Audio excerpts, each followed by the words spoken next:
The woman casually tossed a marble. Unexpectedly, it caused her to time travel. Not only was she tortured and beaten, but they also wanted to engage in group activities with her. The intense pain all over her body left her confused. Moreover, she became literally blind. This shocked the woman. Seeing the men's lustful expressions, they approached and started touching her. Luo Qingtong's lips curled into a cold smile. These people actually want to rob me. Very well. Luo Qingtong was originally the only supreme bronze master of the 24th century. His blood eyes could see through all illusions in the world. Unexpectedly, he was brutally harmed and transmigrated into this woman's body. He strangled the lust-driven trash to death, activating his supreme eye technique. His eyesight also recovered simultaneously. Luo Qingtong casually tossed aside the man in his hand. His graceful figure flew towards the crowd. Want to rob me? Let's see if you're qualified. He was like the Grim Reaper in the darkness. In an instant, he harvested the lives of the crowd. A mouthful of fresh blood spilled from his lips. He realized this wasn't his body at all. Such severe injuries. And where exactly was this place? Suddenly, a beam of light flew towards him. He instinctively dodged the attack. The explosion from the light beam blasted him away. He was seen supporting himself with his palm on the ground, his body rising into the air. With a side flip, he landed steadily on the ground. The aftershock of the explosion caused his overburdened body to cough up blood repeatedly. He gracefully dodged the incoming light beams. These people's attacks were comparable to particle cannons. Since when could humans possess such power? He hid behind a rock and activated his blood eyes. The power of these people shocked him. Escape. In his current injured state, he was no match for them. The masked man was also speechless. How did Luo Qingtong suddenly become so strange? He can't be let go.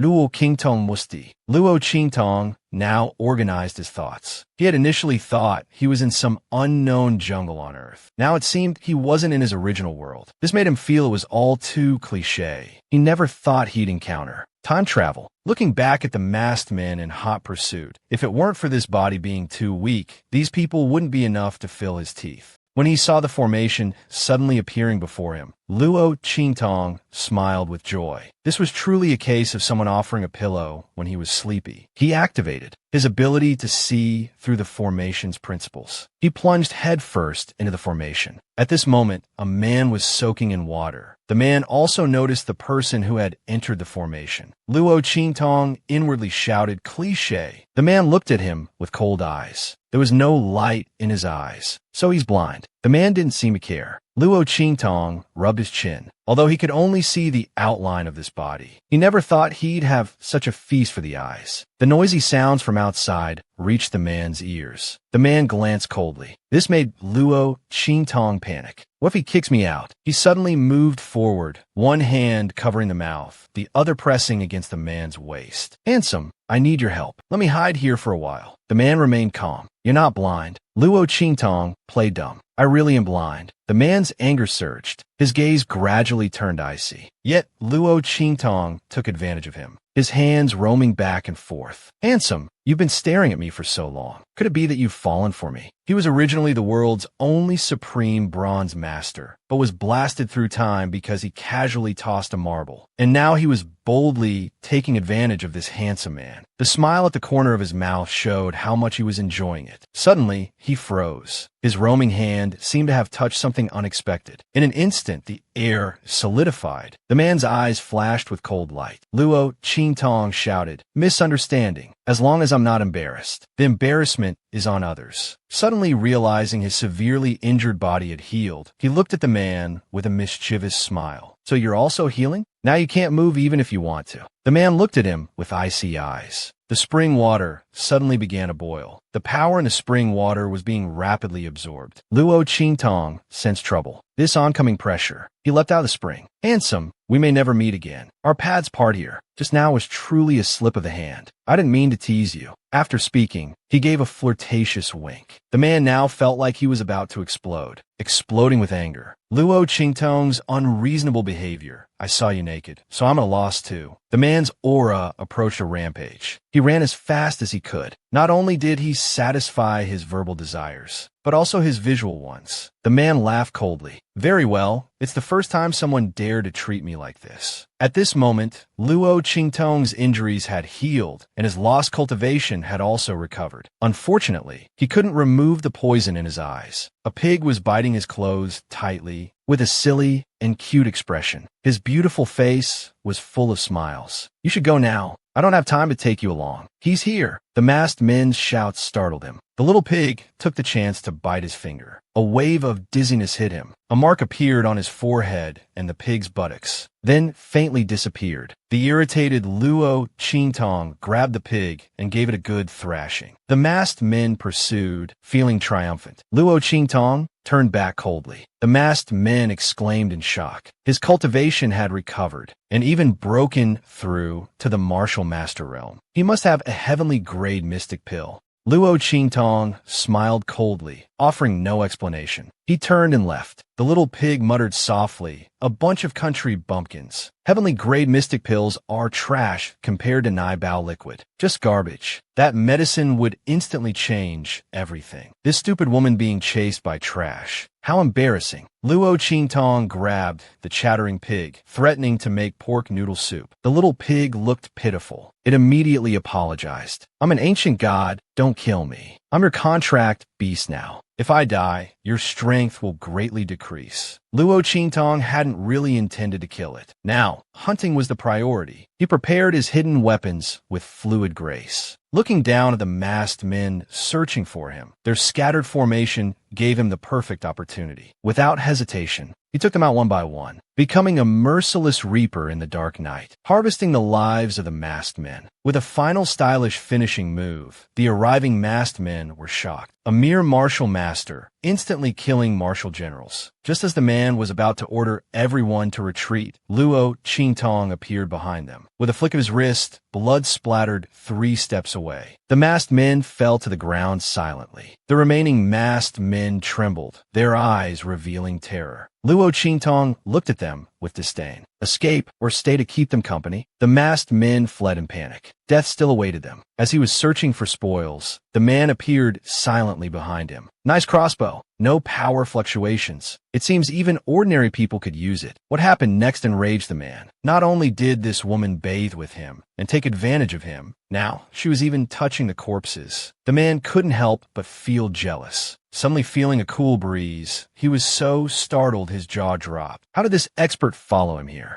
Luo Qingtong stood up. His feet moved slightly. The man's cold eyes stared at him intently. He turned to flee, but crashed right into a barrier. His head made a thud sound. Luo Qingtong was as nervous as could be. What a coincidence. Handsome. The man reached for him with a cold face. "Let's talk this out, handsome. Don't get physical." The man didn't listen to his explanation at all. Luo Qingtong's heart tightened. At the same time, he activated his evasion skill and dodged the man's outstretched hand. The man's eyes flashed fiercely, able to break through the aura seal. "Looks like I'll have to get serious." Luo Qingtong thought he had escaped successfully. A figure flashed in front of him. This scene made him realize he had no chance of winning and nowhere to escape. The man dove down, heading towards him. Suddenly, he had a flash of inspiration. A mischievous smile appeared. He swayed unsteadily, falling forward. The man was stunned. This pause made him stop there. The fall and stop resulted in a full embrace. The man's entire body suddenly stiffened. Luo Qingtong's fingers roamed over his body. "Handsome, you're so persistent. Could it be that you've fallen for me? Although I'm not an easy person, considering how handsome you are, I'll reluctantly accept." Luo Qingtong's red lips lightly touched the man's. Feeling Luo Qingtong's sweet breath, those delicate red lips, the man suddenly pushed her away. Luo Qingtong used the momentum to quickly retreat, not forgetting to tease, "I didn't expect you to be so pure, handsome. Fate brought us together. Thanks for escorting me. Bye-bye." Damn this woman, he thought. Recalling that scene, she also felt a slight, strange emotion in her heart. To the west, Luo Qingtong looked like he had just survived a disaster. The little pig also admired that he dared to flirt with that person. He touched his red lips, feeling it wasn't bad. He lightly licked the corner of his lips. His palm patted the little pig's head. "Now tell me what exactly you are. A talking pig demon." The little pig pushed away the woman's hand, glaring angrily. It claimed to be an ancient god. Luo Qingtong looked disgusted. The little pig acted like Tianpeng Marshall descending to earth. Don't look down on me. Back then, even phoenixes and dragons had to call me Grandpa Pig. After a while, Luo Qingtong frowned deeply. What's going on with this world? Why did I come here? Seeing that his face was still his own, he felt slightly relieved. Remembering the things he had just looted, a token appeared in his hand. A sharp pain shot through his mind. A voice sounded. Dark Guard token. Tianyu Empire. It was them who harmed me. Luo Qingtong painfully held his head. Who are you? Who's speaking? She was originally the first beauty of the Eastly country, the eldest daughter of the Luo family, the Marquis of Jinghua. Unexpectedly, she was harmed by her own younger sister. When young, Luo Xining was weak and sickly. He used his own resources to nurture Luo Xining's body. Finally, she was able to practice martial arts. Unexpectedly, his sister had wild ambitions. He couldn't believe any of this. In terms of strength, Luo Xining was no match for him. In terms of beauty, Luo Qingtong was the first beauty of Eastly country. The snake-like sister not only crippled his cultivation, but also poisoned his eyes blind, and even had servants violate his chastity. The Luo family's genius could only be her Luo Sini, not this unchaste and impure waste. Luo Qingtong saw everything and smiled wickedly. How lovely! The little pig was also intimidated by his aura. Luo Qingtong emanated a terrifying killing intent. Since I've taken over this body, this overwhelming hatred must be avenged. Luo Sini, I'll remember you. And you all, the Yuan royal family, to cancel the engagement, actually sent people to assassinate me. Luo Qingtong's mother suddenly disappeared, giving Yuan Mo an opportunity. He was weak and sickly since childhood, unable to cultivate. It was his mother who saved him to become who he is now. Luo Qingtong smiled, clapping and cheering. Since they want to play, I'll let them know that their so-called prodigies are nothing before me. He licked his red lips with his tongue tip. It's been a long time since I've been this excited. Slowly torturing prey to death is more interesting. The little pig saw his bloodthirsty face and was too scared to breathe. To treat his eyes, he scraped off bloody tears, using the principle of toxin analysis. This made the little pig admire him greatly. Nothing could hide from his eyes. The poison that blinded his eyes, drug, and poison-making were indeed malicious. The order of refining was originally a healing medicine. If reversed, it would become a deadly poison. Luo Qingtong pondered. This kind of poison, even if the Tianyu Empire exhausted its national power, it would be hard to make a drop. The little pig's eyes were full of mockery. Then who else wants to harm you? He muttered to himself. How hated is this woman? Since he couldn't figure it out, he decided not to think about it for now. Throwing away the poison in his hand, finding the antidote was more urgent. Not long after leaving, the man caught up. He didn't expect a small martial artist could evade him. Searching with his spiritual sense, the man suddenly froze. He discovered that drop of poison could be used. What identity does this woman have? Luo Qingtong was wandering in the forest. He couldn't find even half a medicinal herb. The little pig mocked. You think it's cabbage? Drug and poison making and its precious herbs are hard to find. Suddenly, there was a loud noise. The little pig looked terrified, calling Luo Qingtong to run. He grabbed the piglet. What are you hiding from me? Who could have thought that this white-haired girl would have such a vicious heart? To prevent her brother's marriage, she actually sent people to kill and violate Luo Qingtong. The seventh princess, Yuan Shui,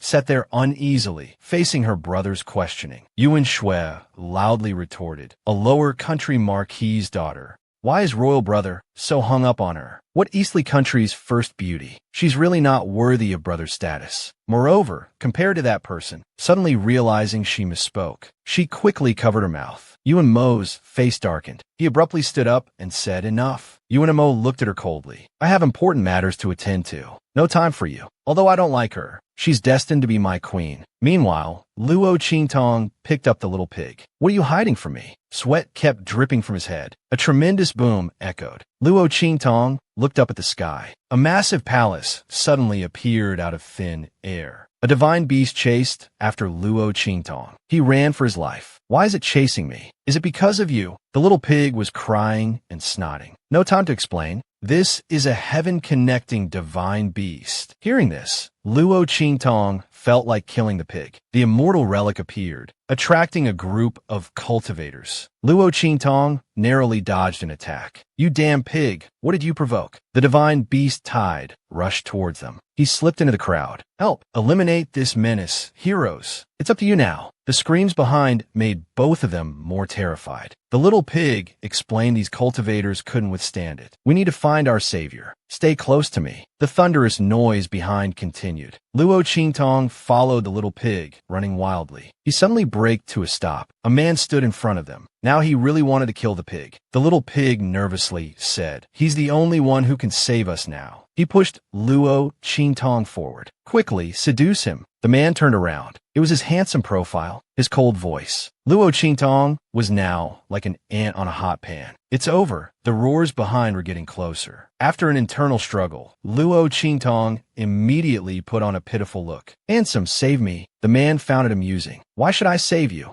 Luo Qingtong immediately replied. "On the inside of your thigh, near your little brother, there's—" The man's eyes suddenly turned sharp. He channeled spiritual energy in his hand. A blast of spiritual energy shot out. Luo Qingtong narrowly dodged the heaven-connecting divine beast. He was stunned by this attack. "There's nothing on the inside of my thigh at all." When he looked back, it was already empty. The man's face was extremely gloomy. He had been tricked again. The divine beast howled in pain. A battle between man and beast was about to erupt. The fleeing Luo Qingtong was secretly pleased. He had tricked him 3 times unintentionally. Thinking about it, he felt quite impressive. Suddenly, a strange noise came from the ground. With a shocked expression, he fell into a deep pit. How sunder this woman is. The immortal sect that others would die for in her hands became a burden. Anti-scam index, 5 stars. Don't try to fool me. Luo Qingtong fell miserably. A pig-like squeal suddenly rang out. "Master, save me." Hearing this voice gave Luo Qingtong a headache. He looked up and saw the little pig tied up on a platform ahead. The platform had its own formation. It was carved with the totem of that heaven-connecting divine beast. This formation was related to the divine beast outside. Luo Qingtong wanted to slap this stupid pig to death. Indeed, all of this was because of him. I had no choice. I was originally sealed here. The divine beast came back. Neither of us will have a good time. I've already made a contract with you, master. You can't abandon me. The little pig cried pitifully. That look was indescribably pitiful yet cute. Luo Qingtong had long seen through his nature. He didn't even look at him. He activated his bronze technique, seeing through the formation. He struck at the core of the formation. Overusing the bronze technique left him exhausted. Haha, true freedom at last. Inside the formation, the little pig jumped up. He was almost crazy with joy. Just then, a cold, elderly voice suddenly rang out. "Demon, don't be reckless." A tower appeared, directly smashing onto the little pig. Luo Qingtong was startled. "It was you who broke my land immortal palace formation." The old man sized him up, secretly shocked. He couldn't help but say, "You're all blind." Luo Qingtong retorted, "Being blind isn't new. Breaking the formation is nothing." This made the old man laugh uncontrollably. "Your talent is excellent. I'll take you as my disciple. Just prove yourself to my land immortal palace." Luo Qingtong folded his arms. "I don't want to thank you." The old man tried to persuade him. Luo Qingtong was unmoved, and even quite disdainful. He turned to leave without looking back. "Do you know how the land immortal palace exists? Let you look down on it." At this, Luo Qingtong stopped. "Just one sword? There must be stronger enemies. Don't cause trouble." The old man suddenly extended 2 fingers. "You're the one." His fingers touched Luo Qingtong's brow. As the inheritance began, they rose above the clouds. The immortal palace suddenly collapsed. Yuan Mo had just arrived with his people, but he found the palace inheritance was already taken. He cursed Luo Xingning silently for being such a fool, dragging things out and still needing to find that Luo Qingtong. Luo Xingning saw the man's disgusted look. She trembled in fear. The heaven-connecting divine beast suddenly appeared behind them. Its roar made everyone turn around. Flames gathered in the divine beast's mouth. It crashed down. Sand and rocks hit near Yuan Mo nearby. Luo Xingning's arm was injured by mistake. A sharp pain. The man flew past behind him. Man and beast spiritual energy fluctuated, heaven destroying and earth shattering. shattering. One strike sent the divine beast flying. The onlookers were utterly shocked. My God, how can there be someone so handsome and strong? Spiritual energy gathered again in the man's hand. His cold gaze swept over everyone. The sharp killing intent made them wary. Luo Xinming actually became infatuated. Too perfect. This man, he's really too perfect. I must have him. Only he is worthy of me. Who will slap this white lotus? Conspiring against her own sister, and now forcing grandfather to hand over the family inheritance. In the Luo family, the white lotus led people to kneel. Hearing that Luo Qingtong died without a complete corpse, Old Master Luo slammed the table and stood up. The situation changed dramatically. Qingtong's life or death is unknown. They don't think about finding him, but instead kneel here, demanding that I prove to Luo Xinming, making him the legitimate heir of the Luo family. Old Master Luo was furious, now only by giving the family heirloom and the Great Qin Holy Academy recommendation. Using the Holy Academy's name, can we maintain the Luo family status? Old Master Luo was so angry his eyes turned red. Qingtong's body hasn't been found. Even if found, what's his is his. No one can touch it. All of you get out. The white lotus rose leisurely, a cold smile on her lips. Since the soft approach doesn't work, let's use force. Now I'm afraid, grandfather, you have no choice. Old Master Luo's eyes widened. He collapsed into his chair. They were clearly forcing him. Meanwhile, Luo Qingtong was receiving the inheritance. Now, I only ask to pass down our sex inscription technique. This is our sex greatest treasure. I'll help you refine them. At this moment, in Luo Qingtong's sea of consciousness, this tower is called the 9-layered exquisite tower. All our sex generations of inheritance are inside. You must comprehend it well. The life and death one sword was used by our sex ancestor to destroy the Calamity Palace. You must be extra careful. Luo Qingtong couldn't move now. He cursed the old man for being so cunning. This was forced buying and selling. The old man also knew what he was thinking. The old man is running out of time. Just take pity on me. Luo Qingtong composed himself. The amount of information was too vast. After a long time, he slowly opened his eyes. Meridians all connected, gold essence flowing, endless and self-circulating. This is advancing to the Martial King realm. The old man had been guarding by his side. With your personality, you should repay kindness and revenge 100-fold. When you go out, you need to conceal your cultivation to avoid bringing trouble. The old man's earnest advice. For some reason, suddenly he couldn't get angry anymore.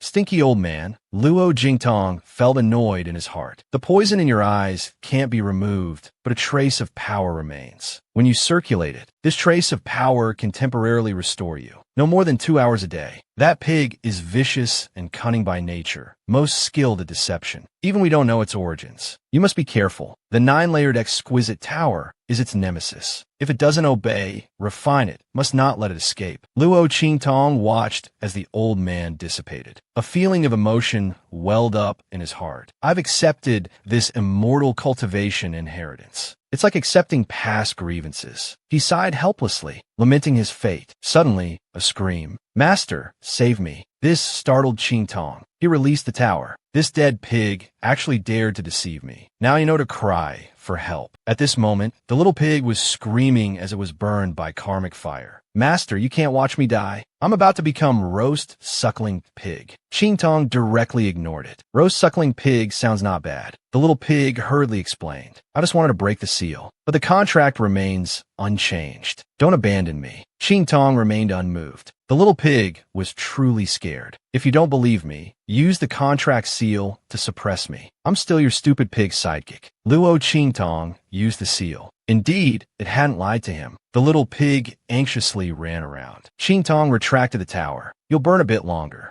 This is the price for deceiving me. He stretched lazily. His graceful figure drew an arc. Now it's time to return to the Luo family. The man was unconscious, his life uncertain. Yet the woman opened the man's clothes. With a drooling expression, not only towards the man, she was getting handsy. She even forcefully kissed the man's lips. Qingtong wiped sweat he couldn't see. Finally crawled out of that hellish place. A jade hand snapped its fingers. A fragrant roast, suckling pig fell to the ground. Qingtong swallowed and poked the little pig. The little pig immediately bristled. Put away your drool. I've figured you out. Qingtong looked extremely gloomy. He took out the tower. Frightened, the little pig repeatedly apologized. Man and beast arrived at the core of the battlefield. Qingtong hadn't expected the man to be so formidable. The sky-connecting divine beast is an ancient divine beast. The little pig was very displeased. That beast is far inferior to Pig Lord in his prime. Qingtong looked disdainful. Just a boastful pig. A strange sound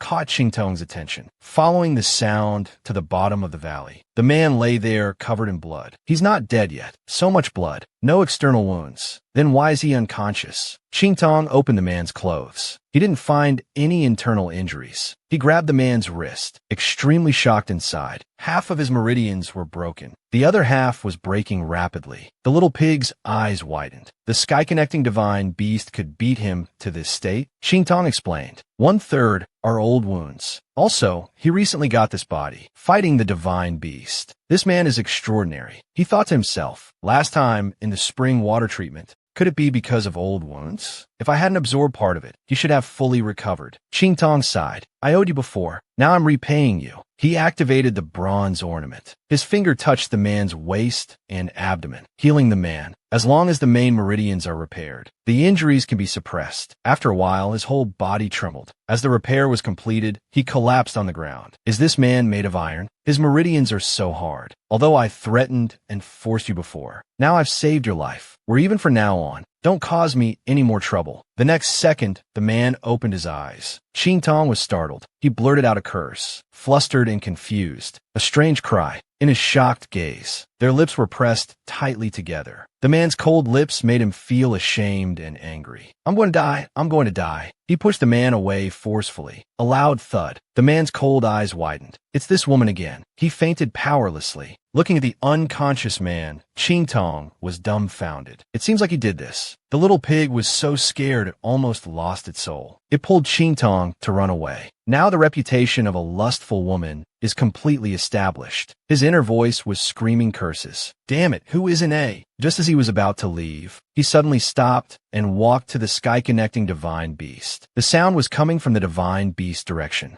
He pried open the divine beast's paws. A little fox was lying there. Qingtong picked up the little fox cub, which nuzzled against his chest. This made the little pig feel threatened. He bit his finger to form a contract with the little beast. As they were leaving, he set up a concealment array. After all this trouble, it's time to go back and find my dear sister. I wonder how she'll react when she sees me. In the White Lotus room of the Luo family, she was smugly stroking the treasure in her hand. The maid was excessively flattering her. Young Miss is exceptionally talented and intelligent. She's incomparable to that Luo Qingtong. This made White Lotus feel pleased. Suddenly, a servant rushed in panicking. It's terrible. The eldest young miss has returned. This shocked White Lotus. What? That woman survived and returned as a vicious woman. Not only did she have people beat her to death, but she also cursed Qingtong as shameless and indecent. A slap landed on the vicious woman's face. Second aunt, what a good move. So eager to silence me. The woman was stunned by this slap. She incited the servants to attack her. Qingtong lightly stepped aside to dodge. Another slap landed on the woman's face. Second, aunt wants to leave no witnesses, right? Even if grandfather finds out, it would be too late, wouldn't it? Seeing her mother humiliated, White Lotus's inner fear grew. He was supposed to be crippled. How did his power recover? As expected of a woman who stole the token. Only capable of underhanded tricks. The woman trembled in fear. Is this still the fragile Luo Qingtong? He kicked the woman's head, directly stepping on the woman. Only then did White Lotus speak up. Big sister, what are you doing? Qingtong's eyes were cold. The clown hiding on the side has come out. The servants finally realized. So it's really the eldest young miss. Good sister, dear sister, I really missed you. White Lotus was intimidated by Qingtong's aura, unconsciously stepping back. Luo Qingtong, how could this stupid woman talk to me like this? This demeanor and aura are completely different. White Lotus spoke loudly. You're not Luo Qingtong. Qingtong slowly walked over. After going through hell once, how could I be so stupid to not even know how I died? Luo Qingtong, my dear sister. Don't you agree? White Lotus's eyes were filled with panic. The man woke up, forcefully suppressing his erupting anger. Two streaks of light flashed. Kneeling on one knee, Lord, we arrived late. Please punish us, Master. The arrivals were his right-hand men, Bei Qing and Feng. You didn't hear a reply for a long time. Bei Qing quietly looked up, only to see bite marks on the man's lips. Bei Qing was so scared he cried out. Teeth marks. The man finally realized. Touching his lips, his eyes suddenly became sharp. An incredibly terrifying, killing intent spread. That woman. This looks like someone bit it. Bei Qing's words made the man glare coldly. Bei Qing was about to speak again. Feng Yu covered the talkative one's mouth. Master, how are your injuries? Earlier, we sensed your internal injuries were critical, so we used a secret technique to rush here. If it weren't for the concealment array on the cliff, we wouldn't have been late. Are you all right? The man circulated his spiritual energy. What concealment array? Bei Qing struggled wildly while being muffled, making muffled noises. Feng Yu quickly transmitted a message. Idiot, shut up. Do you want to die? Bei Qing finally realized. Quiet as a chicken, the man focused. His meridians were completely reconnected, no different from a normal person. The injuries were automatically suppressed. Feng Yu was also greatly surprised. They had tried everything, but couldn't alleviate it. Now, could it be that woman? If it's true, then we must get that woman. Let's go back first. The cold words issued the order. What's White Lotus's highest level? Your enemy is in front of you, yet you can still cry and shed tears. This made Qing Tong praise the woman's acting skills. White Lotus clenched her fists. Luo Qing Tong is no longer the Luo Qing Tong of before. He has no evidence now. He can't do anything to me. I've already gotten what I wanted. What am I afraid of? She changed her crying face. Great sorrow and pain made me break through my shackles. My martial arts level is already at 54 segments. White Lotus's words were full of pride. She pretended, even if your cultivation is restored, so what? A mere martial artist dares to oppose me, a martial master. Qing Tong's red lips revealed a wicked smile. Sister, you should thank me. You've been sickly since childhood. It was I who gave up resources for you. These resources are enough to cultivate a martial general. You're only at 54 segments. Qing Tong's words were like slaps to White Lotus's face. Did I feed all those resources to dogs? With a look of disappointment, patted White Lotus's shoulder. Spiritual energy inadvertently dispersed from her hand. Qing Tong turned and left gracefully. White Lotus stood there stiffly. The young miss is so domineering, so dazzling. So the third miss cultivated using the eldest miss's resources. Before the eldest miss's incident, the third miss always concealed her cultivation. Now that the eldest miss is in trouble, she starts showing off everywhere. What's her intention? White Lotus was burning with anger, scolding the talkative ones for scaring people. Do you all want to die? How could Luo Qing Tong give resources to me? Dying once made her good at bewitching people. Are you blind? Let's see what you can use to compete with me. Qing Tong returned to the courtyard. The little pig appeared suddenly, with a mischievous smile. What was that just now? Such a big, black-hearted lotus. Qing Tong pointed at him. Pig knows. Hide your tracks well. If someone discovers you, don't blame me for stewing you. The little pig immediately changed his expression. You can rest assured when Pig Lord handles things. The little fox's tail kept wagging, hit the back of the pig's head, making the little pig furious. Tiger cub, put your tail away. With a wrong face, he complained to Qing Tong. Why is he taking care of it? Qing Tong raised an eyebrow. What should I take care of it instead? The little pig seemed to remember something. Shaking his head repeatedly, I'll take care of it best. The moment she opened the door, Qing Tong's face changed instantly. Her eyebrows jumped wildly on her forehead in anger. Looking at the colorful and gaudy room, the little pig grinned wickedly. Is this going to a brothel? This is my courtyard. Qing Tong suppressed her anger. Come here. Who touched my main courtyard? This place doesn't feel right to me. The servants were scared and knelt down. It was the second master and madam. I give you a quarter of an hour. Throw everything in the room out. Otherwise, I'll throw you out. At this moment, White Lotus was accompanying her mother. A maid ran in panicking. Young miss, she threw everything out and burned it. This made White Lotus's mother very distressed. White Lotus was sweating profusely. Luckily, she hadn't moved in. Her attitude had already become very cowardly. The evil woman was still mumbling. You're like this. Don't make trouble. Now is not the time for a direct confrontation. The evil woman looked as wronged as if she had eaten excrement. But White Lotus held a grudge in her heart. Luo Qing Tong, Just you wait. The girl was born with bewitching red eyes. Abandoned by her parents on the roadside, passers-by avoided her at the sight. This girl is an ominous person. Snow was falling heavily.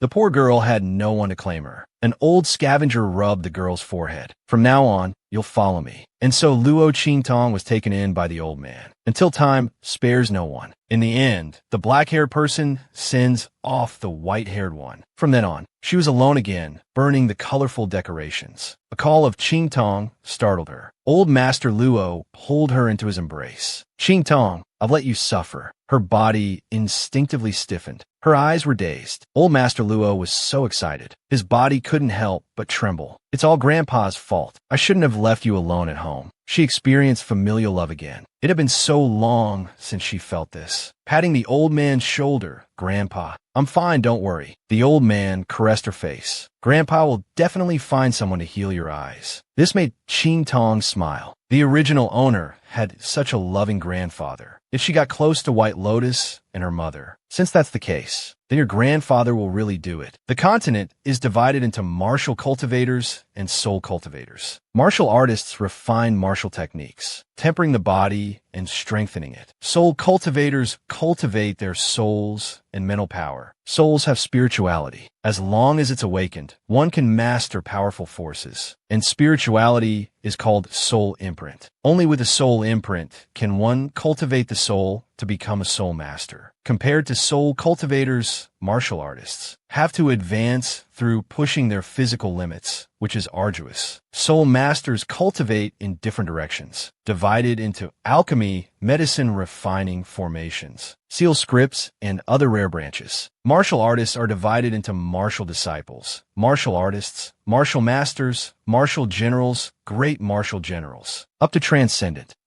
Dark Saint Domain's main city. I ordered you to investigate that woman. How is it going? Reporting to the master. We've searched hundreds of upper-class countries and nearly 1,000 middle-class countries near Eastleigh Country, but haven't found this woman. The man's eyes were gloomy, his voice cold. No wind or rain. Bei Qing was so scared she didn't dare to breathe. Have you checked everywhere? Bei Qing hurriedly stated that they had checked everywhere. Indeed, there's nothing. What about the Tianyu Empire? Not there either? According to the feedback from there, she's not there either. The man exploded in anger. Then search online. Expand the range. I must find her. He was irritated, rubbing his forehead. He thought with that woman's abilities, it would be easy to find her. Could she be from another holy dynasty? Screen all the data of people who entered Eastleigh Country before and after the anomaly at 9 Witch Mountain. Just as the two were about to leave after receiving orders, the man suddenly spoke. Wait, never mind, I'll go there myself. At this moment, Qingtong didn't know she was already being targeted. She was leisurely staying with her grandfather. Seeing her grandfather's distracted look, old Master Luo tentatively spoke. Did Luo Xining do this to you? These words startled Qingtong. Qingtong smiled. It's all in the past. Those who harmed me will eventually face retribution. This made old Master Luo fall into self-blame. Taking her hand, come with Grandpa. The true foundation and glory of the Luo family can't be taken away by anyone. They came to a mural, activating spiritual power. A hidden door opened. Qingtong was surprised. Even with her abilities, she hadn't discovered this secret passage. The Luo family's true foundation. It was insights on soul cultivation techniques. Qingtong also found a manual on cultivating bronze techniques. She excitedly reached out to take it. Under old Master Luo's surprise gaze, the manual was already in her hand. Qingtong, your eyes. Old Master Luo was shocked at this moment.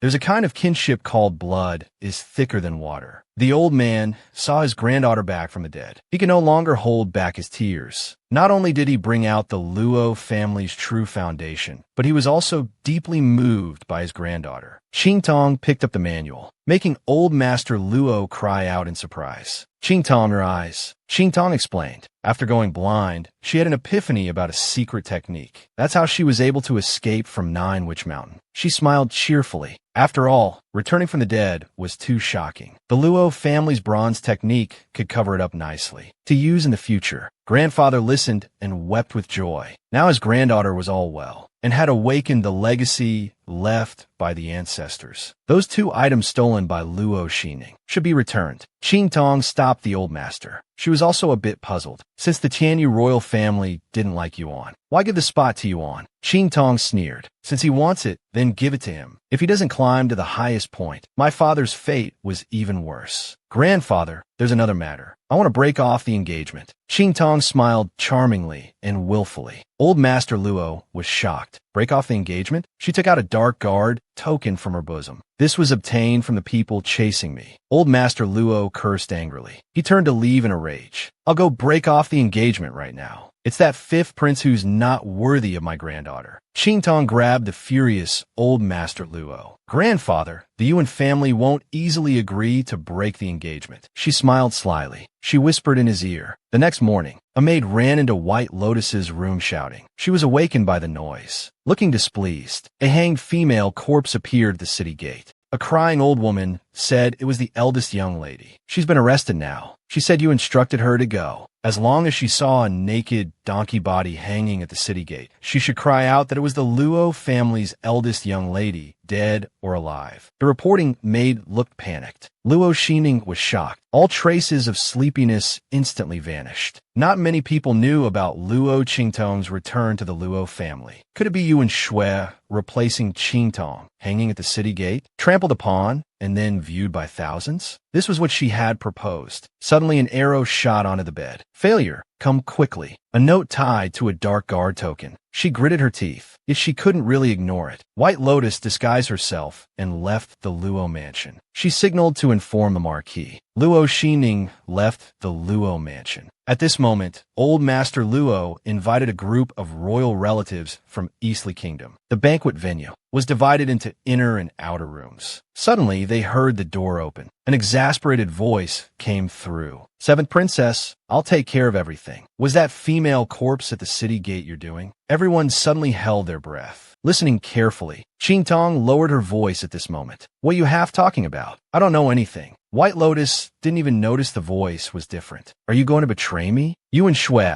you had me lure Luo Qingtong to 9, which mountain to break through. Destroy her cultivation, blind her eyes, and have people violate her body. I want to ask you, why did she return unharmed? Suddenly the screen shattered. Old Master Luo's face was gloomy. Looking at White Lotus, Qingtong also removed her disguise. White Lotus's eyes widened, only then realizing she'd been tricked. Old Master Luo cursed. You wicked creature. He kicked White Lotus. Everyone, please bear witness to today's events. I will go to the Tianyu Empire immediately to break off the engagement. The woman only needed one glance. A sharp sword light flew out. The bookshelf was blasted to pieces. This made the little pig involuntarily praise that it could already match the light transformation sword. After experiencing the engagement-breaking storm, Qing Tong spent all her time cultivating the bronze tree. The little pig was hugging a chicken leg, eating heartily, completely ignoring the little fox's hungry look. Qing Tong couldn't help but scold the pig head. Would it kill you to give Snowball a bite? The little pig angrily said, "This is mine," suddenly feeling something was off. Wait, what? Snowball shouted that it wasn't fair. I was with you first. Why didn't you name me? Qing Tong acted indifferent. Then from now on, you'll be called Little Fragrant Pig. This finally satisfied the pig head, though it felt like something was strange.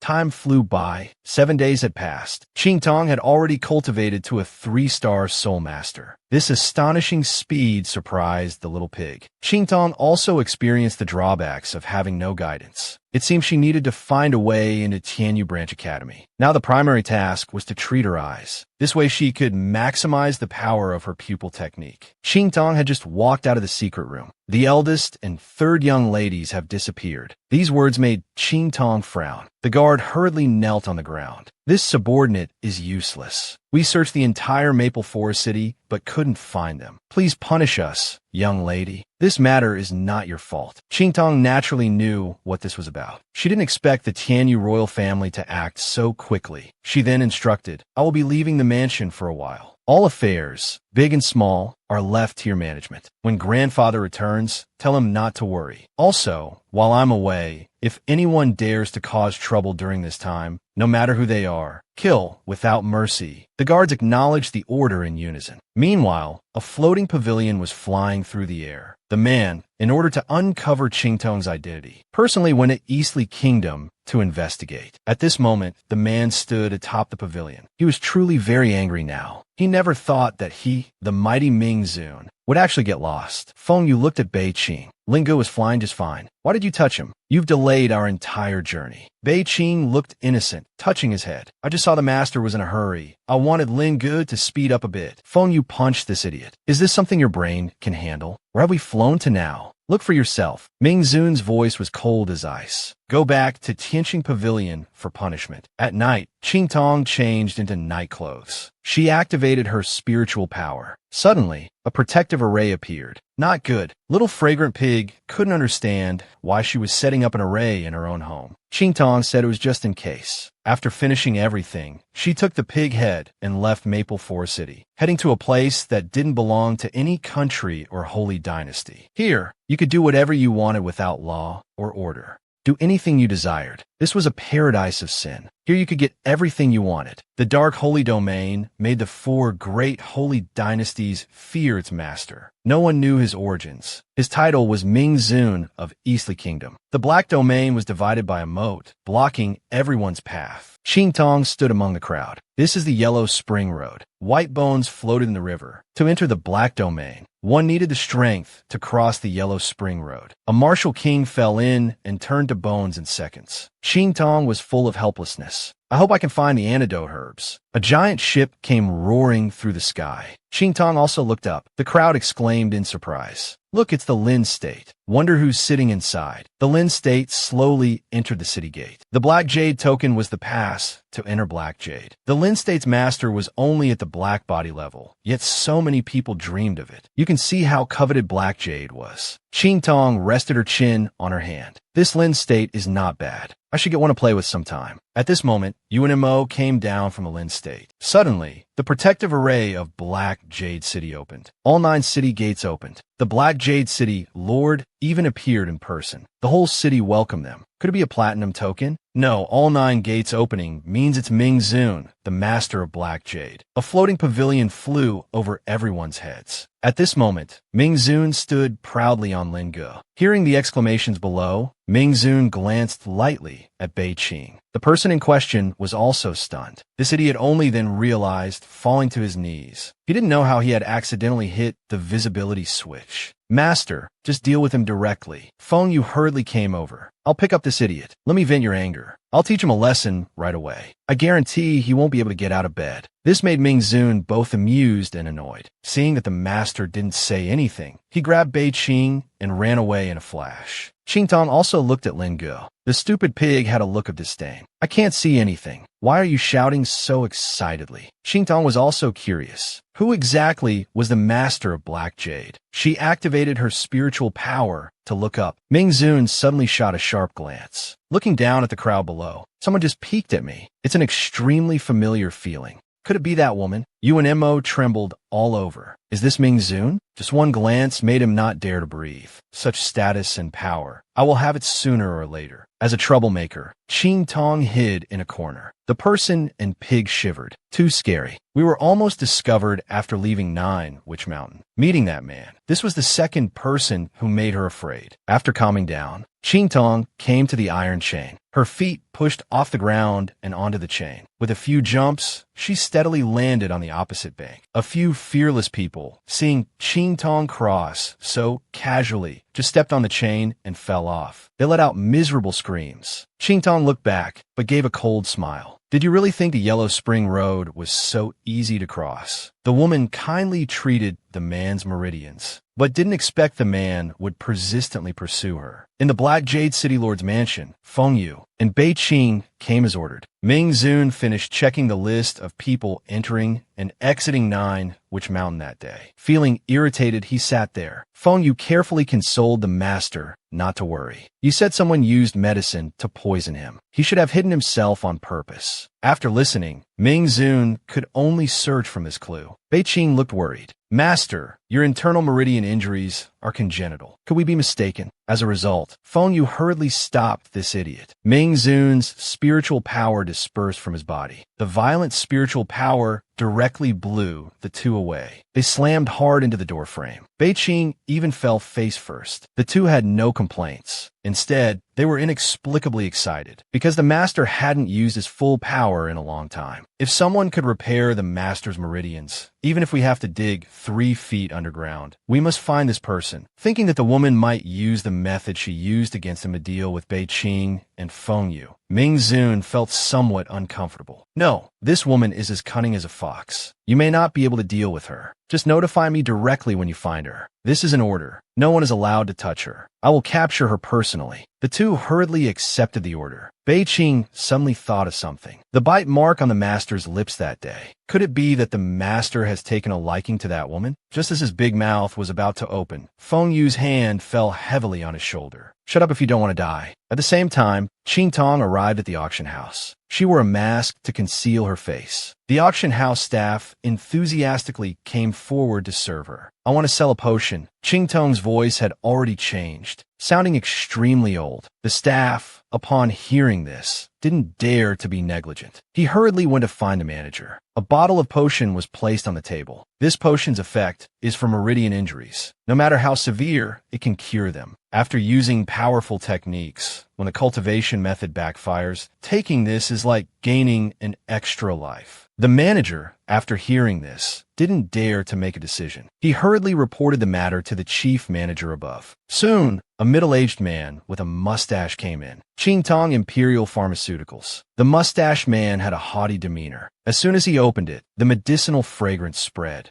The mustached man couldn't believe it. This is a near celestial grade medicine. His fingers trembled, indicating how excited he was inside. A wicked smile appeared on his face. This bottle's quality is indeed good. High grade, earthly level. He secretly observed Qing Tong. There was no reaction. However, the efficacy still needs to be verified. Wait here for a moment. The man turned around, taking the potion with him as he left. Qing Tong's eyes were cold, killing intent flowing. The mustached man walked out of the room. With a flash, he hid in a corner. This potion is superior grade, but the crafting technique is extremely crude. That person must have obtained it by chance. The Lord is currently collecting medicines for healing meridians. This is a once-in-a-lifetime opportunity. When the mustached man returned to the room, Qing Tong took back the potion and activated it. At the same time, she discovered the potion had been switched. The mustached man insisted that the potion was fake. Qing Tong's eyes were icy cold. She didn't say much. Throwing down the potion, she turned and left. On the street, the little pig was furious. Why didn't you expose him on the spot? Qing Tong told him to wait for the show. You think that potion is so good? She's now going to a more interesting place. The man's palm was rapidly decaying. In an instant, it turned into bare white bones. Inside the city lord's mansion, Ming Zun held the potion in his hand. His face was gloomy. Did you concoct this potion? The mustached man knelt on the ground, his face full of pride. Your servant unexpectedly entered an extreme state and was able to concoct this potion. Ming Zun's face was icy cold. He questioned sternly, "Who gave you the formula?" These words surprised the mustached man. Ming Zun's gaze grew colder. The mustached man finally realized something was wrong. This potion was indeed concocted by your servant. Ming Zun softened his tone. Where did you get this potion from? You couldn't possibly have formulated this potion recipe. The mustached man knew he had been exposed. Just as he was about to explain, his palm started emitting black smoke. The mustached man screamed in pain. It was that man in black robes. It was him, I was wrong. I'll go find him now. Could the man in black robes be related to that woman? Ming Zun observed this. Bei Qing, send someone to follow him. Also, summon the chief manager of the auction house for me. Feng Yu didn't understand why his master was making such a fuss. Ming Zun threw the potion to him. The moment he opened the potion, Feng Yu was stunned. This was exactly like the master's healing elixir. Although the formula had been slightly improved, if that woman had seen or used it once, it's not impossible that she could reproduce it without knowing the details. Feng Yu was secretly delighted. If it was that woman, this servant will definitely find her. Inside the bloody arena, the crowd's shouts filled the air. Qingtong's figure caught the attention of a maid. The little pig couldn't understand why this woman came here, but Qingtong had a mysterious air about her. The maid suddenly approached Qingtong. "Guest, do you want to place a bet? Or perhaps something else?" Qingtong firmly grabbed the outstretched hand. "I don't like others touching me. Understand?" This made the maid wince in pain. She begged for mercy. Qingtong released the maid and walked towards the crowd. The maid muttered softly, "Doesn't like women. Could she prefer men?"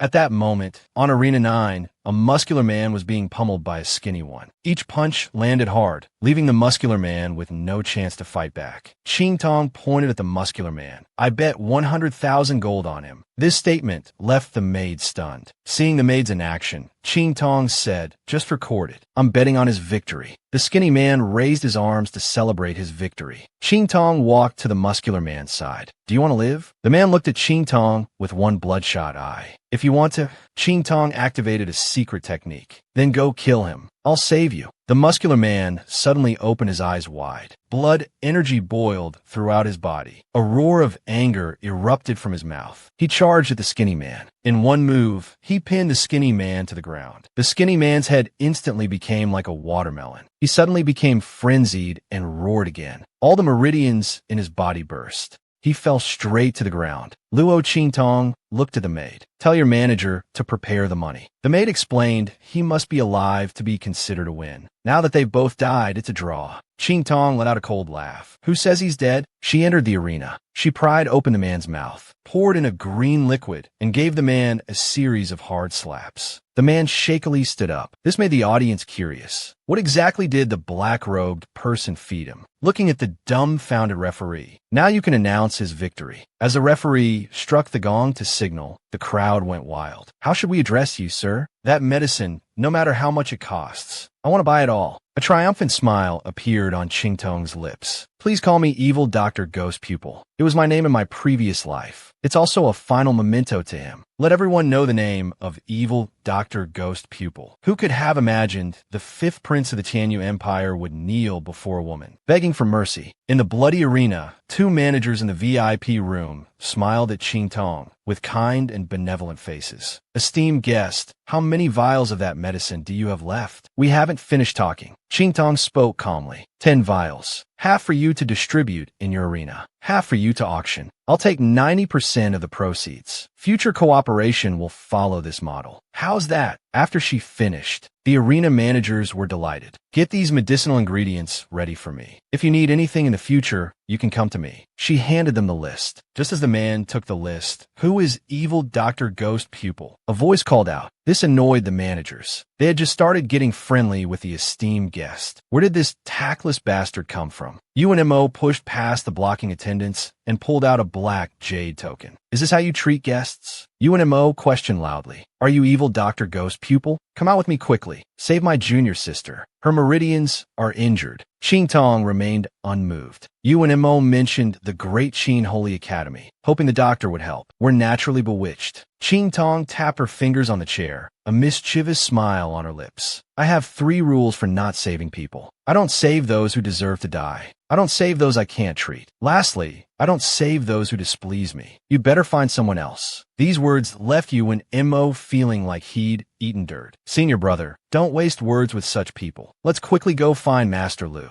Just as UNMO was about to leave, the mustached man ran in like a ghost. "Great one, spare me. I know I was wrong. It's all my fault. I beg you to forgive this lowly one." His head kept banging on the ground as he cowed out. The Holy Academy disciples had never seen such a scene. They cursed Qingtong for being vicious and ruthless. Qingtong looked on with disdain. "Master Lu, why don't you explain how it came to this?" The Holy Academy disciples were even more surprised. How could this man possibly be Master Lu? The arena managers saw the badge on the man's chest. The Earth-level badge indeed belonged to Master Lu. At this moment, Master Lu was in agony. "I shouldn't have switched your medicine. Please spare me." The Holy Academy disciples couldn't help but mutter, "That doesn't warrant such cruelty." But they were scolded by the managers. "Stop preaching righteousness and morality to the esteemed guest. If it were you, You might have done worse. Mo knew it wasn't wise to stay longer. Just as he was about to leave, Qingtong called him back. Now that the truth is out, you want to leave just like that? Kneel down, Cao Dao, and say I'm sorry 3 times. Then this evil doctor will let you go. Mo was burning with anger after hearing this. The Holy Academy disciples cursed Qingtong even more, calling her a delusional fool. Qingtong had a look of watching a show. That meant it wasn't going to happen. The 2 arena managers called over a group of people at this time, surrounding them. The manager had an evil smile. This is Black Jade Arena. What kind of place do you think this is? Mo was now in a difficult position. Just moments ago, he was arrogant and domineering. Now his face was gloomy. He was seen bowing his body, hands clasped, kneeling on the ground. I was blind and failed to recognize Mount Tai. Please, evil doctor, don't implicate my fellow disciples. I beg you not to hold it against us. Qingtong waved her hand, with an attitude of being annoyed at the sight. And threw the antidote to Master Lu. Take the antidote and leave. Don't let me see you again in the future.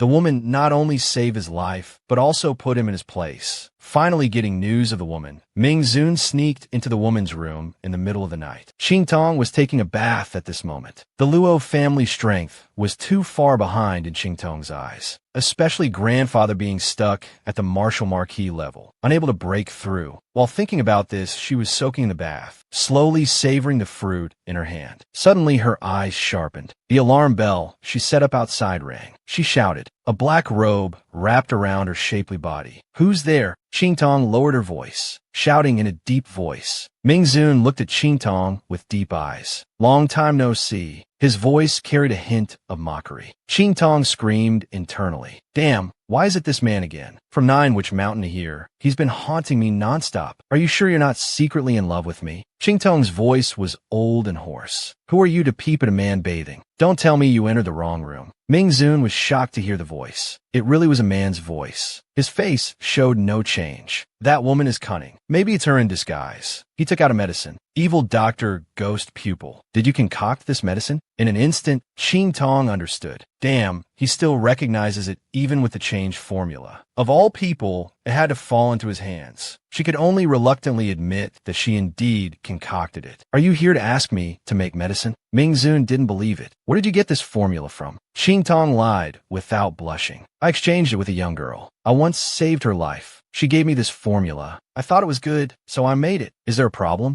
Ming Zun suddenly reached out his hand. With a gloomy face, he grabbed towards Qingtong. There was a ripping sound. A piece of clothing was instantly torn off. Ming Zun didn't expect her to dodge. Qingtong immediately distanced herself. She was about to break down. I'm not wearing anything underneath. Is this guy a pervert? He actually tried to tear off my clothes. Seeing Ming Zun's hand reaching out again, Qingtong had nowhere else to retreat. Seeing the hand getting closer and closer, she had a flash of inspiration. She thought a good idea. She grabbed the man's hand. This startled Ming Zun. He was at a loss. Qingtong grabbed his hand and guided it towards her lower body. The sensation transmitted through his hand. Ming Zun instantly broke out in a cold sweat. The hardness reminded him of what the maid said earlier about the black-robed person being gay. He had been so sure it was that woman in disguise. Now, with the real sensation in his hand, he panicked. Qingtong couldn't let this opportunity slip. Oh my, how naughty. So you're into men too, young master. I just love handsome men like you, who are both stunning and imposing. Look, I'm already hard. This made Ming Zun feel sick to his stomach. His mind went blank. He suddenly pulled his hand back. Shocked, he quickly retreated. The 2 eavesdropping outside had different expressions at this moment. I didn't expect the master to enjoy such thrilling games. This idiot dares to eavesdrop so brazenly. Does he want to be punished again? Qingtong was now bouncing towards Ming Zun. Come play with me, young master. A woman was taking a bath, completely naked. She didn't expect to be peeped at by a man. When she saw the man's face, the woman felt like dying. Qingtong bounced over to the man's side. Ming Zun swatted away the approaching hand. Get away, don't touch me. Qingtong, forgetting the pain, acted like she was smitten by a handsome man. What are you hesitating for? Where's that boldness from earlier? Worried about who's top or bottom? I've always been on top, but for you, young master, I don't mind being on the bottom. Come on, "Young master, I just bathed. I'm not wearing anything." Qingtong's hand was already on Ming Zun's body. The other hand started reaching for his waist. Ming Zun, as if electrocuted, vanished in an instant. This left Qingtong stunned in place. Ming Zun's hateful voice came from outside the door. "Disgusting, utterly disgusting." Feng Yu pulled away the Peking Bei Qing and quickly left. "The master is angry." After a long silence, Qingtong took off her mask. That was terrifying. This man is getting harder to deal with. She took out the banana she had hidden earlier. Munching loudly, she ate with relish. Is it necessary to be so persistent? I didn't do anything too outrageous. She snapped her fingers. The stupid pig was released from the tower. In an instant, the stupid pig had a strange look. What just happened? Why is there the scent of that man from Nine Witch Mountain? Weren't you taking a bath? These words made Qingtong explode. "Shut up. It's all because of you. Why did he capture you back then? You have something he wants." A banana hit the pig's head. The little pig felt wronged. "What did I do? You were the one kissing and flirting with him. You blame me and then talk about him capturing me. He asked me a bunch of confusing things. I didn't know what was going on." Qingtong was curious about what he asked back then. The stupid pig thought for a moment. "Back then, he asked me about ancient prescriptions. How would I know about that?" Hearing this, Qingtong fell into deep thought. His strange internal injury made sense now. Qingtong's eyes were full of disbelief. This pig was too cunning. "Are you sure you don't know about that ancient prescription?" The pig's head shook like a broken drum. "If I knew, why would I be running for my life and sign such an unfair contract with you?" Qingtong suddenly looked harmless. "How about we roast a pig tomorrow?" The little pig burst into tears. "Master, I was wrong." The next morning, when Qingtong went out, someone was following her in the shadows. Qingtong didn't care. She smiled, thinking of them as free bodyguards. She didn't mind. Now, she was heading to the slave market. It was time to cultivate her own forces. As soon as she arrived at the slave market, she was warmly welcomed by the manager. Qingtong expressed her intention to buy. The stronger the war slaves, the better. She entered the inner hall accompanied by the manager. At the manager's signal, a group of chained slaves swarmed in. These were all powerful warriors. "The war slaves are under control. You can rest assured. After you've made your selection, I'll grant them to you. As long as the slave mark remains, they cannot disobey their master's orders. They can't break free from constraints or advance." Qingtong scanned these people. Some were once elite talents. Now their lives hung by a thread. Survival of the fittest. The strong rule. Suddenly, she noticed a figure in the crowd. This piqued Qingtong's curiosity. That person's purple eyes also looked towards Qingtong. The woman just glanced at the man once, then bought all the slaves. She flirted with the man, saying, "I know your identity. I can protect you." She cut off the man's chains in front of everyone. Just as the manager feared a riot would break out, Feng Yu pushed through the crowd. He knelt on one knee. "Feng Yu's life belongs to the master. Even in death, I'll be the master's ghost." That night, at Qingtong's lodging, Qingtong leisurely drank tea. "All right, strip." These words made the pig head spurt out a mouthful of tea. The man looked panicked. Inside the city lord's mansion, Feng Yu. "By King observate secretly. It's been raining for a day and night. You don't think that night,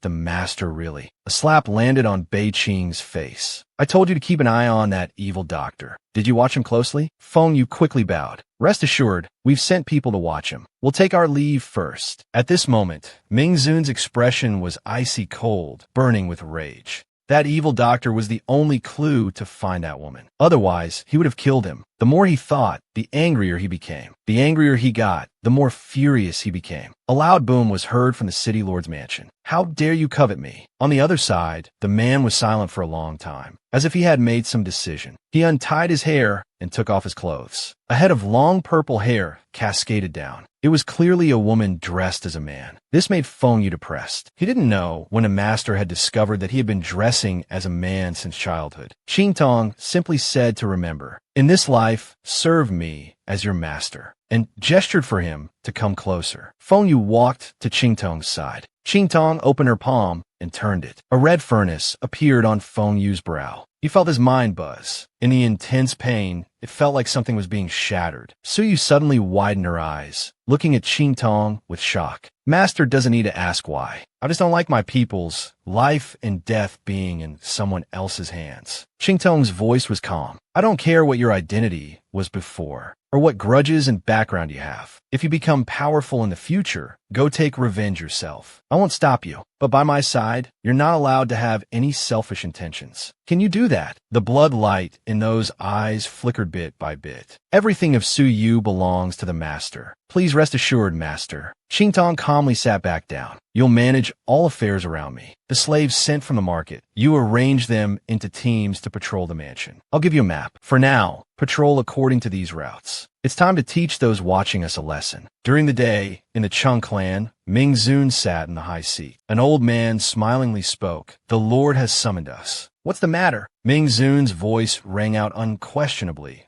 You can't touch him. The old man didn't understand why this person concerned the Lord. Ming Zun stated he was his black jade person. As if remembering something, he became even more angry. I haven't touched him. What right do you have to touch him? The old man smilingly explained, I just wanted to see what kind of person could refine superior grade medicinal liquid. Ming Zun's face darkened. Seeing Ming Zun's distrustful gaze, the old man repeatedly assured he wouldn't cause any trouble. This finally put Ming Zun at ease. It had better be so. Ming Zun stood up to leave, passing by the old man. It was also the first time the old man had seen a man so upset. Rumors said that evil doctor was a cut sleeve, yet Ming Zun cared so much. This made the old man even more curious. The female lead torments him countless times. He treats the female lead like his first love. Qingtong casually produced superior grade medicinal liquid, not only attracting powerful people's covetousness, but also making them want to act against him. All of this was blocked by Ming Zun.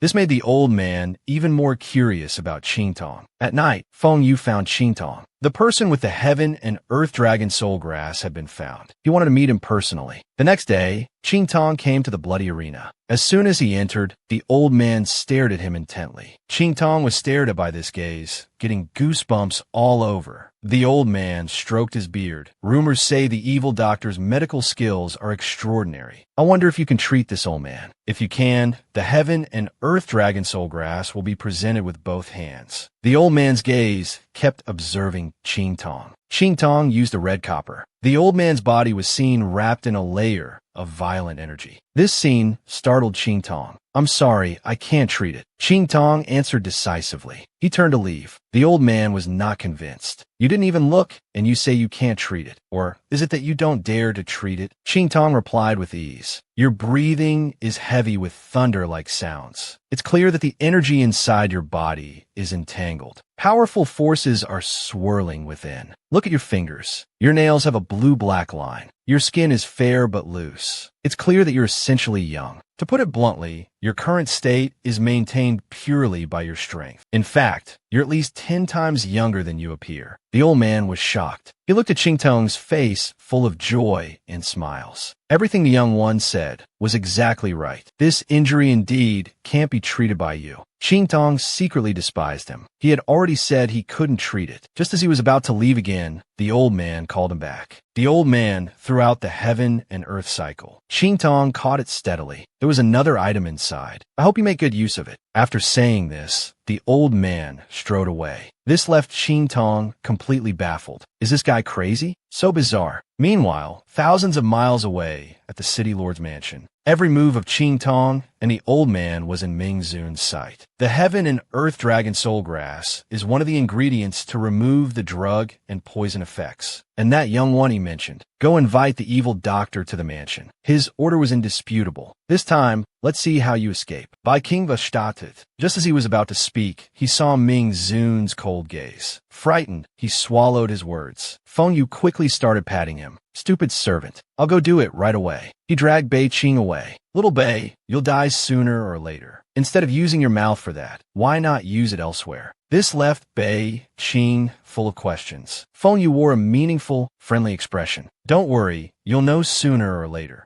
Just as they left the bloody arena, Chu Lingfeng came running and knelt down. Please, evil doctor, save my mother. This confused Qingtong. Didn't your mother pass away? How can I save her? Chu Lingfeng quickly replied, my mother isn't dead. She's still smiling at me. Only the evil doctor can save her. Her figure is becoming fainter and fainter, about to disappear. This made Qingtong even more curious. Lead the way then. Chu Lingfeng, was overjoyed. "Thank you, sir. From now on, you're my master." The old man frankly revealed the female lead's identity as a young one, making the man furious. "Go invite the evil doctor to the mansion." On the other side, Qingtong arrived at Chu Lingfeng's home. He activated the copper ornament. He indeed saw the faint figure of a woman. Soul separation syndrome. How rare. He called Chu Lingfeng to extend his hand and cut his palm. Hot blood spurted out. Qingtong raised his hand and drew several symbols in the air. Then, with a light shout, the symbols drawn with fresh blood instantly entered the woman's body. He wrote the character wind on the woman's forehead. As the blood slowly disappeared, the woman gradually regained vitality. Chu Lingfeng was moved to tears with gratitude. Suddenly, Qingtong's gaze focused. He took something from the woman's palm. Chu Lingfeng hurried to stop him, but it was too late. Qingtong stared at the strange piece of wood in his hand. This is the 1,000-year soul-attracting wood. It's an extremely mean and evil object. It naturally possesses the power to attract and capture souls. If handled properly, it can nourish the spirit. It turned out that Chu Lingfeng's mother was harmed by him. Chu Lingfeng looked at Qingtong, his face full of worry. Qingtong indicated it was fine. "Do you know where this object came from?" Chu Lingfeng quickly answered. "My mother became like this after returning from gathering herbs outside the city. Just as we reached the city gate, we were stopped by Feng and you. Evil doctor, please stay. Our Lord requests your presence." This made Qingtong mutter, "Why would that Black Jade Supreme One look for me? Could it be about refining demons?" Thinking he had figured it all out, he let the two lead the way. Arriving at the city lord's mansion, Feng and you left. Qingtong curiously looked around. Suddenly, he was attracted by a prescription on the table. "Jade heart fruit. Could it be that Ming Zun has it? And isn't this the medicine I concocted? How could someone have analyzed it?" In an instant, Qingtong had a sudden realization. Unless it's the 9 shamanic mountains. That man inwardly shouted, "Damn, the 9 shamanic mountains. Could Ming Zun and they be the same person?" Qingtong only felt cold sweat pouring down, his body involuntarily retreating. "This place is not suitable to stay long. I'm in trouble." With a bang, he bumped into someone. Ming Zun's cold voice came. "Where do you think you're going?" Qingtong nearly coughed up blood. "Oh, what a nemesis. What a disaster." Ming Zun stared at him intently. "Why aren't you speaking? This time, let's see what tricks you can play." Qingtong, furious, said, "What do you mean? I have plenty of tricks. Do you dare to play at my level? I'll play until you question your existence." But now he didn't dare. He quickly said, "Haha, your lordship, I don't know what you're talking about." Ming Zun was now inwardly pleased, but his face remained gloomy. Qingtong let out an "oh." He then started talking nonsense. "That night, I didn't know it was you. Otherwise, how would I dare to make a move on you? Should I offer myself as atonement?" He was bringing up the worst topics. Ming Zun gritted his teeth. "Shut up. It seems you want to keep up this act." Qingtong was so scared he kept backing away. Ming Zun got closer and closer to him. "Tell me, will you undress yourself? Or should I do it for you?" He was the supreme one feared by all. Yet he had been tricked repeatedly by a woman. Now he had finally caught her.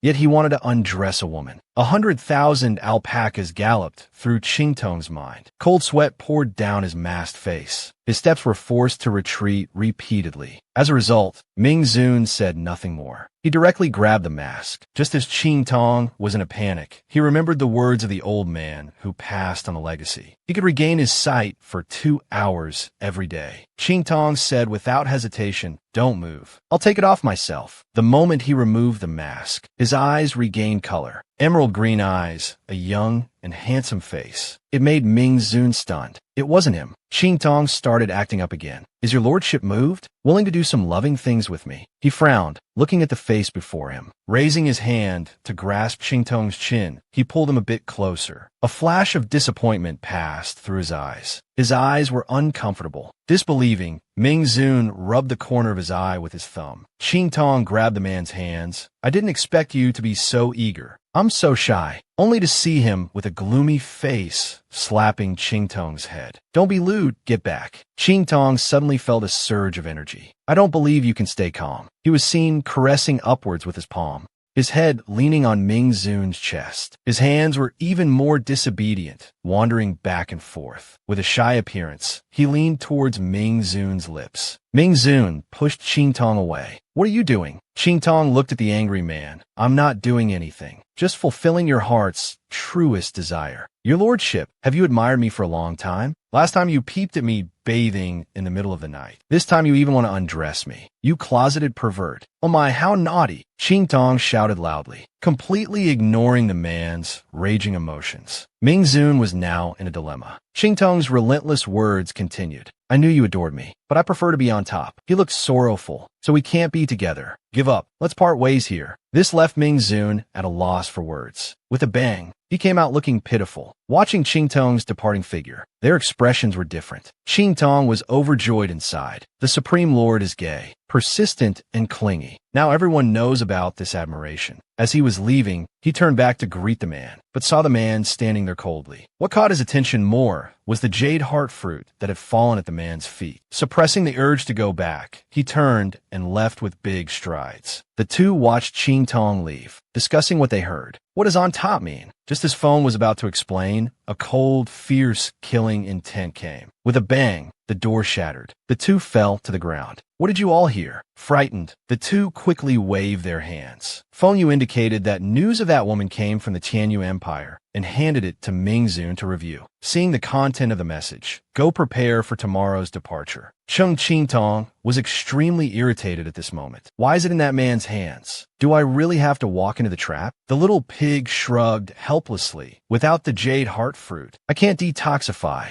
Seeing Ching Tong a loss, the little pig said, when it comes to playing dirty, who can outdo you? You're the ancestor of playing dirty. I don't believe I can't handle one man. That night, Ching Tong changed into night clothes, quietly appearing inside the city lord's mansion. This lady must obtain the jade heart fruit. A woman openly watching a handsome man bathe, not only praising the man's body as amazing, but also pouncing on the man, taking advantage. At night, Ching Tong made his way to the herb storage. Suddenly, he heard someone talking, "Sixth brother, you're here for medicine again. I'm so envious that you can serve the godlike Lord." These words made little Six feel elated. It's all right. After all, the Lord is approachable. Hearing this, Ching Tong almost fell from the tree. Approachable? Are you sure it's not fierce? After a while, little Six left contentedly. Ching Tong rested his chin on his hand with a mischievous smile. Then it'll be you. When the coast was clear, Ching Tong knocked the man out with a side hit, steadily catching the herbs about to fall. The next second, Ching Tong changed clothes. What are you doing here? A voice came, startling Ching Tong. Bei Qing was staring at him now. Ching Tong acted, I need to pee. Lord Bei Qing, please forgive me. Bei Qing grabbed Ching Tong, who was about to run. You know the master urgently needs it, yet you dare to delay. Come with me quickly. Ching Tong was so angry. This idiot was actually dragging him along. Soon, he threw Ching Tong on the ground. The fall was so painful. When Ching Tong arrived at the bath, a voice said, come in. The voice was indescribably calm. He didn't dare look at the man, but was curious inside. Is he soaking in new healing liquid again? What kind of internal injury does he have? It's so strange. As the herbs were gradually added, Ching Tong suddenly discovered a shocking scene. The jade heart fruit was placed right next to Ming Zun. This discovery made his hands tremble. This slight movement, Ming Zun's eyes also looked towards him. He was so scared he shook all over, not daring to look at the man's face. Ming Zun suddenly stood up. Ching Tong's gaze froze, his face blushing.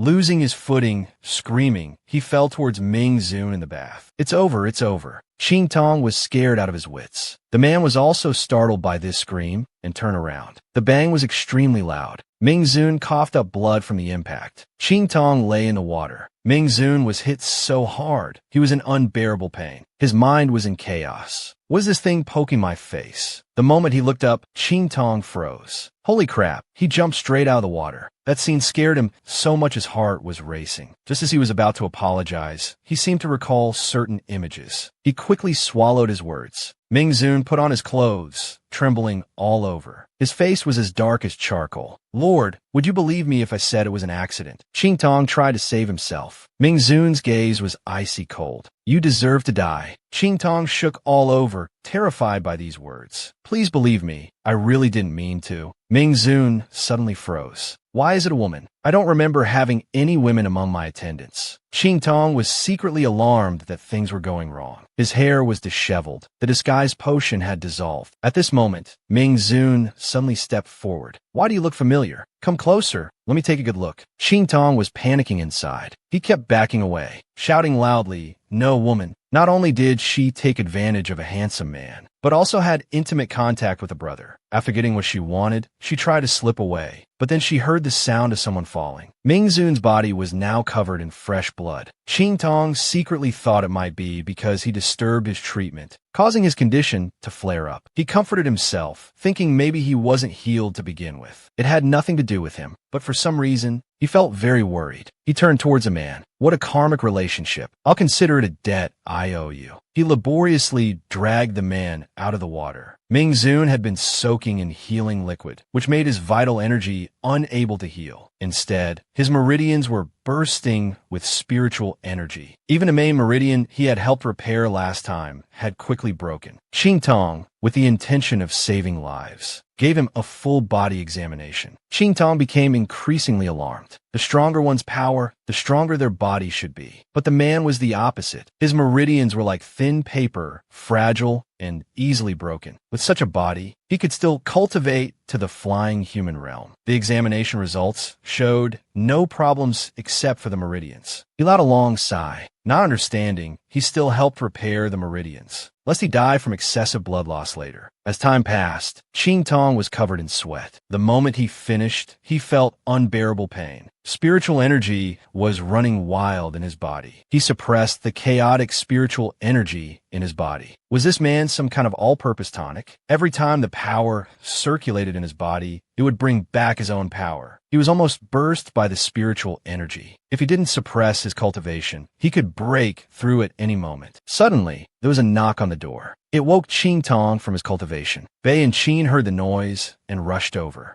Qingtong hurriedly left the coppermouth. There was no movement for a long time. This made the two very worried. You two guard outside. Seal all entrances and exits. The moment the door opened, Bei Qin screamed in fright. Master Mingzun was lying on the ground, covered in blood. Feng Yu helped Mingzun up. Master's old wound has flared up. We need to return to the main city quickly. Meanwhile, Qingtong arrived outside the city. As Chu Lingfeng said, he was looking for the 1,000-year Go Soul Wood. The power he had suppressed inside was perfect for this. Along with the sound of ghostly wails, Qingtong suddenly looked up. A large black-green tree appeared before his eyes. Qingtong looked at the tree mockingly. How interesting. It has actually gained sentience. The Go Soul Wood also emitted a miserable sound. Qingtong's originally clear eyes turned dim with the sound from the tree. He walked step by step towards the Go Soul Wood. Qingtong got closer and closer to the tree. The tree also opened its bloody mouth wide, revealing its true face. It lunged at the prey within reach. Qingtong's red copper flashed, a wicked smile on his lips. I've been waiting for this moment. He kicked off the trunk, his waist springing, and leaped into the air. 1,000-year Go Soul Wood. Its heart is actually in its mouth. This discovery excited Qingtong. Knowing where it is makes things easier. His body emitted purple-red spiritual energy. The Go Soul would also realize the woman before it. Wants to save my tree heart? Foolish dream. Humans have life and death. Swords divide into two principles. The woman took out the life and death two principle sword. The life blade ignores defense, absorbing spiritual energy for its own use. The death blade releases. Qingtong's eyes turned incredibly cold for killing. He used the death blade. The Go Soul Wood's incoming attack was split apart by the sword light. The power obtained from that man was released. Qingtong flew to attack the Go Soul Wood. Several sword flashes passed, breaking branches that quickly dissipated on the ground. This sword was born for killing, to kill all things under heaven. A mere tree spirit dares to make noise. This made Qingtong laugh involuntarily. The tree spirit raged again. Countless streams of light shot towards him. Qingtong relied on red copper to dodge and block this attack. What a madman. Gaining sentience, a low-level creature, its intelligence hasn't changed at all. Losing sanity over such a small matter. The miserable cry came again. Countless vines shot out from the tree spirit towards Qingtong.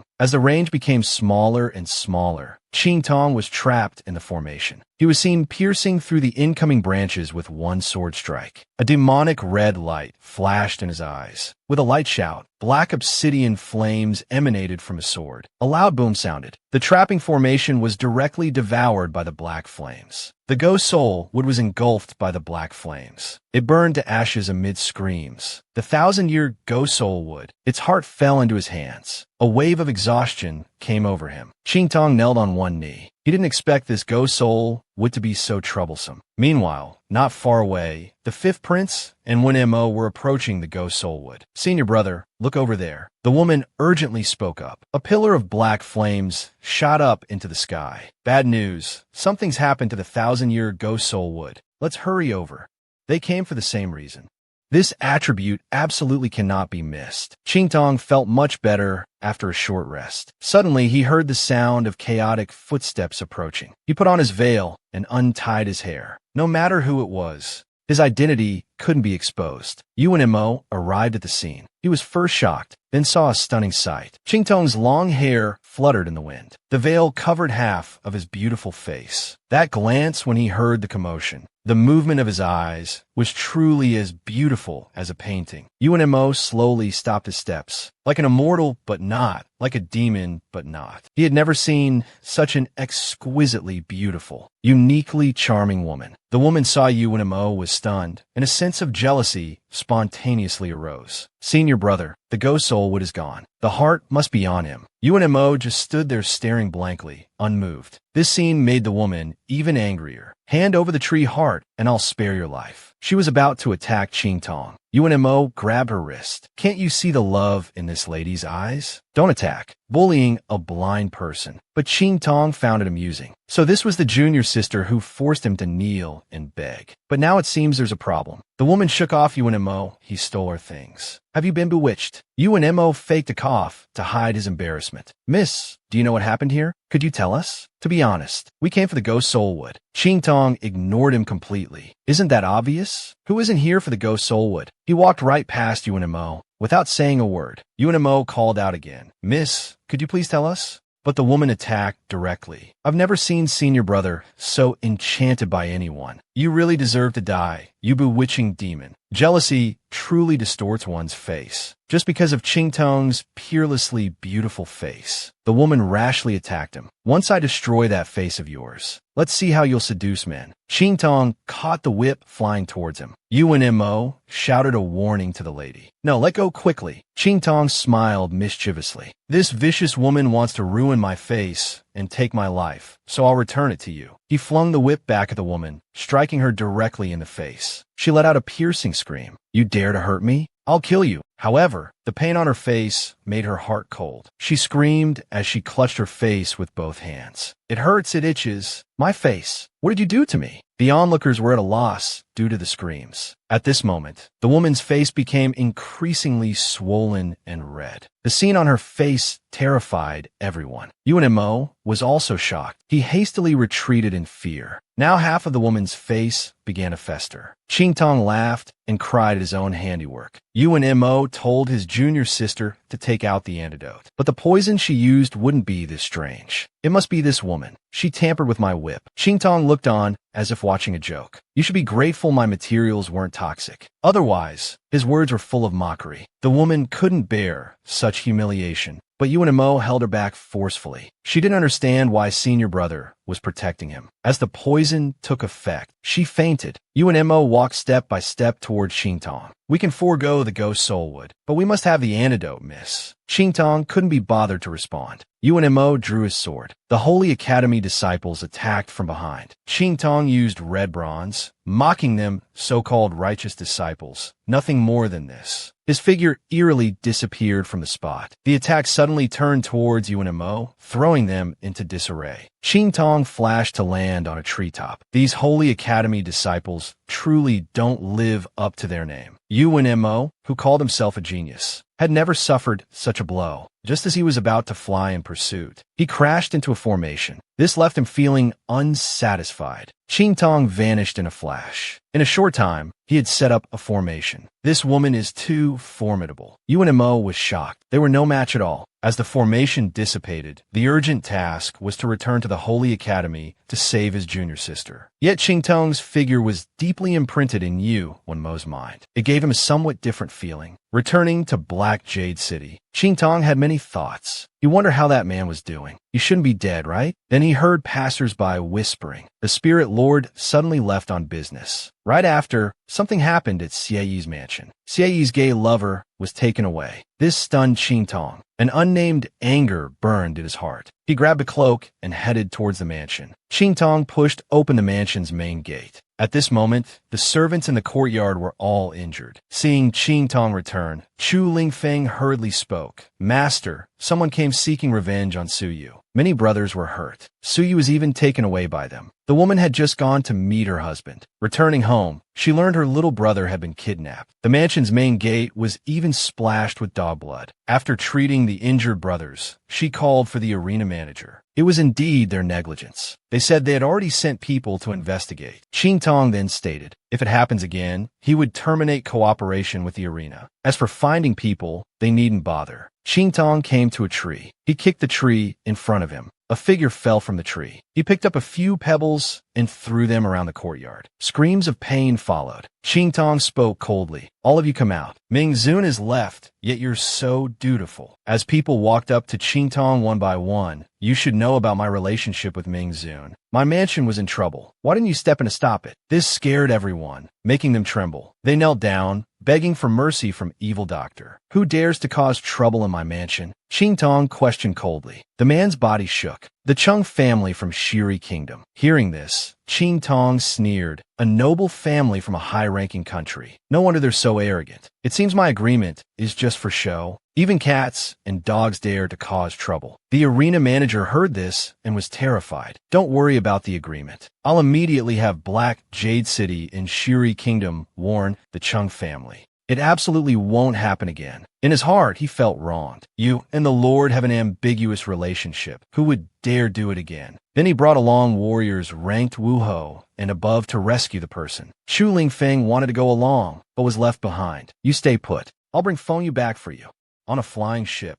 In Linzhou, a man smiled flatteringly at Elder Lu. With you accompanying us this journey, we can rest assured. He then led Elder Lu to one side. This is young Master Lin Jun, the person my brother wants. Suyu was bound by iron chains on hands and feet, locked in an iron cage. Suyu's eyes stared fixedly at him, making the man very displeased. Do you believe I'll gouge out your eyes? The man further mocked that the Su family had already been destroyed. The once beautiful young master, Suyu, is now a prisoner. The man laughed arrogantly. Suyu showed no reaction. A prisoner still daring to be so ungrateful. Do you want to know how the Su family was destroyed? You really think it was because of losing an important border city? These words shook Suyu's expression. What exactly did he mean? Suyu had a reaction. The man smiled evilly. The Su family has controlled the military for generations. Why did they make a mistake in an important battle? Aren't you curious about the reason? At this moment, Suyu struggled desperately. So it was all their doing. And Suyu's father died, believing it was the Su family's mistake, leading to the desired effect. The man felt extremely satisfied. Suyu wanted to tear the man before him to pieces. When we get to the Chung family, there are even better things waiting for you. The man had just turned his head when Qingtong appeared on the ship. Is that so? Unfortunately, you'll never reach the Chung family, and you'll never have this chance again. Villains always die from talking too much. Just now you had such a vicious face. In an instant, heads were rolling. Qingtong's arrival made Suyu overjoyed. The man was fearless. In his view, Qingtong was just a con artist. Suyu's joy turned to fear. He hurriedly told Qingtong to leave quickly, because he knew the Chung family's strength best. Qingtong snapped his fingers. Everyone jumped on a Linzhou. The man laughed recklessly. A few Wuho dared to cause trouble at his Chung family. Qingtong put force in his foot. He took out the life and death sword. Looking at the mere 6th level Wu before him, the man foolishly charged forward. The moment he threw a punch, Qingtong turned into an afterimage and disappeared. The man was shocked and confused. With a swish, Qingtong appeared behind him. A sword light flashed down. He became a headless corpse. Everyone was terrified. The Wuhou expert had no chance to fight back, and Qingtong's current Wuong realm was not for show. He then threw out several sword lights. Several people died. A sword strike towards the last person's protective array. The sword light formed around the man was blocked. I'm at the peak of Wuhou. What can you do to me? The life and death sword quietly changed form. The life blade absorbed soul and power. Adding to his own sword light, he struck the array again. An amazing scene occurred. The array's energy was absorbed into the sword. Then it changed to the death blade form. The man saw things were not good. He hurriedly called for Elder Lu.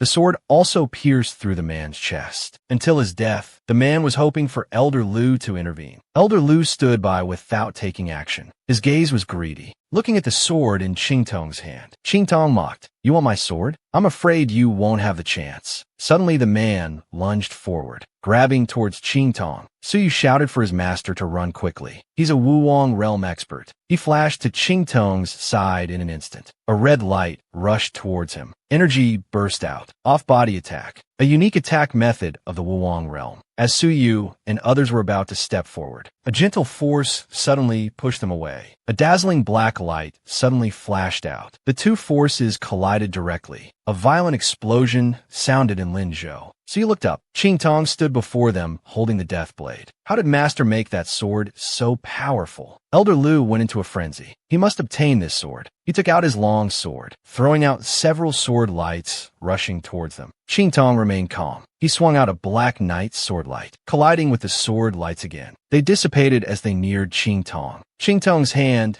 trembled uncontrollably. Although his mental state had reached Wuong realm, his power was still at Wujiang, forcibly using the yin-yang sword. That last attack had already exhausted him. The man couldn't believe it. This was all too strange. At this rate, he would be the one to lose. Spiritual energy circulated. A flame shot up from his sword. He used his strongest move, the Raging Flame Slash. Qingtong looked at the incoming attack. His gaze sharpened. This was beyond what he could block. Suddenly, Suyu ran towards Qingtong, directly pushing Qingtong away. Qingtong's pupils contracted. This fool. In a moment, Qingtong moved. He grabbed Suyu's hand and turned back toward the attack. It exploded beside the two of them. A mist of blood splattered from Suyu's body. The girl tightly protected Qingtong. Her back was char-black, bloody and mangled. Holding Suyu, the bloodlight in Qingtong's eyes swirled like a storm as he wielded his sword. "Old dog, you're really asking for death." Piggy was so cute. Now it's about to become roast suckling pig. He claimed to be an ancient pig god. Even dragons and phoenixes had to call him grandpa. Now he was so scared by the fireball that tears streamed down like two rivers. Hiding behind Snowball,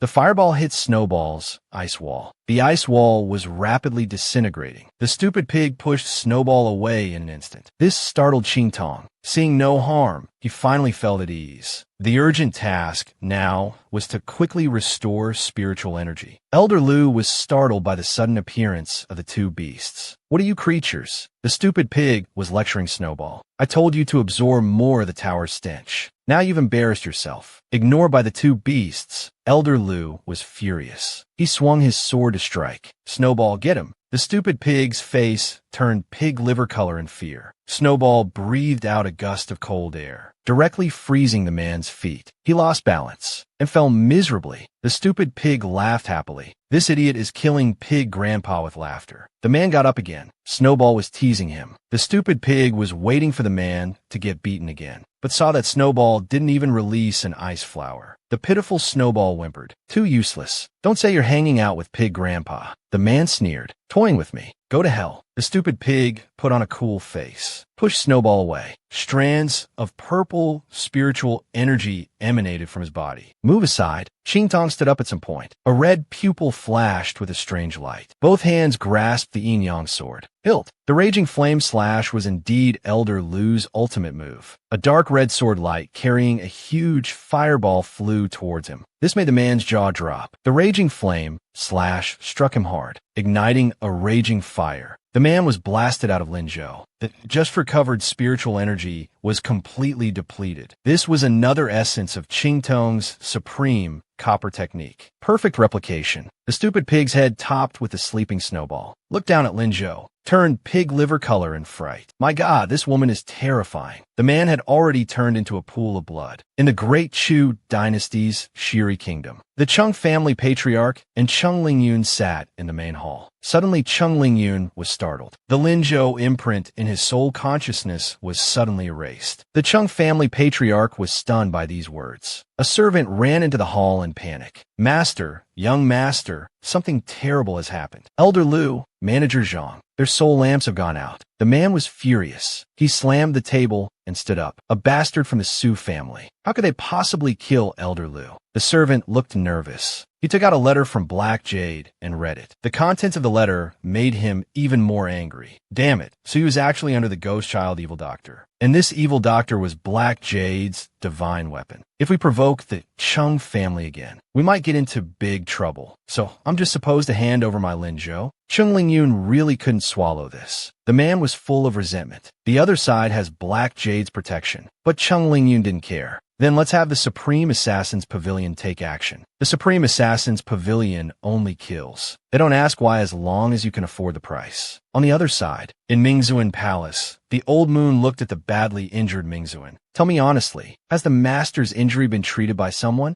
The man was bumped into by his beloved wife. Her coquettish behavior caused him to faint. He was brought home by his subordinates to recover. Old Moon felt the man's pulse to diagnose him, but Xiao Bei was annoying him endlessly, chirping away. If you're so capable, you treat him. Feng Yu pulled away the worried Beiqing. This finally satisfied Old Moon. Suddenly, Beiqing blushed, and her heart raced as she avoided Feng Yu. This made Feng Yu look kindly at Xiao Bei. Beiqing felt uneasy under Feng Yu's smiling gaze. Ever since Feng Yu explained to him what doing it means, Xiao Bei had been avoiding him. This pulse is not right. Old Moon's suspicion made the two stop fooling around. Tell me honestly, has an alchemist treated the master? This question made both of them deny it in unison. Feng Yu answered confidently, indicating that only the master was there at the time. This amazed Old Moon. The master's meridians are stable. The main meridians are slowly repairing. With such an alchemist treatment, why hide it from me? Although only half healed, it's enough for the master. The strength of the main meridians has improved greatly. At this rate, there won't be any life-threatening concerns in the future. Xiao Bei was excited to hear this. Feng Yu's eyes couldn't hide his shock. Old Moon was now displeased. Feng Yu hurriedly explained, Old Moon, we really didn't know at the time. Otherwise, we wouldn't have rushed back to find you. Old Moon listened to his explanation with a smug face. Once at Jua Mountain, the master was treated by a young girl. Hearing this made Old Moon more interested. Because we weren't sure about the changes in his condition then, we were in a hurry to find that girl. We didn't have time to tell you and clear up the misunderstanding. Old Moon sighed. No wonder Yi Boy's injury this time was from an explosion of medicinal power. It turns out it was to test the strength and changes of the meridians. Then what's the deal with this injury? We couldn't find the person. Could it be a ghost nose? Mingzuan woke up at some point, treated by a ghost. He was very certain it was that woman. This scared Old Moon so much his hair stood on end. After a few days of rest, Mingzuan recovered completely. Seeing the investigation results made him very dissatisfied. Feng Yu frankly said Xiao Lu was knocked out in the garden. That person disguised themselves and entered the bath.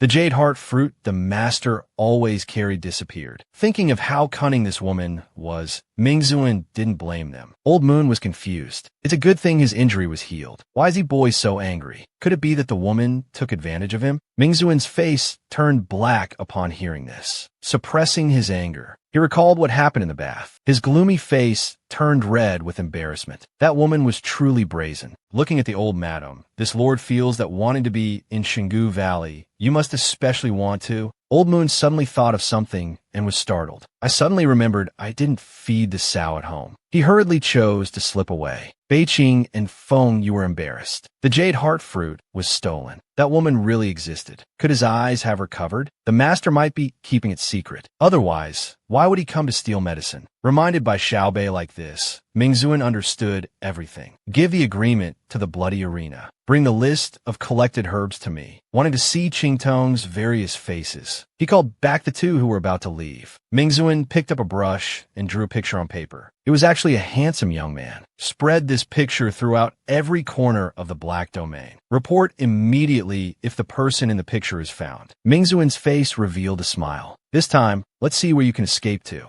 I treated you like a brother, but you got handsy with me. After experiencing the eavesdropping incident last time, Xiaobei couldn't believe his ears. The master and the evil doctor had a thing. A man with a man. This left him confused. When he asked Fengyu, Fengyu said he was still young. He didn't understand the good in it. This made Xiaobei unconvinced. He was already 19 years old. What else didn't he understand? As time passed, the master was clearly looking for a girl. Now he drew a picture of a beautiful young man. Fengyu silently approached. Indeed, I've never seen the person in the picture. Xiaobei jumped in fright. You're getting so close to talk. This is too strange. Fengyu calmly shed tears. Is this still the Xiaobei who used to call me brother all the time and stick to me, wanting to sleep and bathe together? This made Xiaobei's face turn red. The grief-stricken Fengyu said, "Has our little boat capsized so easily?" This drove Xiaobei crazy. You're still my real brother. Can you not be so childish? Fengyu, composed as ever, continued. You haven't forgotten I'm your brother. Brother will let you off. He stroked his chin. Since I told you about things between men, you haven't developed certain thoughts about me, have you? Otherwise, why have you been afraid to get close to me lately? These words struck Xiaobei's heart directly. I am avoiding suspicion. Do you understand? Avoiding suspicion? Explaining is covering up. Those who know. He covered Fengyu's mouth with one hand, making him swallow his words. One arm hugged Brother Fengyu. Let's quickly complete the task the master assigned, shall we? This brother call made Fengyu's heart bloom with joy. The two, arm in arm, discussed whether the master was a scumbag. Looking for a girl one moment, looking for a beautiful young man the next. Meanwhile, Mingzuan didn't know he was being gossiped about. That night, Suyu woke up from his coma. Chu Lingfeng excitedly shouted, Master, Suyu has woken up. Xingtong came to sit by the bed. Your meridians were completely destroyed. I helped reconstruct them. Now your aptitude is very different. Suyu was secretly shocked to hear this. All meridians throughout his body were connected. His energy circulated endlessly. Even a martial king couldn't achieve this. Xingtong even said directly that compared to you, a martial king boundary is just trash. You have an innate constitution. So you understood.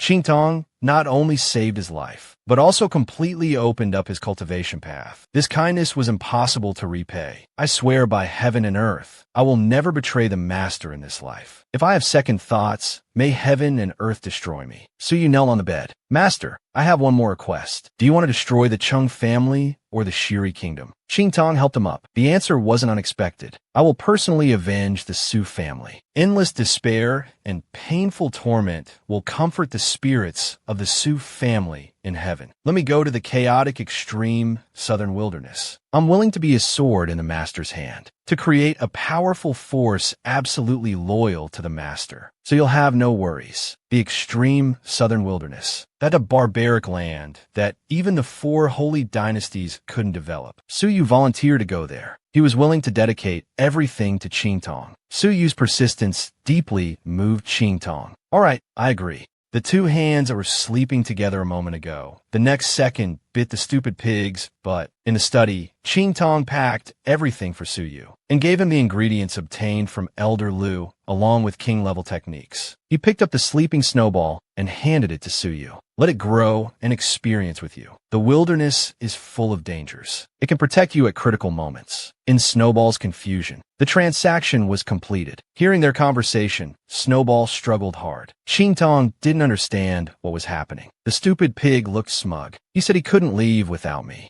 Why is he so clingy? Getting close to Snowball. You've grown up. I can't take care of you every day. I'm not your mother. This made Snowball cry out loudly. Tears fell silently. The stupid pig turned his head away. Suddenly Snowball bit him hard. Screams like a pig being slaughtered really came from the study. The exhausted Snowball lay in Suyu's arms. The little pig was fuming on the side. Chu Lingfeng said he wanted to go with Suyu, but Suyu refused. You think it's for fun? You'd be going to your death. This made Chu Lingfeng unconvinced. He thought secretly that he'd prove himself eventually. I can protect you. The next morning, Xingtong sat in the main seat. People were divided into 2 groups. One part would return to the Luo family with him. Another part would stay to guard. Those following him to leave. Leave the city in batches now. As people left, Chu Lingfeng knelt down. Master, please allow me to stay in Black Prison. I'm too weak. I can't protect the master. I want to become stronger, so I can protect you all. I have no strengths, except I'm not afraid of injuries or pain. Strangely enough, the more I get beaten, the stronger I become. I want to stay and train in the bloody arena. Chu Lingfeng's words made him agree. In Ming Zun's study, the man gritted his teeth looking at the list of herbs in his hand. You damned agreement. Ming Zun was burning with rage at this moment, deceiving me time and again. This time I'll personally strip off your clothes. You think hiding among a bunch of strange herbs would go unnoticed. Xiaobei had never seen the master so angry. What shocked him even more, he actually wanted to strip off the evil doctor's clothes. The master has gone mad. Immediately prepare the spirit carriage to go to the Eastern Fence Kingdom. Black Domain divided into wind and rain. Suddenly knelt on the ground. Master, the spy reported, the evil doctor has already left Black Domain. Whereabouts? Unknown. These words enraged Ming Zun. A bunch of useless people. Order all of Black Prison. Divide into 36 palace halls. Fully investigate the evil Dr. Ghostchild. If you can't find them, an extremely cold smile appeared. I'll strip you both naked. Send you to the Butterfly Pavilion. The words Butterfly Pavilion scared the two of them. Don't worry, master. This servant will do everything possible to leave Ming Zun Palace. Xiaobei couldn't wait to gossip. The master is so unrestrained. I actually wanted to strip off new clothes. Looking at Xiaobei, chattering nonstop beside him, just about to speak out, not to rashly discuss the master. Suddenly an extremely cold, killing intent drifted by. Beiqing, why don't you go to the butterfly room now? Xiaobei collapsed on the ground with a terrified look. Strip off his clothes. Throw him into the butterfly pavilion. Without my order. The old man, in order to help his granddaughter break off the engagement, was not only humiliated by the vicious princess, but the Luo family was also suppressed everywhere. Qingtong heard people discussing. Unexpectedly, the Tianyu royal family could be so shameless. He called the waiter to inquire about the Luo family situation. Taking the silver pieces handed over, the waiter talked nonstop. Since old Master Luo returned from the Tianyu Empire, he was covered in injuries. The Luo family was also scolded and insulted by the Wang family of Eastern Fence. And everything the Tianyu Empire did was just to not break off the engagement. They were determined to have the Luo family's young lady marry into the royal family. Qingtong got up to leave after listening. Before leaving, he gave the waiter more silver pieces, telling him not to spread the news. Coming to the depths of the forest, he ordered everyone to take the forest boat to the Luo family to protect old Master Luo's safety, while he himself disappeared in a flash. Daring to lay hands on his relatives, he couldn't let any of them go. On the other side, Ming Zun recalled the conversation between Xiaobei and the other. I like that woman. This lord doesn't like her. He didn't even notice himself. When mentioning Qingtong, there was gritting of teeth, there was shame and anger. The only thing missing was killing intent and murderous aura. For anyone else, forget about taking advantage. Even touching would mean death. He hurriedly denied it. If this counted as liking, he definitely didn't like him. Damn woman, taking advantage of me time and again. When I catch you, this lord will pay you back double. After a long time, wind and rain came to report suspicions. The movements were strange and hidden, untraceable. Even the people in the mansion didn't know his whereabouts. Hearing this, the man snorted coldly. Looks like you also want to go to the butterfly pavilion. These words frighten wind and rain. The news from the Tianyu Empire is false, but valuable. This servant thinks it's worth investigating. These words made Ming Zun prepare. Spirit carriage, immediately head to the Tianyu Empire. Wind and rain breathed a sigh of relief. This search range requires manpower. Can we call on Xiaobao? With Ming Zun's authorization, wind and rain came to the spy department. Zophie, you bastard.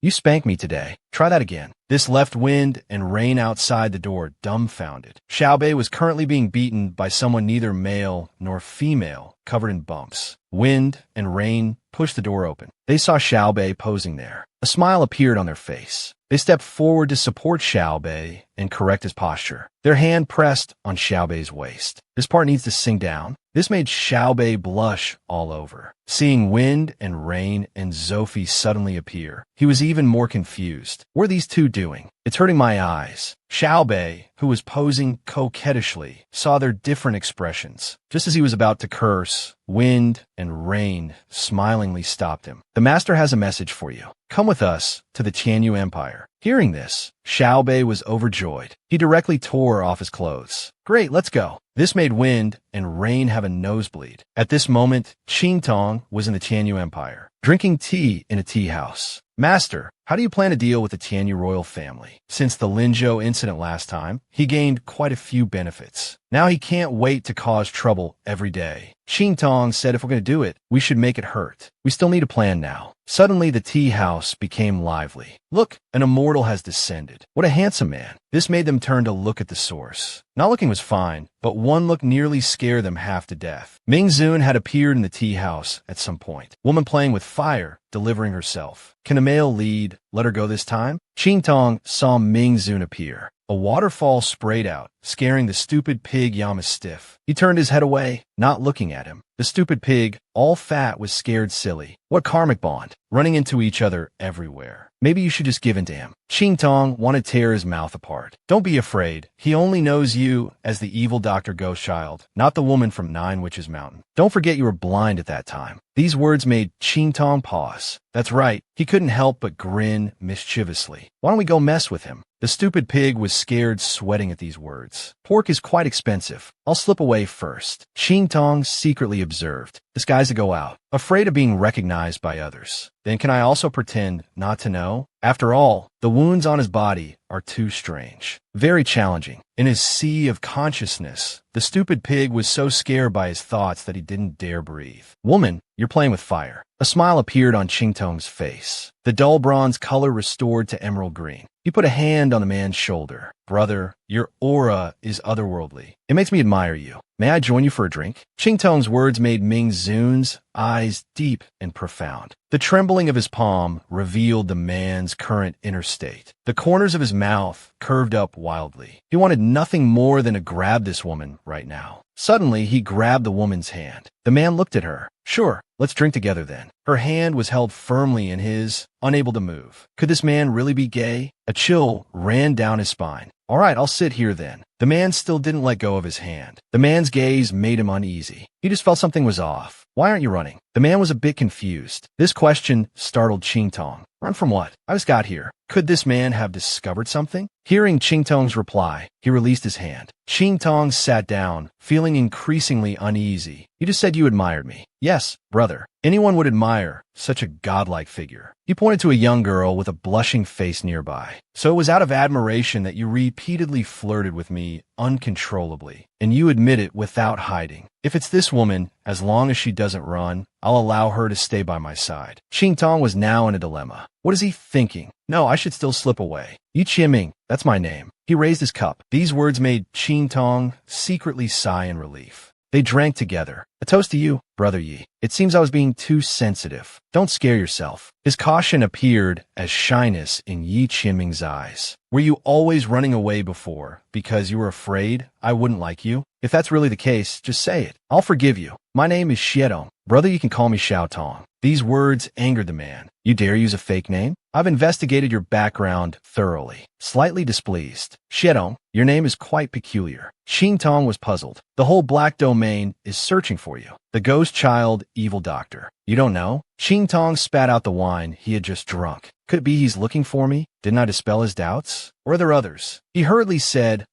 what brings Brother Yi to the Tianyu Empire? Yi Qianming looked at Qingtong with a wicked smile. To catch someone, of course. The man, to make him reveal his true form, was willing to get the woman drunk and take advantage of her. Hearing Yi Qianming was here to catch someone, Qingtong trembled. Tong, let's drink. Didn't you come specifically to drink with me? Hearing this, Qingtong dismissed his doubts. If he came to catch me, he would have made his move by now. I must be overthinking. Yi Qianming kept pouring one drink after another, embarrassing Qingtong. I want to see how long your eyes can hold out. Qingtong also accepted every drink. After a while, Qingtong showed signs of drunkenness, looking quite attractive when drunk. When Yi Qianming raised his cup again, Qingtong waved his hands in fright. His purpose for coming was to take his pulse. After hearing this, Yi Qianming extended his arm. So he was concerned about my injury. He really does like me. As their skin touched, Yi Qianming's body trembled slightly. He felt a strange sensation in his heart for no reason. Yi Qianming's face flushed, and he turned his head away. His heart seemed to beat a bit fast. This flirtatious woman, touching me on purpose.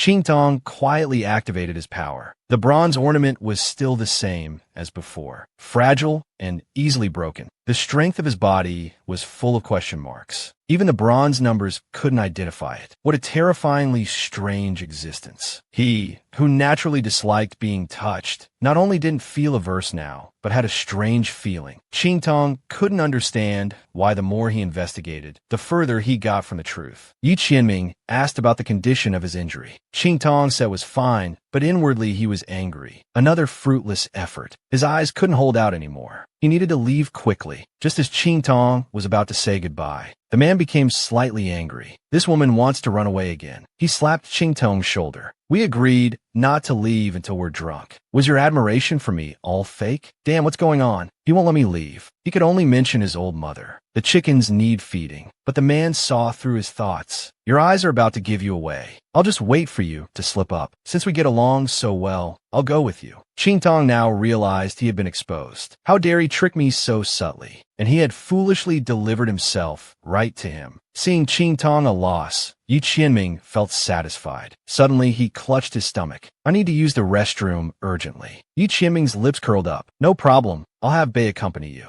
Damn, even going to the bathroom needs an escort. Yi Qianming suddenly stood up. Since Tong Tong doesn't want to go, I'll personally accompany you. This frightened Qingtong. He could only look at Bei Qing. Then I'll trouble you, young brother. Bei Qing patted his chest and sat down. Don't worry, I'll keep a close eye on her. Yi Dianming lafit inyardly. Let's see how you escape this time. After a while, he became anxious and uneasy. Feng Yu consoled him. Master, don't worry. Don't scare off this friend. It'll be hard to get close in the future. Suddenly, Yi Qianming crushed the wine glass in his hand. Qingtong returned at that moment, arm in arm with Bei Qing. Yi Qianming's eyes turned cold. He felt Bei Qing's shoulder was an eyesore. Why did he want to chop it off? He pulled Yi Qianming up. I'll take you somewhere to meet some friends. Yi Qianming was led away by this sudden action. When they arrived at a door, Yi Qianming immediately sensed a bad feeling. A group of big men rushed towards him. He was stunned by this scene. Then his killing intent erupted. When he turned back to look at Qingtong, the place was already empty. The female lead had tricked the male lead again. Hearing the explosion behind him, the man was very angry. The consequences would be severe. The stupid pig was even more afraid. Sooner or later, both master and servant would be dragged down. Qingtong's lips twitched. This was just an accident. Then he asked him to take out all the storage rings. Each could hold hundreds of bottles. The stupid pig didn't understand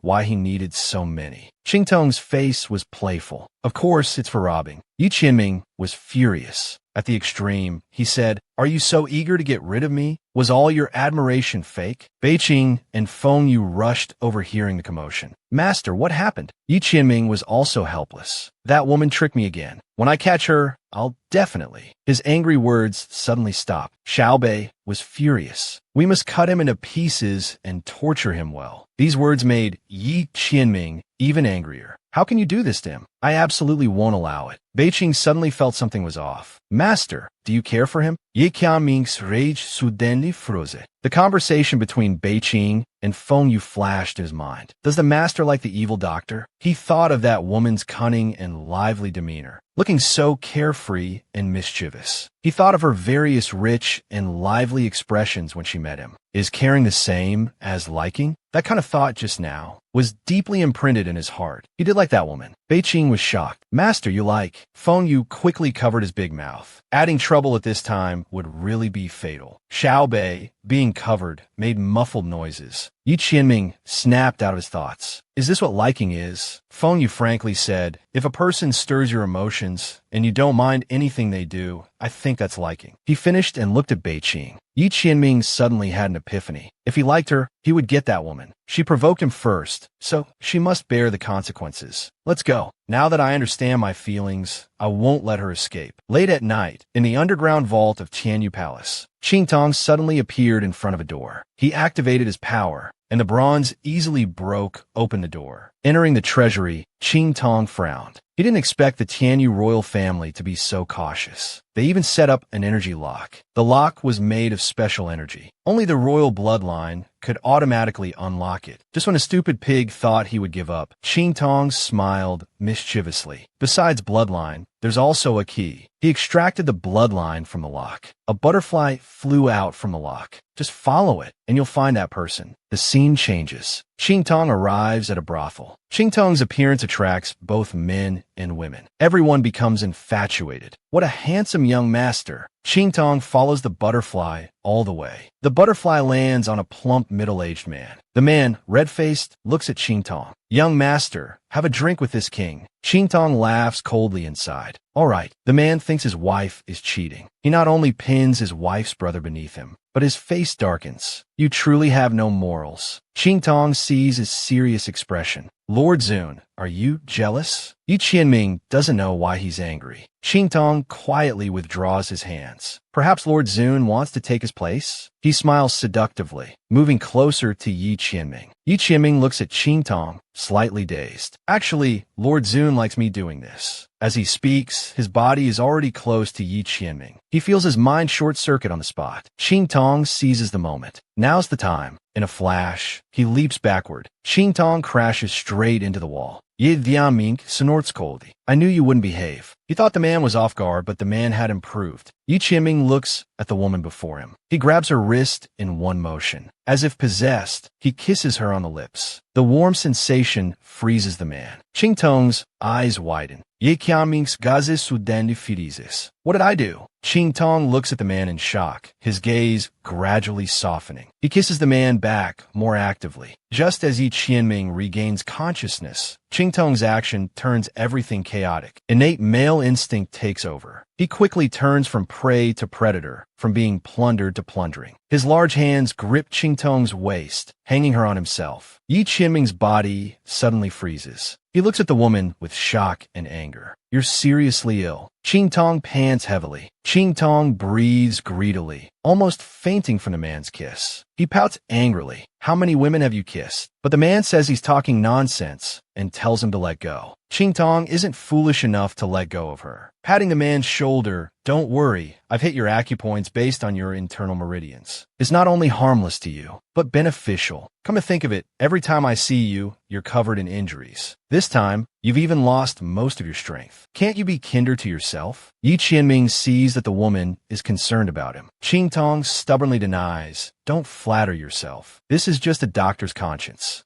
Waving to the man, you'll be back to normal in an hour. No one will disturb you here. I have things to do. Goodbye and farewell. Yi Qianming trembles with anger, gritting his teeth. Qing Tong suddenly stops, inexplicably explaining to him, your worry is unnecessary. How could I let other men take advantage of me? And of course, I'm not so easy to bully. The man's extremely gloomy face, seeing him leave. His lips unconsciously curl upward. Is he explaining to me? Blood shrouds the sky of the Tianyu Empire. Over a dozen men appear, faces covered in black cloth, wearing night clothes. The leader is a top-tier assassin of the highest rank, a sacred realm expert. Their target is none other than Yi Qianming, the protagonist and his beloved wife's passionate kiss. He thought he would gain love, but was used again by the female lead. Unable to move, watching the female lead leave. Again arriving at the Tianyu royal secret chamber. The necklace transforms into a key through decomposition. The moment the treasury opens, master and servant turn into money grubbers. Stupid Pig even dives right in, refusing to come out no matter what, grabbing Stupid Pig, ordering him to take all the treasures. While he himself searches carefully alone, suddenly his gaze freezes. He discovers the true foundation of the Tianyu royal family. Meanwhile, the assassins confirm Yi Qianming's location. Over a dozen shadows rush towards the room. Yi Qianming is in the middle of recuperating. His eyes suddenly open. Over a dozen shadows break through the window.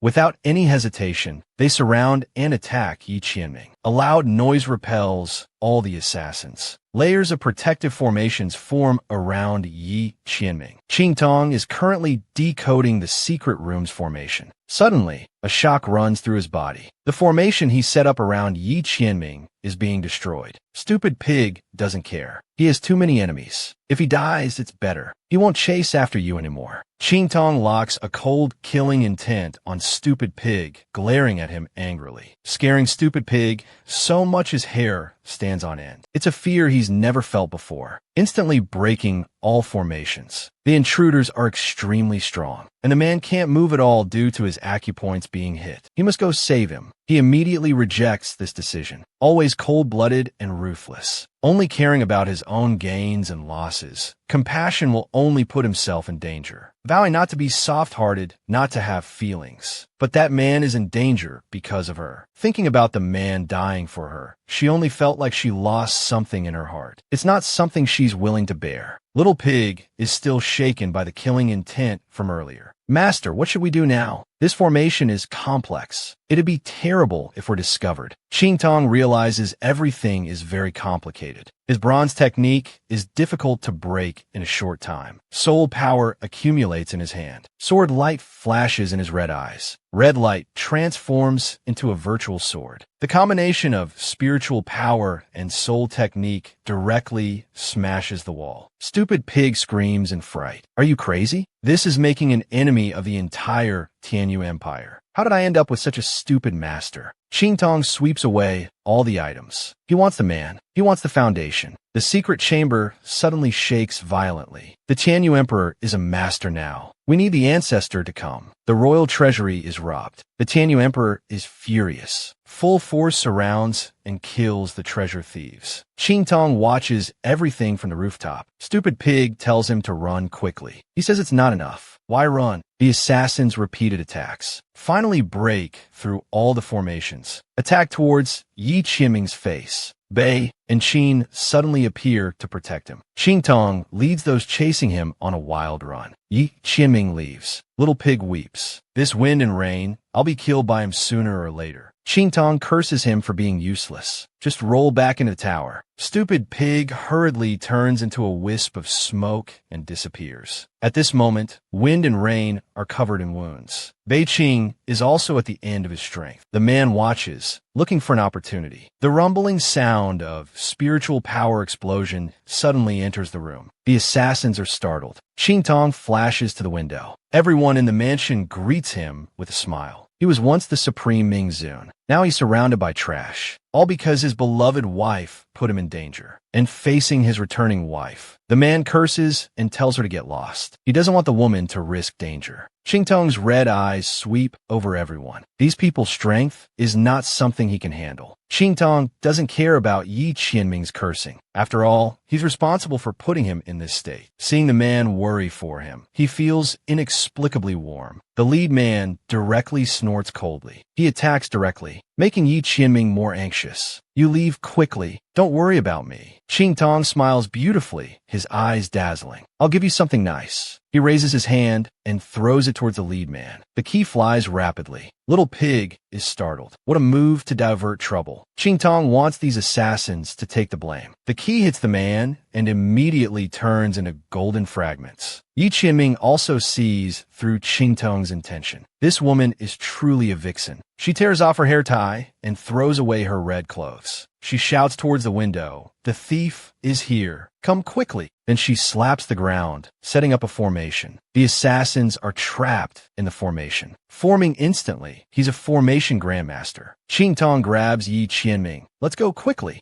A rumbling sound comes from the courtyard. The Tianyu royal family arrives, angrily attacking. The sound of spiritual power clashing echoes in the room. The lead man realizes he's been tricked. I'll hold him off. Go chase the target. Deep in the forest, Qingtong and Yi Qianming maintain a safe distance. Who did you offend? Why do they want to kill you? Yi Qianming admits frankly, it's the supreme assassins. His voice is calm, not seeming very concerned. Bai King is furious. He looks at Qingtong. It's all because of you. Wind and Rain quickly interrupt the following words. Yi Qianming looks at Qing Tong with cold eyes. Come here. But Qing Tong looks at him warily. Who knows if he'll be caught by his subordinates if he goes over. Yi Qianming looks at him, veins popping. You seal my acupoints. You come undo them. How can you do it from so far away? Those Tianyu royal family members won't hold them off for long. He's even more angry inside. Does this woman really not want to get close to me? Qing Tong comes to his senses. Oh, it's about unsealing the acupoints. He points at Bei Qing and Wind and Rain. I can just tell them how to do it, sister. These words infuriate Yi Qianming. No, you sealed them. You unseal them. You can do it. Bei Qing is dumbfounded, screaming internally. Damn, is the master throwing a tantrum? Wind and Rain give him a "you'll die if you dare say it out loud" look. Qing Tong is even more startled by these words. There must be a plot. He definitely wants to deal with me after unsealing his acupoints. Qing Tong takes small steps backward. The man becomes more frantic. You come here. I don't want anyone but you. Qing Tong smiles awkwardly. Helping him unseal his acupoints now would take too much time given his current strength. After hearing the explanation, the man is relieved. Suddenly, bells ring loudly. The alarm Qing Tong set up has been triggered. Wind and Rain look at Yi Qianming questioningly. Yi Qianming keeps staring at Qing Tong. Qing Tong feels a wave of guilt. Suddenly, several streaks of light surround them. Qing Tong is surprised these people came so quickly. Without thinking much, I'll unseal your master's acupoints. You hold them off. Seeing Qing Tong come to his side, he realizes she really can't let go after all. Suddenly, Qing Tong grabs the man's collar. They stare at each other. Yi Qianming is stunned. With a ripping sound, Qing Tong directly tears open the man's clothes. He is the high and mighty Ming Zun. Now he's being stripped by a woman. Not only is he being groped by a female hooligan, but the woman also looks aggrieved. By King's Ice Veden. He's never seen such an exciting scene. Yi Qianming is even more furious. This woman has been taking advantage from the start, every time with various excuses. Qing Tong's face turns red. It seems he indeed went a bit too far. His fingers lightly touch the man's back. An unusual feeling makes Yi Qianming feel ashamed and angry. The places touched by Qing Tong feel even hotter. He doesn't understand what Qing Tong is doing right now. Qing Tong, however, is cursing his ancestors to the 18th generation. Is this man's body made of iron? The power can't be transmitted at all. As his fingers slide downward, Yi Qianming curses loudly. What are you doing? Qing Tong looks aggrieved. Don't make a fuss. Where's your dignity as Zunju? I'm unsealing your acupoints. Bei Qing is suddenly struck down by an assassin. Qing Tong senses trouble. It's going to be too late. The mark on his forehead flashes briefly. Stupid pig is thrown out like a cannonball. Stop them for me. Stupid pig screams come from the air. This woman is crazy. These people are at least at the half-saint level. Qing Tong uses bronze technique. Bronze light turns into an illusory sword. The assassins scream one after another. Tomato sauce vomits recklessly. Yi Qianming is stunned. Did he really do this? Stupid pig is even more startled by this sudden ferocity. Qing Tong shouts, "If you don't stop them, I'll slaughter you. I didn't raise you to fatten you up. It's time to do some real work." Stupid pig changes his crying face to a cool look. Spiritual energy bursts out, making popping sounds. Qing Tong indicates to end this quickly. The fragments have limited damage to them. It turns out that when signing the employment contract, he had already tampered with the key. Stupid pig is like Tian Peng reincarnated. Purple-red spiritual power turns into a long dragon, rampaging madly. With Stupid Pig joining the group of assassins, the battle situation is eased for Wind and Rain. A sword pierces through one person's hand, firmly grabbed by the assassin. Quickly go kill the target. Unexpectedly, the assassin is fearless of death. Seeing the situation turning unfavorable, Yi Qianming tells Qing Tong to leave quickly. Qing Tong looks up at him. Can they really not be stopped? Seeing him unmoved, Yi Qianming becomes angrier. Even if he dies, he doesn't want to see Qing Tong harmed. Is he really going to abandon him? After countless times of harming him. However, the man has spared him time and time again. With his power, he could have killed him with just a wave of his hand. Suddenly, Qing Tong speaks. Do you really not blame me for doing so many outrageous things to you, and even putting you in such danger? Yi Qianming answers seriously, I don't blame you. It was my own miscalculation. Are you afraid I'll blame you? A trace of pain flashes across Qing Tong's heart. The assassins approach Qing Tong step by step, as if he's made some decision. "Close your eyes," he says, his voice revealing a hint of shyness. Yi Qianming looks like a know-it-all, not understanding what he's about to do. He's preparing to break through his acupoints now, which drives Qing Tong crazy. This man is really troublesome. He pulls off his veil, wraps his arms around the man's neck. While the man is stunned, their lips press tightly together. The male lead finally gets his wish. Not only does he passionately kiss his beloved wife, but he also sees her shy expression. Yi Qianming doesn't understand why he's transferring what little power he has left. The transferred power suddenly pulls back sharply. Yi Qianming is shocked. He wants to use my power for himself. After realizing this, Yi Qianming actively cooperates. Instantly, Qing Tong feels like his meridians are about to burst. Terrifying spiritual power runs wild in his body. The assassins are shocked by the sudden burst of spiritual power. If this woman isn't killed, she'll be in endless trouble. He hugs Yi Qianming to dodge this attack. Casually striking out a palm, he directly forces back the approaching assassins. He looks at Yi Qianming. "Quickly teach me a move. Your strongest technique." He's now like an erupting volcano, already at the edge. Due to his special physique, Yi Qianming only cultivates one technique, but only he can use it. Qing Tong doesn't care. He urges him to quickly teach himself. Qing Tong's at his limit. He doesn't think much. The ultimate evolution of bronze technique. Perfect replication.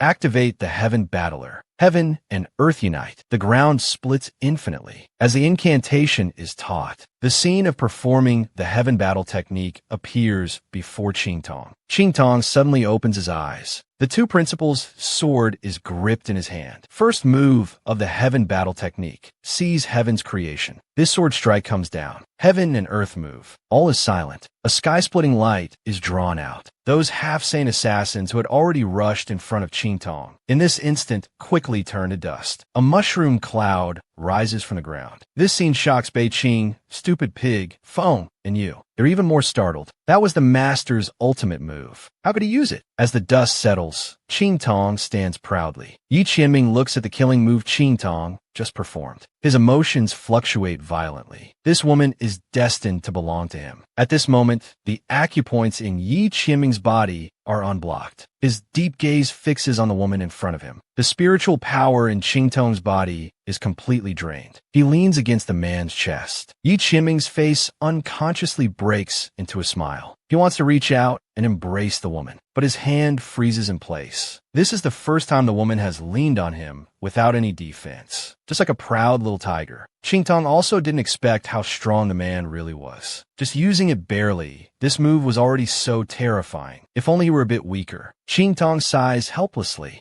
Yi Qianming is puzzled. Why in this world, the strong are respected? Isn't it good to be stronger? Qing Tong reveals his true feelings for the first time. Because this way I could keep you by my side. It doesn't need to be much weaker. Just a little bit would do. Yi Qianming is delighted. So when he said he admired me, it was true. He really likes me. But you're too strong. So strong that I can't control you. I hate being out of control. Yi Qianming feeds it. So he wants to stay by my side. But because I'm too strong, he doesn't dare to get close. He then smugly states that his strength is irreversible. You want to stay by my side. However, before he finishes speaking, Qing Tong stretches lazily, saying these things are unrealistic. Thank you, Lord Zun, for understanding me. He leans on him willfully. In an instant, his face turns black as coal. He's stunned in place. Yi Qianming has unblocked his acupoints at some point. His face darkens. He puts on his clothes. What do you think you're going in front of me? This woman just kissed him once. The man casually wiped out a group of half-Saint Realm experts. It turns out the woman just activated his supreme eye technique. Now he's being stared at by the man with cold eyes. He didn't expect the man to change his face faster than turning a page. He's scared and keeps backing away. However, an all-encompassing barrier is quietly set up. Now the man is settling accounts. He has nowhere to escape. He curses this man for being ungrateful. Unexpectedly, Yi Qianming becomes aggrieved. His strength is not something he can control. This makes the man not understand why the woman avoids him like the plague. He can only laugh dryly. He tries to persuade him to calm down. After all, he just saved him. He shouldn't take advantage of someone in distress. His eyes involuntarily wander. Such an abnormally strong guy. He'd be crazy not to run. But Yi Qianming doesn't let him off. Because when has the woman not taken advantage of others in distress? This makes Ching Tong instantly cower. It seems that every time he met him, the man was in a passive situation. Suddenly, the man's gaze shakes violently. Before Ching Tong understands what's happening, he pulls his body over. Terrifying spiritual power spreads out from Yi Qianming's hand. Two streams of spiritual power collide in the air.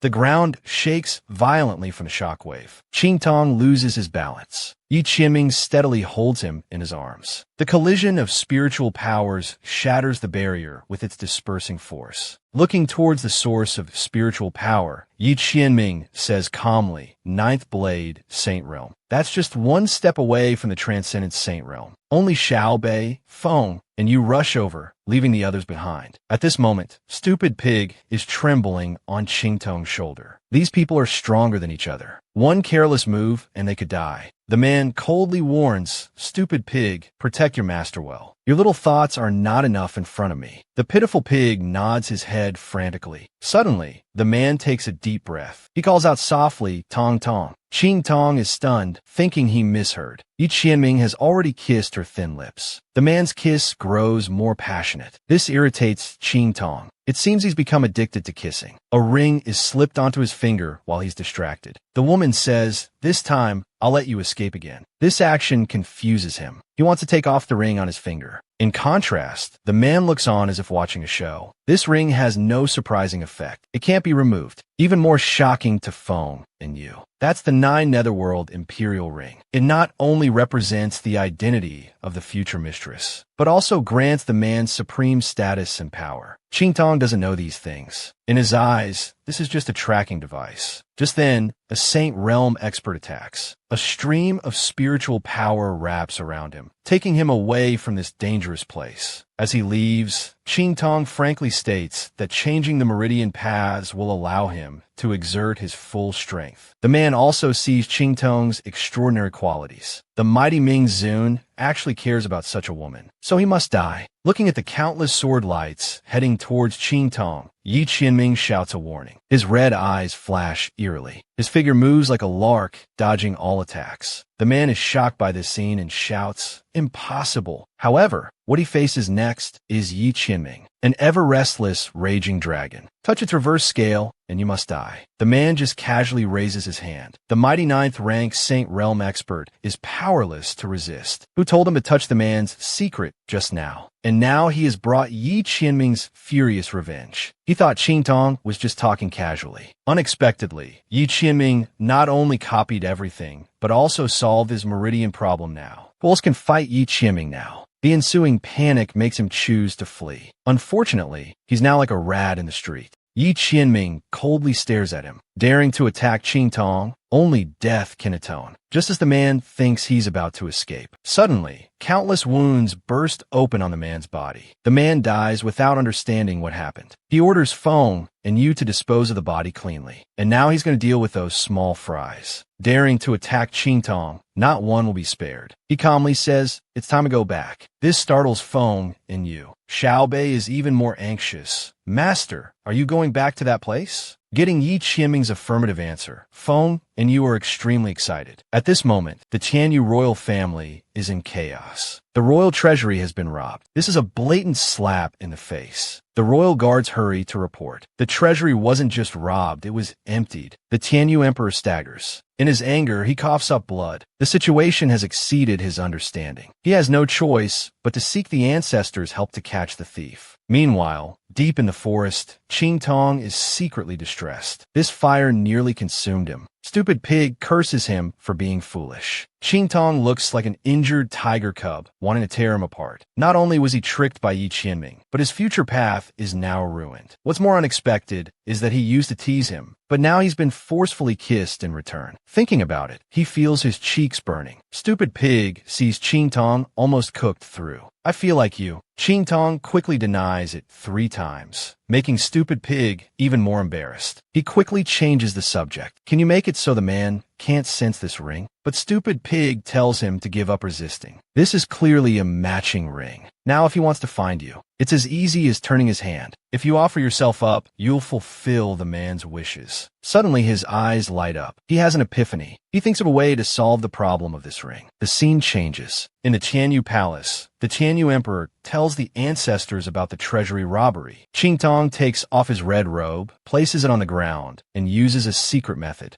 An image begins to form. This scene makes the Tianyu Emperor excited. Suddenly, a loud boom interrupts the secret technique. The so-called ancestors are all coughing blood from this attack. The pressure of a saint realm descends from the sky. The treasury matter is not to be investigated further. Otherwise, the country will be destroyed. As the pressure dissipates, the palace is left in ruins. The mighty emperor is left trembling in fear. Far above the royal palace, in a floating spirit pavilion, Yi Qianming finishes doing this for Qingtong. Just as he's about to leave, his expression changes. Originally, there was only one Nine Netherworld's yellow rank aura, but now there are several. To prevent his beloved wife from escaping again, the man not only gave her the ring, symbolizing his power and status, but also eliminated any dangers that might harm her. However, this now gives her a headache. The ring's aura changed from one to several, and the number was rapidly increasing. Is this woman so afraid of him finding her? Since Qingtong wants to hide, he's determined not to let her have her way. He then instructs the two to continue intensifying the search based on the portrait. Regardless of gender, report any discoveries immediately. This infuriates him. Is he really so frightening that the woman keeps running away time and time again? Hearing the master's mumbling, Xiao Bei is shocked. Yi Qianming's cold, deep gaze turns towards her. This look would frighten anyone. Feng and Yu timely intervene, explaining that Qingtong doesn't understand your intentions. In her mind, perhaps you want to catch her to vent your anger. These words anger him even more. He not only told the woman his name, but also let her dine with him, touch him casually, and even gave her the Nine Netherworld's yellow sword. Isn't that enough? Feng and Yu's mouths twitch, not understanding. The foolish Feng, and you can only explain again to this evil doctor. It seems you have a special interest in her, but it's just admiration, not love. Yi Qianming continues to be stubborn. Do I have to openly admit that I like her? As the great Ming Lord, how can I speak of romance so casually? Feng, and you can only smile awkwardly. They dare not look at his dejected expression, not understanding where they went wrong. Seeing the master's increasingly gloomy mood, perhaps the evil doctor thinks differently from others. You gave her the yellow ring, but in her eyes, it might be a means to track her. This advice makes him reconsider. How can he make the woman not be on guard against him? At this moment, Qingtong is wandering through the red light district, casually throwing fake rings around, impressing Stupid Pig. He makes the fake rings absorb his own blood essence, changing their aura to become indistinguishable from the real one. After throwing the fake rings, he resumes his evil doctor appearance. Stupid Pig mocks. Are you afraid the man won't come catch you? You dare to parade around as the evil doctor. But Qingtong has his own ideas. After all, having emptied the Tianyu royal treasury, he needs to sell the goods quickly. At this move, Stupid Pig mutters softly that he's playing with fire again. Suddenly, they hear people discussing that the Tianyu royal treasury was robbed, and the royal family asked the ancestors to investigate. As a result,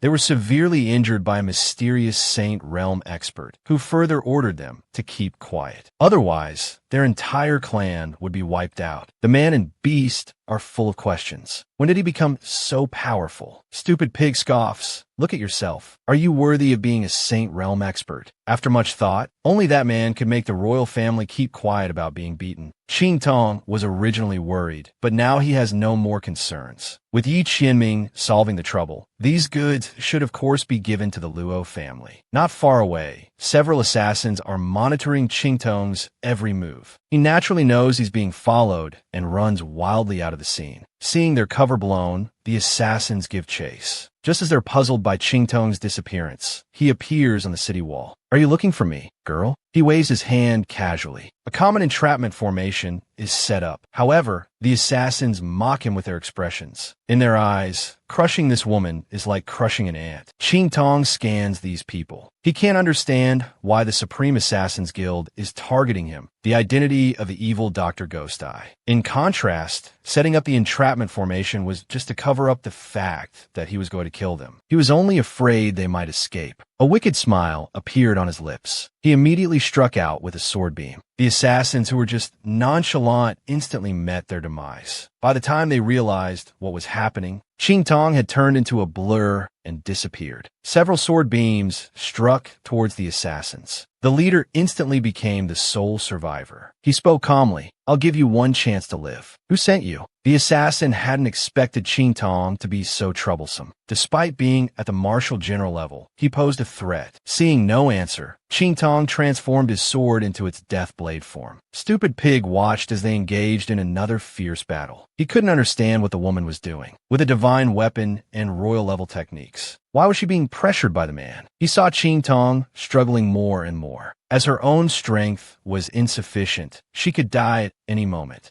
Suddenly, Stupid Pig trembled. He remembered Yi Qiming's tone when telling him to protect Qing Tong. This woman couldn't be harmed, or his life would be forfeit. He sat cross-legged, spiritual fire burning fiercely on his body. Suddenly, a red-haired youth appeared. Qing Tong also noticed Stupid Pig's transformation. Just as the youth was about to make a move, a cold shout interrupted him, forbidding him to act. At this moment, he had also advanced to Great Marshal General. It turned out everything was planned by him, just using the assassin as practice. With a sword strike, the man jumped away. The assassin hadn't expected the woman to choose this moment for a breakthrough. Spiritual power circulated, and she used the first move of the heavenly technique, seizing heaven's creation. It was actually the killing move Yi Qiming taught her. The man screamed in agony, leaving nothing behind. This scene shocked Qing Tong. He hadn't expected the technique Yi Qiming taught could kill across levels. Stupid Pig rushed towards him, interrupting the still dazed Qing Tong. He really thought the woman was going to die. He grabbed Stupid Pig's face. Just now, he felt a terrifying aura emanating from him, identical to when breaking his seal. With a dark expression, he asked if he was hiding something. After all, this pig couldn't move when seeing spirit stones and magical tools. He had gained quite a lot from these recent robberies. Qing Tong wore a harmless smile. Stupid Pig quickly apologized and had to come clean. His strength had recovered somewhat, able to resist a half-saint level expert for a while. Now, when he saw him smiling at himself, he felt uneasy. After all, they had a master-servant contract. He couldn't resist. Getting the answer he wanted, he patted the pig's head. He liked everything to be within his control. Meanwhile, at the Luo family, Old Master Luo stood dazed at the entrance of the Luo mansion. The White Lotus Luo, Xining, actually asked Old Master Luo to abdicate. Just as the two were arguing heatedly, the White Lotus's eyes turned cold. Then grandfather will have to forgive his granddaughter for being unfilial. The woman was willing to harm her own grandfather for the family business. Old Master Luo hadn't expected her to be so heartless. At the White Lotus's command, they forced grandfather to abdicate. They even wanted to burn all of Qing Tong's belongings until nothing was left. In a flash, the old master drew his sword and slashed at the White Lotus. However, he was blocked by a man. Just as he was gathering strength for a stronger attack, his expression suddenly changed to shock.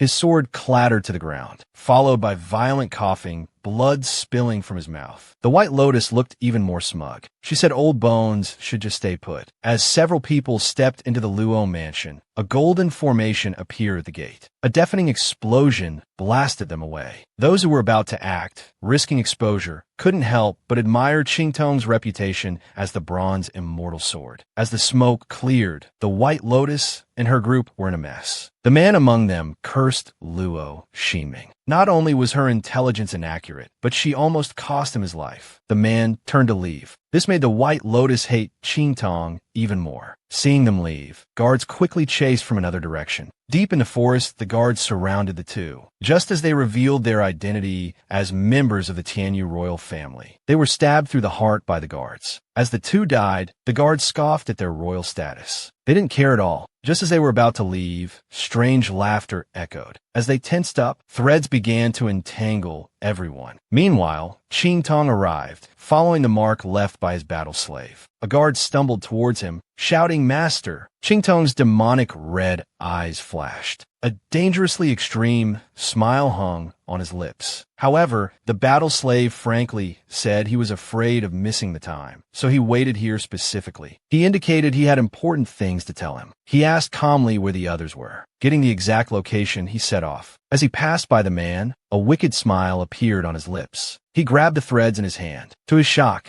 the threads passed through various parts of Qingtong's body. The man tore off his disguise. A short, withered old man looked lustfully at Qingtong. This was unexpected to him. Such a delicate girl was the master of those guards. His fingers manipulated the threads. Qingtong cooperatively turned around. With a frightened look, he asked why his body wasn't under his control. The old lecher was intoxicated, approaching Qingtong. He boasted, "The potion your subordinates used was made by you, right? If you concoct a potion to restore my meridians, I'll spare your subordinates' lives and make you my 138th concubine. What do you think?" Qingtong didn't object. Instead, he wanted to ensure his subordinates' safety before making a decision. The scene changes to the entrance of cave. He was pushed into the cave by two puppets. Seeing Qingtong captured, the guards cried out in shock. The old man arrogantly said, "I'll give you some time to consider. I have ways to make you submit anyway." As the old man left smugly, Qingtong got up. The guards were full of guilt, wishing to atone with their lives. Some of the elders spoke up, telling them not to struggle. The Yin-Kuei monster's power was comparable to the martial emperor realm. Although his meridians were damaged, he could absorb cultivators' spiritual energy. Those threads were his means of controlling people. Qingtong smiled wickedly. He knew all this. This was why he came here. The mantis stalks the cicada, unaware of the oriole behind. He had just appeared helpless, but now he stretched lazily, moving his body with ease. It turns out everything was within his control. He focused his consciousness inward, easily breaking the threads throughout his body. The man who had been watching shouted, "Impossible." Qingtong ignored him and walked to the battle slave. He tapped various parts of the battle slave's body, immobilizing them and breaking the threads. Seeing this, several elders begged Qingtong for help. He said he would help if they swore an oath of loyalty to him. Hearing this, the elders strongly objected. He shrugged indifferently. If they disagreed, they could wait to be drained into mummies. He turned to leave with the others. Faced with the threat of death, the elders compromised. After all, someone who could break the Yin-Kuei monster's power couldn't be weak. Late at night, the Yin-Kuei monster returned. Seeing corpses everywhere, he darkly asked what happened. The battle slave, expressionless, said these people suddenly collapsed. Noticing the spiritual threads weren't broken, he relaxed a bit. Just as he turned over a corpse, countless daggers shot out from hiding. He retreated amid screams. His steps landed on a preset formation. Qingtong severed the countless threads connecting to him, shouting attack. The corpses came back to life, approaching him. He realized the grave situation, but it was too late. His body couldn't move, at others' mercy. He tried to summon puppets, but they were blocked outside by the formation. Qingtong quickly ordered attacks from all directions. The old man flew into a rage, releasing countless threads. Following Qingtong's command, the threads passed right through their location, but they themselves were completely unaffected. Seeing this illusion formation, the Yin-Kuei monster cried out in shock. It turned out Qingtong could not only break his threads, but also set up formations to counterattack. Without worry, they attacked the Yin-Kuei monster. The group's counterattack caught him off guard. He took the hits squarely, falling to the ground. It was a joyous sight. Only then did he realize Qingtong had been behind everything from the start. Ignoring his meridian problem, he activated his spiritual power. The threads sent everyone flying. He now wanted nothing more than to tear the woman before him apart. The battle slave shouted for him to dodge. However, Qingtong wanted to test if the soul-attracting wood heart could absorb full power in this shadowy place. Looking at the approaching Yin-Kuei monster, Qingtong sneered. Using forbidden techniques, while seriously injured, was courting death. His eerie red pupils flashed. This was a clear target. Spiritual power coursed through the sword. The first move of the battle sky Ju was launched. Terrifying spiritual power struck the Yin-Kuei monster. The pain of his body being torn apart made him let out a final scream. The next day, at the Luo mansion's gate, several uninvited guests were shouting, "The Luo family will be ruined by Luo Qingtong sooner or later. If you're smart, quickly abandon the dark and follow Miss Ning." One moment they were arrogant, calling Luo Qingtong useless. The next moment they were on the ground begging for mercy. It turned out that after dealing with the Nine Witch Mountain affair, Qingtong had returned to the Luo family. He just waved his hand, and the men were instantly controlled. Not only did he pour the night fragrance they brought onto them, but he also ordered the battle slave. Since they want to drink, give them their fill. He also told Luo Zinin, "The debt he owes me and the Luo family, I'll collect with interest." Back inside the Luo mansion, old Master Luo's face was ashen, without a hint of color. Seeing his grandfather, he was suddenly alarmed. He loudly demanded to know what had happened. Everyone in the room fell to their knees in fear. The steward frankly said that old Master Luo's cultivation was constantly dissipating. At this rate, he would become useless sooner or later. These words deeply touched Qingtong's bottom line. Feeling old Master Luo's pulse alarmed him even more. He found that his cultivation had already dropped to the 6th stage of Marshal General and was still rapidly decreasing. This made Qingtong completely furious inside. Who could have come up with such a humiliating and vicious method? The steward could only reveal the whole story. It turned out Luo Zinin's father was behind this. After old Master Luo fell, he established himself as the head of the Luo family and spread rumors that Qingtong had ruined the family. However, Qingtong didn't think so. Luo Zinin didn't have such courage or brains. It must be the Tianyu royal family plotting. He was just a dog being used as a pawn. Suddenly, old Master Luo slowly regained consciousness. The moment he saw Qingtong safe and sound, old Master Luo felt at ease. He blamed himself for being useless. He had fainted and retreated from the city. Now he couldn't even protect Qingtong. Qingtong saw everything and told his grandfather not to worry. He would handle everything. Old Master Luo laughed heartily. Losing some cultivation wasn't a big deal. As long as you're safe, it's not a major issue. Qingtong's eyes reddened. Everything old Master Luo had done was for him. Now how could he repay him? Qingtong grasped his grandfather's hand. "Don't worry, I can support the Luo family. I'll help restore your strength, and it will be even stronger than before." Meanwhile, at Luo Zinin's residence, the Luo family plaque hung high above the door. Balian's family was celebrating their establishment of the Luo family. They were now mocking Qingtong for being ungrateful. Suddenly, the sound of intense hoofbeats approached. "By order of the young miss, we've come to arrest the traitors of the second branch and clean house." Balian's mother was so angry, she started cursing loudly. The battle slave raised his long whip, striking the woman hard. The woman fell to the ground, moaning in pain. Balian was so scared he trembled all over. He never imagined an ordinary guard would be at the peak of martial marquee. Why did Luo Qingtong have such a strong guard? Seeing them unmoved, the battle slave raised his whip and walked forward.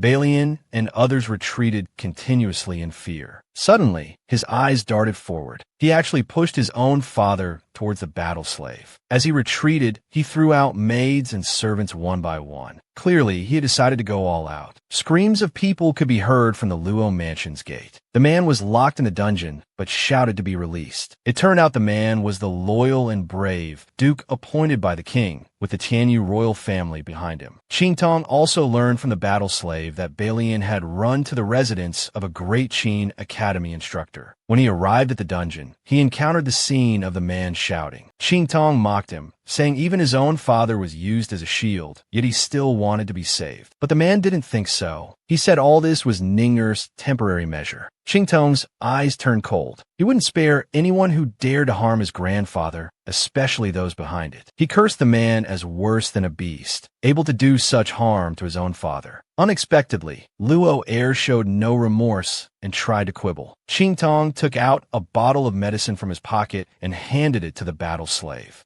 He ordered it to be given to Luo heir and to let the wild beasts outside in. Hearing this, Luo heir's eyes filled with panic. As the medicine was poured down, the man's strength increased instead of decreasing. Bursting with power, using it would cause him to explode. Otherwise, he'd become food for wild beasts. In despair, Luo heir shouted that Ning'er wouldn't let him off. Qingtong didn't care. because he would be next. One day, Qingtong was reading in the study. The battle slave reported that Luo Zinin had returned to the Luo mansion, and a Tianyu branch instructor followed her. Moreover, using some unknown means, the instructor was very hostile towards Qingtong. Hearing this, Qingtong found it interesting and wanted to go see for himself. He instructed the battle slave to make a list of all the things the royal family had given him over the years. He was preparing to give Balian a big gift. At this moment, Balian stood aside, complaining bitterly. He admitted that Qingtong wouldn't let him off, and his father's disappearance was also Qingtong's doing. Old Chu didn't care. If he dared to come and cause trouble, he would make him kneel and beg for mercy. Balian looked pitiful. This made Old Chu even more affectionate. This younger brother was too kind-hearted, and that's why he was bullied. Suddenly, the sound of smashing drew their attention. The Luo family plaque fell to the ground. Qingtong, riding a tall horse, ordered the battle slave to smash the plaque into pieces. How dare this disgusting white lotus flower call himself the Luo family? The battle slaves clanged and banged, smashing the plaque noisily. The Luo family servants tried hard to stop them, saying this plaque was given to the young miss by the Tianyu branch and couldn't be smashed. However, Qingtong paid no attention to this. Balian appeared, dramatically acting as the elder sister, asking, "What are you trying to do now?" They looked at each other. There could only be one Luo family plaque. Since you've been expelled from the Luo family, how can you hang this plaque? He then ordered his subordinates to bring a new plaque. The words "Do family" directly dazzled Balian's eyes. It made her even more furious. "You're my own sister, yet you humiliate me time and again. Doesn't your conscience hurt?" Seeing Balian acting, she felt even more disgusted. Balian, with tears in her eyes, complained bitterly, "Sister, you're truly heartless. You're jealous and afraid I'll surpass you. You expelled me from the Luo family. Now you're still after me. What have you done to the Luo family? Grandfather lost all his power because of you. That acting, what a waste not to win an Oscar. It was better not to mention old Master Luo." Mentioning him made Qingtong want to tear Balian apart. The battle slave shouted, calling Black White, "What can you do? How shameless can you be?" The man's face changed faster than turning a page. Originally strongly defending his disciple and showing great affection, the next moment he slapped the woman hard in the face. It turned out Qingtong not only revealed his shameful deeds, but also provided evidence to prove it. Just now, when faced with questioning, Balian hid behind Old Chu. He couldn't stand seeing his beloved disciple bullied. In his eyes, Qingtong became an arrogant, disrespectful person, a villain doing evil under the name of the fifth prince's wife. Qingtong frowned and said, "Where did this dog come from? What business do you have with the Luo family affairs?" Qingtong's disdain was exaggerated and used by Balian, who revealed that the old man was a recruitment teacher from the Tianyu branch. In her heart, she despised this old man even more. Being fooled by this two-faced little white lotus to stand up for him, being a scapegoat, had his brain been kicked. Qingtong's face was full of mockery, not taking him seriously. This made Old Chu furious. He further said he wanted to teach him what it means to respect teachers and value the way. Qingtong appeared indifferent on the surface. At this moment, Stupid Pig couldn't wait to fight with that stubborn old man. Qingtong stopped him. After all, he didn't like fighting and killing. The best was yet to come. He ordered the battle slave to bring the account list. Since Old Chu wanted to stand up for him, then he should repay these accounts for his beloved disciple. He then threw the accounts into Balian's arms. This made Balian panic and fumble. When Old Chu looked at the contents of the accounts, he inwardly exclaimed, "Not good." He hurried to stop it, but it was too late. Unexpectedly, he insisted that Qingtong had made it all up, and he had never seen anything in the accounts. Qingtong knew Balian like the back of his hand. "Then do you dare let me search your room?" The battle slave received the order and went forward, heading to the mansion. He placed all his hopes on Old Chu. His heart was even more shocked, his face becoming flustered. "Those things were all given to me by you." This sentence undoubtedly betrayed himself. Qingtong didn't let him off. "The dowry sent to me by the Tianyu royal family. Why would I give it to you? Are you going to marry into the Tianyu royal family?" Balian turned his back, speechless. Tears fell even more. "You're just jealous that my talent is stronger than yours, aren't you?" Suddenly, Old Chu called out, Sheening, interrupting his act. "Why are these accounts signed by you?" Balian said that Ching Tong had forced him to sign all of this. This made Ching Tong mock even more. "Do I have a lump on my head? Forcing you to take countless treasures. Am I crazy? Or are you stupid?" He ordered the battle slaves to take everything away. Whoever dared to stop them would be opposing the Tianyu royal family. Seeing the situation was lost, Balian begged Old Chu to help. But Old Chu no longer paid attention to him. He stood up and said that Ching Tong was pressuring like this just to get back the recommendation letter and family heirloom. He even put the hat of disrespecting teachers in the way on Ching Tong's head, saying he would never be able to enter the Tianyu branch in this lifetime. However, Ching Tong didn't care. The thing had been used by someone, he found it dirty. The one who couldn't enter the Tianyu branch would be him, not Ching Tong. Luo Qinghong stared at Old Chu's jade pendant. "Isn't this the engagement gift the fifth prince gave me?" These words made Old Chu completely furious. He tore off the jade pendant. He loudly questioned Balian. "Didn't you say this was given to you by the Tianyu royal family?" Balian was now completely speechless, his face turning black as coal. At this scene, Ching Tong laughed heartily. "This is me being jealous of him? I really don't know who's jealous of whom." A slap landed on Balian's face. Old Chu had never felt such humiliation. Ching Tong didn't forget to clap and cheer on the side, throwing away the jade pendant. The two left with long strides. He disliked it when others couldn't stand him, but couldn't do anything about it. Stupid Pig appeared, even more admiring and prostrating himself. Suddenly, there was a disturbance from the Nine Nether Yellow Realm. Ching Tong was shocked. Stupid Pig was scared and trembling. This ring had been quiet for so long. Why did it suddenly start acting up? The woman was teaching Balian a lesson just a second ago, looking like a good child. However, in an instant, she was shocked, panicked, and at a loss. It turned out the Nine Nether Yellow Realm had a disturbance. And the reason for the disturbance was that man had returned. At this moment, Yi Qiming's mind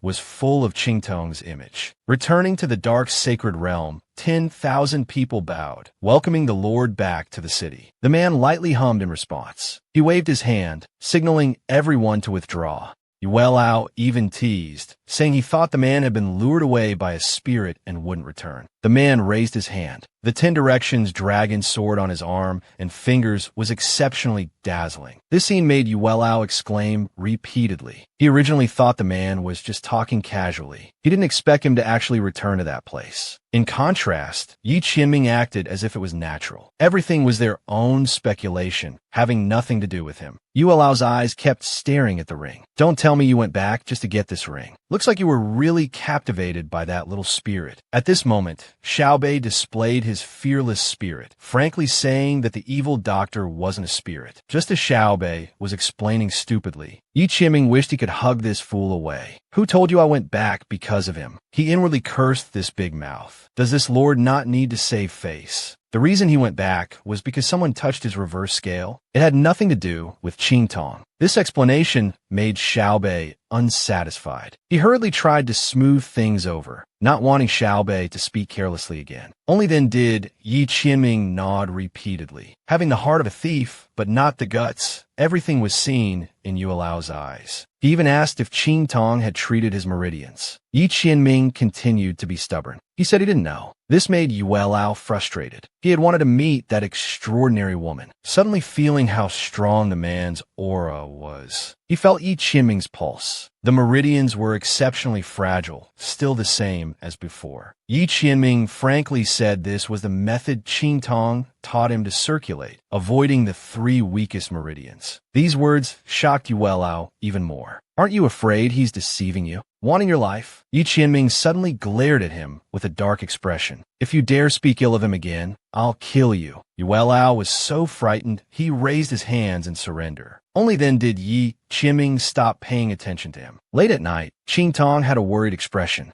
Luo Jia and grandfather couldn't leave him now. What if that man suddenly came after him? Stupid Pig was nonchalant. At worst, sacrifice the small self to save the greater self. Seduction works quite well, doesn't it? Ching Tong pinched Pig's face. Ever since meeting that man, it's always been him chasing. What seduction are you talking about? Now you're even dragging yourself into this. Stupid Pig quickly begged for mercy, and only then did Ching Tong let him go. It seems like every time you're the most excited, yet you blame me for instigating. Thinking about the man chasing after him at any time, he felt extremely annoyed. Stupid Pig suddenly spoke up. Haven't you ever thought that the reason the man keeps chasing you might not be to hug you, but because he likes you? Hearing this, Qing Tong was stunned. Recalling the encounter in the Tianyu Empire, the man had specifically come to capture him. He slammed the table and stood up. That man? I like him. He likes me. Is liking someone used for capturing? Stupid Pig was embarrassed and didn't respond. Who made these two? One a straight man and one a flirt. So peculiar. The next day, Qing Tong met the old man at a tea house. The old man frankly said that it wouldn't be difficult to yield to the Tianyu royal family. Going on like this, the Luo family might really be too late. Qing Tong would not yield a single step. The Luo family never bullied others, nor would they allow others to bully them. Since the Tianyu royal family oppressed the Luo family, he would snatch victory from the jaws of defeat. At this moment, the butler hurriedly ran over. Young miss, it's terrible. The royal family has sent someone. Never had there been such a frustrated prince. He came to demand military power and show off, but was knocked down by Qing Tong's sword, falling off his horse. The Luo family had commanded the army for 3 generations, guarding the borders. Now,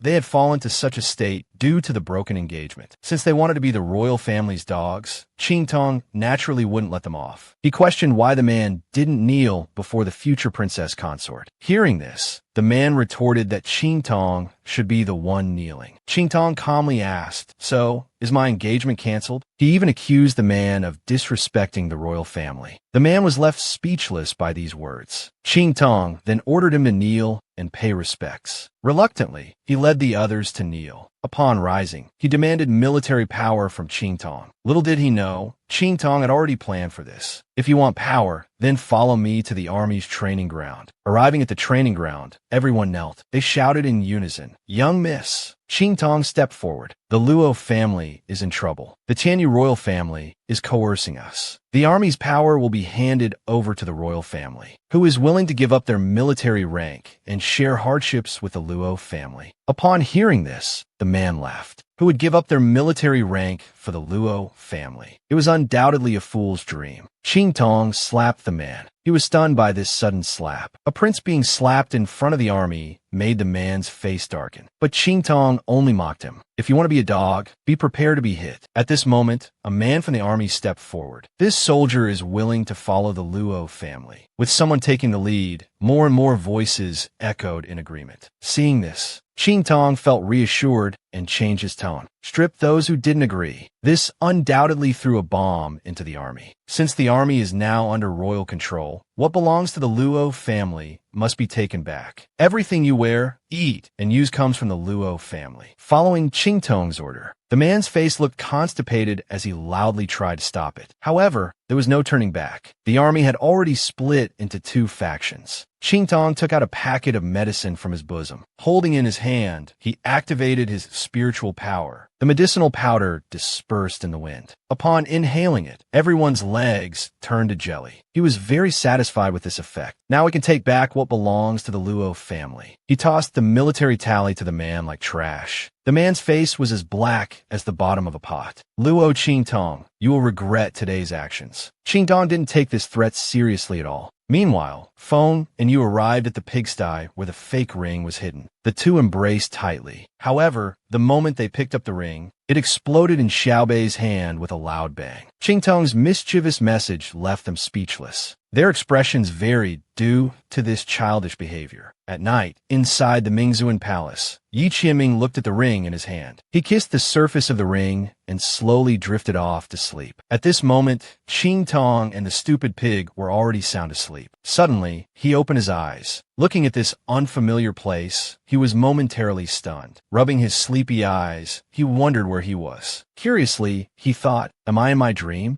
Suddenly, his expression froze, and he stood still in shock. Yi Qianming was lying there, looking at Qing Tong. The man had only kissed the ring once, and he entered the woman's dream. It turned out that his and the woman's rings were a matching pair. At this moment, Qing Tong's eyes were full of stars as she looked at him. Seeing Qing Tong in a daze, Yi Qianming found it amusing. Has the woman missed me? Unexpectedly, Qing Tong reflexively backed away, saying, No, I haven't missed you. This angered him. Even in a dream, You won't admit it? Do you dislike me that much? He calmly said, if you haven't missed me, why are you dreaming of me? Hearing this, Qing Tong was momentarily stunned. That's right, it's my dream. What am I afraid of? She looked at Yi Qianming and grinned mischievously. In a flash, she darted to the man's side. I missed you, really missed you, and she clung to him. Before she could finish speaking, the man grabbed her hand. Before she could understand what was happening, Yi Qianming had already embraced her. His tone was gentle as he said, I missed you too. The woman hadn't yet realized what was happening. After a while, she came to her senses. Her hands roamed all over the man's body. This body is so nice. The feeling is so real. He steadied Qing Tong's wandering hands. Of course it's real. What you're touching is really me. Qing Tong was lost in the moment, not understanding the hidden meaning in the man's words. She didn't know that a fragment of the man's soul was hidden in the 9 nether yellow realm, quietly entering her dream through the connection between the 2 realms. The man had never seen such an obedient woman. Do you like it? She replied with a happy face. I like it. The man caressed her cheek. Since you like it so much, tell me which green worm. He suddenly covered her mouth. Wait, this plot development isn't right. However, Yi Qianming leaned forward, slowly approaching her. She panicked. Is this an erotic dream? It's too intense. Having lived 2 lives without ever having an erotic dream, she now felt her face flush and her heart race. The man slowly spoke. Since you like it so much, why don't you come back to the black domain with me? You can touch or do whatever you want. He was stunned, his mind full of question marks. Isn't this supposed to be an erotic dream? Yi Qianming didn't notice his confusion. Tell me your real name and identity. How can I find you? Just as he was about to give in, this question instantly cleared his mind. He pushed the man away abruptly. Who are you really? Why are you asking these questions? He had let his guard down. The defenses he had just lowered for the man were instantly rebuilt into high walls. Yi Qianming also realized he had messed up. He was too hasty. Reluctantly turning his head away, he said, I am who I am. This irritated Qing Tong. This damn man, how dare he try to seduce me? Suddenly, Yi Qianming was startled. He found himself bound by chains on his hands and feet. This posture infuriated him. This woman had tied him up in such an embarrassing way. The woman slowly approached. The roles of hunter and prey had reversed. Yi Qianming dared not look clearly. You've ambushed me again when I wasn't paying attention. Unexpectedly, with a gentle push, Yi Qianming lay flat on the bed. Qing Tong straddled the man's body. Lord Zun, all's fair in love and war. Why do you think I always succeed? What should I do with you now? The man only said one sentence, which made his subordinate cough up blood. Who knew the mighty Mingzuan didn't know what sweet talk was. While Daishfang claimed to be skilled with both men and women and asked Zhuofei to teach him how to seduce women, because in yesterday's dream, the woman said he used sweet words to corrode her heart and even hit him. Hearing this, Zhuofei's jaw dropped in shock. His reaction further angered Yi Qianming. Thinking of the woman's uniqueness, he looked up at Zhuofei. Beiqing's mind was quite special too. He ordered Zhuofei to go seduce Beiqing so he could observe and learn from experience. At this moment, no matter how Feng and you tried to persuade, Beiqing remained sullen and unresponsive. It turned out they had come to Nanfeng Pavilion to search for the ring. The two carefully explored along the way. Passing by a room, they heard ambiguous sounds. Xiaobei wanted to leave immediately, but Feng and you held him firmly. They pushed open the door crack and peeked inside. When they saw the scene on the bed, Feng and you whispered teasingly in his ear. Their hands roamed all over his body.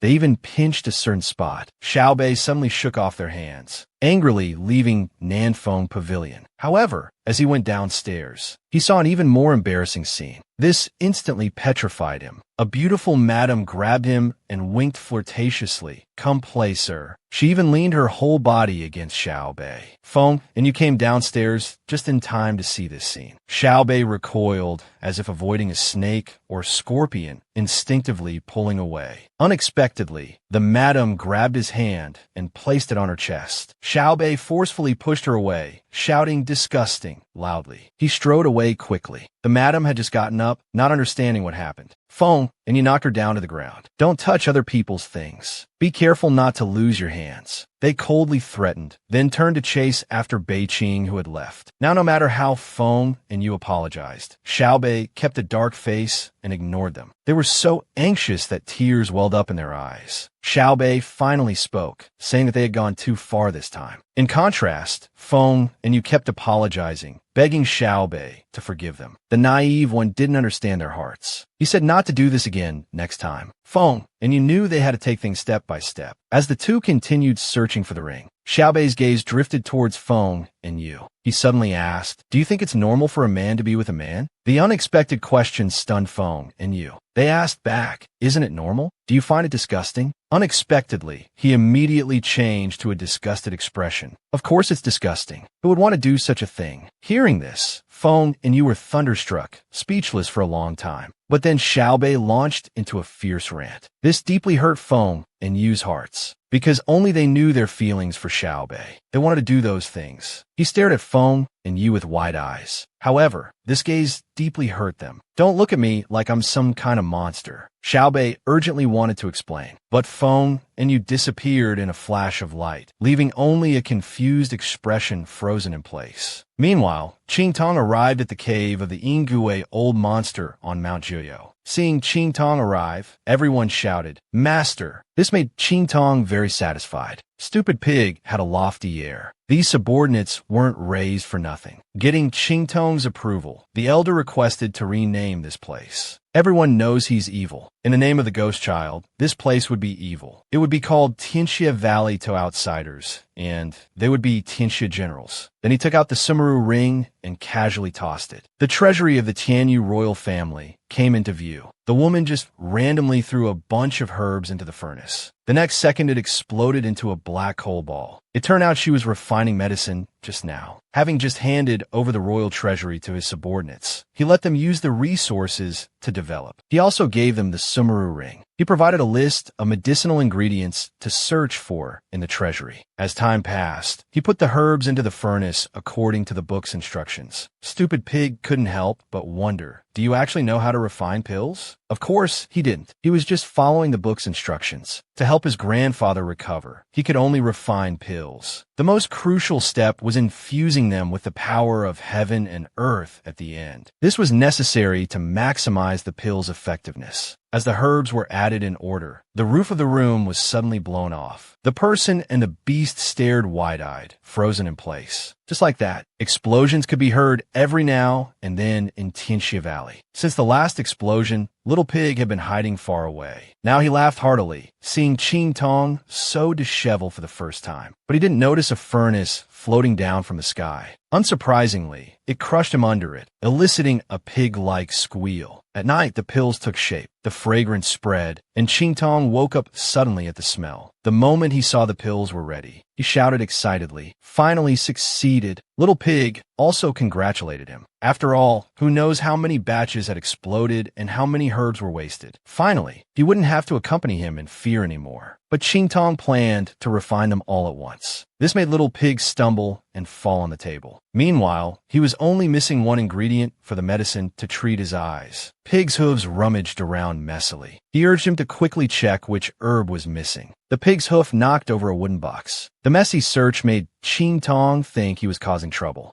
Inside the wooden box was a letter. It was the recommendation letter from the Great Qin Holy Academy. Remembering the old man Black Jade met, Little Pig thought he had seen Qingtong's talent and sent him the recommendation letter. Suddenly, a voice caught his attention. In a few flashes, they arrived on the roof. Qingtong was startled. Chuanyan Shalawa's family had met with disaster. Meanwhile, on the other side, Xiaobei was urgently searching for Feng and Yu. Since they parted last time, Feng and Yu had completely disappeared. Now there was the aura of the Nine Nether Yellow Realm in the river, and he couldn't swim. He was in a difficult situation. Suddenly, a voice called Xiaobei, making him think Feng and Yu had returned. Looking back, he saw Zhuo Fei smiling at him. Remembering the encounter in the brothel, Xiaobei covered his body, full of disgust. This scene made Zhuo Fei's mouth twitch and veins bulge. In his heart, he cursed the unscrupulous master. Why did he have to seduce this blockhead? Even a master, far away, was staring at them without blinking. Zhuo Fei suppressed his urge to go berserk and greeted with a smile. But Xiaobei was now afraid at the sight of him, recalling that dark time in the brothel. Zhuofei admitted that it was the master's request as he slowly moved his body closer. Unexpectedly, Xiaobei kept backing away. Losing balance, he fell backward. Zhuofei grabbed his hand, playing the hero saving the beauty. The man Feng Yu hid to the side. Seeing the posture of the two, an inexplicable anger burned in his heart. How terrifying a man's jealousy can be. When he saw Zhuofei and Xiaobei embracing each other, an inexplicable anger burned in Feng Yu's heart. Xiaobei was also startled by Zhuofei's actions. His eyes widened, and he kept backing away. One can imagine how big of a shadow the brothel incident left on him. He could only suppress his anger and explain. Faced with the explanation, Xiaobei admitted he was indeed scared. And because he couldn't swim, he wanted Zhuofei to go into the water to check if it was 9 nether yellow. Smiling on the outside, but cursing Xiaobei in his heart. However, just as Zhuofei went into the water, Xiaobei was suddenly startled. He saw Feng Yu carrying a huge rock approaching. In Xiaobei's panicked gaze, Feng Yu threw the huge rock into the water with a loud crash. Zhuofei in the water was still unaware of the approaching danger. Thousands of miles away in Maple Forest City, the man led his people to surround the Luo family. It turned out that the Wang family couldn't get the military power and instead was threatened by Qingtong using the crown princess. Publicly humiliated, the Wang family reported this to the Tianyu royal family. After Yuan Shui's exaggeration, the woman was enraged. She sent Yuan Shui to demand an explanation and to eliminate Luo Fumin along the way. At this moment, the man stood at the gate of the Luo mansion. The formation set up by Qingtong was in his sight. He raised his hand to break the formation. War slaves rushed out from the Luo mansion. The man raised his hand and killed one with each strike. His eyes were cold and merciless. He ordered his subordinates to kill everyone, leaving no one alive. He flew into the Luo mansion, his target surprisingly being Old Master Luo. The war slaves fell one by one like moths to a flame. As the last one was dealt with, just as he was about to kick the door open, he triggered the formation on the door. He didn't expect such a small Luo family to be so troublesome. He put his hands on his chest, circulating his spiritual power. A giant sword condensed in front of him. It was the man's signature technique, one sword to heaven.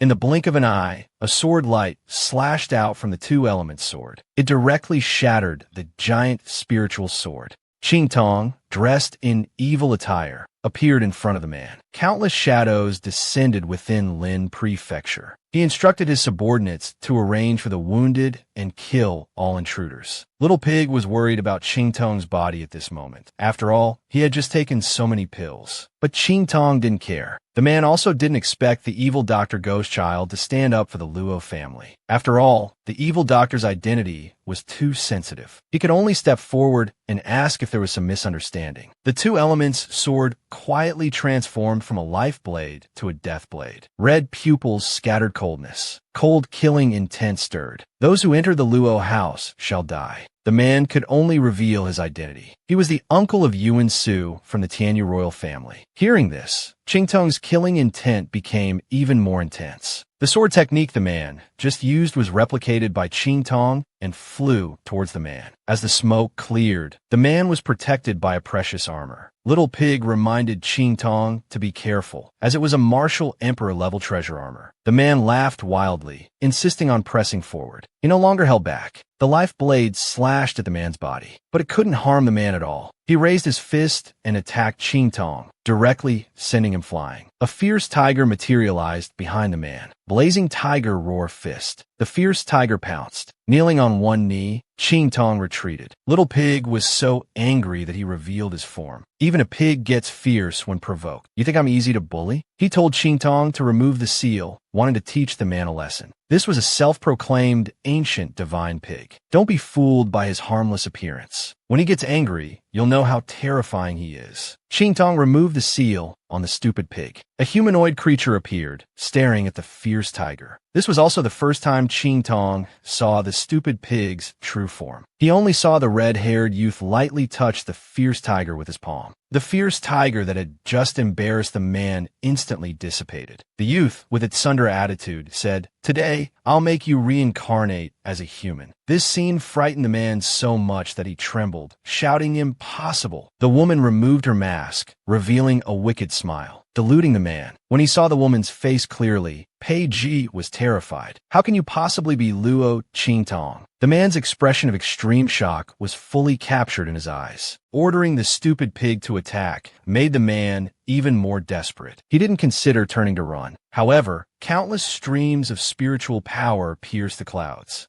The sky rumbled. Purple heavenly lightning struck down. The man's desperate screams were heard. As the dust settled, a huge crater appeared in the courtyard. The stupid pig boasted proudly, "Master, praise me. Didn't I tell you I'm a divine beast?" Unexpectedly, the irritated Qingtong grabbed this destructive king. "Are you trying to demolish the Luo mansion?" A wave of dizziness hit him. The youth could only laugh dryly and explain that due to his lack of power, he had to borrow from Qingtong. This made the woman particularly disdainful of his uselessness. The youth quickly told him to seize the opportunity to break through. After all, he had just taken so many pills. Now was the perfect time. Meanwhile, on the other side, Zhuofei was shivering under the covers, cursing Feng Yu for being unscrupulous, actually attempting murder. Little did he know, Feng Yu saw through his ulterior motives. He couldn't get any advantage verbally, but in his heart he was pondering. He could use Xiaobei's guilt to his advantage, seizing the opportunity to win him over and complete the mission. He quickly changed to a pitiful appearance, even mentioning a headache and needing Xiaobei to take care of him at night. However, when Feng Yu heard this, he pulled Xiaobei away to leave. This put Xiaobei in a dilemma. Zhuofei couldn't help but think, it seems it's time to use his trump card. The next day, the two were chatting in the garden. He appeared dressed as a young girl. Xiaobei was stunned. Feng Yu's face turned black. Zhuofei even claimed that he was actually a girl. It's difficult for girls to survive in the black domain. She had no choice but to disguise herself as a man. Whether the butterfly faction leader is male or female has always been a mystery. Hearing this, Feng Yu slammed the table and stood up. Whether you're male or female, you already knew yesterday. The butterfly faction is skilled at disguise. Now if I strip off your clothes, we'll know. Xiaobei hurriedly tried to stop him, but now Feng Yu was already irritated by Zhuofei.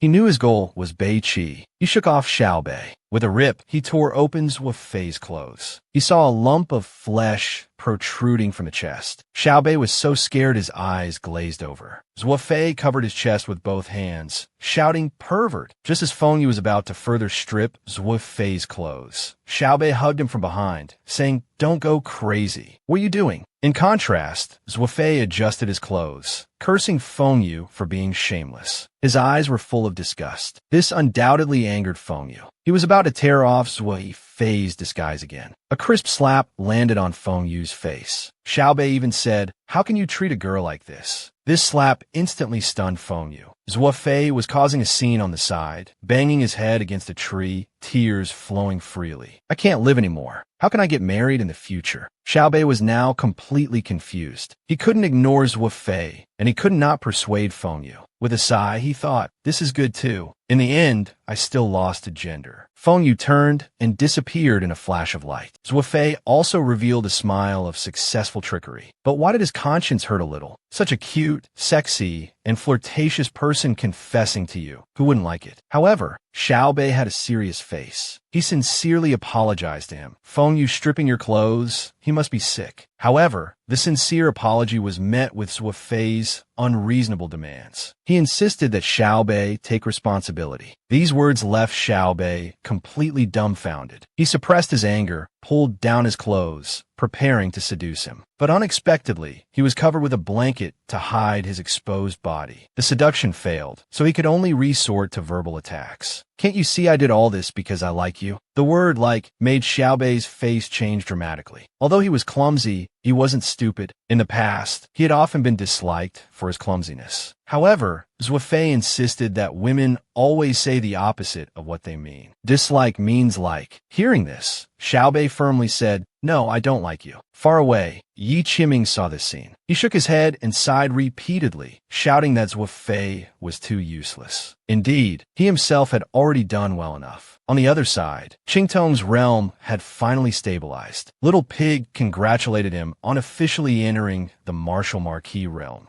Suddenly, a battle slave reported that the Tianyu branch school's recruitment examination had started early. He hadn't expected Luo Xining to be so impatient. Of course, he wouldn't. The battle slave also told Qingtong that the Luo family was prepared. The Zhu family had sent private troops to support, but they were surrounded by the royal family and couldn't arrive. Hearing this, Qingtong was stunned. He hadn't expected his grandfather to have made such a close friend. He also advised the battle slave to take good care of the Zhu family in the future. At this moment, at the Great Qin Academy's recruitment examination site, Balian kicked a man off the arena with one foot. Old Master Chu was particularly anxious seeing his grandson being beaten. However, Balian claimed that Chu Wenhao had just tried to sneak attack him during the fight. Such a person is not qualified to enter the Tianyu branch school. The man knew that it was because of jealousy over the Zhu family's close relationship with the Luo family that he provoked him, preventing him from entering the branch school. Balian was seen gloating, already knowing he was no match. He won through despicable means. How could he be worthy of entering the Tianyu branch school? At this moment, a figure appeared behind him. If he's not worthy, are you? Qingtong's appearance undoubtedly gave Balian a thunderbolt from a clear sky. He thought he had participated in the Luo family's extermination, but Balian was even more panicked. The Luo family was exterminated. Why was he still alive? What surprised him more was Qingtong's eyes. His eyes had actually regained color as he approached him. This sister frankly said he had disappointed her. How is the Luo family doing now? This undoubtedly made his plans fall through. He shouted, "Impossible!" Now even more panicked was the Wang family. Seeing Luo Qingtong safe and sound, they quickly sent the sixth prince to investigate the Luo family. Old Master Chu was excited to see Qingtong unharmed. He nodded to the old master, indicating friendliness. Turning to look at Balian, he said, "Wasn't there supposed to be an examination? We can start now." These words made Balian laugh wildly. A fool who doesn't know his own limits coming to die. In contrast, Qingtong looked at him like an idiot. When Qingtong released his aura,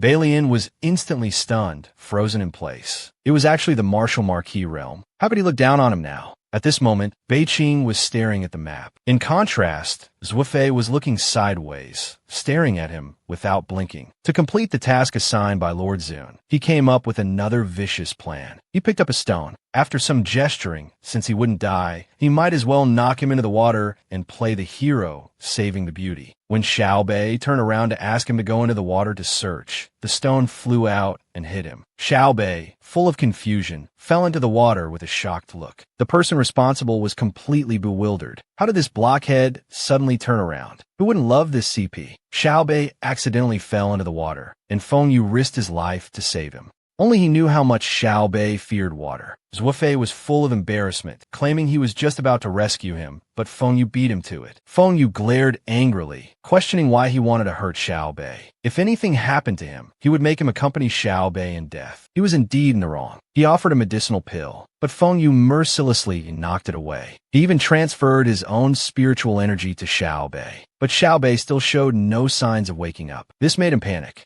Zhuofei also didn't know the situation would become so serious. He hurriedly apologized. Actually, Feng Yu had his own thoughts. He liked Xiaobei, and now he didn't want Xiaobei to like him. He just wished for him to wake up. Taking advantage of Beiqing's dependence on him, he acted recklessly towards him. But now, because of his one impulsive act, Xiaobei ended up like this. He blamed himself for all of this. Zhuofei hurriedly stopped Feng Yu, continuing to transfer spiritual energy to Xiaobei. If this continued, if Xiaobei didn't wake up, he would become useless. Unexpectedly, he was mercilessly pushed away by Feng Yu, because he was even less worthy of approaching Xiaobei. Suddenly, Xiaobei coughed up water. As he woke up, he noticed tears in the corners of Feng Yu's eyes. Feng Yu hugged Xiaobei tightly, blaming himself for leaving, which caused this to happen. Seeing Feng Yu cry, Xiaobei suddenly felt upset. He didn't know why he felt this way. Meanwhile, Zhuofei watched the two of them. The task he was assigned, Master, Feng Yu has already completed for me. Look how touched Xiaobei is. Can we go back now? Receiving Lord Ming's approval, Zhuofei was deeply grateful. This villain was the first one he disliked so much. Looking at Feng Yu and Xiao Bei embracing, Yi Qianming fell into deep thought. I saved him several times, but for me to cry like an idiot in front of him would be too embarrassing. After all, I also died this way. On the other side, Qing Tong was particularly disgusted with Balian. Surprised? Don't waste words. Let's begin. He no longer pretended and reached out to grab Qing Tong. Qing Tong slightly moved his body, dodging this seemingly fierce attack. His body turned into an afterimage. Disappearing from Balian's sight, in a moment of confusion, he grabbed his wrist and knee, forcefully thrusting towards his abdomen. Balian was startled and leaned forward to dodge this attack. At the same time, he kicked towards Qing Tong's head. Qing Tong seemed to have anticipated this. Supporting himself with one hand, he counter-kicked Balian. The woman hurriedly jumped to avoid it. However, Qing Tong's foot suddenly exerted force. With a move like a great rock spreading its wings, he flew towards Balian. In the instant before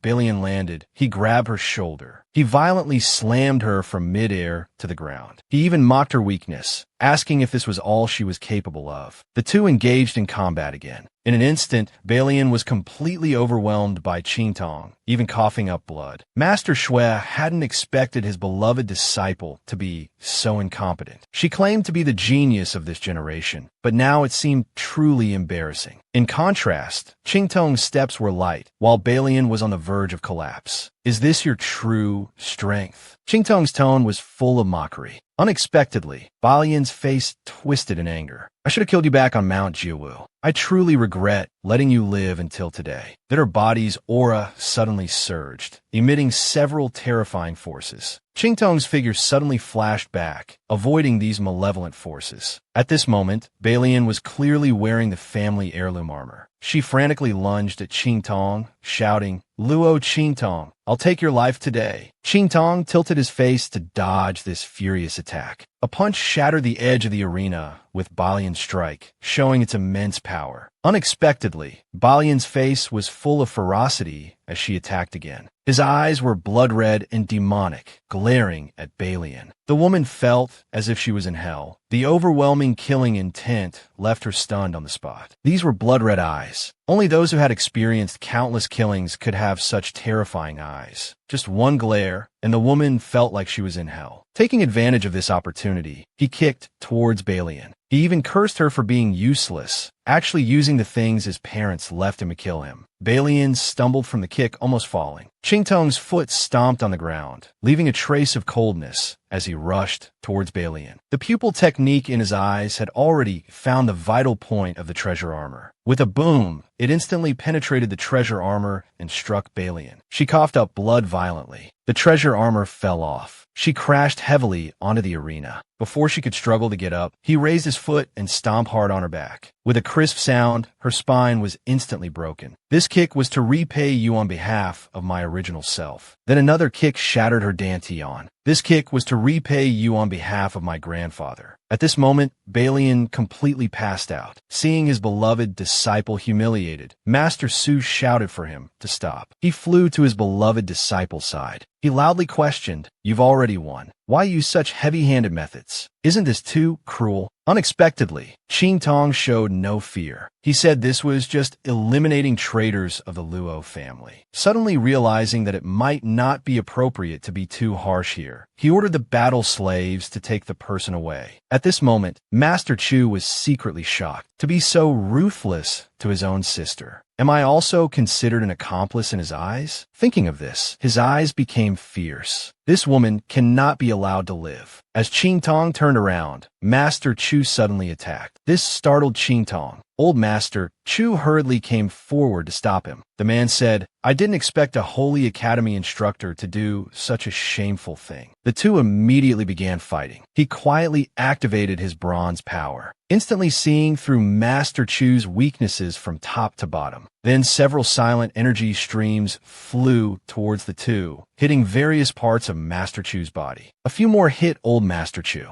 These two forces, one pulling and one pressing, sent Master Chu flying. Before old Master Chu could react, the man had already fallen. This consumption made him feel that the importance of strength had now reached its limit. Coming to old Master Chu's side, he praised Grandfather Chu profusely. The man was helped up by fellow instructors, who advised him not to be impulsive. Unexpectedly, the man didn't appreciate it. If Qing Tong wasn't killed today, the consequences would be unimaginable. He was seen using a secret technique to summon the Academy's sacred object. The sacred object. Even the fellow instructors were suppressed by its holy might. He actually violated Academy rules in public just to kill Qing Tong. Under the sacred pressure, Qing Tong felt like a 10,000-pound stone was pressing on him, unable to move. He only felt as if his internal organs were being grabbed by a large hand. Coughing blood frantically, this was the first time his life had been threatened since coming to this world. Master Su's face was contorted with anger. Luo Qing Tong, this time you're dead for sure. He directly commanded the sacred object to move, just as he was about to erase Qing Tong with a brush stroke. In that moment between life and death, he prepared to use the 9-layered exquisite pagoda. Unexpectedly, the yellow realm in his hand suddenly showed strange movement. A figure appeared in front of Qing Tong, directly dispersing the sacred object. The pressure suppressed Yi Qianming. Long hair fluttered in the wind. Qing Tong felt his body lighten. An indescribable feeling swirled in his heart. Yi Lianming.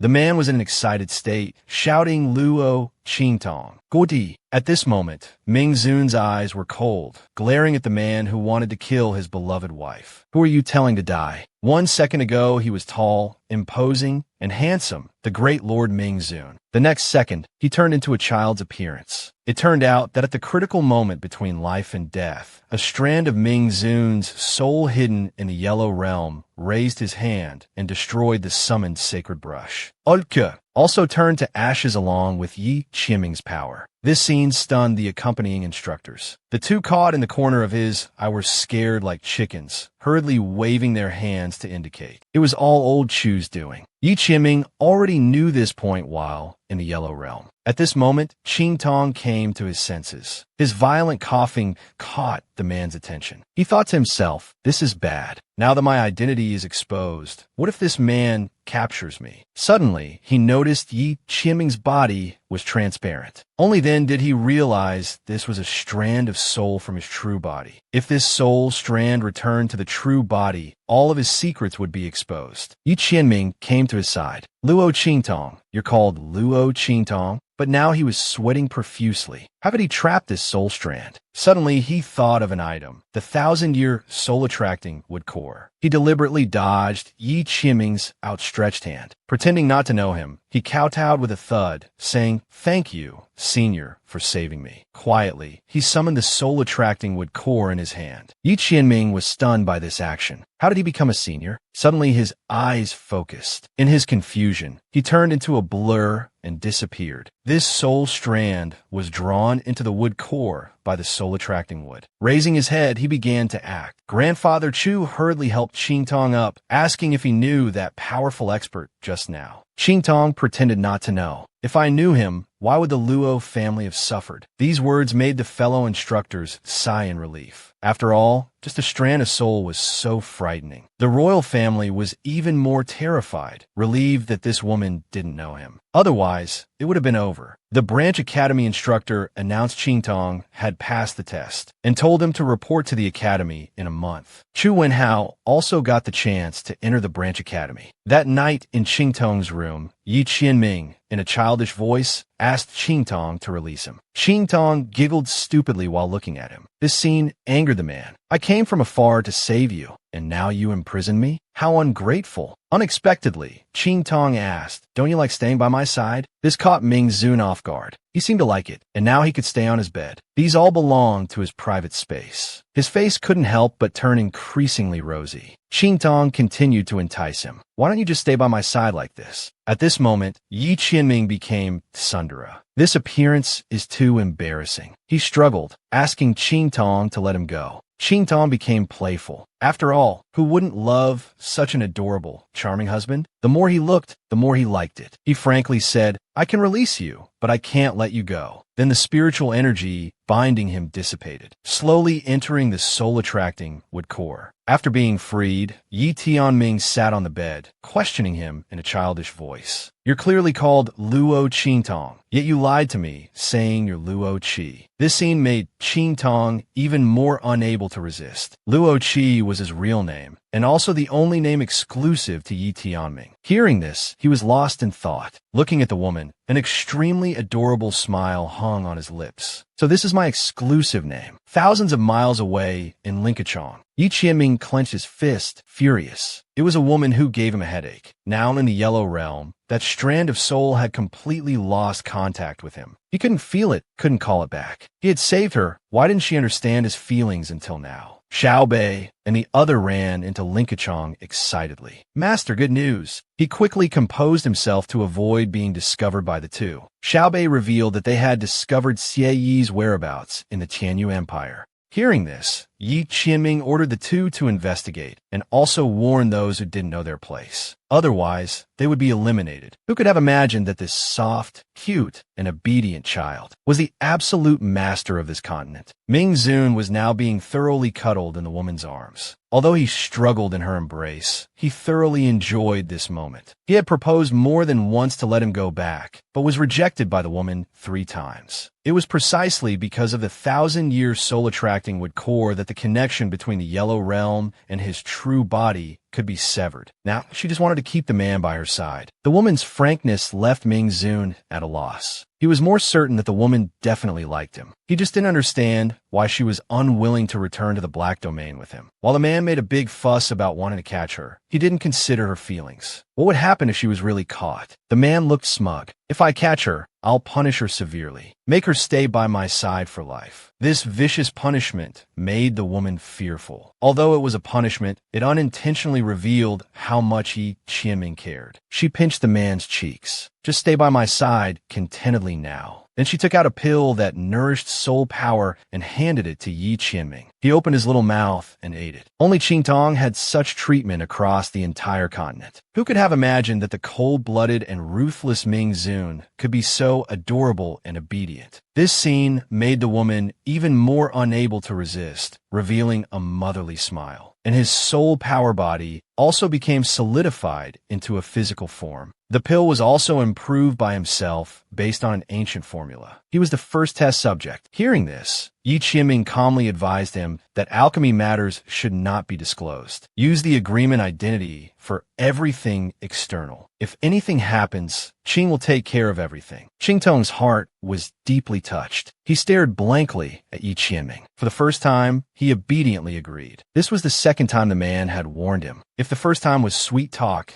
this time he was already at a disadvantage. His heart raced uncontrollably. Yi Qianming spoke seriously about protecting her well, completely unaware of the woman's unusual state. Suddenly, she kissed the man's cheek, causing Yi Qianming, who was still talking, to stare at her in surprise. She softly said, "Thank you," and looked at him obediently. This made Yi Qianming's face turn bright red. He told her to be more reserved. Meanwhile, in the Eastleigh Royal Palace, a man paced back and forth, extremely troubled. The sixth prince had a vicious look. Why not just wipe out the Luo family once and for all? A round of applause sounded. Qingtong had appeared in the room unnoticed. His appearance made the prince furiously call for his men to kill Qingtong. But the air suddenly fell silent. No one appeared in response to the man's shouts. This made them panic. Yi Qianming appeared beside him. Why not kill such trash? What's the point of keeping them? He was furious inside. Any cat or dog dared to bully them. No wonder Tong Tong couldn't find him. It turned out he was from a lower-class country. He bent down to hold the man's small hand, flirting and bickering with him, completely ignoring the two who were already panicking. Since you can't call anyone, let me help you. He smiled and gave an order. Countless shadows surrounded them. They were made to kneel before Qingtong. He took out a pill and prepared to feed it to them. But Yi Tianming stopped him, asking in a childish voice what he was doing. Wasn't it dirty?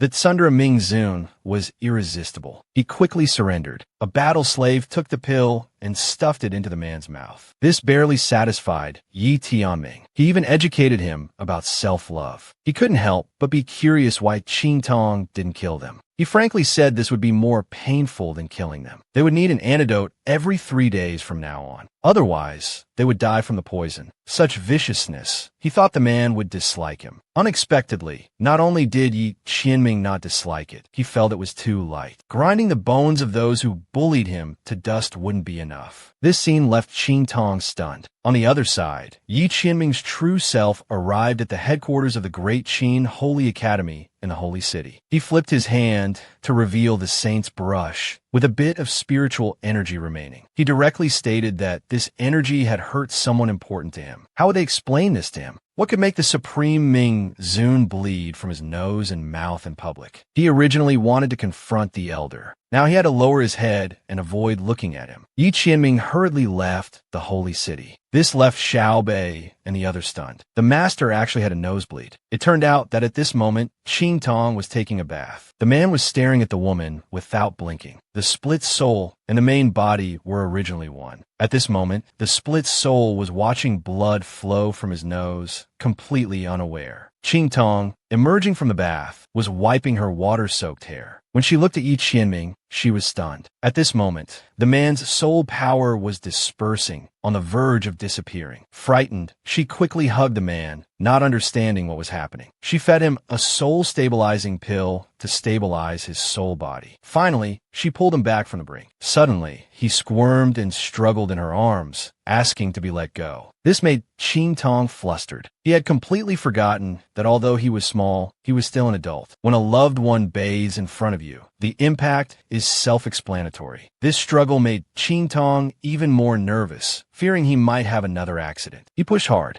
His face grew redder, and the sensation in his hands made Yi Qianming even more flustered. He quickly covered his impending nosebleed. The woman finally understood. It was because he had seen certain scenes. So Lord Zun was peeking at me bathing earlier. He even got a nosebleed. Exposed by Qing Tong, the man turned his head away, denying it. This scene made her laugh heartily. Who wouldn't love such an adorable little Qianming? Then she started teasing. I'm a pure and innocent woman, and you've seen everything. What should I do now? Little Qianming's face turned red. He declared that his love could only be for his Qing Tong. Then he confessed to the male lead. Why don't you marry me, Lord Zun? A sudden knock on the door interrupted the flirting couple. Learning that Luo Xining was in trouble, he inwardly sneered, finally showing their true colors. After settling little Qianming, he gave him a bottle of soul-stabilizing pills. Just as he was about to leave, he was firmly held back. Little Qianming insisted on going too, but he was refused with the excuse that it was too dirty there. He casually summoned the stupid pig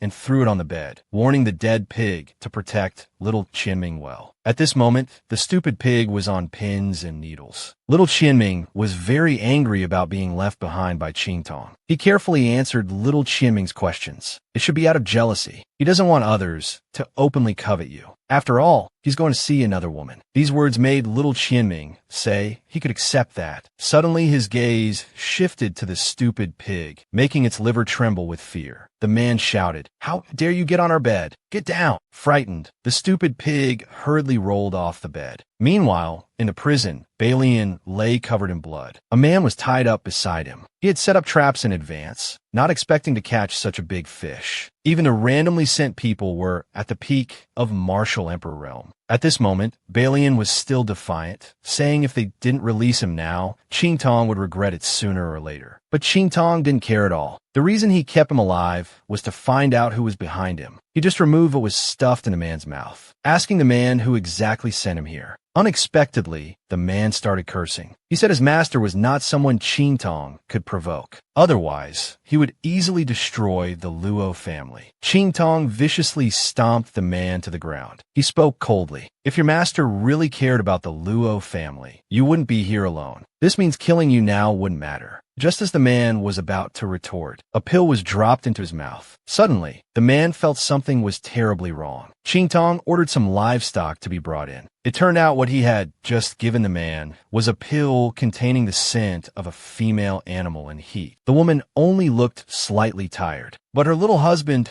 was very worried, threatening to turn the continent upside down. And he was the Supreme Ming. Just now, the man had swallowed the female animal heat pill. Now he was being stared at by several beasts. The man was sweating profusely, At Qingtong's command, the beasts lunged frantically at the man. The previously stubborn man finally compromised. He agreed to tell Qingtong his master's name, just to save his dignity. However, just as he was about to speak, his body underwent a strange change. His eyes turned pitch black. His voice became extremely hoarse. He wanted to ask for this palace's name. In the next second, the man was instantly corroded by poison. He turned into a skeleton. Black mist continued to spread. Qingtong hurriedly ordered everyone to retreat. Balian was also quickly engulfed by the black mist, letting out a shrill scream. When they rushed out of the dungeon, many had already been corroded by the black mist, and that skeleton was moving behind everyone. Hong Tong activated his copper technique. He instantly spotted the weakness. He was seen flying towards the skeleton. His palm released several spiritual energy blasts towards the skull, directly blasting it towards the wall. As it rose, a magic array was quietly arranged around him, forming protection. His hand grasped towards the skeleton's head. He took out a black poison pill from it. The poison pill's body was connected to a purple thread. He looked along the thread and instantly understood the principle behind it. If it weren't for his red eyes, he wouldn't have seen through the connection. He was seen quickly concocting a poison and attaching it to the poison pill. It went along the sharp thread. He hadn't expected the poison user to be so ruthless, using a peak martial emperor realm cultivator to nurture poison. If it erupted, a 10-mile radius would become a dead zone. When he returned to his courtyard after resolving this matter, it was already daylight. Little Qianming, led by the stupid pig, found Qingtong. His face showed nothing but dissatisfaction. This woman had actually left him alone all night. He looked haggard. He hadn't expected the man to come. Seeing his tired face, the dissatisfaction vanished like smoke. It was replaced by concern. She crouched down and was about to explain to him, but the man caressed her cheek. His childish voice entered her ears. "With me by your side, I will help you." This sudden care tugged at her heartstrings. The stupid pig looked disgusted. It's so sickening. One always shouting about catching him, the other always saying she won't submit. Now who would believe this scene?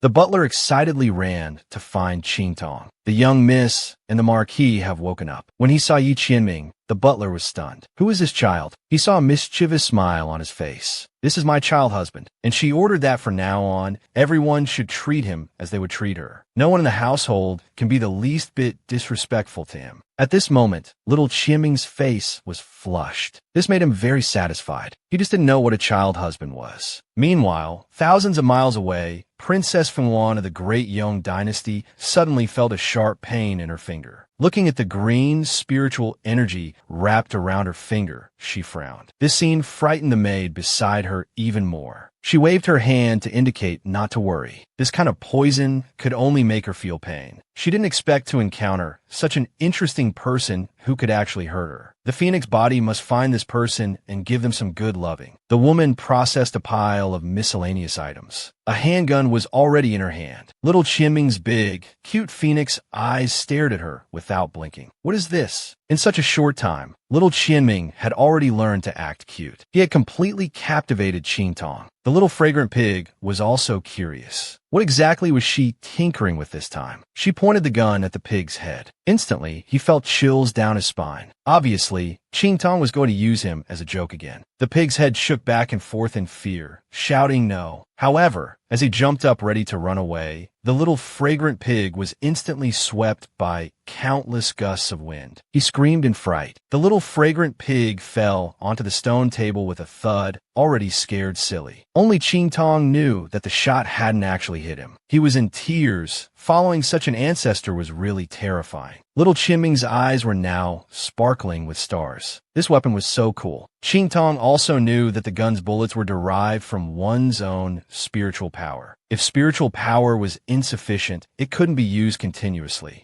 Little Qianming said in his childish voice that if they just engraved an array on the weapon, it could automatically absorb and circulate the spiritual energy of heaven and earth endlessly. She instantly thought of the inscription method. The little man continued to entice her. There are a large number of ancient books there. Feel free to indulge yourself. But his scheme had already been seen through by Qingtong. This little guy wanted to trick her into the black prison. His plan exposed, he wasn't angry. He rubbed his pinched cheek. It seemed he needed to think of another way. A day later, at a certain place in the black prison of Dongli Kingdom, Qingtong stood in front of the man with a different appearance. "Can you recognize me now?" This scene gave the man a headache. They had finally come to the black prison, and she had changed her appearance. Unexpectedly, the woman had an "I understand you" expression. "Are you waiting for me to go into the black prison and then be discovered by your true self?" This gave him a headache. He immediately changed to a smiling face, trying to please her. He hoped little Qianming would shrink and hide in the cloth bag. The black prison was a man's den. If someone recognized him, it would surely cause trouble. Little Qianming's body shrank inch by inch. In no time, he was cradled in Qingtong's palm. This was truly a treasure in her palm. As she closed the cloth bag, he said in his childish voice that she should let him out as soon as the task was done. He didn't want to stay in this small space. Walking on the road, she suddenly heard people discussing nearby. "Have you heard? That crazy fool of the bloody arena is opening again today. Last time he was almost beaten to death. He's not afraid of losing his life this time." His footsteps paused. The foolish madman Qingtong was suddenly stunned. Could it be Chu Lingfeng? He heard the passers-by continue to say who else would be like him, begging people to beat him, and even letting them use weapons. He promised not to fight back. Isn't this just asking for death? Qingtong felt a slight anger in his heart. He had sent Chu Lingfeng to the bloody arena for training, to help him grow and advance better, not to send him to his death. Qingtong quickly rushed towards the arena.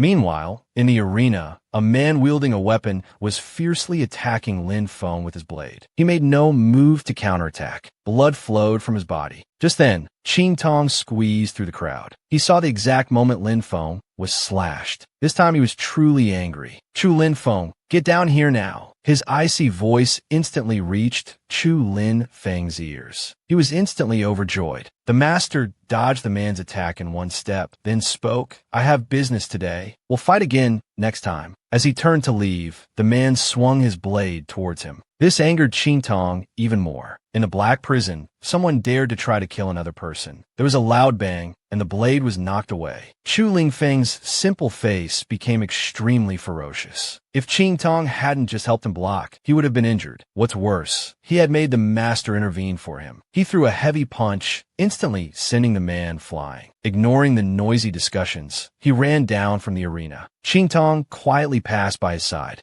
"I'm in private room 1 at the tavern across the street. Find a way to come over without being discovered." The scene changes. Qingtong was picking food for little Qianming. This made the man speechless. "I have hands. I'll do it myself." But the woman was all smiles. "After all, you're a child now. I like feeding you." Hearing this, little Qianming was very angry. "I don't need you to feed me." Suddenly, Chu Lingfeng directly opened the door and entered. Two pairs of eyes stared at this simpleton. Chu Lingfeng was full of question marks. "So, the master is a woman? I didn't expect you to even have a child." Little Qianming was embarrassed by these words. "I'm not his child." But before he could finish speaking, Qingtong hugged him and said, "He's not my child. He's my little husband." The word husband made little Qianming secretly happy. He finally admitted, "He likes me. Am I really his husband like this?" At this moment, the fool's eyes widened, his jaw dropped in shock. Husband? And even little husband? What made little Mingzun so furious? He was willing to consume his remaining limited soul, making his body even smaller, just to take action and vent his anger. It turned out that after summoning Chu Lingfeng in the black prison and severely scolding him for not fighting back for his subordinate, disregarding that their agreement was void, no matter how much Chu Lingfeng explained, Qingtong decided that if he did this again in the future, he should no longer call him master and get as far away as possible. Little Qianming, seeing him so concerned about his subordinate, became very jealous. "But you avoid and run away from me." Hearing this, Chu Lingfeng hurriedly apologized, but Qingtong gave him a recommendation letter for the Great Qin Holy Academy, telling him to go train at the highest institution. Then he gave him a list, asking him to have Heiyu's people investigate the forces behind it. He turned to look at little Qianming,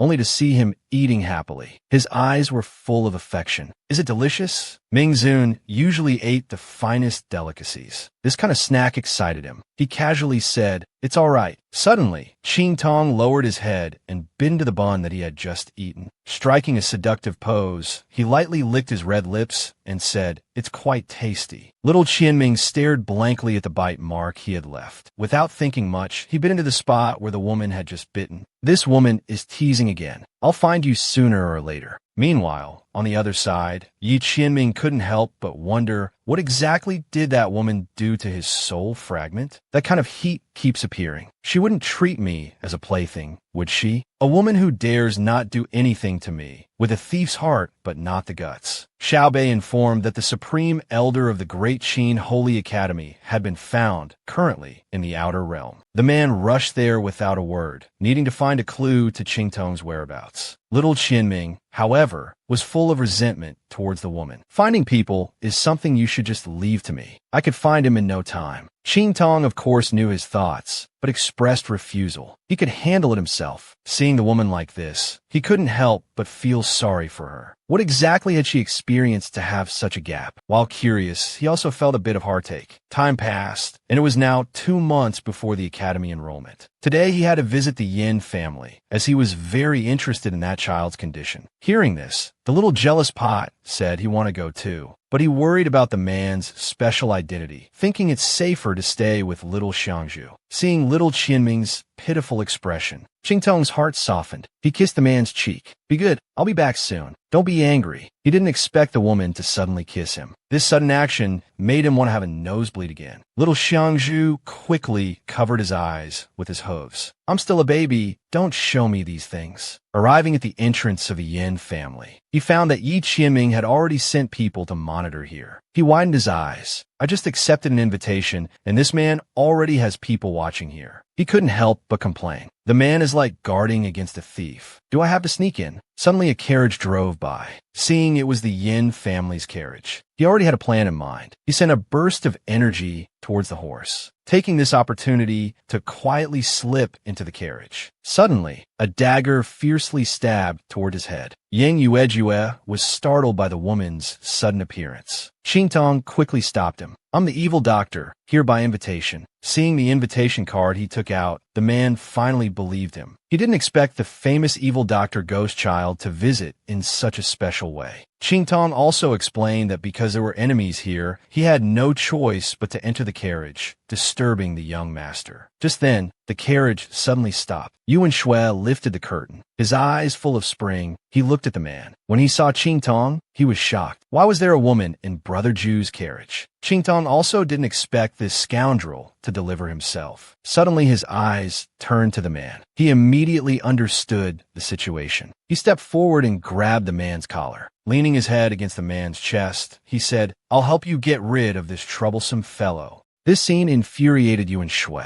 He raised his hand, about to teach Qing Tong a lesson. Unexpectedly, Qing Tong slapped him loudly across the face. Then he kicked him viciously off the carriage. Leaning against the carriage, he said, "Don't barge in unnecessarily. You're disturbing others' private meeting." When they arrived at Yin Yueshi's room, seeing the child's grave expression, the poison had already penetrated deep into the bones. With so much poison in the body, plus recently added snake venom, who could be so vicious? Just when they thought even the evil doctor couldn't cure it, Qing Tong said he could treat it. It would take some time, but he guaranteed the child would be no different from normal people. He took out a bottle of pills and gave it to them, saying he'd go back to prepare and come tomorrow to treat him. Meanwhile, little Qianming was waiting anxiously, cursing Qing Tong as a liar. It had been so long, and he still hadn't returned. Little Xiangzhu inwardly despised them, thinking, "Aren't you tired of this? How long will this go on? You're almost becoming forgetful." He quickly comforted little Ming, Zun's wounded heart. "Your Highness, you've been standing too long. Please rest a bit. He'll be back soon." Unexpectedly, little Qianming turned and angrily questioned, "Are you the worm in his belly? Are you too close?" The stupid pig was frightened and broke out in a cold sweat. He squeezed out a smile worse than crying. "We've never been close. Only you and the master are close." This satisfied little Qianming. He snorted coldly and continued waiting anxiously. A carriage stopped at the inn's entrance. Yin Yuejue very gentlemanly welcomed Qing Tong under the curtain. Seeing the two smiling happily, and the man's hand holding Qingtong's. Little Qianming's eyes flashed with murderous intent. His spiritual energy suddenly surged. This alarmed the stupid pig. Oh no, His Highness is very angry. The consequences will be severe. Then came the scene from the beginning. Little Qianming used his spiritual power without hesitation. With a wave of his hand, the carriage shattered. Yi Qianming's body involuntarily shrank smaller and smaller. The stupid pig was terrified and trembling. After shrinking, the man threatened the stupid pig. If you dare tell Qingtong about this, I'll kill you to silence you. At this moment, the woman still didn't know what consequences she would face. Who could have imagined that the cold and heartless Mingzun would have such a cute and obedient appearance? To be able to stay with the woman at all times. He even called her sister. This scene made the woman's heart, liver, spleen, lungs, and kidneys all flutter. Just yesterday, the woman had returned to the inn in high spirits, only to find little Qianming weak and lifeless, on the verge of his soul scattering at any moment. Could he have been ambushed, or had his soul been drawn out? Had the wood spirit tree absorbed his soul power? She angrily questioned little Xiangzhu. With you protecting him, how did he end up like this? The stupid pig now couldn't express his grievances. He couldn't help but complain inwardly. It's all because of you. Her eyes full of concern, she fed the man a soul-stabilizing pill. Little Qianming spoke in a childish voice, saying you came back too late. He quickly apologized, promising never to leave you alone again. The little pig had a sly look. Lord Mingzun is truly skilled, making this woman more and more adept at seeing through people's hearts. He'll have a tough time in the future. The next day, while the man was still resting, Qingtong asked what exactly happened yesterday. However, the stupid pig hesitated and dared not speak. That man truly had the means to kill him 100 times over. Unable to understand, she wanted to continue questioning. Little Qianming suddenly spoke up. What are you talking about? Why are you hiding from me? Qingtong was startled. She quickly smiled and said it was nothing, that she had to visit the Yanyu family again today. Yi Qianming insisted on going with her today because the woman had promised. When Yin Yuejue came to pick up Qingtong, little Qianming's face darkened, murderous intent appearing in his eyes. Yin Yuejue was also curious why there was suddenly a child with her. Just as Qingtong was about to explain, Mingzun shouted, "Mother, who is this old and nagging uncle?" Yin Yuejue was stunned by these words, his mouth twitching uncontrollably. This is an adopted child, and I'm old and nagging. The person in question was also stunned by Yi Qianming's words. Didn't he fear most being mistaken as my son? What's going on today? Little Qianming blinked his innocent big eyes. Mother, why aren't you saying anything? Yin Yuejue's mood suddenly dropped. He could only turn to Qingtong for confirmation. This left the woman awkwardly standing there. Her gözü involuntarily driftet towards Yi Liaming. Yi Qianming's death glare made her heart tremble. She hurriedly admitted it. She truly feared saying the wrong word and causing a bloodbath. These words struck the man's heart like thunder. He then said, I really didn't expect the young lady to have such a big son. Little Qianming couldn't miss this opportunity. My father is truly outstanding and charming. Just look at me and you'll know how handsome my father is. Not something ordinary people like you can compare to. These words darkened the man's face even more. I really don't see how handsome he is. These words stuck in his throat like a fishbone. He really wanted to slap this ignorant man to death. The two were at odds, and this scene made Qingtong laugh uncontrollably. The mighty Lord Zun pretending to be his own son. Was this still the same expressionless Lord Zun from before? Her laughter caught little Qianming's attention. He looked at her with a pitiful face. Those little eyes couldn't be more innocent. The woman quickly turned away, inwardly screaming that she couldn't take it. He opened his arms. Mother, I want you to hug me. This directly broke through her last defense. Her heart was pounding uncontrollably. Picking up little Qianming, she was overjoyed inside. Lord Zun is truly too adorable. She turned her head to look at the man, making a face at him. This provocative gesture drove the man crazy. Arriving at the Yanyu family, Qingtong and the child greeted each other friendly. Who knew little Qianming would be jealous even of a child? This little brat is annoying too. Qingtong came to his side and asked him to lie down. This obedient behavior angered Yi Qianming even more. Damn it, you dare act coy with him.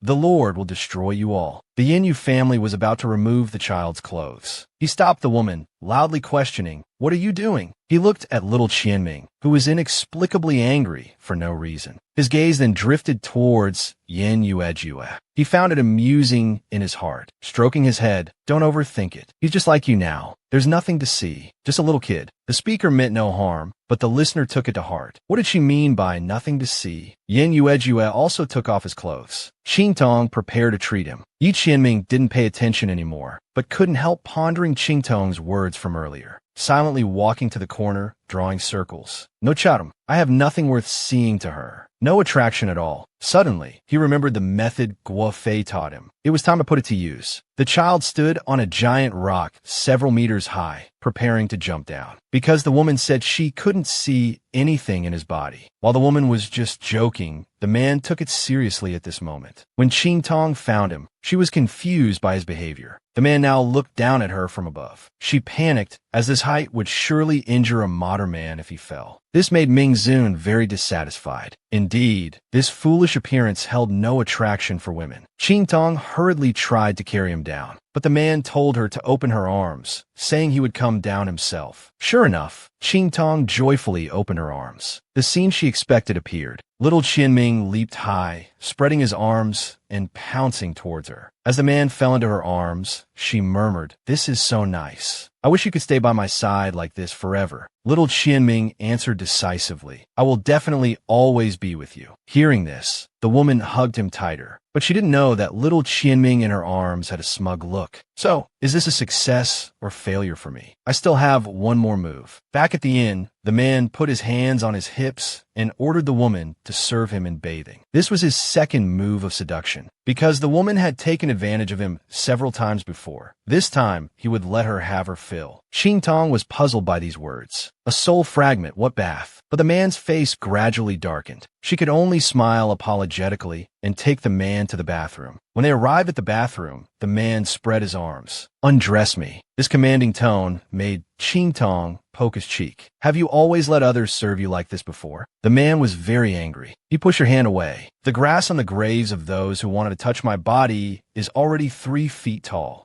These words made the woman even more delighted. With a face full of smiles, she removed the man's clothes. Little Qianming appeared calm on the surface, but inside he was panicking. After all, this was the first time he was naked with a woman. He only felt his heart beating wildly, his face becoming increasingly flushed. Qingtong's eyes involuntarily looked downward. She even covered her mouth and giggled without restraint. She had wondered more than once what this body looked like. It was truly small and delicate, endlessly adorable. The man was instantly embarrassed. In his mind, only the words "so small" remained, unable to let go. Qingtong also understood. This little man had been acting strange these past few days, so he was up to something, and she changed her tone. "Now that you've done this, I also want to bathe. Why don't we do it together?" The man was utterly shocked. His body trembled from excitement. The woman couldn't let him off the hook. "Why don't you help me undress, Your Highness?" Unexpectedly, this made little Qianming's face burn even hotter. He wanted to say she was being wanton, but couldn't bring himself to say it. What was more frustrating was that the woman knew he couldn't reach, yet still said it. This comment made His Highness want to spit blood. By chance, he was still next to the man. The man was thunderstruck, not daring to move his head. Now she directly released His Highness. "I've undressed. Come over here." This made little Ming Zun shout no 3 times. Suddenly, he heard the sound of water splashing. Qingtong continued to tempt His Highness. "It's your turn to come down." The man turned around completely, not daring to look sideways. This behavior made Qingtong smile even more. She didn't expect the man to be so pure. It was better this way. She continued, "Last time you saw me naked while bathing. What's there to be shy about? Once you've done it, the second time is easier." The man refused to admit it. Although he had looked, he couldn't possibly say so now. And the next words made Ming Zun's nose bleed profusely. "This time, not only will I let you look, but I'll also let you touch." The woman invited His Highness to bathe together. Unexpectedly, her lewd words made his nose bleed. He was so frightened that he quickly ran out of the bathroom. It turned out that all of this was just the woman teasing him. When daylight came to the Yin Yu family, the man was still upset. It was all because the woman had made him, the great His Highness, lose face. Although he said he forgave her, That competitive spirit in his heart persisted. Suddenly, a cry of "Fairy Sister" caught their attention.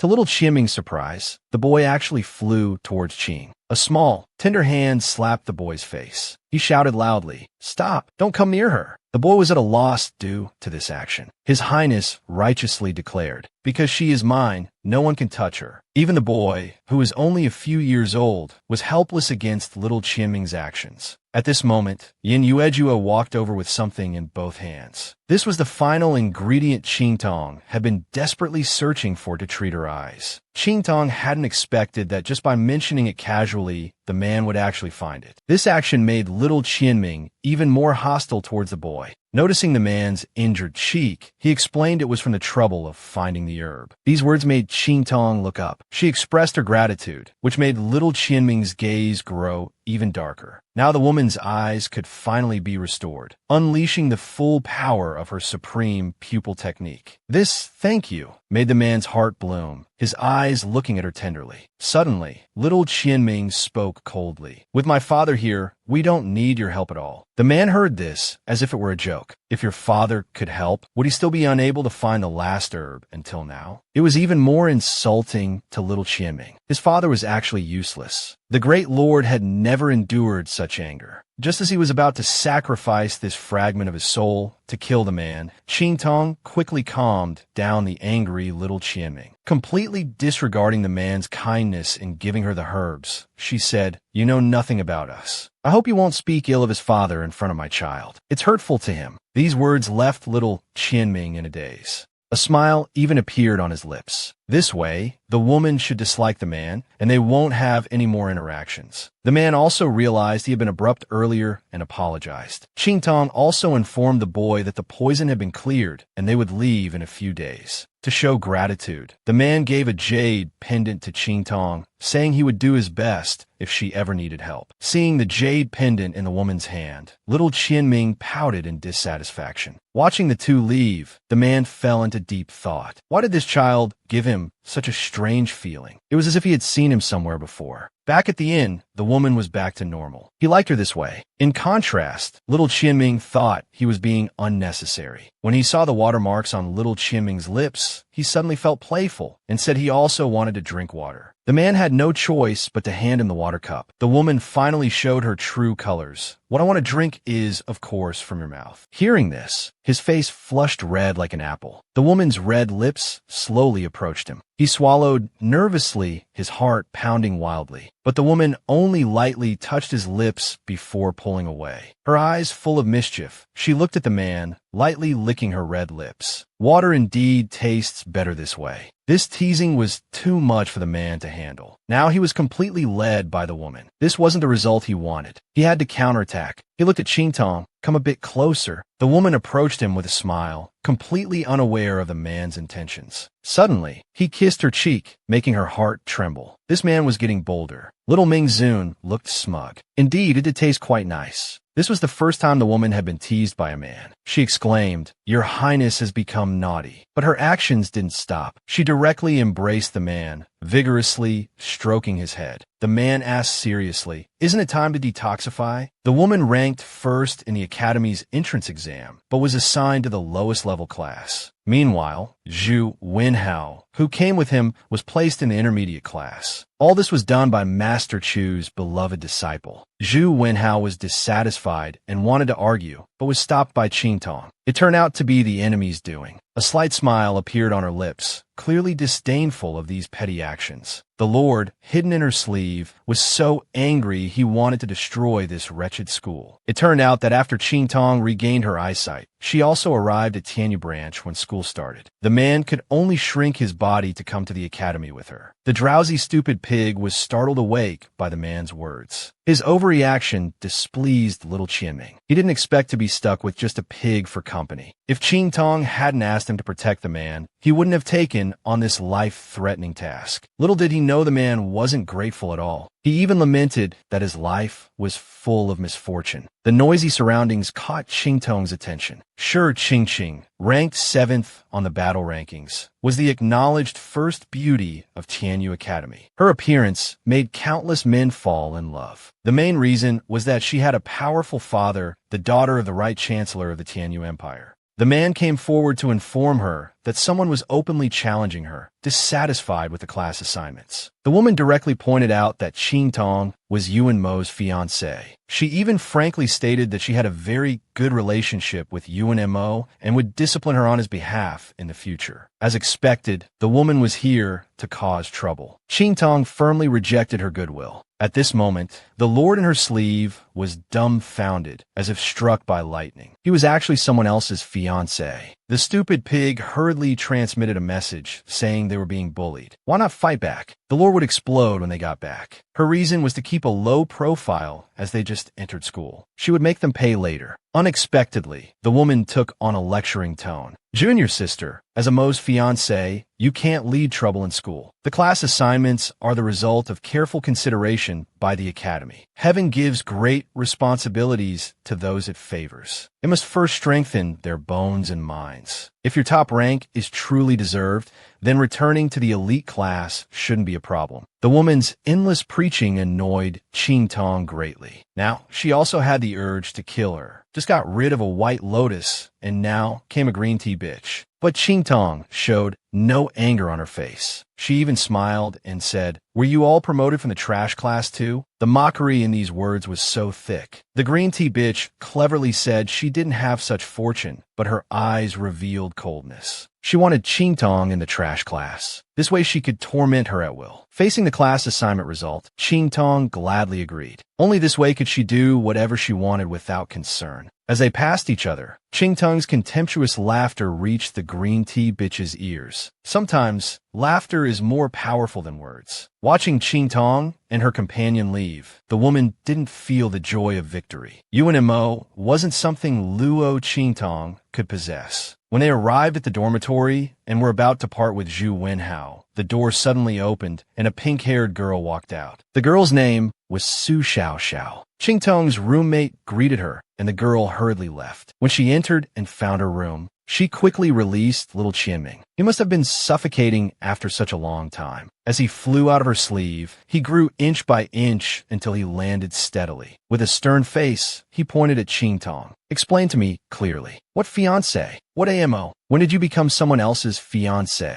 The increasingly angry man further questioned her. "And what's the deal with that Zhu Wenhao? Why is he so attentive to you? Isn't having me enough? I can do anything in heaven and earth. Isn't that enough?" Suddenly, a loud shout directly scared Qingtong into a cold sweat. "Luo Qingtong, if you don't explain clearly today, I'll blow up this damn academy." This man was too ruthless. He actually wanted to erase the Holy Academy from existence. The unclear relationships between his beloved wife and other men completely set off the jealous king. If she didn't give him a clear explanation, there was no need for the holy moon to exist. Qingtong was also dumbfounded by the Lord's actions, not knowing how to respond. In contrast, little Qianming spoke firmly. "Are you thinking about how to deceive me? I absolutely won't back down. How many more things are you hiding from me?" Seeing the man truly angry, she waved her hands, indicating she wasn't hiding anything. Qingtong then told him everything that had happened. Upon learning that Yuan Mo was the 5th prince of the Tianyu royal family, little Qianming asked why she didn't break off the engagement. Qingtong's expression turned disdainful. "It's like a stubborn plaster that won't come off." This angered little Qianming even more. Was this woman showing off? And his eyes being blinded by poison was also the doing of the Tianyu royal family. After hearing this, the man regretted not killing him with one slap earlier, instead of just threatening him. Then the man asked about her relationship with Zhu Wenhao. Qingtong considered Zhu Wenhao as a little brother. The man didn't believe this explanation at all. Seeing her cute expression, the woman couldn't help but pinch her cheeks. "My lord, why are you jealous over every little thing?" Suddenly, there was an urgent knock on the door. Su Xiaoxiao told them that Zhu Wenhao was being bullied and surrounded by others. Without a word, Qing Tong instructed little Xiangzhu to protect the man and quickly left. The lord, who had just calmed down, instantly became furious again. Little Xiangzhu hid in the corner, trembling, cursing Qing Tong for being so heartless as to dump this troublemaker on him. At this moment, Zhu Wenhao was beaten black and blue. Several students even threatened to destroy his dantian, making him completely useless. The leader, looking arrogant, charged towards him. Suddenly, a pebble shot out and hit him. The man flew back like a human cannonball. Qing Tong appeared behind everyone. "Let's see who dares to touch him." Seeing Qing Tong appear, the students became even more mocking. Unexpectedly, Qing Tong leapt and landed steadily on the ground, her eyes full of disdain. A gust of cold wind blew, and a fierce-looking man appeared behind the students. Little tyrant Yuan Hu, representative of the low-level class, with amazing brute strength and a petrifying soul imprint. He had beaten up at least 800 people, if not 1,000. Just as the man was thinking of a way to get rid of this troublesome person, Yuan Hu punched him flying. In front of him, bullying the low-level class, regardless of who it was, would be met with fists. Knowing they couldn't mess with him, the group begged for mercy and ran away, making the man even more contemptuous of them. Qing Tong helped Zhu Wenhao up and handed him a healing potion. But Yuan Hu smelled the medicine's fragrance. He acted out of character and tried to snatch it from Qing Tong. With just a casual squeeze, he instantly twisted the man's wrist. Although grateful for the man's help earlier, it didn't mean he could take his things. Only if he gave it willingly could it be accepted. The man grimaced in pain, indicating he knew it was just a dislocation this time, and he could put it back himself. Then, ignoring Zhu Wenhao's refusal, he gave him the potion. The man became interested in Qing Tong. Only he knew how strong his body was. Yet Qing Tong had casually disabled his hand with a simple gesture. Qing Tong paid little attention to this and left with Zhu Wenhao. On a dark, windy night perfect for murder, several men who failed their mission didn't know how to explain themselves. Qing Tong's ghostly figure appeared before their eyes. They were chilled to the bone by Qing Tong's blood-red eyes staring at them. Qing Tong's purpose was to inquire about the mastermind behind the scenes, but the man stubbornly refused to reveal any information. An extremely dangerous smile appeared at the corner of her mouth. She took out a few pills. These were the ones developed from the poison pills last time. Xiao Bai casually waved a powerful spiritual energy towards everyone. As they frantically dodged, the pills fell precisely into their mouths. Enjoy the surprise from these pills, and give a shock to the person behind you. To teach the woman a profound lesson, Lord Zun decided to pretend to be asleep and ignore her. It was because he couldn't let go of being abandoned by Qing Tong during the day. But Qing Tong didn't know that the man had been waiting for her all along. In fact, little Qianming had been waiting for Qing Tong to explain to him, but he kept avoiding it due to pride. But the woman didn't know it was little Qianming. She had already learned her lesson. As soon as he crawled into bed, Qing Tong hugged the man and closed her eyes to sleep. He was stunned by this action. Before he could explode, he was directly made to blush. He hurriedly asked what the woman was doing. Qing Tong didn't expect to wake little Qianming. Too tired to open her eyes, she apologized to the man. As a result, this foiled his little plan. This wasn't the outcome he wanted. As he got up, he was about to kick the woman out of bed.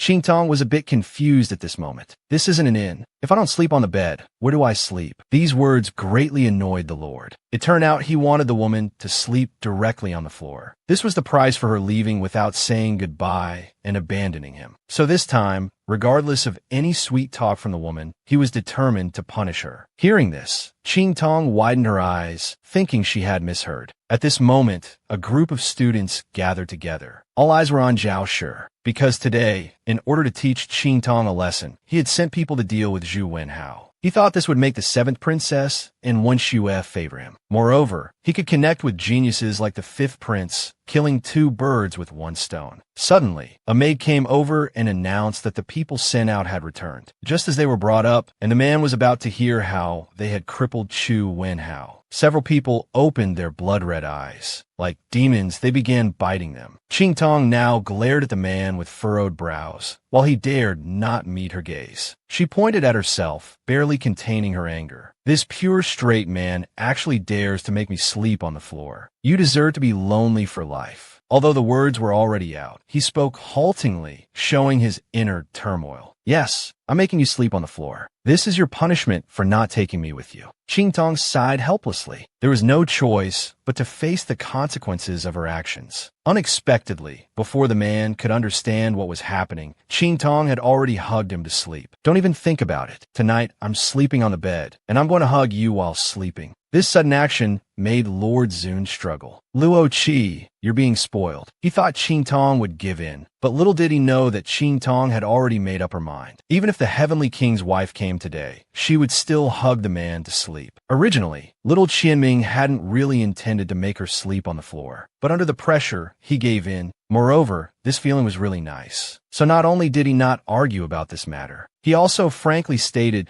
that next time he would need to discuss with her before taking action. However, Qing Tong was worried about the man's body, fearing he might get hurt. These words stunned Lord Zun. His gaze gradually softened. I can protect myself. With you around, how could I get hurt? Let that stupid pig protect me? I'm the one protecting him. Qing Tong thought about it and realized it did make sense. The stupid pig was innocently caught in the crossfire. Although he had temporarily forgiven the woman, he really didn't want her to put him in her sleeve. That feeling was too. Seeing the man's pitiful expression, Qing Tong suddenly felt she had been too selfish. She hurriedly apologized to him. Lord Zun, however, proposed to accompany Qing Tong to class. After all, there were all sorts of people here, and besides, his level might even be able to guide the woman. Qing Tong agreed. He would find a way to get the woman's response. A smile lifted the corners of the man's mouth. He planted a kiss on Qing Tong's forehead. In contrast, Qing Tong widened her eyes, not knowing how to react to the man's action. She reached out to touch her forehead where she had been kissed, stunned. Unexpectedly, Lord Zun was getting better and better at this. Little Qianming was overjoyed inside.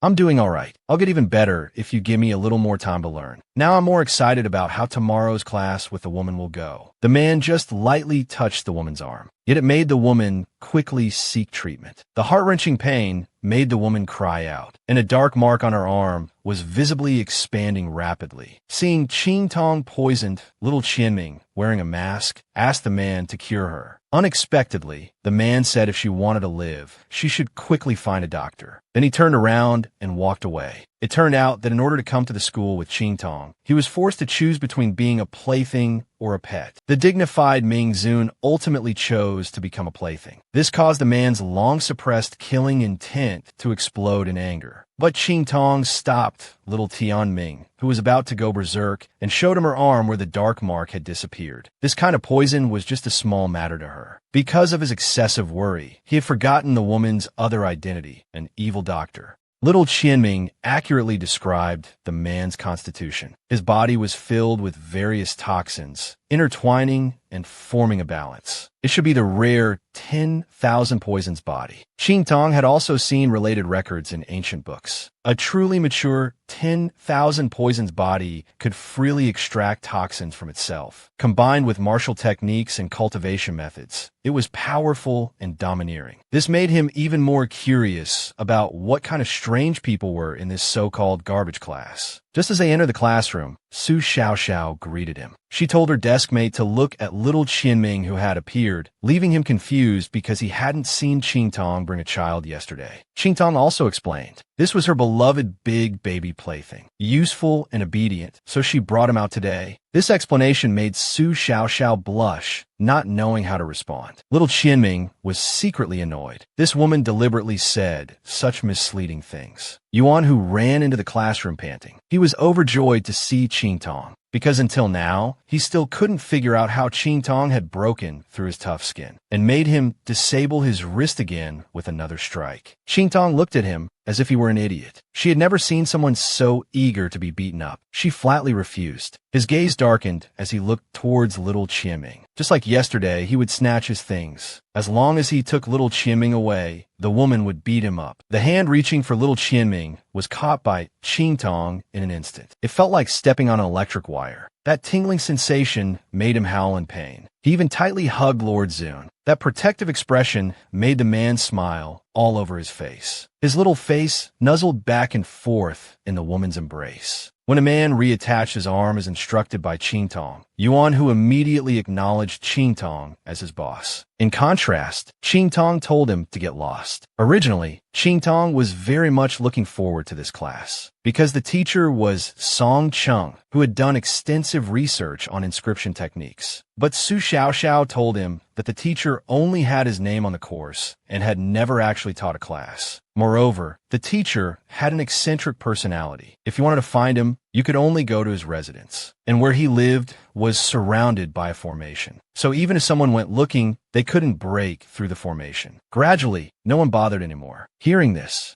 Qingtong pondered silently. To learn inscription techniques, he would have to find a way to socialize. That evening at Song Cheng's residence, the branch academy's dean was humbly paying respects to Song Cheng. It turned out that Tianyu Branch Academy had been ranked last every year. If this continued, they would be removed from the Holy Academy. The dean's purpose for this visit was to hope Song Cheng would help them open the Tianyang secret realm. But wanting to open a secret realm without a victor was simply a pipe dream. In desperation, he could only seek help from the mysterious and rarely seen Song Cheng, hoping he would lend a hand. As a result, Song Cheng agreed to help him once, considering that the old man had covered for him when he first entered the branch academy. After this, he asked not to be bothered again. At this moment, Qingtong arrived at the man's residence. He was deeply shocked by the barrier surrounding it. The reason was simple. The array laid out was a 9-layered array. 9 sets of arrays overlapping each other with immense power. To set up this array, one must be at the Saint Realm. He never expected a teacher from a low-level class to be a Saint Realm woman. She entered the 9-layered array, which was fatal for anyone below Saint Realm. Not only unscathed, but even somewhat cocky. It turned out that when the woman entered the array, she activated 10 bronze trees, seeing through the flaws in this array. This commotion caught the attention of the Saint Realm expert. Only he knew that this array couldn't be broken without Saint Realm power. He quickly retracted the array to avoid harming her. Qingtong frankly stated that this array couldn't harm him. This kind of array was full of loopholes in the eyes of his bronze trees. The man immediately saw that Qingtong had a 5-headed cultivation. To break the array with this cultivation level, his understanding of array techniques was absolutely genius. This moved the man's compassion, wanting to take this dagger for his friend. Qingtong, however, was full of question marks, because he had gone through all the trouble to break the array just to find the man to learn inscription techniques. So he had no interest in being someone else's disciple. The man, who was originally smiling, suddenly changed his expression and sternly asked who told him he knew inscriptions. He even cursed and told him to get lost. The man's face changed faster than flipping a book, leaving Qingtong dumbfounded. But he didn't get angry. He took out what he had obtained from the Yanyu family. Because the notebook detailed the power of inscriptions, it was written by the man in front of him. He was certain of the man's understanding of inscription techniques, and even felt the man's obsession with the art of inscription. So he believed that the reason the man was afraid to mention it was because of some reason. The man stared blankly at his own notebook. He lost his composure and asked Qingtong for the notebook. While handing over the notebook, Qingtong promised that if he learned the art of inscription, he would definitely promote and develop it, making everyone admire it. This was also why he risked his safety to break through the 9-layered array at night. Hearing this, the man finally relented. He changed his fierce attitude to its Sundara one. He said that as long as Qingtong completed his challenge, he would teach him. In 3 days, there would be a new student competition. The academy would present 10 weapons. Among them, one was an inscribed weapon he had created. If Qingtong could obtain it, he would agree to teach the inscription method. Qingtong, however, stated that he also had a requirement. That was not to become his disciple. Unexpectedly, the man showed an indifferent attitude, because even if the woman wanted to become his disciple, he wouldn't be willing to accept her. When Qingtong returned to her lodging, she tiptoed, afraid of disturbing little Qian Qianming. Suddenly, the man coldly questioned what the woman was doing. It turned out that shortly after Qing Tong left, little Qianming suddenly felt thirsty and got up to drink water. When he looked back at the pillow, the person had already disappeared. Lord Zun was furious. That woman still hadn't learned her lesson. This time he must punish her severely. Now that she was discovered, she felt extremely embarrassed. Her smile revealed her guilt. As little Qianming waved his small hand, the candles lit up. Suddenly seeing the bedding placed on the ground left the woman dumbfounded. This time the man wanted her to sleep on the floor completely. This was the consequence of repeatedly breaking promises. Qing Tong could only confess. She didn't bring the man because she was afraid he would be harmed. The person she met tonight was a Saint Realm expert. If he was recognized and someone wanted to harm him, Qing Tong couldn't handle it. Hearing this, little Qianming was thunderstruck. This woman was truly reckless. Wasn't she afraid of something happening to herself? Was she really that weak? If she wanted to break free from control, she could do it any time. She was just afraid of hurting the woman connected to the soul-attracting wood. These words struck hard at your heart.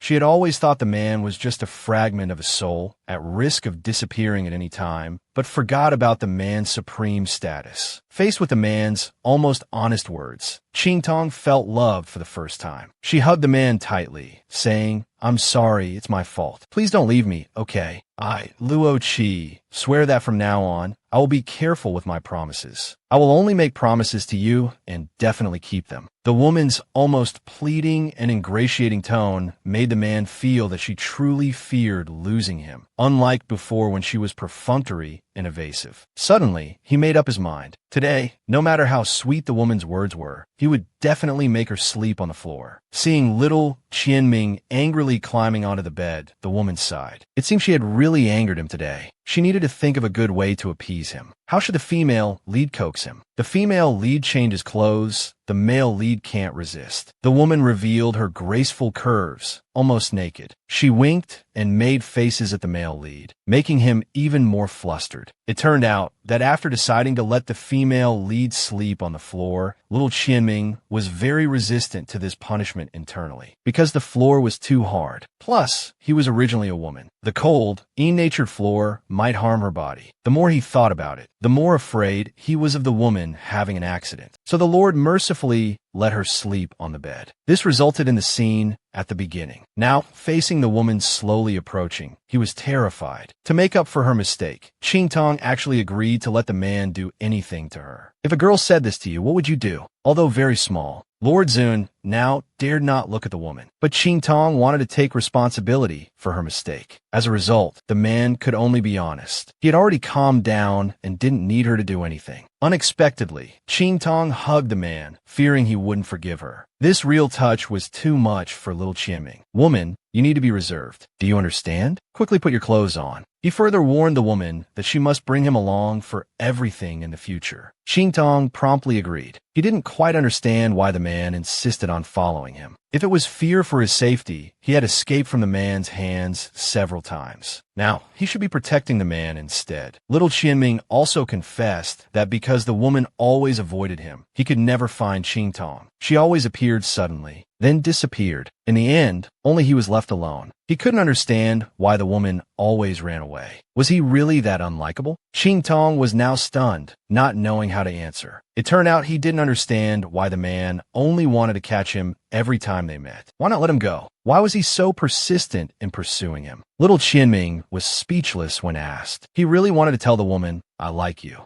But when the words reached his lips, his damned pride made him hesitate to say it. Instead, he made up the most unbelievable lie. "Because you can heal the wounds in my body. Others can't. Only you can." The woman was filled with resentment at these words. "Is it really that hard to say you like me?" At this moment, little Qianming was sweating profusely. If the woman pressed further, he could only tell her, "This lord likes you." Now he wished he could make the man sleep on the floor. Meanwhile, in the outer realm, Yi Qianming led his subordinates to search for the Supreme Academy principal, just to find out the woman's whereabouts. Suddenly his face turned red, startling him. The burning impulse came again. Feng Yu noticed something was wrong, but Xiaobei spoke up. Master, your whole body is red. It's too hot here. You're cooked through. Yi Qianming was startled and angrily cursed the third one to be unfeeling, or he would kill them. The two hurriedly complied. Indeed, that woman was doing something to his soul fragment again. What exactly did she take this lord for? If you have the guts, come at this lord directly. The next day, as the two were walking, they suddenly heard terrified screams. They looked towards the sound. Sure enough, it was the bandaged man, full of poison from last time. The man didn't try to hide. Since he had been seen, he was prepared to leave the academy. But Qing Tong threw him some corpse-dissolving powder, telling the man to destroy the evidence. She even frankly said she was interested in the man's body. This made little Qianming and the bandaged man's faces change drastically. This lord's body should be enough for you. How dare you be interested in others? This was promiscuous. The bandaged man was also terrified, continuously backing away, preferring death to compliance. Qing Tong shouted angrily, I'm interested in the toxins in your body. You have the rare 10,000 poisons body. This explanation confused the bandaged man. After all, this place belonged to the lower class. If this constitution was in a higher class country or the Holy Dynasty, it would definitely be treasured and protected. Qing Tong's goal was to treat the man, allowing him to unleash the true power of the 10,000 poisons body, and then serve her as his master. He was confident that no one else could cure the man. It was a choice between dying soon or living better. He thought the man would consider it carefully. When they returned to the dormitory, a pungent smell entered their nostrils. It was coming from Su Xiaoxiao's room. Could he be refining medicine? The moment Qing Tong pushed open the door, a huge burst of energy exploded. Little Qianming was startled by the explosion, reminding the woman to be careful with her body. He instinctively hugged the woman who was knocked down by the shockwave. However, the 180-pound fat woman ended up pressing the boy underneath. Her mouth was going full throttle, with words speeding at 200 miles per hour. It turned out that just now, the woman had accidentally entered Su Xiaoxiao's room. As a result, an explosion occurred inside. At the critical moment, little Qianming transformed into Big Qianming to shield her from harm. As the dust settled, Qing Tong was hugging the man. After confirming they were both all right, Qing Tong was particularly worried about him, because in that hazy moment, she saw Big Qianming embracing him. The two had rolled on the ground twice, afraid of crushing the man. These words made little Qianming's face turn red. He wasn't that fragile. Lord Zun's unusual behavior made Qing Tong cover her mouth and giggle. She even tapped the man's head, asking if he was thinking naughty thoughts. Unexpectedly, the man hurriedly tried to hide his embarrassment. He couldn't miss this opportunity. His red lips moved closer and closer to little Qianming, just as the two were about to kiss. Asari shot the two dead on the spot. Su Xiaoxiao was holding a medicine pot, just staring at the two of them. It turned out he was originally an alchemist with exceptional talent, but for some unknown reason, the medicines he refined could only lower in grade. Occasional explosions made him feel discouraged. Qing Tong asked for his medicine, wanting to help find the cause. To his surprise, what was originally a 4th grade medicine had actually been refined in a 2nd grade. The medicinal properties were very stable, but the efficacy was halved. Indeed, Qing Tong pointed out the way for him. She poured the medicine into her hand and added higher grade ingredients to compensate for the lost potency. The two medicinal properties intertwined in her hand. Su Xiaoxiao was frightened by this world-shocking act and hurried to stop her, fearing an explosion. Indeed, a violent shock wave occurred during the fusion of the two medicinal properties, but the medicine took shape in her hand, causing Su Xiaoxiao to widen his eyes in amazement. Qing Tong explained that as long as you know the relationship between the medicinal powers, adding ingredients that won't change the properties can increase the grade. This gave Su Xiaoxiao a goal. He would definitely become stronger and be Qing Tong's exclusive alchemist. However, hearing the word exclusive, little Qianming became jealous, insisting he was the woman's exclusive. Qing Tong rejected Su Xiaoxiao's proposal, as she herself could refine medicine. What she really wanted to cultivate was a combat alchemist who would stand at the forefront, shocking everyone. This would catch enemies off guard. Who could imagine an alchemist fighting? Hearing Qingtong's proposal, Su Xiaoxiao immediately agreed. Little Qianming witnessed this scene. As expected of his woman, she had just recruited a loyal little fangirl. In the blink of an eye, it was 3 days later at the new student competition. At this moment, Yuan Xue saw the three of them and started mocking. It turned out he had just heard Qingtong and the others discussing. The fifth prince wanted to come and assert his authority. But before he could reach Qingtong, Yuan Hu blocked his way. This made him very unhappy. He directly pushed Yuan Hu aside. He even mocked, saying only trash would be assigned to the trash class. That schadenfreude expression was clear to see. Seeing Qingtong being bullied by his words, the two beside her were about to argue with him. Unexpectedly, Yuan Xue looked disgusted and scolded both of them together. The next second, a crisp slap landed on his vicious face. It was like a tiger showing its might after being mistaken for a sick cat. Yuan Xue covered his painful cheek, his face distorted. He charged at Qingtong with bared teeth and claws. Qingtong dodged the woman with a quick move. Coincidentally, he fell flat on his face. It turned out that as Qingtong dodged, her foot accidentally kicked the woman's shin. She even said directly, "Brother is like father, sister-in-law is like mother. I hit you because I love you." Meanwhile, little Qianming in her sleeve was already exploding, wanting to come out and fight Qingtong with a bayonet. This made him hate Yuan Xue even more. It was all because of him that his family was harmed. He was clearly angry that the woman didn't repent, but as he got up, he was scolded harshly by Qingtong. As a result, she kicked him down again. "It's all your fault that I made the little one angry again." She kept kicking the woman's back relentlessly. He finally realized that Qingtong was trying to beat him to death. Just then, the green tea bitch suddenly appeared. Seeing the seventh princess being humiliated, she hurriedly came forward to mediate, even bringing up the Tianyu royal family. Qingtong smirked coldly. "You want to stand up for her? Then kneel down and apologize for her. Catfighting isn't scary. Whoever is uglier is embarrassed." White Lotus suddenly tore off Green Tea's veil. The woman's face was full of festering sores. Just now, Green Tea had stood up for White Lotus. As long as Green Tea knelt down and kowtowed to apologize for Yuan Xue, she would be let off. White Lotus placed all her hopes on her. But Green Tea hesitated. After all, as the publicly acknowledged #1 beauty among the top 10 academies, she also looked down on Yuan Xue.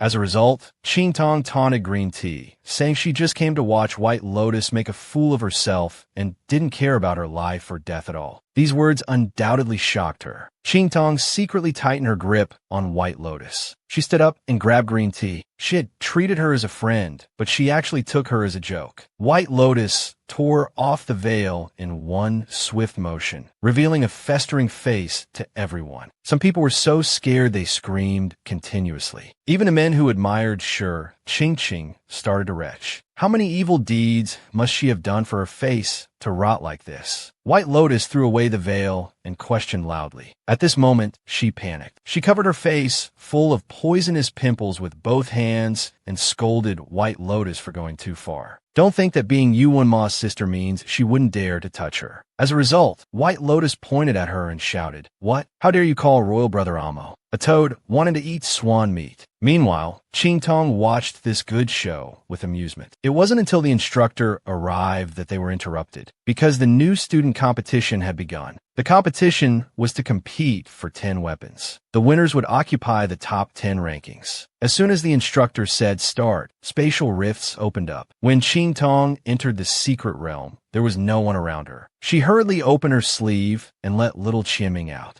Her caution made little Qianming complain. In this branch academy, even the branch academy's principal might not recognize him. How could such a nobody be qualified to see him? As little Qianming grew taller inch by inch, Qingtong was about to set off, but he called her back. He looked at her with resentment. Yuan Ma is unwilling to break off the engagement. Does he have ulterior motives towards you? He knew it would be this kind of result. He covered his forehead, feeling a headache coming on. He's clearly so disgusted with you, yet still unwilling to break off the engagement. Any man with dignity would choose to back off. He must have other intentions. These words made Qingtong feel that things weren't so simple either. However, the man exploded. Then let's kill him now. How dare he covet my woman? I absolutely won't allow such a thing to happen. Ching Tong hurriedly tried to persuade him, fearing the man would exhaust himself and something unexpected would happen, because she was certain she had no feelings for Yuan Ma at all. She even guessed that his unwillingness to break off the engagement might be related to her mother, so he had no choice but to marry her. Unexpectedly, little Qianming didn't calm down, because this was also a kind of coveting. Ching Tong was so excellent, yet he dared to dislike her. What was he? He wasn't as handsome or as strong as him. Ching Tong was amused by his cute behavior. Did he want Yuan Ma to like her or dislike her? Just as little Ching Tong was about to answer, the ground began to shake violently. Ching Tong instinctively hugged little Ching Tong. With a loud bang, 10 weapons burst out of the ground and floated in the sky. Each weapon was in a separate door. This was also a way to make students compete. Little Qianming wanted to help Ching Tong find the weapon with inscriptions, but she refused, because she knew that every bit of power the man used brought him closer to disappearing. This made him sigh. He really hadn't. Ching Tong, of course, understood. Even so, she didn't want him to have even the slightest accident. Little Qianming pouted. Can't you rely on me a little bit? The Lord activated his supreme eye technique. He finally locked onto the wind thunder sword. Picking up little Qianming, the man looked bewildered. She instructed him not to intervene no matter what happened later. As long as he intervened, she wouldn't even need to take risks. After all, she had the pills he gave her. Unexpectedly, Ching Tong touched his forehead, saying she didn't need little Xianggong to take risks. This time, however, the man pushed her away, using the same seduction tactics every time for so long. Do you really think I haven't improved at all? His small hand pushed away, the pretty face pressed against his forehead. Ching Tong stared at him for a long time. If you don't behave, then it's the golden sleeve for you. Little Qianming was furious. This woman dares to threaten me. Luo Qi, you're getting more and more spoiled. Ching Tong giggled. Isn't this what the Lord has spoiled me into? Only he can pamper me like this, using one's own methods against them. White Lotus was stripped naked in public, performing a live spring scene. It turned out that Ching Tong and the other had entered the Wind Thunder Sword's secret realm. A maze of formations appeared before their eyes. Little did they know that this was like nothing in front of his red eyes. Little Qianming also knew he had a deep understanding of formations. Now the man could be at ease. After all, those who dared to provoke his woman were no ordinary people. And this was something little Qianming certainly knew. Just then, sword rain scattered throughout the maze. At this moment, Yuan Hu and his companion were actually caught by Yuan Xue. Not only did she want to torture them, but she even wanted to strip them naked and throw them out of the secret realm. And in the bronze and red copper nearby, there was infinite killing intent. It seemed that they had been too merciful to him before. Meanwhile, outside, countless students were being ejected from the secret realm. This made the accompanying instructors sigh that each year was worse than the last. Suddenly, Balian and others were ejected with disheveled clothes, and his face, full of enjoyment, spoke volumes. His mouth even murmured about being generous. The students in the viewing stands were stunned. The royal princess, in broad daylight, was actually so indecent. The instructor noticed something was wrong and hurriedly took her away to the infirmary. Who knew that when men touched her, it made her mouth spew even more lewd words? Half an hour earlier, Bronze had sent a message. The two of them ran forward according to his instructions. No matter what happened, they shouldn't look back. Meanwhile, Balian casually took out the potent aphrodisiac she was wearing and ordered them to be stripped naked. The two exchanged glances, confirming the action. They ran towards the depths of the maze. Balian's face was contorted as she followed closely. A man-eating flower appeared in front of the two. Although scared, they obeyed, because Bronze wouldn't harm them. As a result, the man-eating flower completely ignored them, but directly blocked the pursuers. They were immediately scared out of their wits, even shouting "monster" from their mouths. Their cowardice angered Balian. If they could pass through, what was there to fear? Hurry up and chase. But the man-eating flower opened its bloody mouth and pounced towards her. In an instant, several people were tied together. The potent aphrodisiac in her hand broke in an instant. The drug liquid seeped into her hand. The potent aphrodisiac made her face turn lustful. She only felt her body gushing like a flood. At this moment, Bronze and his companion came out from one side of the maze. If she wanted to perform a live spring scene, she should do it herself. Even little Ming Zun had a look of disgust, throwing out a ball of light from his hand. It instantly hit Balian's body and disappeared. Bronze was worried about his body. He had agreed not to take action, But now what exactly was he going to do? While his smile was harmless, the words coming out of his mouth were incongruous with his appearance. It was just messing up her head. An idiot should look like an idiot. Now safe, the two closely follow Bronze. Yuan, who even admired him more, rescuing them at the critical moment. Could it be that they were of one mind? These words were like stepping on little Chimming's tail. Who are you of one mind with? Stupid people should read more books. Yuan, who was not convinced. You're just the boss's plaything. What right do you have to lecture me? He hurriedly intervened to stop them. How can you two argue over this? Such a big, jealous spirit. You might as well change your name to Little Jealous Spirit. This is my little Xianggong. Since you're following me from now on, seeing him is like seeing me. The two nodded, seeming to understand but not quite. And this proof made him very satisfied. He then pouted. This was all the woman's fault, calling him names all day long. When they arrived at the entrance of the maze's core, he activated his red eyes to look at the wind thunder soared deep inside. But there were monsters guarding nearby. When he broke through the core formation,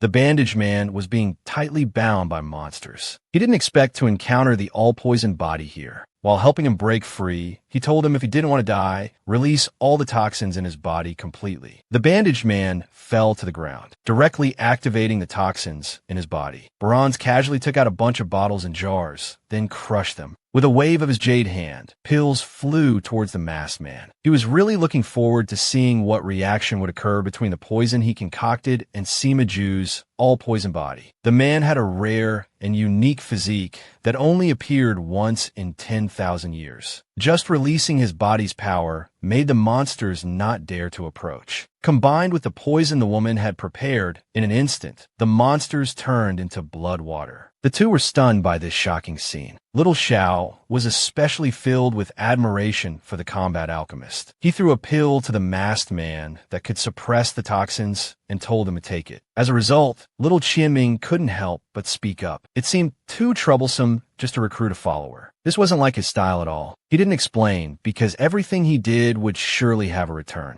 Sure enough, the masked man knelt on one knee, willing to serve Bronze as his master. Just as he was about to step forward to help the man up, little Qianming held him back tightly. Couldn't he get up on his own feet? Helplessly, he could only gesture for the man to stand up, and he was about to do something that would shock the academy. Because Yuanma had consecutively won 3 weapons, breaking the sword sheath record in one go. This required both strength and luck. Neither could be lacking. And what Bronze wanted to do was to completely surpass him. Not just surpass, but to thoroughly trample him underfoot. Little Qianming cheered him on from the side, but he was lost in thought. In that instant, he saw the shadow of the great Ming Lord. Unknowingly, the man had become more and more important in his heart. Then I thank my little husband. Bronze's words made little Qianming's face blush. After all, with so many people watching, didn't he know to be reserved? The 3 light bulbs pretended not to see anything. However, this strange scene made the 3 think in unison. Why did it feel a bit sweet? Just when the Branch Academy principal had no hope, a golden light suddenly appeared in the secret realm. His body was particularly excited, because only when 10 weapons were gathered together could they emit this golden light. The students in the stands were amazed by these words. Bronze and his group walked out of the secret realm holding weapons, treading on golden light. He handed the wind thunder sword to the man. He hadn't expected that Bronze would not only trample Yuanma, but also set an unbreakable record. At the same time, he also agreed to Bronze's request to come and learn inscription techniques anytime. If he wasn't afraid of exposing Bronze's identity, he would even want to deal with Yuanma on Bronze's behalf, because he now fully regarded Bronze as a student. Yuanma wasn't worthy of such a genius. He must find someone suitable to rely on. Little did he know these words angered Lord Ming. He already had a man, no need for introductions. Song Chung originally thought Lord Ming was a doll, but unexpectedly he was a real person. He reached out to touch him. As a result, Bronze hid him behind his back, because this was his poison water, and he was afraid Song Chung, a Saint Realm expert, would notice something amiss. He wasn't angry, just curious. Why would Bronze choose such a person as his man? Lord Ming even patted his chest, saying, "I am his man." Who knew these words would make Song Chung laugh even more? Seeing the man laugh heartily, Lord Ming was furious and confronted him. But Bronze pulled him away, saying his own affairs didn't need anyone else's interference. Lord Ming was even angrier. When could he get rid of this foolish appearance? What was his main body doing? That battle must have left some clues. What exactly was going on?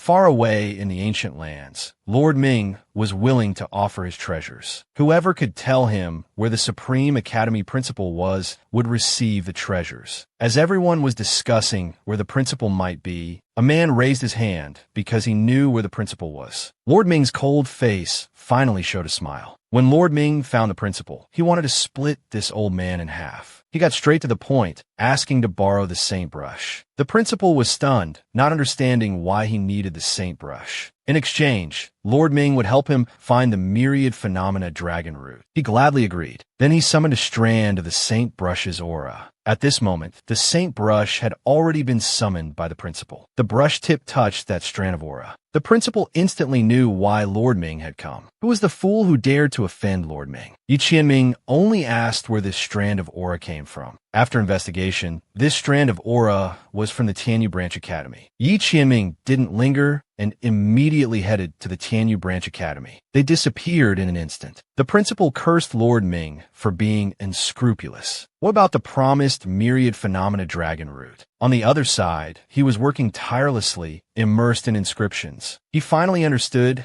why Song Chung only dared to write notes, but not practice. Because all the diagrams looked the same to him. Looking at his work, he wondered where this ox and horse nonsense came from. This was clearly the work of Klutz. But facing his mockery, Song Chung didn't take it seriously. With no other choice, he could only send Song Chung away. He had to rely on himself to draw the diagrams. He carefully drew the inscription in his hand. Little Qianming and little Xiang Zhu looked at him eagerly from the side. They didn't expect Bronze to be so focused on learning that he ignored everyone else. Little Xiang Zhu deeply agreed, because the woman was always like this. As a result, little Lord Ming was full of resentment, because he couldn't see him morning or night. This is what it means to keep an empty house. Little fragrant pig had ill intentions, thinking, "Lord, could it be that you're lonely?" As a result, these words brought out his killing intent. He had never eaten roasted suckling pig before, let alone a divine beast. Little fragrant pig was so scared that he broke out in a cold sweat, begging for mercy. After all, you can stay by his side like before. But little Signature was in a difficult position. Now it was completely different from before. Since the woman started learning inscriptions, she hadn't even looked at him properly. Moreover, he was only a soul body, unable to last long. In the end, he would become a burden to the woman. Little fragrant pig raised his hoof, indicating he couldn't help. Little Signature couldn't let the woman keep ignoring him. He had to think of a way to get her attention. Men were originally superior. Yet Ming Zun willingly became a child to stay by the woman's side. To get her attention, he even pretended to be sick, wanting the woman to cuddle with him. But she just brought medicine and left it in his hand while he was stunned. Then she turned back to continue studying inscriptions. Little did she know his resentment was growing infinitely. This lord is hungry. This lord wants to eat. Bronze was confused because soul bodies don't need to eat. They just need to take soul-stabilizing pills when feeling weak. Ming Zun was annoyed. He just wanted the woman to keep him company. But little Ming Zun was persistent, making Bronze a bit irritated. Be good. Don't make unreasonable demands. This made Ming Zun even more furious. Indeed, women change their minds faster than turning pages. He must use some tactics to capture her heart. He didn't care if he looked foolish. Do you dislike me now? At this moment, he looked miserable and in great pain. Bronze was bewildered, not understanding what was happening, but tears were already welling up in his eyes. If you're tired of me, let me go. This lord doesn't care about this place. Suddenly, the woman was at a loss. It wasn't what he thought at all. She had just been busy learning and neglected his feelings. Didn't you want to eat just now? I'll go with you. The man's crying really broke her heart. However, the man was in low spirits and didn't buy it. Now, he just wanted to go to sleep. Bronze quickly agreed. She agreed to accompany him for a moment. He gladly agreed. That adorable appearance was indescribably endearing. Little did she know this gave him another method. He lay on the bed, holding little Signature, lost in thought. What happened today? What was he supposed to do? Why was he sleeping here? She couldn't understand. This wasn't like her. So she decided not to think about it. It wasn't a bad thing anyway. Suddenly, she heard someone calling her name, Luo 7. She opened her eyes groggily. Yi Qianming's cold eyes stared at her unblinkingly. Luo 7, you've made this lord search hard for you.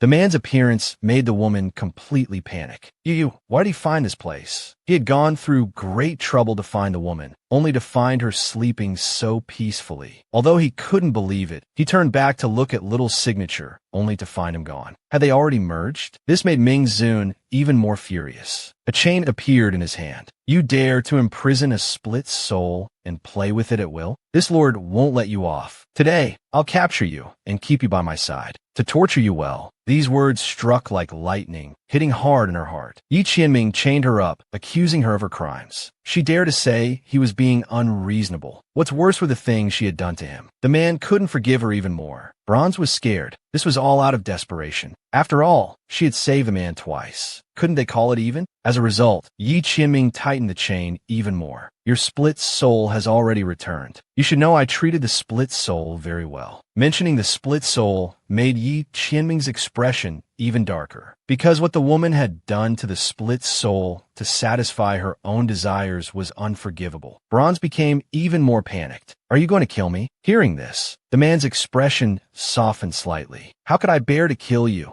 Just as Bronze felt relieved, the man's cold words entered her ears. I'll make you beg for life, but not get it. Beg for death, but not achieve it. This lord will torture you slowly. Let this lord think where to start first. Suddenly, she sat up abruptly, shouting no. At this moment, she was already drenched in sweat. It turned out to be just a dream. Seeing Little's signature tightly hugging her beside her, no wonder she felt bound and unable to move in the dream. It was all because of this little troublemaker. Removing the small hands hugging her, she couldn't help but think. If not for this dream's reminder, she wouldn't have thought about Little Signature's true identity. He was the Black Jade Lord after all. Treating him like this was definitely life-threatening. She couldn't let his harmless appearance deceive her. At this moment, Little Signature, who was sound asleep, seemed to sense something and grabbed her hand, murmuring, "Don't go. You promised to stay with me always." Bronze looked at him and gave a bitter smile. How nice it would be if it could always be like this. But dreams will eventually end. The adult version is so hateful, she never wants to see it again. The next day, Bronze gathered everyone. Bronze's goal was for everyone to enter the top 10 of the Genius rankings, because only the top 10 would enter the large theater. This shocked the three of them. To help them improve quickly, she would customize training methods based on individual circumstances. First was to solve Sima Ju's all-poison body. She had him take off his clothes and drew inscriptions on the man's body to suppress the poison. As the drawing finished, Sima Ju's poison was absorbed into the inscriptions. A stunningly handsome man appeared before everyone's eyes. Little Signature covered Bronze's eyes. He couldn't help but feel relieved. Fortunately, he was prepared early. He immediately ordered him loudly to put his clothes on. Who was he trying to seduce like this? At noon, they gathered for a meal outside. Qingtong and Little Qianming were lovey-dovey. The air was filled with the scent of love. He whispered softly, "Is it you who's sweet or the food?" Mingzuan looked serious. "In my eyes, only you are the sweetest and most delicious." Qingtong was stunned by the flirtation. "Lord, your words are getting sweeter. It's not like you. Why has it become like this?" "It's all thanks to my wife's good training." After a round of flirting, Qingtong couldn't help it. She pressed her hand to her chest, quickly turned her head away, her face already red as an apple. What's going on? When did this man become so good at flirting? For a moment just now, she clearly saw his true form. Could it be that she was hallucinating? Unexpectedly, the man was amused inside. After spending time together, her thoughts seemed not hard to guess. He had to keep it up. However, Song Chung broke this warm atmosphere. He came over with a rune diagram, wanting Qingtong to check what was wrong. The terrible quality made Qingtong embarrassed. Even Mingzuan couldn't bear to look at it. He wanted to say which part he had drawn wrong due to his clumsiness. Song Chung could only admit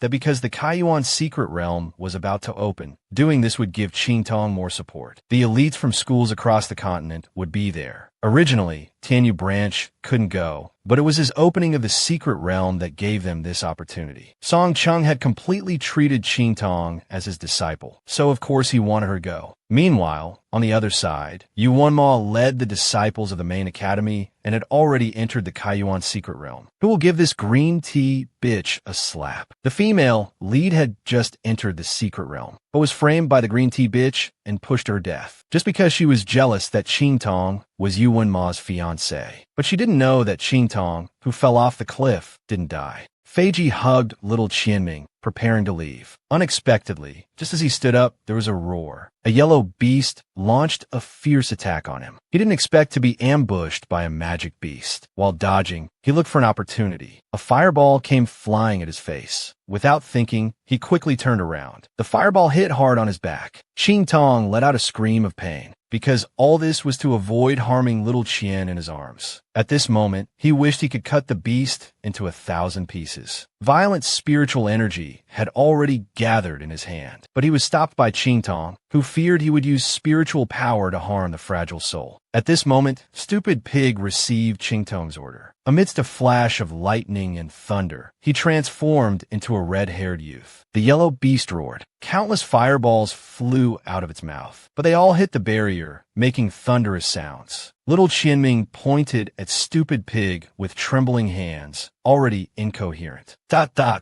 What? Qing Tong didn't notice his panicked look at all. Don't worry, he can handle it. But little Qianming wasn't worried about Stupid Pig's safety. It was because he could turn into a human that made him feel threatened. While Stupid Pig and the yellow beast clashed in one move, he punched the yellow beast and it exploded, turning into a soul Emperor Stone falling into his hand. Little did he know that Mingzuan had already harbored killing intent. A divine beast that could turn into a human was by her side, and the woman was so daring. The consequences were too terrible. He was frightened by little Qianming's murderous gaze and kept backing away, seeking Qing Tong's help. Unexpectedly, Qing Tong not only didn't help, but told him to lie down and not move. Heaven wouldn't respond. Earth wouldn't open. Was this even human? Have you forgotten that I just protected you? One weak, pitiful, and helpless. The other strong, jealous, and petty. He could only come forward to mediate. But Mingzuan's firm attitude left him helpless. Since you're not kind, don't blame me for being disloyal. Suddenly, he pressed his hand on little Qianming's head. Little Qianming's face darkened. You're taller than me. You're older than me. You want to kill me. Now I'm pressing your head with one hand. Let's see how you kill me. After saying this, he had a smug look on his face. These words severely provoked little Qianming's pride. His anger erupted like a volcano. Stupid Pig laughed heartily, completely ignoring the fuming little Qianming. Meanwhile, Qing Tong secretly thought this was bad. What kind of trouble had she caused? Facing Mingzuan's fury, Stupid Pig just casually dodged. There was no harm at all. He even made faces at him. Little arms, little legs, and you want to kill me? Unexpectedly, Qing Tong also threatened from the side. If Stupid Pig dared to fight back, she would roast him in the pagoda. This made him want to cry even more. However, little Qianming's spiritual power was already gathering in his hand. Now Stupid Pig was in a dilemma, unable to move or stay still. Fortunately, Qing Tong hugged the murderous little Qianming. After all, he was her master and could discipline him. But he didn't buy it. This was a war between him and Stupid Pig. Seeing the one-sided fight again, it made her even more worried. Would they really fight until both were injured? Suddenly remembering something, she clutched her shoulder in pain. It hurts. Her cry made little Qianming look over. Qing Tong was crouching on the ground in pain, her right hand pressing on her shoulder. Little Qianming rushed over. Seeing the wound on the woman's back made him especially heartbroken. Just as he was about to use his spiritual power to help Qing Tong, she handed him a bottle of medicine. He just needed to apply it to the wound for it to heal. The next second, little Qianming tore open the woman's clothes. This action made Qing Tong's face flush. Just apply the medicine. Why tear the clothes? What surprised her even more was feeling a chill on her chest. Her face instantly turned red to the ears. Fine, you can untie it. He seriously applied medicine to Qing Tong, completely unaware. Not realizing that as he applied the medicine, Qing Tong's painful voice made Mingzuan feel like a child who had done something wrong. Does it hurt? I'll be gentler. She could only endure. This was karma for her earlier trick. The retribution came quickly. Meanwhile, on the other side, Stupid Pig couldn't help but be curious. Is this applying medicine? Why is there a sound of tearing clothes? It feels so exciting. Suddenly alarmed, he wondered if he knew too much and would be silenced. After applying the medicine, little Qianming righteously educated Stupid Pig. In the future, keep a distance from Qing Tong and don't act pitiful or coquettish. Stupid Pig wasn't convinced. Aren't these all things you do? But the next second he cowered. He even knelt before little Qianming, crying and begging. It turned out little Qianming learned from Qing Tong. He was afraid of the 9-layered pagoda's celestial tiger treasure and didn't mind tasting roasted suckling pig. Patting the obedient stupid pig who was almost licking his shoes, he was very satisfied. This scene made Qingtong feel a chill run down her spine. With such ability to manage, would she have any freedom in the future? Stupid Pig took out the Soul Emperor Stone and wanted to give it to Qingtong, but it was intercepted halfway by little Qianming. Just as the two were about to argue again, Bronze quickly changed the subject. After all, any spirit beast here was at the martial emperor level. It seemed they had reached the depths of the secret realm. Moreover, his killing intent towards Shi Qingqing and Zhang Haoping had not diminished. It seemed he didn't want them to leave alive. Little Qianming told him not to worry, because anyone who dared to hurt his woman, he wouldn't let any of them go. As a result, these words deeply touched Bronze's heart. He both loved and feared Yi Qianming. He didn't understand why he was so good to him. Just as Bronze was expectantly waiting for little Qianming to confess, he stammered for a long time without saying anything. This made the woman even more angry. Didn't he understand what she wanted? Now even she didn't understand if he liked her or not. Suddenly, a yellow soul beast let out a roar. As a result, the three of them looked at it darkly, staring at this untimely intruder. Unexpectedly, the yellow beast was frightened by their aura and shrank back. It cried out in panic and fled. The three of them gave chase, of course not letting it go. Suddenly, they heard Yuan Ma, Yang Heng, and Huang Shi shouting that finders keepers. Don't try to hog it all. Bronze was startled. How did he appear here? Little Qianming widened his eyes in disbelief. Is it Yuan Ma, the one you're engaged to? The scumbag prince actually confessed to the female lead in public, not knowing she despised him to the extreme. And the scumbag's actions had already touched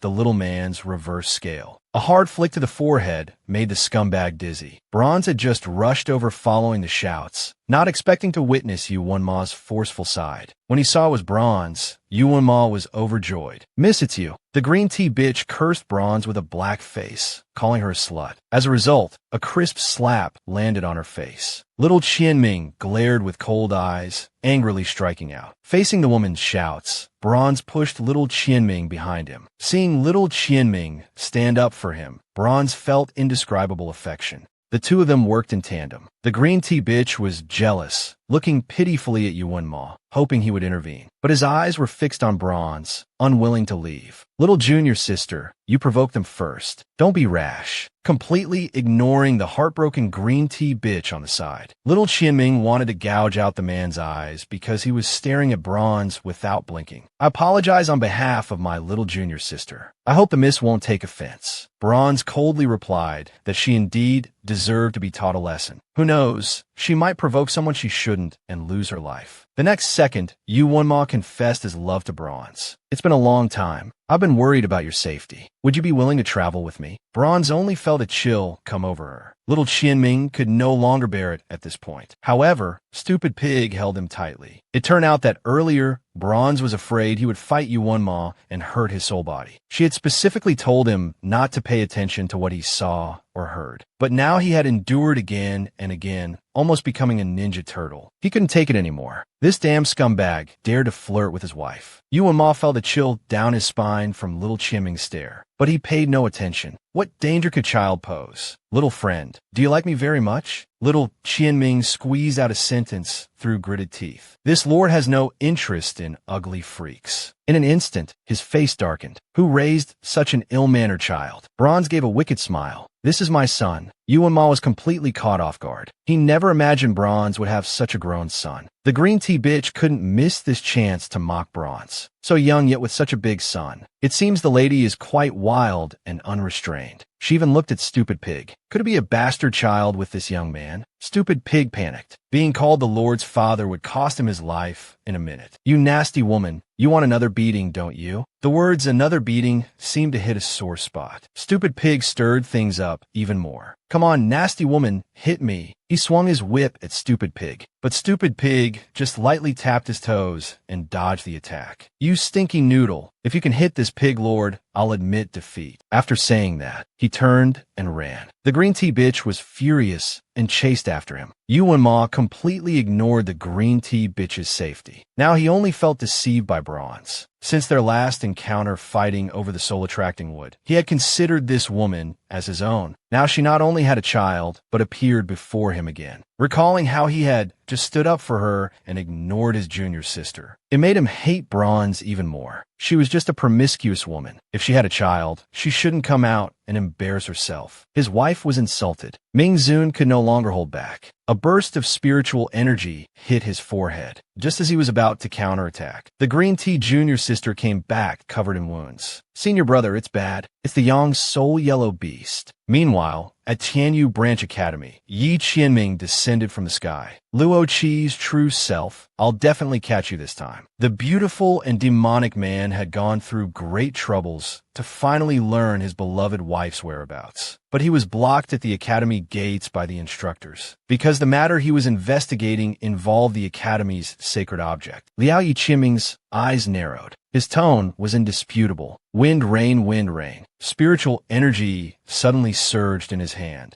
The next second, several people were lifted into the air. You should understand, killing you is like crushing ants to me. Don't make me waste more words. The instructors were gasping for air. Suddenly, they remembered, wasn't the powerful figure who appeared with Bronze, the merchant earlier, the very person before them? Yi Qianming waved his hand, and Wind Rain finally withdrew his spiritual energy. The elder explained that 3 months ago, at the student recruitment test in East Fence Country, Old Chu's beloved disciple was severely injured by Bronze. To take revenge, he summoned the Holy Land, intending to eliminate Bronze. Yi Qianming's expression changed. As he reached out his hand, Little Bei had already presented the portrait. As he personally opened the portrait, the elders could confirm it was indeed this person. He excitedly stepped forward. Where is he now? Quickly take me to see him. The elder frankly said that Bronze was in the Kaiyuan secret realm, and the next opening would be in half a month. Suddenly, the air temperature dropped a few degrees. The elder was even more frightened. My lord, forcibly opening it will harm the people inside. Ming-Zun restrained his emotions this time. I will wait for him here. Is he from Eastleigh Country? The elder made way and hurriedly invited Yi Qianming into the academy. She is the young miss of the Luo family from Eastleigh Country. Hearing this, Yi Qianming ordered his subordinates to quickly investigate in East Fence Country and confirm whether Luo Qingtong was the evil doctor. He didn't want to miss any more opportunities. In the Kaiyuan secret realm, everyone had surrounded the Yang Soul Yellow Beast. Bronze was seen holding the Wind Thunder Sword. He certainly couldn't let this Yang Soul Yellow stone slip away. He ordered Stupid Pig to protect it well. Little Qianming stepped forward and flew into action. 2 powerful sword energies instantly slaughtered the nearby yellow beasts. But the formation set up by everyone failed to trap the Yang Soul Yellow Beast. In an instant, the yellow beast was restrained. Seeing this opportunity, Yuan Ma led his people to attack. Bronze, however, quietly retreated, preparing to reap the benefits. Unexpectedly, the yellow beast's eyes widened. Yellow leopard spiritual energy emanated from its body, repelling everyone. With a fierce expression, it lunged at Bronze. Several people dodged the attack, but the yellow beast turned and fled. Suddenly, a blood moon rose, accompanied by ghostly wails. Vengeful spirits appeared. Yuan Ma was terrified. It was the evil moon tidal In Solar Ray. The ghost gate would open and devour all living things in the secret realm. Everyone hurriedly crushed their life tokens to leave. Meanwhile, the master and servant duo battled the yellow beast. The yellow beast retreated step by step, already at its limit. He took out the 2 realms' sword's deathblade. Activating the first move of the Battle Sky Ju, it crashed down on the yellow beast. With a miserable scream, the yellow beast was split in 2. He held little Qianming in his arms, preparing to leave this place. But they didn't know that the death spirits had already gathered. Space distorted, and they were too late. Now only a Saint Realm expert could break through. The death spirits surrounded Bronze at this moment. They had come for little Qianming. After all, he was a Saint Realm soul. Bronze held little Qianming tightly in his arms, vowing to protect her at all costs. Stupid Pig was extremely weak. These Yin spirits were endless, and he couldn't hold on any longer. Bronze didn't blame him. If you can't hold on,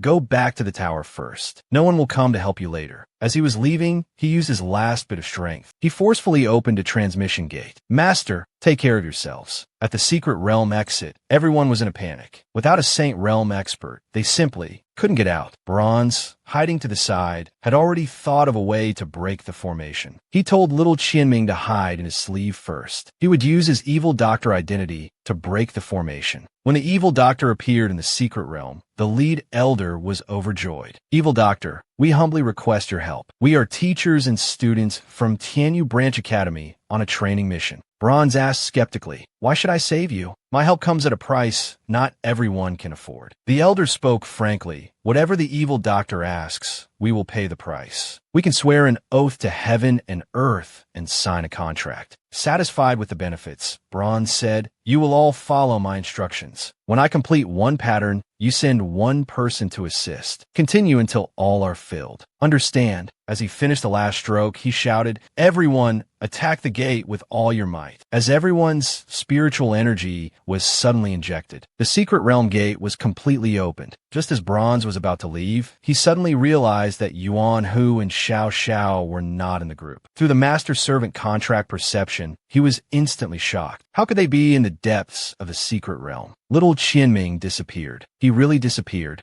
To save his loved one, he chose to confront the blood tide, because only this way would the woman have a chance to survive. This journey of no return would be his endpoint, so he decided to no longer evade. While removing the seal, Yi Qianming appeared again. He finally confessed to Bronze about all his past actions, which were all out of affection for him. In the depths of the secret realm, Su Xiao Xiao and the others were already surrounded by death spirits. Bronze saw they were safe and secretly breathed a sigh of relief. Feiji spoke, you maintain the barrier well. Leave these death spirits to me. Bronze's appearance made the three of them overjoyed. They quickly put all their effort into supporting the barrier. Battle Sky Ju, first move. The violent spiritual energy transformed into a crescent moon, scattering the death spirits. They had been tricked by green tea to come to the depths of the secret realm to look for Bronze. Just as they were about to leave, countless death spirits once again entangled the group. Ghost cries and wolf howls, the sounds more miserable. The wind was mixed with thick death energy. Little Qianming in the sleeve sensed the danger. His expression was particularly solemn. Quickly let me out. I'll deal with him. On the other side, students frantically rushed out of the secret realm. Green Tea didn't notice Bronze and the others. In Zhang Haoping's ear, Yin suggested they might as well destroy the portal. The man agreed without thinking. Little Qianming was displeased. If you insist on refusing, this lord can only forcefully break through the seal. It will only hurt this lord more. Qingtong struggled internally. Unexpectedly, violent spiritual power emanated from little Qianming's body. He had already begun to impact the seal. Instantly, she became nervous. I beg you, don't do this. The seal was removed. The tree heart left little Qianming's body. Just as little Qianming was about to fight to the death, he suddenly spoke. This lord has always had something to say. This lord will no longer avoid it. This lord is fond of you. Qingtong's expression changed. She stared blankly at Yi Qianming. As he turned his head again, he embraced Qingtong. Their hands were tightly intertwined. At this moment, Yi Qianming had already held her in his arms. Don't run away anymore, okay? This lord is really tired, so tired. Perhaps the method was wrong, causing you to misunderstand again and again. I am sorry. At this moment, Qingtong felt that nothing else mattered. The resentment towards the man from before, the fear and timidity, all vanished like smoke. But tears could no longer be held back. She hugged Yi Qianming tightly. She had wanted to hear these words for a long time, but she was afraid of being presumptuous. She couldn't bear to blame the man. Wasn't she also lacking the courage to confess? Yi Yaming kisit hervorgehat. Perhaps there won't be a chance later, but there's still the main body. After all, the split soul's knowledge and feelings are no different from the main body's. My feelings are the main body's feelings. You must remember this. If I disappear and the main body doesn't have this memory for the sake of so-called pride and stubbornness, you must forgive this lord, okay? His heart ached violently. He had been deceived by Yi Qianming. Yi Qianming's soul body was becoming more and more transparent. Although I will completely disappear, this love, I feel the main body will have some realization. Don't be sad. Qingtong's tears could no longer be stopped. She absolutely wouldn't agree. But the next second, their bodies passed through each other. Qingtong didn't understand why it had become like this. She shouted no. She threw out the soul-guiding wood, wanting to seal Yi Qianming again. But it was blocked by a layer of light. He walked to Qingtong's side. Standing on tiptoes, he kissed her cheek. Don't be angry, I'll feel bad. Then,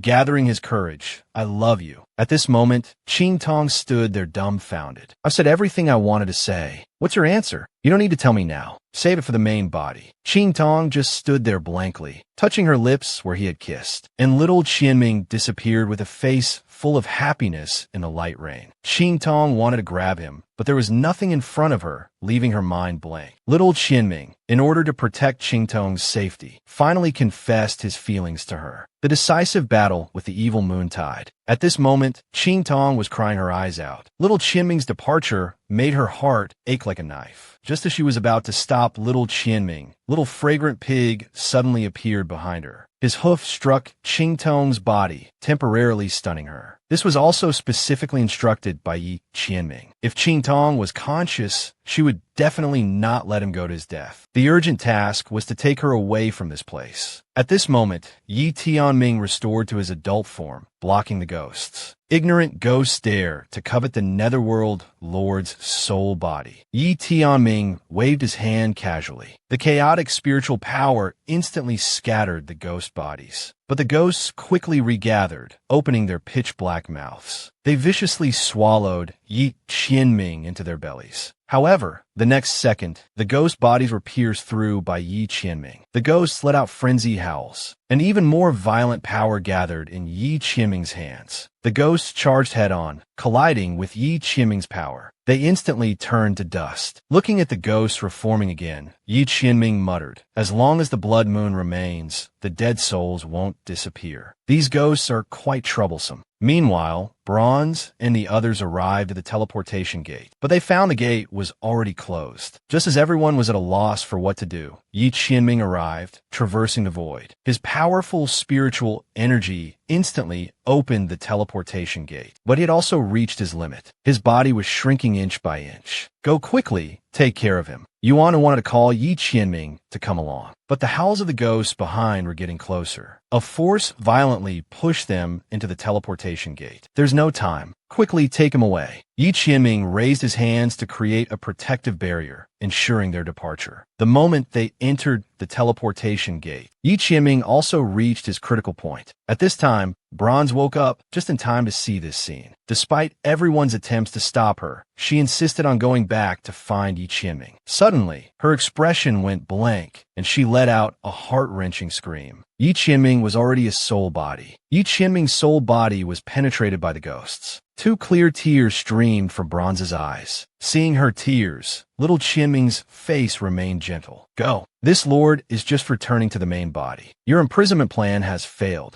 Bronze finally broke free, wanting to step forward and grab him. But little Qianming used his last bit of strength to push Bronze into the teleportation gate. Meanwhile, in Bronze's room at the Branch Academy, Yi Qianming himself was lying on his bed. This was the first time he had slept so peacefully in an unfamiliar place. He suddenly woke up, a flood of information rushing into his mind. Due to the overwhelming amount of information, even someone as strong as him felt a severe headache. As he gradually adapted, his handsome face became increasingly flushed. On the other side, the teleportation gate suddenly opened. Bronze and the others walked out from inside. Seeing that he was still alive, the two White Lotus disciples gritted their teeth in anger. Yuan, who looked at them, asking Bronze if she wanted to take action. Bronze's face was cold. She had no time to deal with him now, because there was something she needed to confirm. Meanwhile, Yi Qianming, who was secretly observing, smiled involuntarily when he saw Bronze come out. He had finally waited for her. Suddenly, Bronze was startled. A familiar aura that she knew all too well came to her. But when she looked in that direction, she found nothing unusual. Xiao Xiao couldn't help but ask curiously, "Boss, what's wrong? What are you looking at?" He sighed to himself. Perhaps he was being too sensitive. It seemed like someone was watching just now. On the other side, Ming Zun was actually hiding behind a rock. Who would have thought that the dignified Ming Zun would be peeping? Meanwhile, in Eastleigh Country, a plot against Bronze by the Tianyu royal family was unfolding. He was once the strongest on the continent. Now he was being called an adulterer. Yet he wasn't angry, but rather felt it was justified. The two onlookers felt their eyes burning from the scene. The Tianyu royal family learned that Bronze was the evil Dr. Ghostchild. To control him, they ordered Prince Chung to personally go to Eastleigh Country to pressure the royal family. They described Bronze as a shameless, promiscuous woman who had an affair. They would send someone to infiltrate the Luo mansion, posing as Bronze's lover. The Eastleigh king was shocked by the man's words, his jaw dropping. Not only that, Prince Chung also brought tens of thousands of elite troops, ready to raise the Luo family if they refused. He knew he had already told Bronze everything. Bronze was currently tidying up the things little Qianming left behind. Hearing the message, Bronze wasn't flustered. She told the Eastleigh king to follow their arrangements. She also wanted to see what tricks they could pull. Xiao Xiao, seeing Bronze talking to herself, thought Bronze hadn't gotten over the sadness of little Qianming's departure. But Bronze asked Xiao Xiao to find Yuan Hu and the others. She frankly told them about the Tianyu royal family's plan to ruin her reputation and destroy the Luo family. She asked what would happen if she raised an army as the evil Dr. Ghostchild and destroyed the Tianyu royal family. After all, Yuan Hu and the others' families held high positions in the Tianyu Empire. After just a moment's thought, they agreed to share Bronze's fate. After all, their destinies had all been changed by Bronze. After the three left, her expression became dejected. She looked at the package nearby, full of little Qianming's favorite foods. If little Qianming returned to his main body, with Ming Zun's terrifying power, he could be by her side in an instant. But now she didn't see him. Yi Tianming even started to imagine wild scenarios. She quickly threw away those bad thoughts. Perhaps he was too far away. She could only comfort herself this way. Early the next morning, Prince Chung brought people to the Luo mansion. Suddenly, the gates of the Luo mansion opened. A group of people holding various guns surrounded Prince Chung and his group. At Old Master Luo's command, streams of light shot out from the guns. They pattered against their bodies. If they hadn't set up a barrier in advance, Prince Chung feared they would have left several corpses behind. The two fled the Luo mansion in disgrace. If Bronze hadn't sent back information in advance, Old Master Luo might have really fallen for the trap. After escaping, Prince Chung met with the Tianyu royal family's ancestor. Hearing of Prince Cheng's failure, the ancestor decided to lead troops personally right away. At this moment, Yi Qianming climbed over the wall into the Luo mansion. Looking at the fairly grand Luo mansion, he thought, so this is Tong Tong's home. A cool voice came from his mouth. Little Bei is straightforward indeed. It does look quite old and shabby. Instantly, an aura locked onto him. Yi Qianming was displeased and frowned. The master thought it was fine. Bei Qing was instantly terrified and lost her composure. Suddenly, noises came from outside. He ordered the two to go check. Who could have imagined how shameless the Tianyu royal family was, fabricating that Bronze was caught having an affair by Yuan Xue. That's what led to the initial poisoning of Luo Qingtong. Old Master Luo was enraged by these words. But the man insisted that Bronze's lover was hiding in the Luo mansion, and they even had a child. The two, eavesdropping from the wall, were shocked speechless. Their master had an affair and even had a child. Little Bei was so shocked he could fit an apple in his mouth. Feng Yu moved closer to Little Bei, warning him to be quieter. Feng Yu's sudden closeness made him flustered. He said, "Master even has a child, yet still can't handle the evil doctor?" Feng Yu looked around in fear. "Do you want to die? Be careful with your words. Be careful the master doesn't hear." Only then did Little Bei remember that the master was in the courtyard. Meanwhile, Huang insisted that the person was in the Luo mansion and wanted to send people to search. Old Master Luo had a clear conscience. Earlier, Bronze had already set up a deadly formation in the courtyard, perfect for turning the tables on them. When a group of people swarmed in, Prince Chung rushed into the Luo mansion and exclaimed joyfully, "We found Luo Qingtong's lover." At this moment, Yi Qianming's cold eyes were staring at them. Tong Tong's lover? Are you referring to me? Yi Qianming crossed his arms, smiling. The term lover doesn't sound good. I'll allow you to use a different term. Call me Tong Tong's husband or man. On the side, Feng Yu and Little Bei simultaneously covered their eyes. It was too much to bear, being called a lover and still rushing to claim to be the prince consort. Not knowing what kind of being they had provoked, they brazenly declared they would capture Yi Qianming. But in the next second, a violent spiritual energy gathered in Yi Qianming's hand. All of you get lost. The previously boastful Prince Cheng and the others were sent flying like kites in the wind. His murderous gaze turned to the stunned old Master Luo. Feng Yu and Little Bei protected old Master Luo behind them. What to do? They couldn't fight this one. This was the evil doctor's grandfather. Old Master Luo was already intimidated by his aura. Instantly, Yi Qianming changed his demeanor, trying to appear as harmless as possible,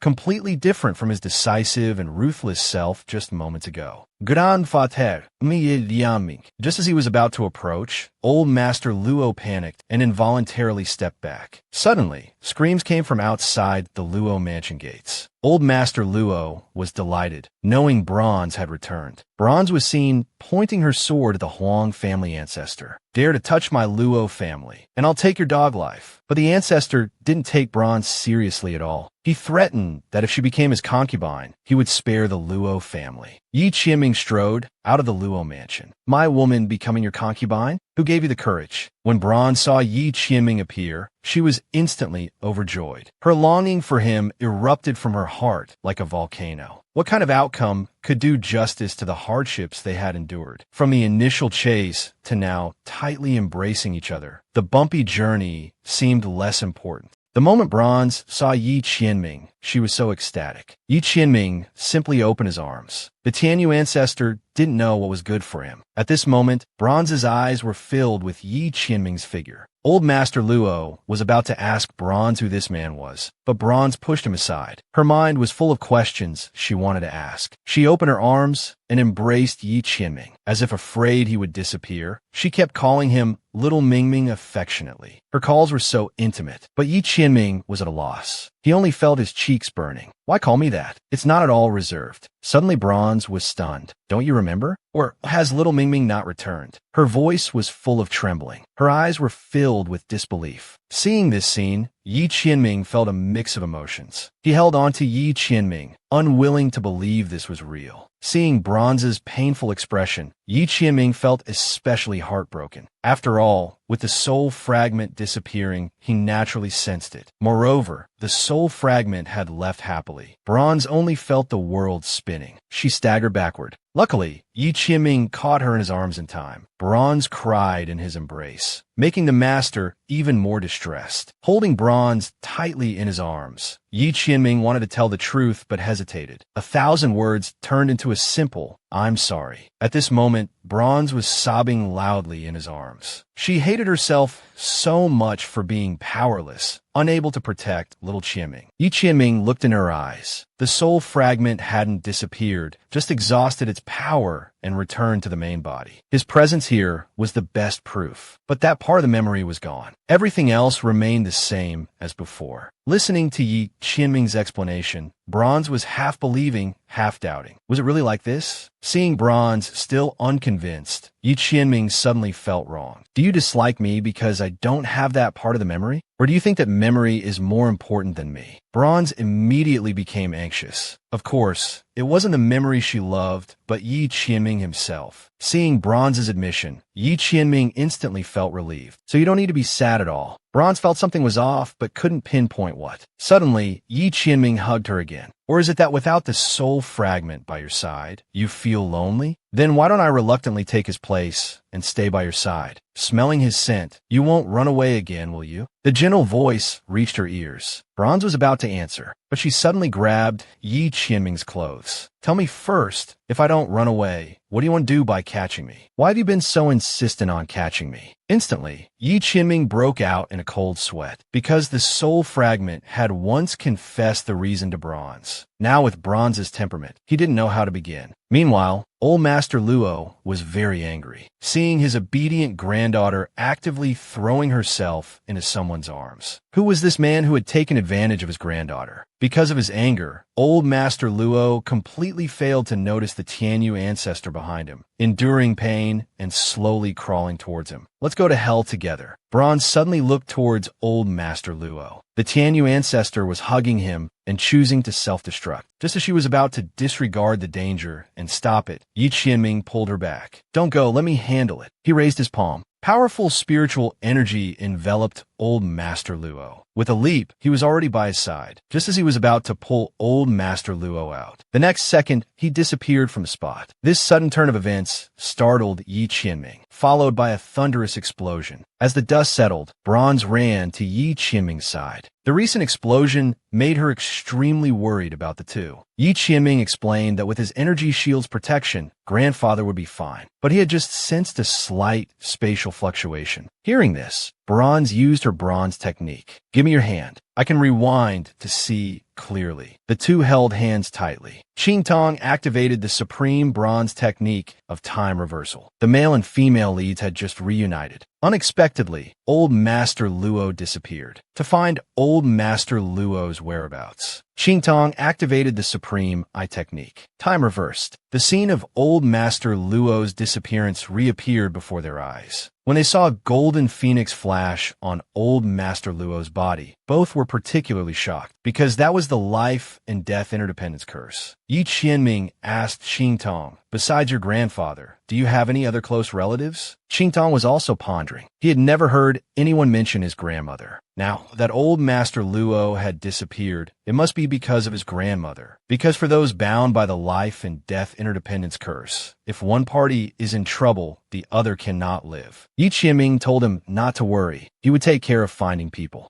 Faced with Yi Qianming's drastically changed temperament, Qing Tong became flustered. He promised to definitely cure Yi Qianming's meridians. Faced with the powerful Yi Qianming, he could only help him. This was mainly because Yi Qianming now remembered nothing. Whether his split soul had the same intentions was unknown. With Yuan Hu and others reporting, all intruders were killed. Qing Tong also became truly angry. He hadn't gone to cause trouble for the Tianyu royal family, but trouble came to him instead. It was time to settle accounts with them. Yi Qianming wanted to go with him, but was politely refused by Qing Tong. But Yi Qianming ignored this, ordering Xiao Bei to bring Ling. Qing Tong, who wanted to think calmly, was instantly panicked. "Yi Qianming, when did the real you become so clingy and agreeable?" On Ling, Yuan Hu looked around. This was their first time seeing Ling. When he saw Yi Qianming's fierce gaze, Yuan Hu even joked that he wasn't as cute as the little lord. The two bystanders wanted to laugh, but didn't dare, almost bursting their internal organs. This made Yi Tianming even more displeased. Was he really that fierce? At this moment, Qing Tong appeared particularly restrained in front of Yi Tianming. "I'll take Yuan Hu and the others down first. Your split soul just returned. Rest well." These words made Yi Qianming secretly delighted. "Are you concerned about me?" "I'm not tired." But Qing Tong pressed him down. After all, he was going to settle accounts with Yuan Xue and her mother. The harem was full of women. It wouldn't be convenient for him to go along. This instantly left the lord speechless. Yi Qianming was about to speak, but Qing Tong had already jumped off Ling as if escaping. This made Yi Qianming secretly distressed. Since meeting Qing Tong again, from the initial joy to now, it seemed like he was deliberately distancing himself. The Tianyu imperial city was already surrounded by heavy troops. The Tianyu emperor didn't expect these court officials would rely on borrowed imperial city guards that they couldn't handle. Duke Su laughed, saying the city guards were probably already dead. He further revealed that the Yinyu family and Black Jade had joined forces as bait. The Tianyu emperor knew the situation was lost. He regretted deeply. One wrong step led to all wrong. Suddenly, a figure landed on the city wall. The Tianyu emperor panicked. The imperial city had array protection. How could Qing Tong come and go freely? Qing Tong casually broke the array he was so proud of. This kind of barrier was full of loopholes in his eyes. "Attack!" The indisputable voice came from Qing Tong's mouth. The Tianyu emperor instantly cowered, abandoning his royal identity and begging pitifully. The next second, he was grabbed by the throat by Qing Tong. Qing Tong threw him down. Attack the imperial city. Anyone who resists, kill without mercy. With this order, the two armies engaged in battle. Qing Tong murmured, I will find the source of everything, help you get revenge. You can rest in peace now. A figure appeared before him. Ruruo softly said thank you. At this moment, the real Luo Qing Tong looked him in the eye. Live well for me. Live happily. On the other side, Balian mother and daughter held each other tightly. The Tianyu Empress wasn't afraid at all that Qing Tong would break into the imperial city. Hearing Qing Tong's name, Yuan Shue went mad. Even now, she wasn't like last time.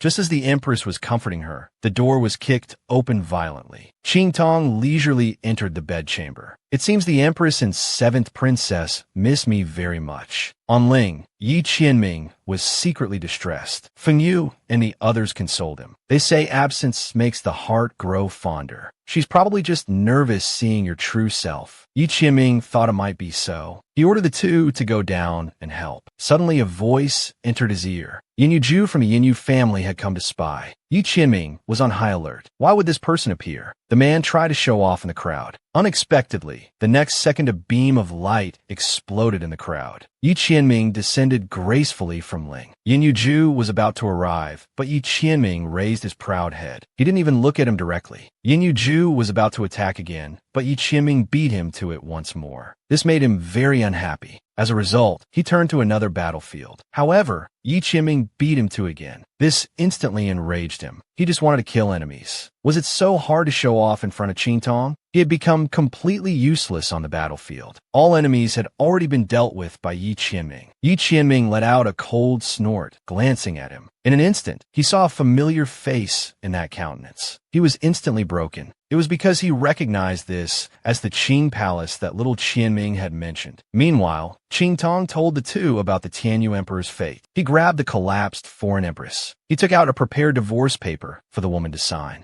Suddenly, a short knife stabbed towards Qing Tong. He dodged it. Yuan Shue, like a madwoman, told Qing Tong to let go of the woman. Qing Tong grabbed Yuan Shue's wrist. He threw her hard on the ground. The woman's face was full of malice. If Qing Tong dared to hurt them, the person behind them wouldn't let him off. At this moment, Feng Yu, who came to help, entered the bedchamber. He had Feng Yu set up a barrier to cut off perception. He questioned them again about who was behind them. The woman was really scared. Now if they were killed, no one would know. Yuan Shue's eyes flashed with a hint of fanaticism. He was Princess Fengwan, the first princess of the Great Yong Holy Dynasty, only one step away from the sacred realm. She thought Qing Tong would be afraid, but Qing Tong looked disgusted. He handed the two over to Feng Yu and left. As for their lives, he didn't care at all. Xiaobei was a bit speechless. To dare speak to Black Jade's mistress like that, he was truly ignorant and fearless. These words made the Balian mother and daughter tremble in fear. That was an existence that even the 4 holy dynasties didn't dare to offend. Now they were even more terrified by these words, shaking like sieves. Bronze happened to overhear. Yi Qianming admitted the fact that he was little Qianming's father. This startled him. How did the great master know about this? From their meeting until now, he hadn't mentioned it. The key point was that Yi Qianming himself admitted it. Little Qianming had said they were of one mind with the main body. Could it be true? Yin Ju was now very uneasy. He had investigated that Bronze was indeed single, only having an ambiguous relationship with the rumored Black Jade Master. Could this person be Black Jade Mingzun?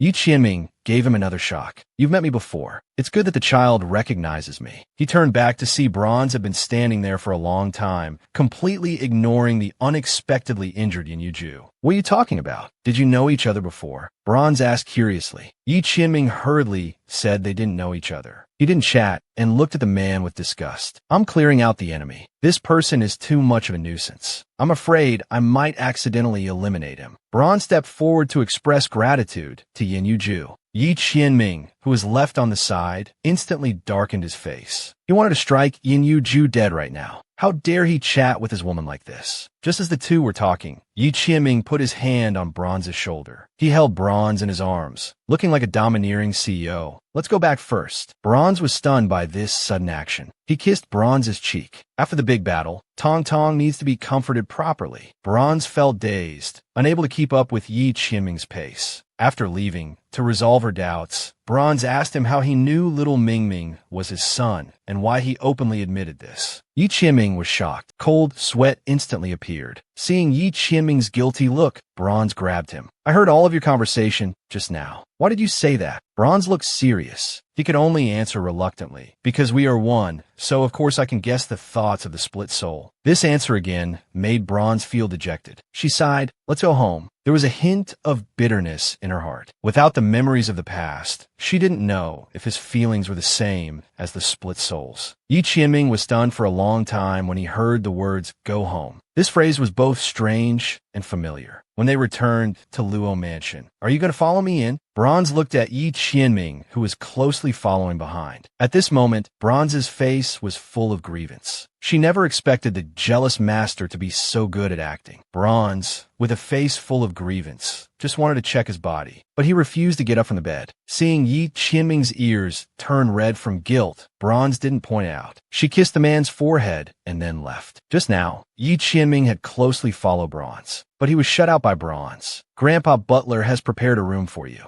We'll talk about anything else tomorrow. After saying this, she even welded the doors and windows shut, giving Yi Qianming no chance. He wasn't like this to me before, but now he's so cold. Yi Qianming's face was full of grievance. But the next second, Bronze poked her head out. What did you just say about before? Was I very enthusiastic towards you? The master was startled by this action. He stammered an explanation. Previously, when he was attacked, the assassin was Bronze, who actively threw herself into his arms and provoked him. This far-fetched explanation made Bronze burst into laughter. The man had always emphasized that he took advantage of her. Now he was acting all weak and delicate. After all, he was now frail and helpless. If Bronze wanted to do anything, he would have no resistance. Bronze finally understood. She pulled him into the room, wanted to check his body. Wouldn't it be better to undress for the examination? This sentence nearly choked Bronze. In a man's mind, how vigorous he was. Yi Qianming, lying on the bed, asked repeatedly, do I really not need to take off my clothes? I don't mind. I mind, Bronze thought with shame and anger. What do you mind? Didn't you like it the most before? Now I'm not in the mood. He now only felt the man was fickle. Then when will you be in the mood? Bronze smiled. When did my beloved master become so talkative? Have you been possessed by something strange? This isn't like you. Instantly, Yi Qianming's body tensed up. Bronze's power couldn't penetrate him at all. Since their encounter until now, Bronze felt the man was acting abnormally. Yi Qianming urged her to examine quickly, not to be so fussy. But his heart was pounding wildly. Could she have discovered something? Bronze saw his ears turn red from embarrassment. It was exactly the same. This feeling had only appeared with little Qianming before. Indeed, they were of one body. Whether it was temperament or character, still so Tsundra. After a round of treatment, she basically reconnected several of Yi Qianming's important meridians. Now the master can go back to rest. But she saw Yi Qianming frowning and not moving at all. Bronze raised an eyebrow, observing closely. She even tried to shake Yi Qianming awake, but he didn't budge at all. How can you sleep so deeply? With your status and identity, shouldn't you stay alert? She smiled helplessly. Are you really as unguarded with me as little Mingming? She kissed Yi Qianming's forehead. Then you sleep here obediently. I'll go sleep in the guest room. As Bronze left, Yi Qianming was helpless. She really left just like that. With such a good opportunity, he had acted so small. Why didn't the woman make a move on him? At least he could sleep in Tong Tong's bed. Suddenly the door cracked open. Bronze peeked stealthily at the motionless Yi Qianming. This troublemaker had really fallen asleep. Faced with such beauty, how could one not be tempted? Bronze swallowed. Although the man knew her identity now, she dared not act as freely as before. But he also didn't have little Mingming's memories. Following the principle that not taking advantage when you can makes you a fool, Bronze opened the door again and returned to the room. Yi Qianming, who was almost asleep, was suddenly startled. He saw Bronze tiptoeing towards the bed. The master was overjoyed. Tong Tong had come back. The perverted female lead was finally making a move on the male lead. Little did she know her little thoughts had already been noticed by the man. When Bronze hugged Yi Qianming, her face was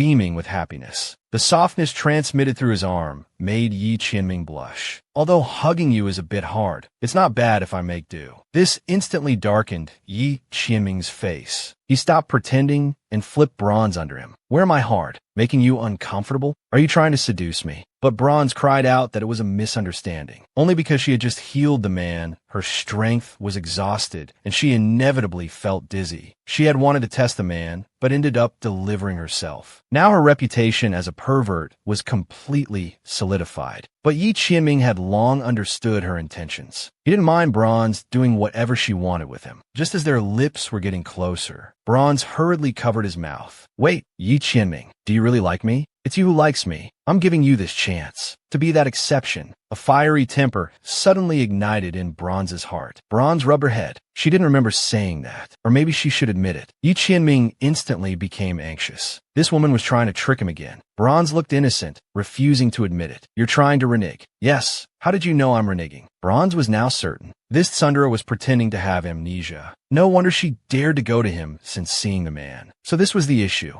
Bronze didn't force Yi Qianming to admit it. In her dictionary, the consequences of being loved by her were severe. Either love her or die. She had never fallen in love. Once in love, it would be to the death. Yi Qianming was the same. There were too many excellent women around him, but he only had feelings for Bronze. The next second, Bronze straddled Yi Qianming. She had given him a chance. He still chose her. From now on, she must be the only one in his eyes. Such a bold move. Yi Qianming's face turned red. He was about to push Bronze away. Unexpectedly, Bronze started acting coquettishly on top of him. I'm injured. Can you not move? The air froze for a moment. Upon learning that Bronze had injured her meridians due to hasty breakthrough in the secret realm, Yi Qianming wanted to tear them to pieces. But Bronze looked at him. How does the master know about them? Yi Qianming broke down, quickly denying it. Seeing Yi Qianming's poor acting, she kissed his cheek. If face was so important to him, she was willing to pretend with him. At this moment, they both put everything else aside. Their lips pressed tightly together. Yi Qianming's kissing skills made Bronze dizzy. He had made her worry for so long. He must be severely punished. She placed 2 fingers on Yi Qianming's chest, covered his eyes with one hand. The other hand had already untied Yi Qianming's belt. She'd punish him by letting him touch, but not eat. Yi Qianming, this is my first time. Are you ready? One sentence ignited the fire in the man's heart. He instantly understood what Bronze was about to do. The woman swiftly removed the man's clothes. She even groped him all over, only because she wanted to give her first night to the man. Bronze bit his neck, making Yi Qianming's whole body tremble and cry out. A small snake even licked the wounded neck. Because he couldn't see, the itching and pain of the wound made Yi Qianming especially sensitive. But now Bronze couldn't stop herself, so she warned herself not to play anymore. She lay on the bed, pretending to be asleep. But Yi Qianming had also broken through his restraints at this time.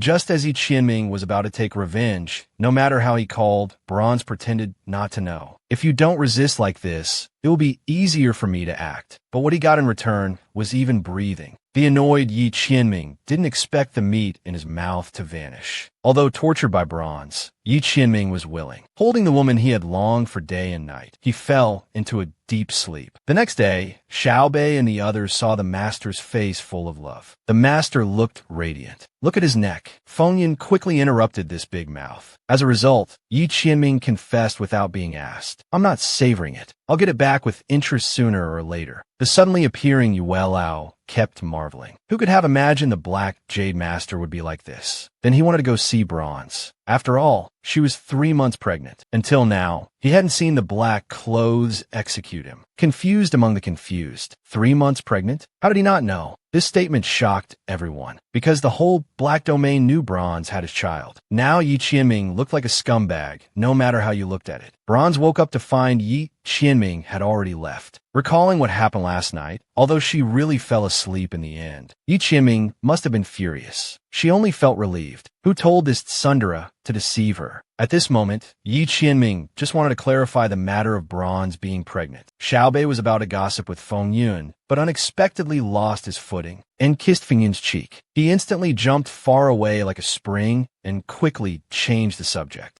Master, You're such a scumbag. You don't even know you have a child. Feng Yun saw Xiaobei deliberately courting death out of panic. He was helplessly flirtatious without realizing it. This was also a little scumbag. Yuelao looked even more contemptuous. There should be a limit to being a scumbag. Shame on you for being the Black Jade Master. These words pierced Yi Qianming's chest like a sharp sword. After all, the child is related to your precious wife. It's also related to the Black Jade position. Yuelao instructed Yi Qianming like a sage. Feng Yun and the others also deeply agreed. Feng Yun and the others even said crudely that pregnancy should be treated gently. It's fine if you didn't know before. Now that you know, get married quickly. They collectively attacked him, already forgetting he was the Black Jade Master. A cold killing intent burst forth from Yi Qianming. He was really angry. Not only did he not eat the meat in his mouth, but now there was a child that came out of nowhere. Was this deliberately making him lose face? This statement once again shocked everyone. So they hadn't slept together until now. But who knew his suffering? But thinking of the scene of taking care of the child with Bronze, accompanied by happy times together, finally, the image of Bronze cherishing the child, Yi Qianming went crazy. Absolutely not. I don't even have this treatment. The child's status can't exceed mine. A wicked laugh came. Little Yi, are you not up to it? Only then did he realize he had shouted his inner thoughts. He looked at Yuelao with cold eyes. I'm sure the people of Xingu would welcome you back. Yuelao was seen changing his tune, writing about Feng Yun and the others. You two are great, making such a blunder, trying to get me killed. I've already boasted about it. What should we do now? The next second, a dangerous aura locked onto Yuelao. You've also sent the news back? He could only admit it reluctantly. He just told the Heavenly Empress. Of course, others should know about this too. Suddenly, Yi Qianming gave orders. Immediately seal off the news here and monitor anything over there. Secondly, arrange people to protect Bronze in case of unexpected events. He must return there to resolve this matter personally. If those people dare to touch Bronze, he doesn't mind uprooting them completely. A love that goes both ways is so good to ship. First, Tong Tong pretended to sleep and tricked the master. Then, the master declared he would make a baby at night. In an instant, Tong Tong turned into a blushing apple. Due to extreme shyness, the master chose to run away. But how could Tong Tong let him go? He really wanted to know exactly how to proceed with himself. Not long ago, Bronze was worried about old Master Luo's safety. Since coming to this strange world, it was old Master Luo who made him feel the warmth of family again. Like meeting that person when he was young, it was an irreplaceable existence. But a voice interrupted his thoughts. Yuelao recognized it at a glance. It was the exclusive mark of the Great Chu dynasty's royal family. The sudden voice startled Bronze. Yuelao introduced himself with a smile, saying he was Little Ye's exclusive spirit pharmacist. His gaze also turned to Bronze's abdomen, discovering she wasn't pregnant. So he complained that Yi Qianming was so useless, chasing for so long and still hadn't eaten the meat. Then Bronze picked up a portrait and asked him what kind of person could cast the life and death interdependence curse. That was the flying phoenix mark of the Great Chu Empress Dowager. Yi Qianming appeared in the room at some point. He used the power of Black Jade's 36 palace halls and learned that old Master Luo was in the Great Chu dynasty. Yi Qianming returned for this matter, because the flying phoenix mark on old Master Luo had tied his life to the Great Chu Empress Dowagers. So old Master Luo wouldn't be in any danger. The two were lovey-dovey, oblivious to others. The awkward Yuelao could only cough dryly to get attention. This immediately displeased Yi Qianming. Bronze then realized there was still an outsider beside them. She invited Yuelao to have tea and chat, as she also had something to ask him. Yi Qianming frowned, only because Yuelao was a real blabbermouth. Staying here, who knows what nonsense he would say. But Bronze had her own thoughts. She wanted to learn about Yi Qianming's meridian injury from Yuelao. So her heart felt sweet, and she didn't stop him anymore. Just as he was about to leave, Yi Qianming stopped in his tracks. He remembered Yuelao saying he wasn't up to it. As if possessed, he turned his head to look at Bronze. Wait for me to return tonight. The speed suddenly accelerated. Even experienced driver like Bronze couldn't handle it. Was this still the pure and innocent master she knew? An interesting scene occurred. After saying this, Yi Qianming quickly fled. How could Bronze let him go? She blocked Yi Qianming first. Master, what's the hurry? Bronze's face was blushing. Master, how do you want to tell me? I'm very curious. and her hand mischievously touched Yi Qianming. The outsider was still embarrassed by the wantonness. With a startled cry, Yi Qianming had already teleported to the door. We'll discuss this when I return tonight. He couldn't wait to escape this place. It was too embarrassing. But Bronze became even more excited about what would happen tonight. Then she learned from Yue Lao that Yi Qianming was born with a heavenly meridian body. The so-called heavenly meridian meant his meridians were connected from birth with extraordinary power. He could even rival the heavenly Tao. Yi Qianming was already at the peak of the world before age 10, but this also incurred the jealousy of the heavenly Tao. Bronze nervously gripped her teacup. She knew something was wrong with Yi Qianming's meridians. So, since Yi Qianming turned 20, his originally strong meridians became extremely fragile. Yet because of his heavenly meridian body, he couldn't control his limbs, and his power kept increasing every moment. An extremely painful emotion spread in Bronze's heart. So he had been enduring great suffering every moment. She became even more determined to cure Yi Qianming. Yue Lao didn't expect Bronze to understand Yi Qianming so well. Although Yi Qianming limited his activities to the true realm continent, but the people over there were still causing trouble. They were always looking for problems. Bronze immediately grasped the key point. Those people over there. Could it be that besides being Black Jade's mistress, he had other identities? Only active in the true realm continent. This meant there were higher worlds. Old Yu suddenly realized he had let slip due to excitement. He quickly said it was nothing, just that Black Jade headquarters had issues. No wonder they said he had a big mouth. This made Bronze even more determined to learn more about Yi Qianming from him. The stupid pig trembled in fear at her behavior. This terrifying woman. The master would have no privacy in the future. Yue Lao changed the subject. Now little Yi could only use 30% of his power. Actually,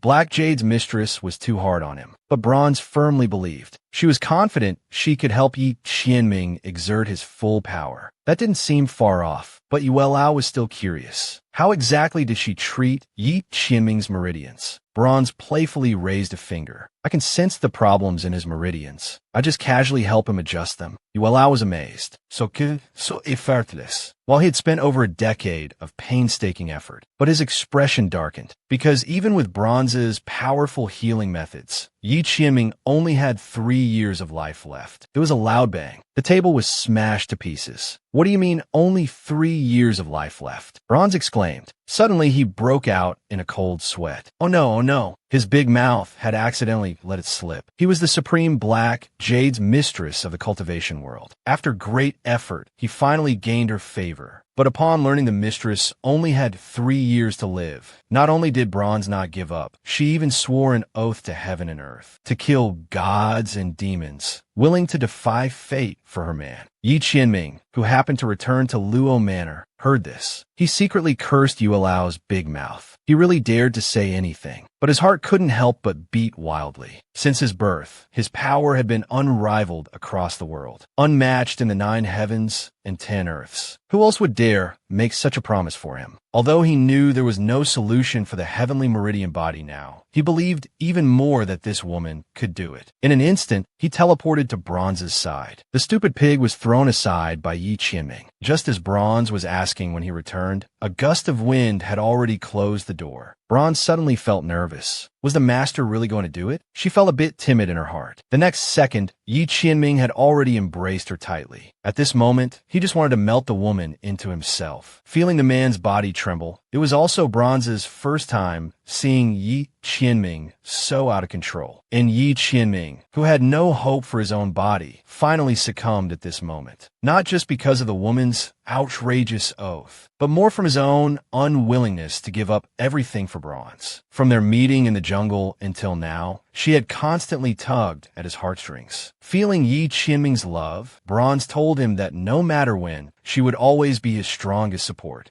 Yi Qianming also began to face his own heart. The arrogant mistress finally confessed to Luo Qingtong. At this moment, Bronze stared blankly at Yi Qianming. She heard Yi Qianming continue. I allow you to share my honor, to live and die together. Those who insult you insult me. Those who hurt you hurt me. I will be arrogant with you, bold and unrestrained with you. You can even disregard me. I'll let you control everything about me. Such a heartfelt confession. Bronze's eyes were filled with tears. He had been waiting for this moment for too long. Ever since he knew the man hadn't lost his memory. This was his happiest moment since coming to this strange world. What followed was an even more passionate embrace. They stayed together for a long time. The two pure souls were still unsatisfied. Yi Qianming called out Luo Qi again and again, making Bronze blush. Now they both felt that happiness was actually a very easy thing to achieve. But the next day, they noticed something was off with Yi Qianming. He even held the book in his hand upside down without realizing it. Not only was he not angry, he explained that the documents were all encrypted, so they had to be read upside down. This completely shattered Xiao Bei's worldview. Feng Yi took out the pastries that Yu Weilao had asked him to give to Yi Qianming when he left. Xie Yi and you are in exactly the same state. What exactly happened between you and Xie Yi? They saw Yi Qianming's confident expression. I confessed to her last night. The two onlookers were curious how Bronze said she liked him. Yi Qianming was suddenly stunned. His face instantly became very gloomy because Bronze hadn't made any response. The arrogant master lashed out at the female lead, leaving the female lead heartbroken and alone. It instantly made the female lead feel what a true scumbag was.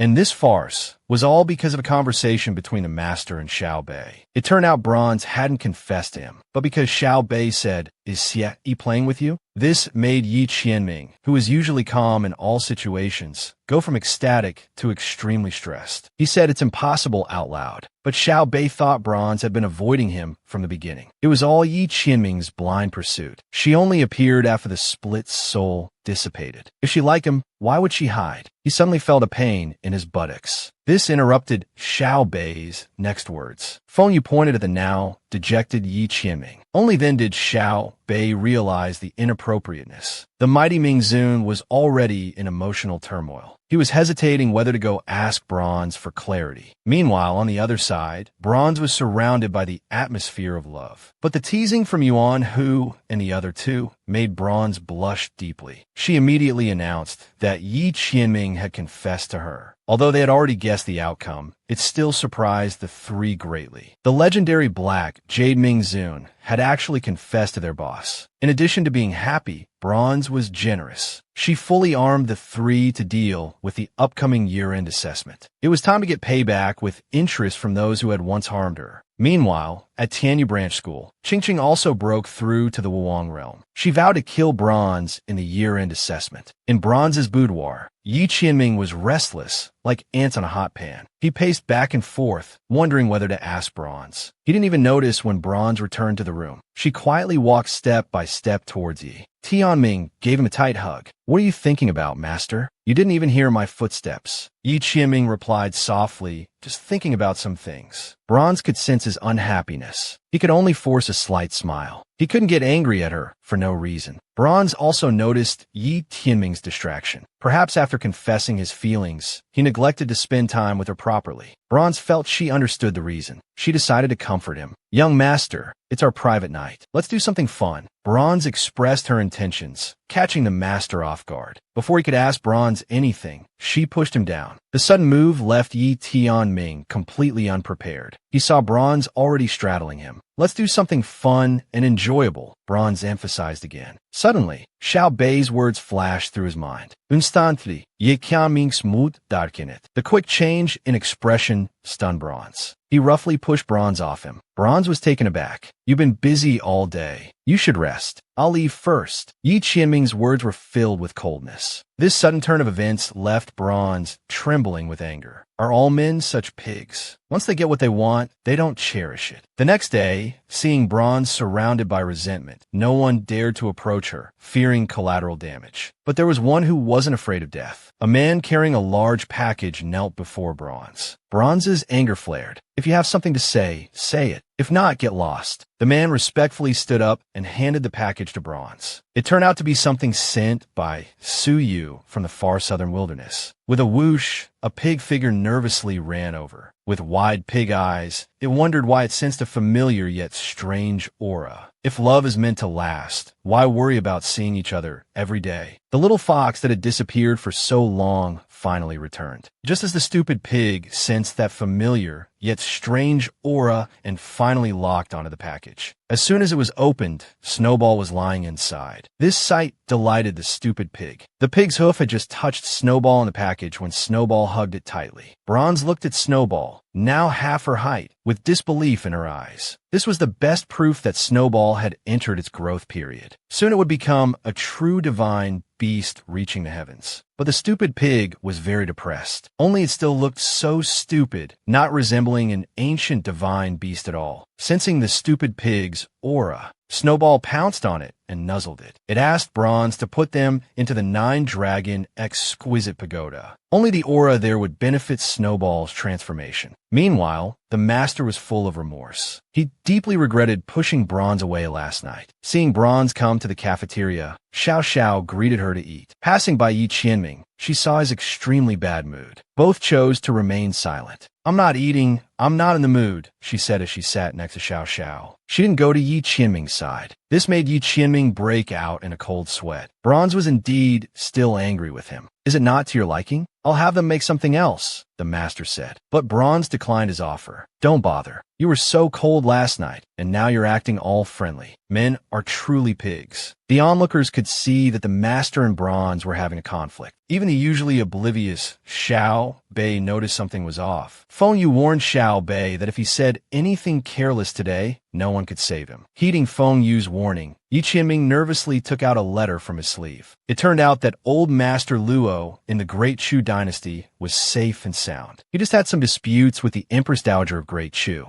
This news improved Bronze's mood a bit. After all, old Master Luo was also Yi Qianming's grandfather. "This is something I should do." But because of this sentence, she started arguing with Yi Qianming. Her anger hadn't subsided yet, and this pig dared to provoke her. Xiao Bei was too scared to speak. Feng Yu also noticed something was wrong, because no matter how he looked at it, Bronze didn't seem like what Xiao Bei had described. Could it be that the master had said something wrong? Realizing this, Feng Yu came to Yi Qianming's side. "Master, please calm down. Zhu Zi is straightforward and doesn't know how to speak properly. How'd he make you angry?" Bronze clarified. "You men are all pigs. Once you get what you want, you don't cherish it. You change completely after confessing, acting friendly in public, but pushing away in private." Bronze angrily left the cafeteria. She had nothing more to say to Yi Qianming now. Yi Qianming saw he couldn't stop Bronze. Suddenly, he picked her up by the waist. This action startled Bronze. The master no longer cared about face. In an instant, they arrived at a peach grove. No matter how Bronze struggled, he wouldn't let go. He was afraid that if he let go, the woman would disappear and he would never find her again. With a whoosh, the two entered a spiritual spring. It was like the scene when they first met. It was in this place that Bronze entered his heart. Since then, he couldn't stop thinking about her at any moment. How could he not cherish her? He even valued her feelings more than his own life. But Yi Qianming's sweet words didn't move Bronze at all. After treating her like that, how could she trust men anymore? "That's because you didn't respond to my confession. They all say that not saying, 'I like you' means it's just for fun, or that you don't like me." Who was talking such nonsense? Bronze finally understood the reason. Indeed, she hadn't confessed to Yi Tianming. Suddenly, Yi Qianming became aggrieved. He wanted Bronze's response. This made her realize that the master could be so tender and delicate. But Yi Qianming just wanted to hear her confession. He even started acting coquettishly while holding her. This scene was too much for her to handle. If it's confessing, then confess. If the pure and Sundara master could do it, what couldn't she do? Her face unconsciously turned shy. She gazed deeply into the master's eyes, calming her excited heart due to shyness. On this day of confessing to Yi Qianming, Bronze rarely showed a childish attitude. The simple 4 words, "I like you," stumbled and stuttered, unable to come out. To avoid disappointing Yi Qianming, Bronze fled the peach grove. She wasn't ready yet and needed time. Seeing Bronze flee due to shyness, he realized that in expressing love, Bronze was just like him. Until late at night, Bronze lay listlessly on the table, not understanding why confessing was so difficult. The stupid pig saw her like this for the first time. You think you can still escape? Prop up Snowball, who's not sleeping properly. Since the master is looking forward to it so much, just satisfy him a bit. For example, dress up as a bunny girl and give the master a big surprise. Act cute and coquettish in his arms. Then confess to him when his attention is focused. But Bronze thought about what might happen next. Confessing like this, she feared indescribable things might occur. Rejecting Stupid Pig's suggestion, it proposed another plan. For example, design a romantic sea of flowers. Descend from the sky, holding flowers. Express love to the princess in a romantic way. But Bronze refused to confess again. It's like a proposal. What would they do for the actual proposal then? Snowball nodded in agreement with Bronze's opinion. She hugged Stupid Pig and roughed it up. What about a strange and unique confession? For instance, dress the master up as a crossdresser, then go confess to the master. Bronze's nose immediately bled. She loved this idea. Stupid Pig gave her a contemptuous look, calling her perverted, acting abnormally. Now which one did she want to try? Or all of them? It took Bronze a while to recover. It was too exciting. She really wished it was real. She told the scheming advisor to get lost. She'd figured out herself. The next day, Bronze called the three of them. Embarrassed, she explained that her conflict with Yi Qianming was because he hadn't confessed. She wanted their advice. In the end, she took Situ Nan's suggestion to make a unique, exclusive weapon. Give it to Yi Qianming as a confession gift. Then she focused on engraving inscriptions. Soon the weapon was engraved, but it made the three embarrassed. It didn't suit Yi Qianming's style. As they kept rejecting her designs, it continued until late at night. Bronze didn't leave the study. After another night of engraving, Bronze finally created a satisfactory work. She showed it to the three, receiving unanimous praise. This weapon could not only change shape, but also absorb energy from heaven and earth. It could fire as an energy cannon, enough to destroy a city. With her inscription skills and forging techniques, she could definitely craft it. But when it came to the actual forging, Bronze became extremely nervous. They could finally see their boss forge a weapon. They had never seen it before. Because the three kept chattering beside her, Bronze was particularly distracted. She had to remind them not to disturb her with their voices. But due to her nervousness, the weapon started developing in a bad direction. She became anxious, determined to turn the situation around. After several hours, the forged weapon was finally completed. Seeing the extremely ugly weapon, she wanted to forge it again. But the three stopped her, as Bronze hadn't rested for days and nights. They suggested adding favorite patterns to the weapon. This scene gave Bronze a headache. Phone, you came to Bronze, panting. Not good, not good, evil doctor. Something's happened to the master. Hearing that something happened to Yi Qianming, Bronze instantly became highly nervous. Yi Qianming had been waiting for Bronze's response. But Bronze, not ready yet, chose to leave shyly. What if Bronze rejected him? Suddenly, Yi Qianming realized the crux of the problem. This was absolutely a situation he wouldn't allow. But Bronze appeared. Just as Yi Qianming opened his mouth, their eyes met. Bronze had already walked up to him. Are you here to respond to me? Yi Qianming waited expectantly for Bronze's answer.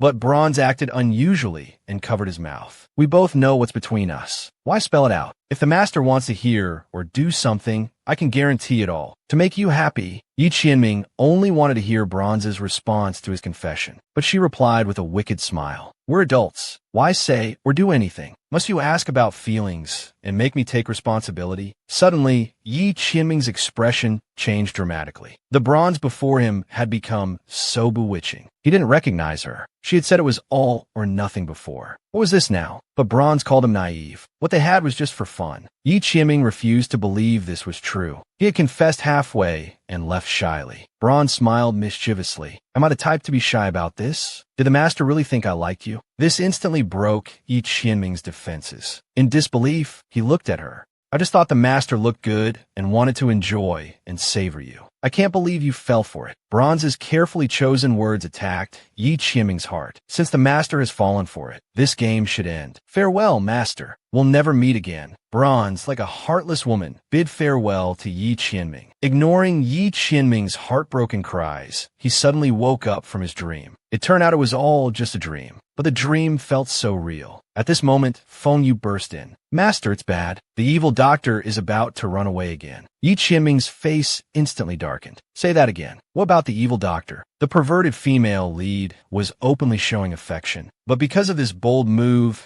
it made the already exhausted Bronze fall into a coma. Yi Qianming was in trouble. This made Bronze, who hadn't rested for days, even more anxious. She had examined him so many times, and there were no problems. Then she heard Feng Yu's explanation. It didn't seem like his injury had relapsed, just that the master had lost weight from not eating or drinking lately. But halfway there, they ran into Yi Qianming rushing over. They asked each other in unison, but they exchanged confused looks. After learning that Bronze hadn't planned to run away, Yi Qianming pulled her into his arms and held her tightly. Her safety also made Bronze secretly sigh in relief, because she had sworn that whatever she promised Yi Qianming, she would definitely do it. At this moment, Yi Qianming remembered Feng Yu. Their dark eyes emitted coldness. Sensing trouble, the two chose to retreat successfully. Everything was implemented according to their plan. Not long ago, Feng Yu was worried about the master's major life event. By accident, he had a traffic incident with Xiao Bei. Luckily, Xiao Bei was promptly caught in Feng Yu's arms. This ordinary act of help made Xiao Bei blush. He didn't understand why his heart was beating so fast just now. He even felt Feng Yu was so cool at that moment. To ease the awkwardness, Xiao Bei admitted he had gone to see Yuan Hu and others, but still couldn't figure out what the evil doctor was thinking. After all, this kind of thing was too difficult for him. Feng Yu knocked on Xiao Bei's wooden head, so they came up with the idea to trick the two out. After they left, Yi Qianming was still angry. Bronze tried to console him. They're good people too. They were worried you weren't eating or sleeping well. You shouldn't get angry when your spirit was previously injured. You need to rest properly. But these weren't things he wanted to do, because he was more afraid Bronze wouldn't keep her promise. Just thinking about the nightmare from earlier made him tremble with fear. Seeing the master so cautious and even anxious about feelings, it turns out he wasn't the only one feeling insecure. Yi Qianming was the same. This wasn't what Bronze wanted to see. Master, if I didn't like you, would I let you touch me freely? What kind of person do you think I am? Gathering courage, she fiercely kissed the man's thin lips. How dare you talk nonsense? I'll bite your mouth off. Yi Qianming, I like you. I like you very, very much. You're the most important person to me in this world. These simple words left Yi Qianming stunned for a long time. He took out the confession gift he had prepared long ago. Although he wanted to forge a unique weapon for the man, he didn't expect it to turn out so ugly due to the rush. But the master was overjoyed. This was the best thing he had ever seen in the world. The third wheel nearby shed tears of emotion. Lovers finally united. He was happy for his master. This wasn't a knife, but a sword. As the tense nerves relaxed, Bronze finally couldn't hold on and fainted in his arms. This scene frightened Yi Qianming even more. Just as they returned to Bronze's room, they saw Feng Yu dragging Yuelao into the room. Yi Qianming said Yuelao was so slow and urged him to quickly heal Bronze. After checking that Bronze still had breath, Yuelao felt relieved. But the next second, Yuelao exclaimed in surprise, "Little Yi, are you joking? The girl is just mentally exhausted and fell asleep from overwork. Are you messing with me?" But Yi Qianming didn't believe it. Suddenly, Yuelao got angry. Even if you care, you should have some basic sense. Yi Qianming was still very nervous. What exactly happened to make this girl faint? He thought to himself, could it be from worrying about this guy's injury day and night? Then he heard Yi Qianming admit that Bronze had confessed to him. That smug expression made Yuelao nod in approval. He even had a mischievous smile. This girl's fainting. Could it be from deep emotions? Unable to control herself, exhausted from day and night? Instantly, the master's face turned red. He cursed this old man for being indecent. After all, that kind of thing should only happen after marriage. Nearby, Xiao Bei was about to die of anxiety, wanting to ask what it meant, but Feng Yu firmly covered his mouth. Then Feng Yu explained the whole story, which made Yuelao give up. It wasn't until late at night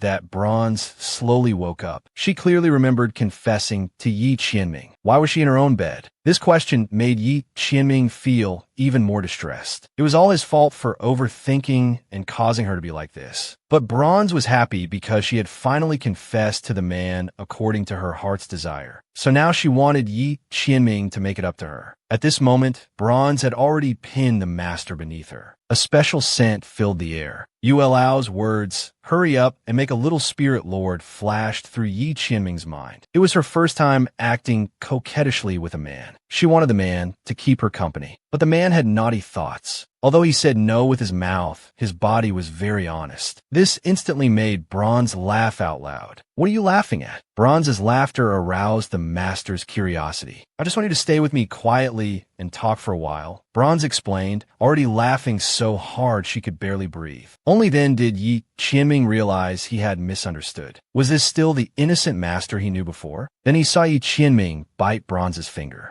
Of course it was. This was thanks to the lady's good training. This teasing made Bronze's body tremble even more. Then he declared that from now on, he would keep Bronze by his side. He would never let her leave in this lifetime. This was exactly what Bronze wanted to say. The only pity was that this confession was too rushed. She had wanted to have a romantic candlelit dinner, but it was all delayed due to lack of strength. But the master didn't think so. After all, as long as both parties liked each other, it was perfect. This way, they could create memories that belonged only to them. The next day, Xiao Bei learned that Bronze was going back to the branch school for revenge. He expressed his and Feng Yu's stance, wanting to go help. Then they saw Yuelao hurriedly walking out. Xiao Bei was curious and called out to stop him. Unexpectedly, Yuelao had a gloomy face. The young is bullying this old man for being single. I need to find a place to heal my wounded heart. Seeing Yuelao leave in distress made them even more curious about what scene it was. Then the two came to the study to peek. The result looked normal. The master was accompanying Bronze in reading, except their hands were tightly interlocked under the table. After finishing, she handed the book to Yi Qianming. They both playfully pinched each other's cheeks at the same time. Xiao Bei couldn't understand. Could this really drive Yuelao away? Suddenly, a cold voice. What are you peeking at? The study door opened automatically. Caught off guard, the two fell into the study. Yi Qianming's face was gloomy, while Bronze was smiling like a crescent moon beside him. We absolutely weren't peeking. Xiao Bei panicked instantly upon seeing Yi Qianming's expression. Master has stirred. Feng Yu then came to the study. Only then did Xiao Bei feel relieved. A cold, killing intent flashed in Yi Qianming's eyes. This master wants to see how many guts they have. It had been a long time since Yi Qianming showed such an expression. Bronze was more worried. She had already guessed that there was a problem in Yi Qianming's original place of living. To reassure Bronze, Yi Qianming said there was some dispute in the Black Jade General Affairs, but he only needed to leave for a while. This undoubtedly made the two quite reluctant to part. They were just being lovey-dovey. In the blink of an eye, they had to go their separate ways again. Yi Qianming was very reluctant to leave. Bronze pinched his nose bridge. She warned him not to be reckless, not to do dangerous things. Otherwise, she wouldn't let him off when he came back. Yi Qianming even activated the full power of the 9 Netherworld Yellow Sword. If this master is no longer here, no one will bully you. You can use all the forces of his black domain as you wish. In the 8 wildernesses and 4 directions, in the 9 heavens and 10 earths, no one can bully you. I'll take responsibility for all consequences. Everything is up to me. Don't be reckless, understand? Yi Qianming instructed earnestly, afraid that she would be harmed even a little bit. Although he had lived 2 lives, he was just ordinary, living to survive. Now hearing Yi Qianming's words, why did it feel so painful? So this was what it meant to be reluctant to part? Then Bronze kissed the corner of Yi Qianming's mouth. The woman's initiative was met with an even more intense response from the man. Time seemed to freeze. After a long while, the two separated. She sat on the bed, wanting to thoroughly examine Yi Qianming's body one last time before he left. As the spiritual energy flowed in, Bronze felt even worse. The strength of the meridians increased. The values became smaller and smaller. It was only slightly better than an ordinary person. She could train anytime. She must become stronger quickly. Only then could she find a way to treat Yi Qianming sooner. To make the man proud, looking down on the world, not bound by fate. Yi Qianming, I will definitely cure you. With the last cycle, this treatment ended. When it came to the spirit ship, Yi Qianming was even more displeased. Then a ball of spiritual energy was seen waving out. Bronze sent the master onto the spirit ship. Better a short pain than a long one. She feared she would be even more reluctant to part. Wait for me a little longer. I will become stronger quickly. A spirit ship flew over the sky of the Tianyu branch school. Bronze and the others flew down from it. It was time to settle old and new grudges. The female lead participated in the year-end assessment, publicly slapping the face of the green tea girl who ranked first in the assessment, not only to dominate the top 10 of the academy, but even to sign a life and death agreement in the duel. Seeing Bronze safe and sound, she cursed in her heart that they were all a bunch of useless people. They couldn't even handle such trash. It turned out that as soon as Bronze returned to the academy, she was ambushed. Her graceful movements skillfully dodged in the rain of swords. Bronze told Xiao Xiao the exact location, to drag out those hiding in the dark. Eerie screams came from the forest. Then they were surrounded by a group of people. To test their strength, Bronze didn't make a move. What followed was a one-sided group beating. After learning of Bronze's return, Chu Wenhao told her. All of this was secretly arranged by Shi Qingqing. Only because Shi Qingqing had a Saint Realm Master as her backing did she dare to openly commit violence in the academy. Not only did she say Bronze wanted to kill her in the secret realm, but she also demanded that all new students in the lower class participate in this year-end assessment. These words undoubtedly infuriated Bronze completely. She ordered Yuan Hu to gather all the people from the lower class. She would give them the confidence to deal with the elite class. The year-end assessment was an opportunity for a fish to leap over the Dragon Gate. The top 10 would undoubtedly become hot figures in the Great Qin Holy Dynasty. Accompanied by a beast's roar, Shi Qingqing and Saint Meng made a very grand entrance. Faced with the branch principal's flattery, Saint Meng only lightly hummed in response. But Shi Qingqing spoke disrespectfully to the principal. With me here accompanying the teacher, that's enough. Don't be an eyesore here. Then she enthusiastically guided Saint Meng to his seat. This scene angered the principal even more. He didn't expect Shi Qingqing to be so arrogant. Then Yin Yuejue also entered the examination venue. No one had expected the legendary young master of the Yin Yu family to come. Shi Qingqing felt even more admiration for him. Seeing him walking straight towards her, it made her green tea heart go wild. As Yin Yuejue took his seat, Yuan Hu and the others' fathers greeted him. They all came for Bronze. The green tea girl was even more certain that Yin Yuejue came for her. Taking first place easily shouldn't be a problem, right? Saint Meng's inquiry brought the green tea girl back to her senses. She already viewed the first place as hers. After all, she obtained a treasure in the Kaiyuan secret realm. As long as Bronze came, she would beat him to death.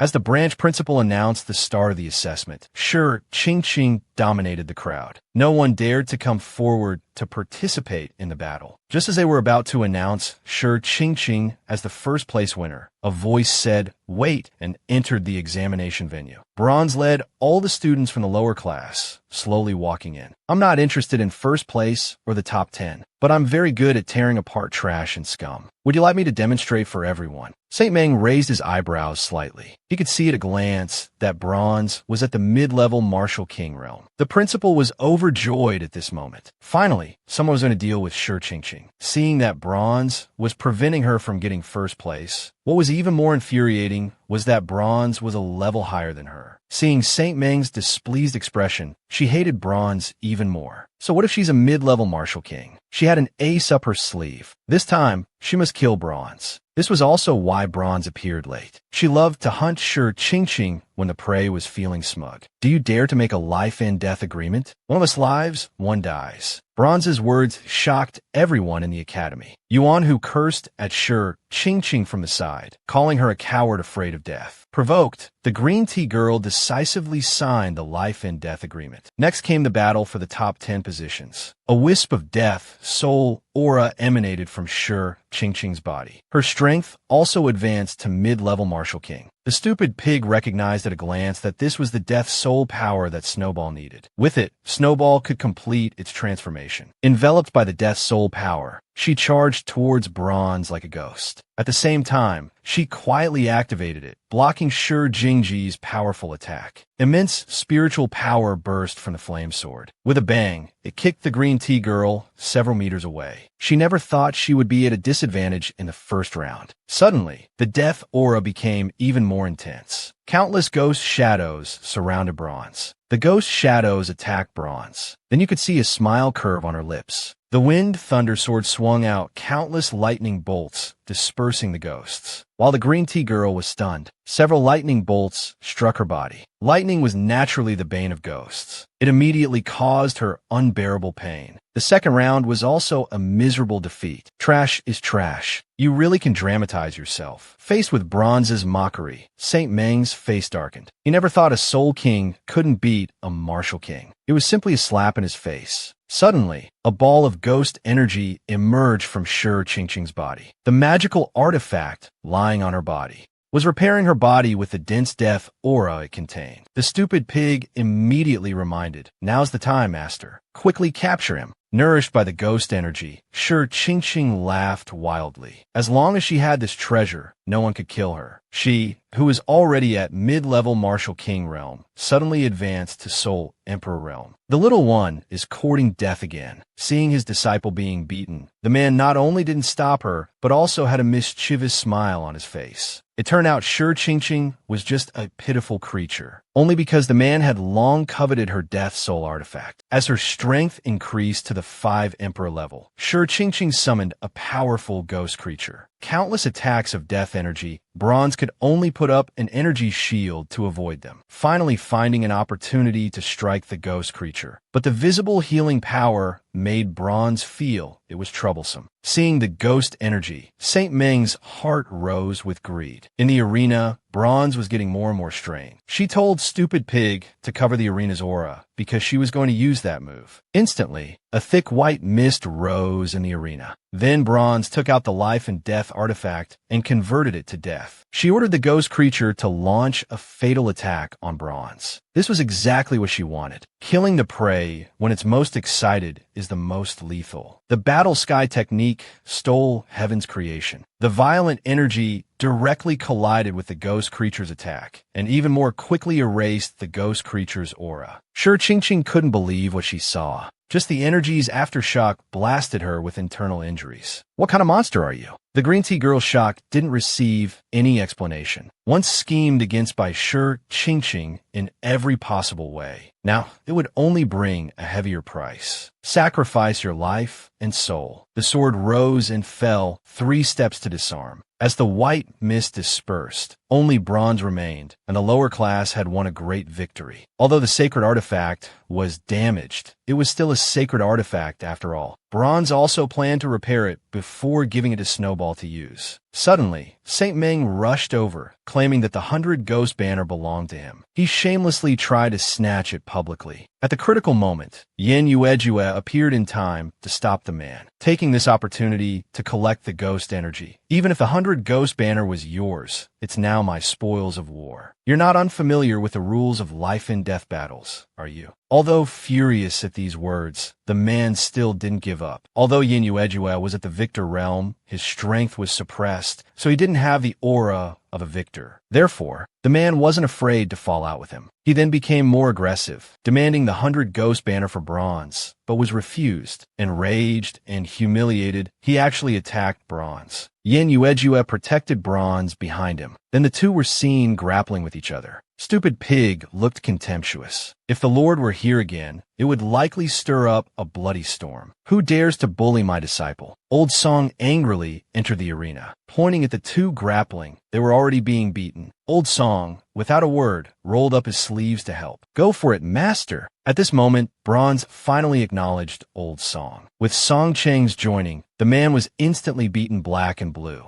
A token was already in the man's hand. "Protective Array, heed my command." Thunder roared throughout the entire Tianyu branch. And on the cloud mirror, Yi Qiming also sensed this aura. The Supreme Chancellor, who was looking for Bronze, was also attracted by the commotion at the branch school and had to investigate the situation. Everyone was scared and fled in all directions. The protective array was related to the school's survival power. Once it's depleted, the Tianyu branch would be considered destroyed. Bronze smiled wickedly. "I'll teach you the weaknesses." Under his supreme copper tree, it's full of loopholes, wanting to use the sacred realm array to kill them. He will let Saint Meng know what a big mistake that was. He also set up an array, preparing about 1 meter. Enter position 2, can, attack from the position. Following Bronze's orders, the two struck the Thunder Snake. Instantly, energy erupted from the Thunder Snake's body, then attacked from the 3rd array position. The next second, a rumbling sound was heard. The Thunder Snake was directly dispersed. Saint Meng looked at all this in surprise. Shouting, a firebird evolved within the array. It flew into the sky and began to absorb the Thunder Snake's violent energy. This laughable behavior made Saint Meng even more contemptuous. Even if you defeat the array beast, so what? As long as the array exists, it will evolve countless times. Unexpectedly, Bronze shouted, "Break the array." It broke Saint Meng's last defense. The firebird turned into golden light. It frantically struck every corner of the array. The array was also rapidly breaking. No matter how the man waved the token, there was no response. Then they saw Bronze's finger lightly hook. The firebird had already appeared behind Bronze. No matter how he begged, Bronze wouldn't let him go. A crocodile's tears are the least trustworthy. If you don't remove the roots when cutting grass, it will grow again in the spring breeze. The flames quickly burned on Saint Meng's body. A loud shout of insolence. The firebird was broken by a burst of energy. It turned into energy essence and was retrieved by someone. At a glance, it was recognized. Isn't this Black Jade's wife? Saint Meng further distorted the truth. These three, relying on their saint realm cultivation, killed my disciple and stole treasures. Chancellor, you must do me justice. Instantly, the Supreme Chancellor was filled with anger. Daring to cause trouble on the Sacred Academy's territory. Who exactly gave you the courage? The pressure emanating from him had already immobilized Bronze and the others. Suddenly, there was a disturbance from the 9 Abyss Yellow Realm. An even more fierce energy struck the Supreme Chancellor. Are you seeking death? You dare to touch my people. The voice arrived before the person. Yi Qianming's ice-cold voice questioned the Supreme Chancellor. The arrogant lord came to show off his love again. He had just parted from his little wife a few days ago, but sensed that his wife was in danger. The Supreme Chancellor was confused at this moment. Why would the Lord be here? Could he be the evil doctor he had been desperately searching for? Saint Meng wanted to take the opportunity to slip away. He was caught by the Chancellor who had been watching him closely and handed over to Yi Qianming for punishment. As the wife of the world's strongest, yet bullied by a Saint Realm youngster, he now turned into a wife-protecting maniac. Just this wasn't enough. Those 4 short words had already made Saint Meng kneel and beg for mercy. Bronze thought briefly, feeling that killing him like this would be too easy. Better to strip away his cultivation, remove him from the Daqin's Sacred Academy. With a man's character, there would be enemies wanting to take revenge personally. Hearing these words more devastating than death, Saint Meng knew it was too late to regret. With a slap, the Supreme Chancellor directly sent the man flying. He was taken back to Daqin's Sacred Academy, his cultivation stripped in front of all teachers and students. But Yi Qianming didn't let it end there. Injuring his wife couldn't be settled so easily. The Chancellor felt confused. Where did this wife suddenly come from? Yi Qianming's voice grew colder. Are you blind not to see how well-matched we are? Then he saw Bronze holding her forehead. Oh, my head hurts so much. Instantly, Yi Qianming panicked. But seeing Bronze playfully wink at him, Yi Qianming understood. Bronze was trying to extort him. Even injured like this, she was still putting on a brave face. Look, others don't even acknowledge it. The Supreme Chancellor felt wronged. He hadn't even fully released his pressure when Yi Qianming appeared and interrupted. Irritated, he could only take out all kinds of life-saving herbs and pills. Although the Lord verbally expressed disdain, his hands never stopped moving. The Supreme Chancellor dared to be angry, but not speak. The Lord still wanted more. Give your Supreme Chancellor token to my wife. He didn't have a Supreme Chancellor token, but he had a Chancellor's token. This token was the Academy's supreme command. Teachers and students must submit to it. Even the Chancellor had to show respect. Yi Qianming looked at the Chancellor with ill intent and asked, "Does Bronze want anything else?" The Chancellor's heart trembled again and again. He threw purple gold cold jade at them like it was free, just because he recommended Cold Talent to come to the branch school to find Bronze. Now he was being extorted. If he didn't leave soon, he feared even his underwear would be stripped off. Just as Bronze was introducing Yi Qianming to Song Chung, she saw Yin Yuejuan nearby.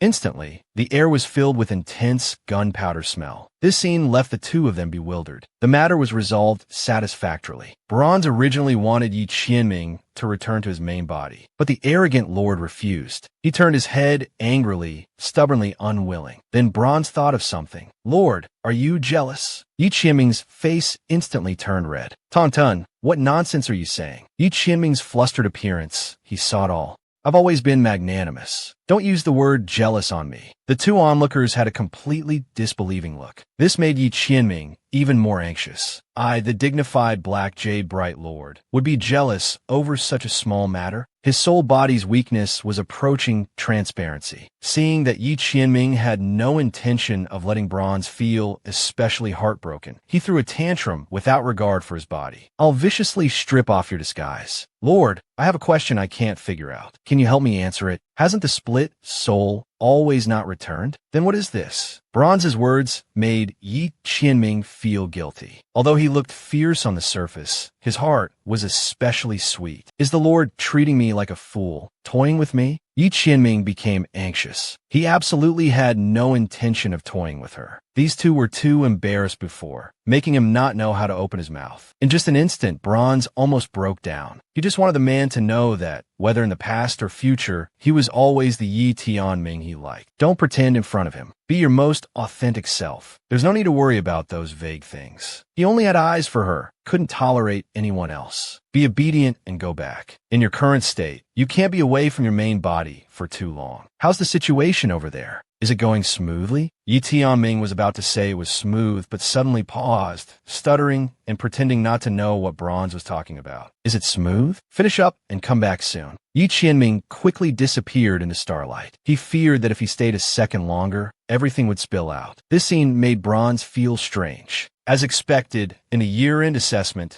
Bronze led the lower-level class to dominate the top 10 of the heavenly rankings. The Supreme Chancellor came to invite Bronze to join the Sacred Academy's pharmacy school, promising him the position of head student. But Bronze recommended Xiao instead. Then, under the Supreme Chancellor's shocked gaze, the concocted medicine reached 100% stability. The Supreme Chancellor agreed to Bronze's request and let Bronze hold an honorary head student position at the pharmacy school, with all the resources and powers of a head student. The Chancellor was beaming. This way, in the competition a year later, Bronze would be his biggest asset. After repairing the 100 Ghost banner, it was time for Snowball to evolve. As the Death Soul power was infused, there was an urge to go berserk. He ordered Stupid Pig to lend a hand. He would repay him double later. Stupid Pig immediately became full of energy. After a long ordeal, Snowball absorbed the 100 Ghost banner. Just as the little fox opened its eyes, a thunderous female voice came from the little fox's mouth. "Master Brother, why are you all here?" The little fox transformed, speaking human language. But this made Stupid Pig jealous. He just lightly touched it and was pushed down by Snowball. Stupid Pig was furious. In this family, he must let him know which divine beast was in charge. Bronze wanted to intervene, but in the next second,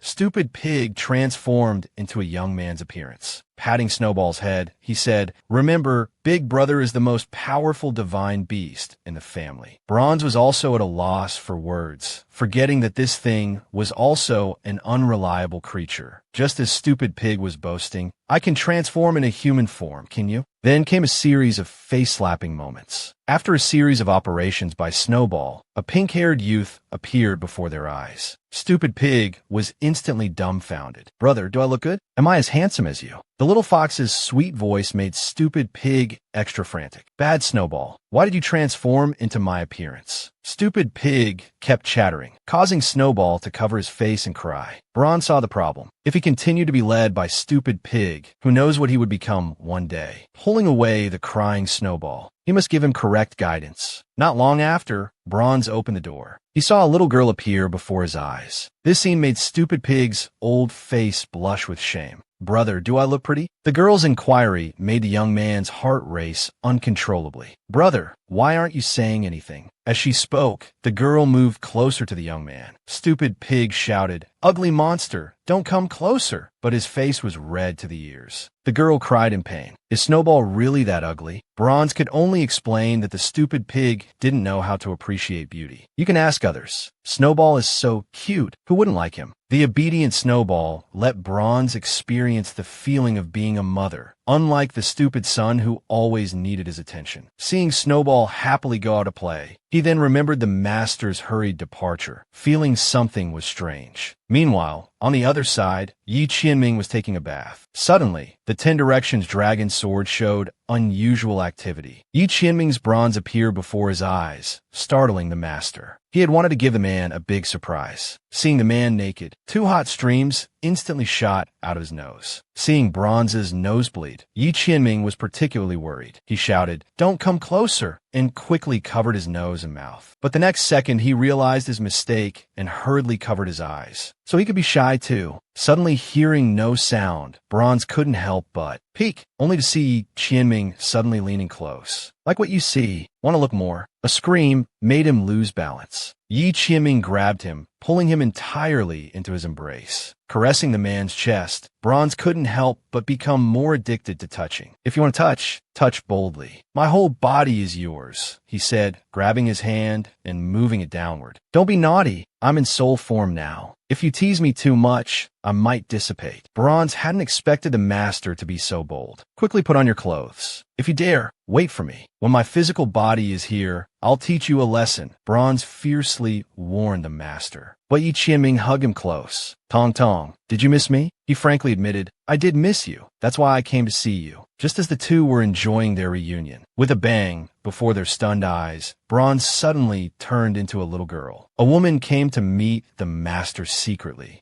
just about to get intimate, but turned into a child's form. Tong Tong, are you doing this on purpose? He said, already hugging Bronze. He planted a fierce kiss on the man's cheek, filling both their hearts with excitement. Is this okay now? Thinking Yi Qianming would let it go, but the man kissed even more passionately, feeling the movement in his mouth. You pervert! Bronze kissed the man back even more. We've been apart for so long. I'm not easily satisfied. Bronze looked like he was about to die. I'm like this, and you can still do it. Little did he know that his past bad habits towards a man, Yi Qianming would certainly not let him off now. How you treated me before, I'll return it tenfold now. Wherever I go, you must follow. Without my hugs and permission, you're not allowed to go anywhere. I'll feed you, dress you, and you'll warm my bed and bathe with me. Yi Qianming listed all of Bronze's past misdeeds, vowing to get payback for each one. Bronze felt like dying, seeing Bronze struggling in his arms. Yi Qianming could only say, I'm just teasing you. I could never really do that. As the two were flirting and bantering, Master, you can wake up now. Xiaobei's voice came. Yi Qianming carried Bronze out of the bathroom. When Xiaobei saw the little girl in Yi Qianming's arms, he was stunned. That's right, I saved your master's illegitimate daughter. Your master is not a decent person, Bronze joked. This undoubtedly made Xiaobei's jaw drop. Feng Yin was giggling on the side. The mother-son act wasn't enough. Now you want to play father-daughter? Then call me daddy. But Bronze refused. He didn't expect the Lord to be so shameless. Then Yi Qianming looked at him pitifully. I play along with you,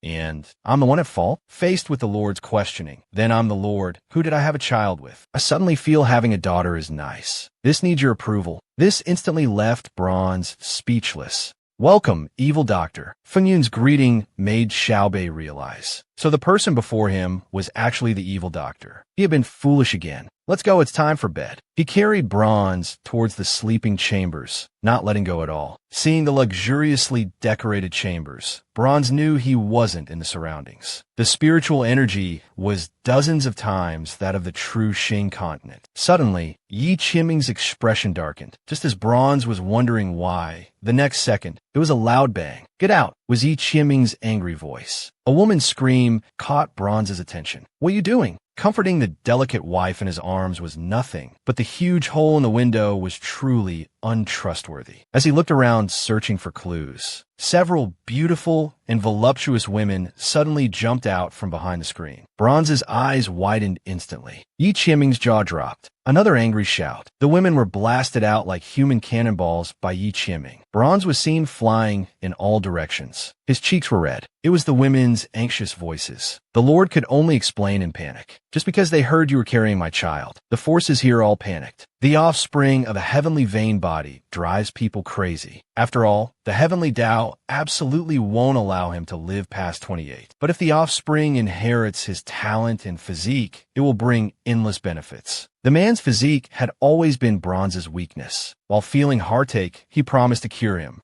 Then he set up a formation outside the sleeping chambers. From now on, without Yi Qianming's consent, no one could enter his chambers. After doing all this, Bronze's weak soul form couldn't last much longer. Thinking of the scene he just saw, Bronze suddenly said mischievously, Lord, you're really big. He quickly turned into a beam of light and disappeared, leaving only a dazed Yi Qing behind. At this moment, Bronze only felt that he had just embarrassed himself, actually saying the truth when leaving. Suddenly, with a bang, Snowball burst through the door. Bronze felt the grievance transmitted from Snowball. The little fox transformed into human form for the first time. He was praised as cute by a group of girls. The stupid pig hiding on the side was very unhappy. Just because several girls were touching and pinching Snowball, he could expose his divine beast identity at any time. A bunch of old women touching my sister. Did you get my permission? The stupid pig was furious. Then he pulled Snowball away. The women didn't understand and hurled insults at the stupid pig. But Snowball shouted back, "Don't insult my brother." A bone-chilling, icy wind blew towards them. It looked like Snowball was about to attack. Stupid Pig quickly stopped his actions. He made him understand the consequences of doing this. The divine beast bloodline itself already makes people jealous. If exposed, many people would come and capture you.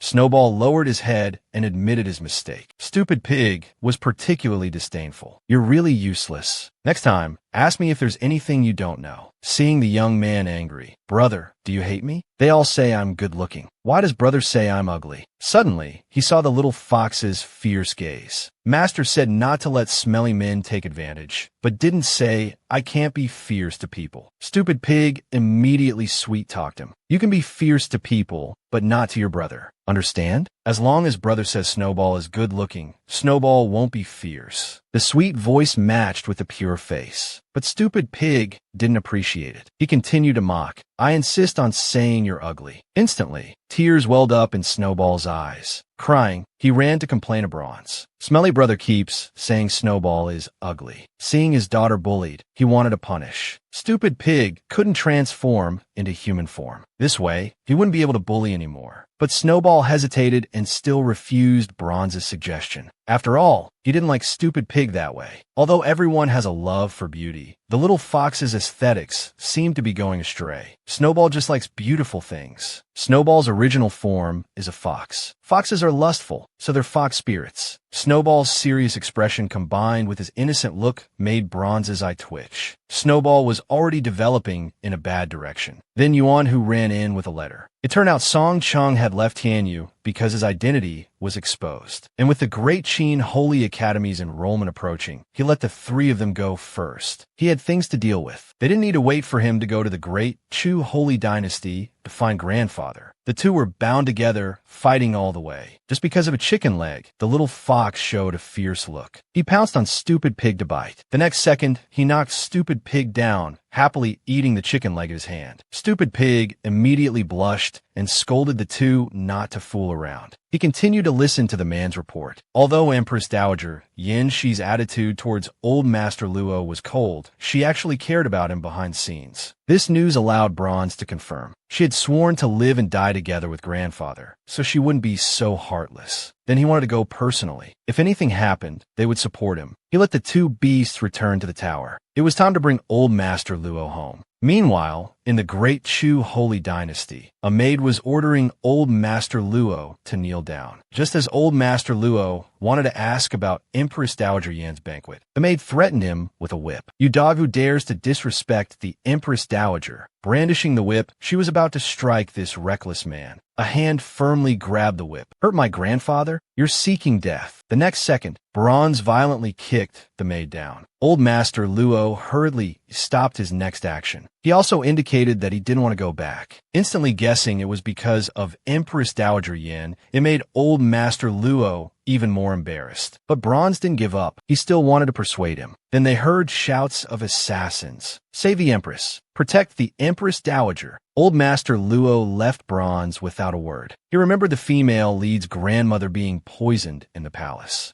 The female lead not only didn't help treat her, but instead let her own grandfather step in. It was because Empress Dowager Yin, she was afflicted with a love poison. Unexpectedly, once again because of this man, she was distracted and fell victim to villain schemes. "Luo Tong, you're a bastard." Empress Dowager Yin, she's regretful voice came from behind the curtain, and they saw Bronze and the other man. Embracing the woman he had longed for day and night. No matter how Empress Dowager Yin she insulted him, old Master Luo refused to leave. He had never forgotten her from beginning to end.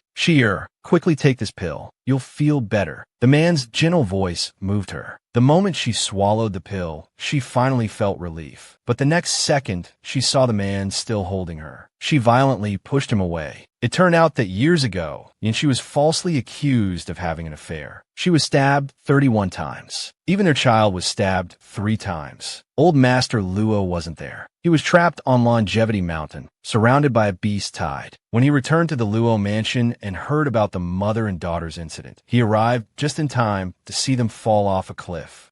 She was still blaming herself for not protecting the child well. She was excited to hear that the child was fine, but she didn't believe him at all. He had returned to the palace more than once before, but she saw that the Luo mansion was full of concubine-born sons. Old Master Luo explained that those were all orphans of fallen soldiers. Bronze finally couldn't sit still. Everything grandfather said is true. If father hadn't survived, how could I have been born? When she heard Bronze call him grandfather, she suddenly understood. A cry of grandmother made Empress Dowager Shi dance with joy. Just as Bronze told Old Master Luo to quickly undo the restraints, Empress Dowager Shi blushed. She stubbornly told Old Master Luo to get lost. He now had bronze in his heart, and a helping hand was offered. This hairpin is so beautiful. It even has grandfather's name engraved on it.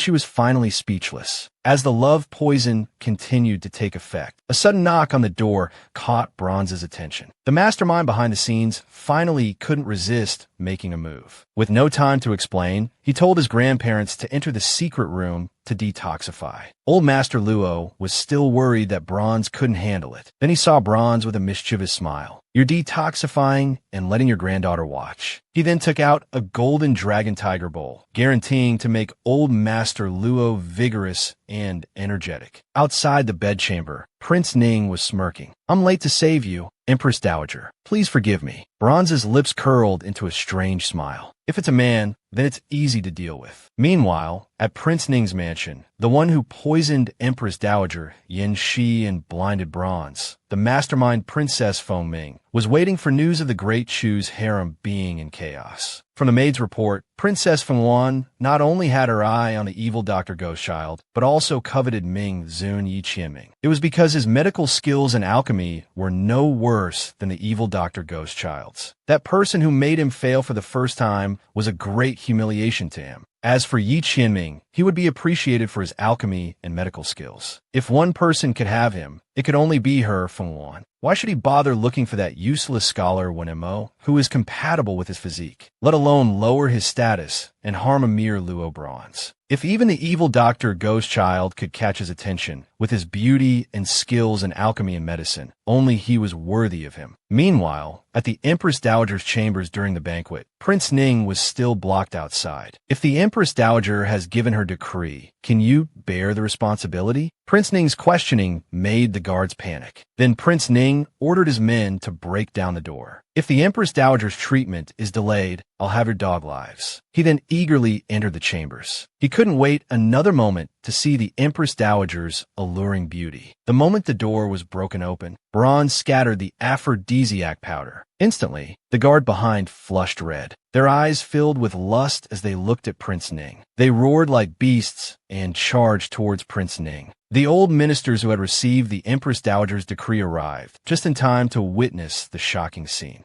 Prince Ning was being kissed and embraced by several guards. Suddenly, Empress Dowager Shi entered the chambers. Someone take Prince Ning back to his mansion. As for those involved, make them all his consorts and send them to his mansion as well. Bronze covered her mouth and giggled. As expected of her grandmother, she could even think of making them consorts. Princess Fengwan, who was waiting for news, learned what had happened. She wanted to strangle her maid. How could they not know there was someone in the Great Chu Palace who could neutralize her love potion? Now that the plot was exposed, it would be even harder to deal with Shi. Just as the maid was begging for mercy, an urgent knock came at the door. Holy Hand, please save our Prince Ning. Fengwan remained unmoved. Prince Ning was just a pawn to her. Suddenly, a large hand grabbed her. Prince Ning fiercely pinned Princess Fengwan down. Since you won't save me, I'll give the poison to you. That deadly love potion was now afflicting Fengeful. The evil princess had played with fire and got burned as the man transferred the love potion to her. Just as she was about to be violated, unexpectedly, the next second,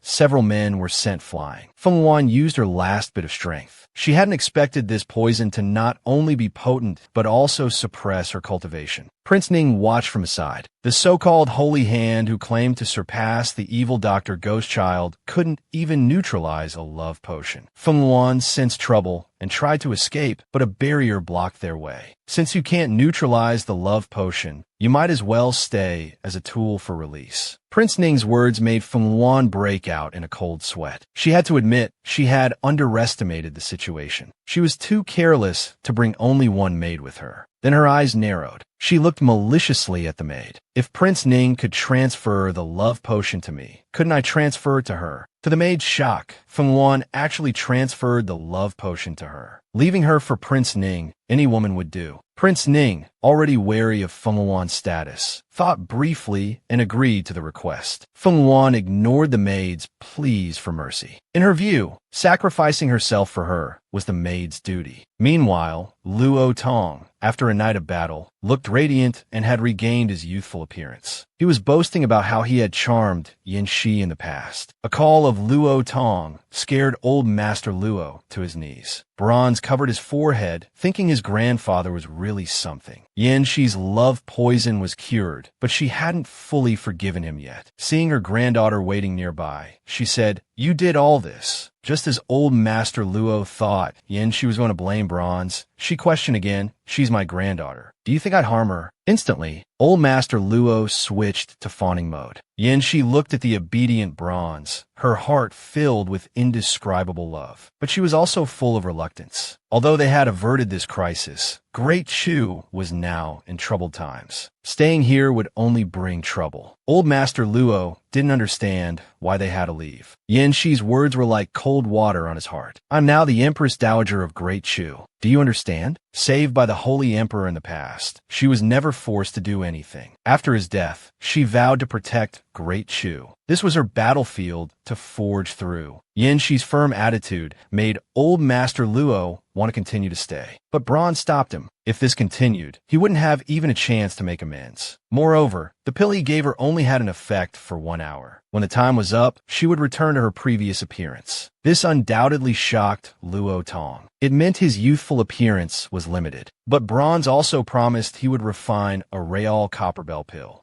Luo Tong was dejected. Back then, due to Yin Shi's disappearance, his hair turned white overnight and his cultivation stagnated. Now he truly wasn't worthy of Yin Shi. But Bronze promised to restore his cultivation, definitely giving grandmother a big surprise. In Lin State, Luo Tong thought they were returning to the Eastery country, but Bronze took him to Black Prison's main city instead. There was still some time before reaching Black Prison. Listening to the man's report, Bronze also learned the name of the poisoner, Heavenly Hand. Little did he know this was the culprit who had harmed him. Upon reaching Black Prison's main city, Bronze hesitated whether to use the 9 Netherworld Yellow Sword. But the man directly threw out Black Prison's protective force, opening 9 gates to welcome them. 9 gates opening together was for Black Prison's supreme ruler. Clamor arose in the city. The Lord's order, your everything, is equal to his. Instantly, Bronze, who wanted to keep a low profile, twitched his eyelids violently. These words once again shocked Luo Tong greatly. The scene of thousands bowing in worship made Bronze embarrassed. It really seemed as if Yi Qianming had come. Just entering the city lord's mansion, old Master Luo looked around, checking for followers. Wanting to know why his status in Black Prison was so high, Bronze could only explain that the man who appeared at the Luo family last time was Black Prison's Bright Lord. Meanwhile, in a certain city, Fengeful tumbled and fell into the inner courtyard. Just as a maid was about to help her up, she was shouted away. Remembering the expressions of Prince Ning and his men, she vowed this humiliation must be repaid. "Investigate for me. Who exactly is refining medicine for Empress Dowager Yin Shi? Then a guard came to report that Great Chu was in chaos, just because Prince Ning announced the late emperor's edict, which surprisingly allowed Empress Dowager Yin Shi to remarry after the emperor's death and jointly rule Great Chu. Now, the opportunity to take over Great Chu openly was right before their eyes. Convey my order. Go back and let seventh uncle handle this matter. Immediately bring people to accompany me to Great Chu. This time, he wanted to see how that behind-the-scenes mastermind in Yin Shi could stop him. All of this, the four great holy dynasties, would sooner or later belong to him. Only he was worthy of being the supreme ruler of Black Jade. The woman used her influence to find medicine for grandfather. The dead villain, however, came from afar to deliver medicine. But as soon as they arrived at the city lord's mansion, he showed signs of affection towards him and mocked Bronze with sarcasm, cursing Bronze as a rotten piece of wood. That bitch really had a death wish, daring to curse at me. Just now, upon learning that Prince Ning had publicly announced the late emperor's edict and was going to hold a banquet to openly seek a son-in-law, Bronze already had a plan. He wrote down a list of medicinal ingredients, asking the Black Jade forces to help collect them, and also to look for things with the aura of sacred grounds. The feeling of doing things under Yi Qianming's name also gave Bronze a great thrill. He remembered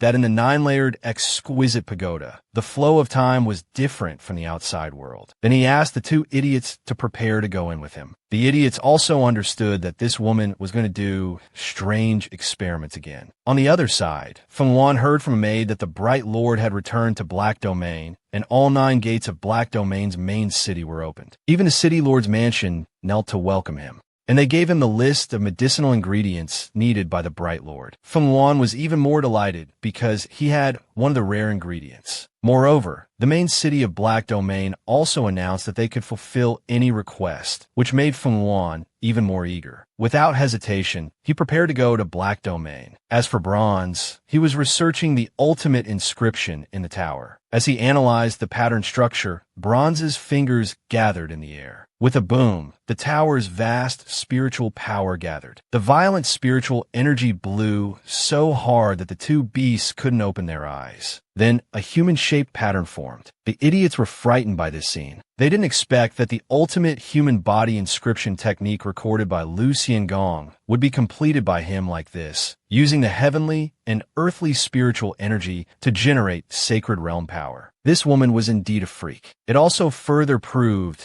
that he was not far from becoming an inscription master. They finally understood why he was looking for things with the aura of sacred scriptures. It turned out he wanted to use this method to enhance old Master Luo's strength without blocking his future cultivation. In the courtyard of the Lord's mansion, he looked at the yellow sword in his hand, wondering what Yi Qianming was doing and if he missed him. "My lord, someone is requesting an audience." Bronze immediately perked up upon learning that the visitor had the heavenly water jade heart lotus and specified that they would only negotiate with the Lord. Bronze became even more curious about who this person was. He had used Yi Qianming's name to spread the word. He hoped it wouldn't backfire on him. When he heard that the visitor was the heavenly hand, he told them to wait in the main hall, but not to reveal his identity. And he revealed a mischievous smile. In the Lord's main hall, Bronze imitated Yi Qianming's way of speaking. "So, you're the one who brought the heavenly water jade heart lotus to seek an audience. What do you want?" Hearing Yi Qianming's voice, Feng Wan was instantly overjoyed. He hurriedly expressed his intentions, saying he only wished to serve by the Lord's side. Moreover, he knew Yi Qianming admired the evil Dr. Ghost pupil, but his abilities were no less than his. Instantly, Bronze cursed inwardly. He had lost to him several times, yet he dared to show off here. The evil Dr. Ghost pupil was also in the mansion. A cold voice came. Feng Wan was shocked. He didn't expect to encounter him. He volunteered even more eagerly. "A good bird chooses a tree to perch on. A good master travels across rivers. The evil Dr. Ghost pupil may be famous, but he's not necessarily better than me. Lord, you won't continue to keep that rotten piece of wood, will you?" In an instant, Bronze was furious. This old woman actually called him a rotten piece of wood. The two beasts inside were already itching to rush out and bite this woman to death. But without Bronze's permission, they didn't dare to move. If she dared to provoke him, he would teach her a lesson in no time. With a loud bang, the barrier was knocked down by Bronze. Fengwan thought the Lord was moved by him and was excited. Then he saw Bronze waving his hand in approval on the side. The speed at which his face changed made him laugh even more. Knowing he had been tricked, Fengwan was about to step forward and argue with Bronze. But several shining large knives were placed in front of him. The Lord is not in Black Domain. All matters are decided by the evil doctor. Who do you think you are? To his surprise, the evil Dr. Ghost pupil status in Black Domain was equal. This made him even more resentful towards the evil doctor. All these honors should have been his, but the evil doctor had seized the opportunity first. So the unwilling Fengwan proposed a competition with Bronze. If he won, Bronze would leave Yi Qianming. If he lost, he would give the heavenly watered jade heart lotus to him. Bronze rejected without hesitation, only because Yi Qianming was irreplaceable in his heart. He didn't need this medicinal ingredient. But Fengwan still didn't give up. In his dictionary, there was no such word as lose. Then he took out a large golden cauldron. When Bronze tried to use his bronze technique to see through it, he found that he couldn't see the cauldron's level. The stupid pig in his sea of consciousness urged him to quickly agree to the competition. This was the four-directional divine cauldron, beneficial for alchemy. And there were some hidden things that would be even more beneficial for him and Yi Qianming. So a funny scene appeared. Fengwan couldn't wait to start the competition, while Bronze reluctantly accepted. The competition was set in the central arena of the Bloody Battle Arena. Everyone thought it was a battle between Sacred Realm experts. When they saw the two people on the stage, they let out a thunderous cheer, all praising the evil doctor, which made Fengwan even more furious. Today he must trample the evil doctor underfoot. The female lead casually concocted. The medicine liquid, however, made the evil princess suffer greatly. Behind the simplicity, there was an unimaginable observational ability hidden. From the first contact with Fengwan, he had been arrogant and looked down on others. And Bronze could see that he was just a spoiled fool. As the first round of analyzing the medicine liquid began, Bronze listed out all the ingredients he used one by one. But when he tried to analyze Bronze's medicine liquid, he cursed. The spiritual energy was so thin it was almost non-existent. What embarrassed him even more was that he couldn't recognize a single ingredient. The mockery from the audience made him tremble with anger. Unwilling to accept defeat, he stood up and accused Bronze of cheating. But when Bronze revealed the answer, they were all just the most common medicinal herbs. Still unwilling, he chose to admit defeat. Then a man with severe internal injuries appeared on stage. Without timely treatment, only death awaited him. The second round was to test medical skills, seeing who could save the man. Fengwan didn't dare to be careless. He made the first move. The man stood up with an excited face, but Fengwan had a mischievous smile on his lips. As a result, strange red flowers began to bloom all over the man's body. The healing medicine had reversed, turning into poison. Seeing the transformation from medicine to poison,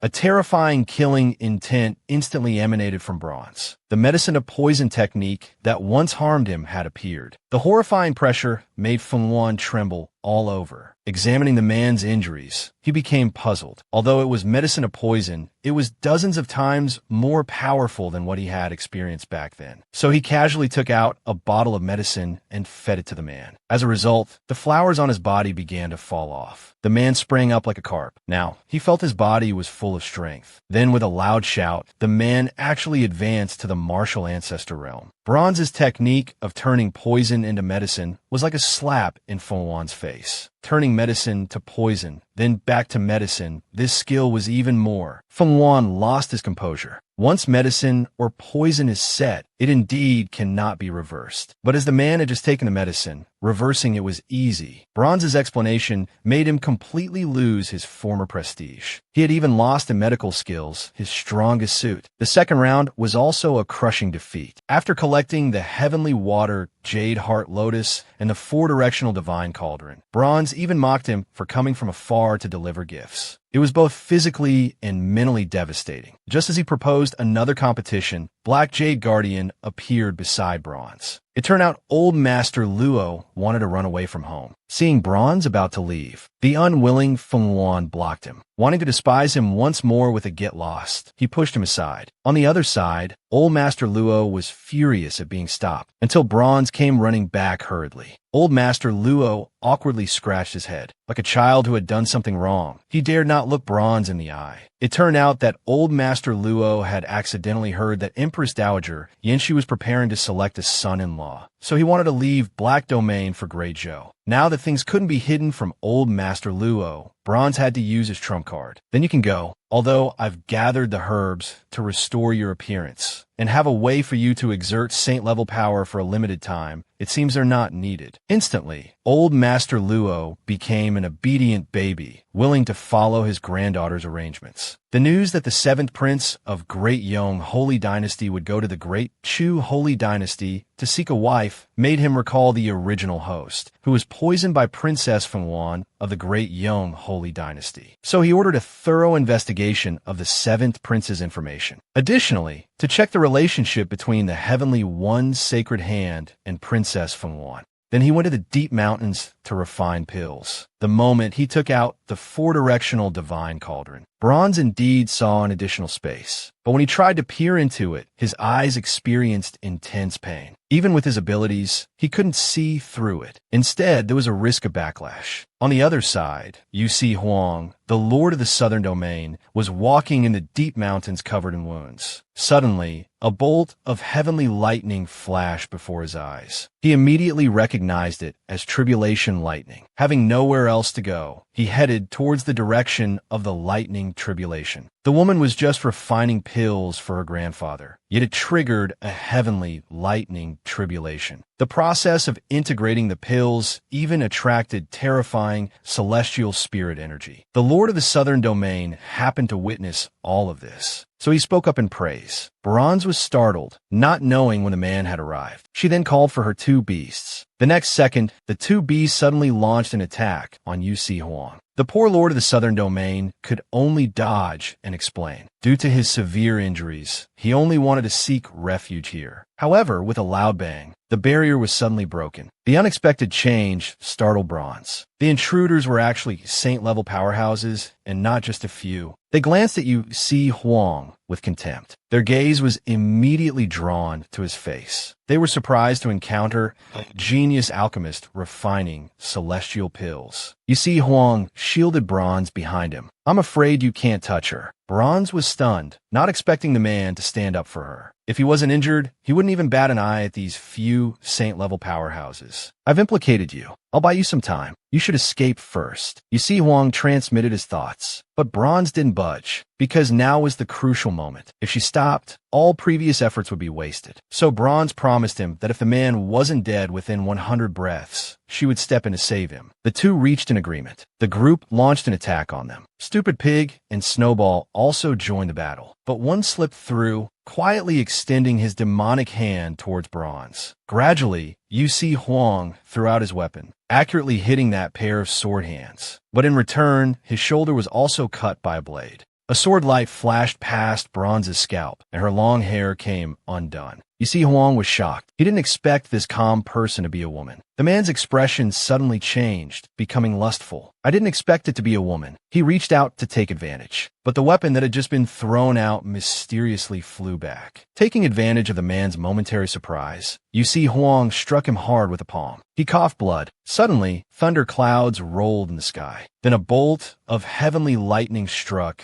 that person directly. Yu Si Huang looked around nervously, clearly frightened by the sudden lightning strike. He didn't want to be killed by this tribulation lightning. Stupid Pig also called for Snowball to run away. They didn't want to become alchemical beasts. Just as the pill was about to be completed, Bronze used 2 life blades. The rolling thunder clouds were completely absorbed. It was an incredible sight. It left Yu Si Huang stunned. Just as the two relaxed their guard, a cluster of Een spirits attacked from behind them. It turned out this person cultivated Een spirit power. Although his physical body was destroyed, his soul remained. He harbored deep hatred towards Bronze. Yu Si Huang was at his limit. He urged Bronze to leave quickly, but she had an idea about the Ean's spirit. If she directly released Snowball, could it eat it? Stupid Pig pointed out that they'd have to catch it first. After all, Snowball had just transformed and was far from its ability to devour heaven and earth. Fortunately, Black Jade Guardian appeared in time. He firmly controlled the Ean's spirit. Seeing the primordial weapon, Yu Si Huang happily let himself be swallowed by Snowball. The Ean's spirit shouted that the Blood Moon sect wouldn't let them off. They were still curious about what kind of force the Blood Moon sect was. Master, this person is dying. Is he one of yours? The Guardian's question made her realize she hadn't saved the person yet. Meanwhile, Empress Dowager Yin, she had prepared for the worst. It turned out the 7th prince used his connections with the Great Yong dynasty, so no one dared to come as a suitor. The result was obvious. He could only marry her. Bronze returned to Black Domain and gave her grandfather the youth pill. He regained his youthful appearance. At the same time, due to the pill's celestial body, his martial power increased. Then, under Old Master Luo's stunned gaze, Bronze urgently began to draw the ultimate human body-spirit pattern on his body. At this moment in the Great Chu dynasty, Princess Fengwan and the 7th prince, leading the matchmaking entourage, were already seeking suitors. People accompanied her grandfather to dramatically crash the matchmaking, but they were ordered to kneel by the vicious princess just because she came from a lower-ranked country and had a humble status. Little did they know that the sovereign had already returned to Black Jade Capital.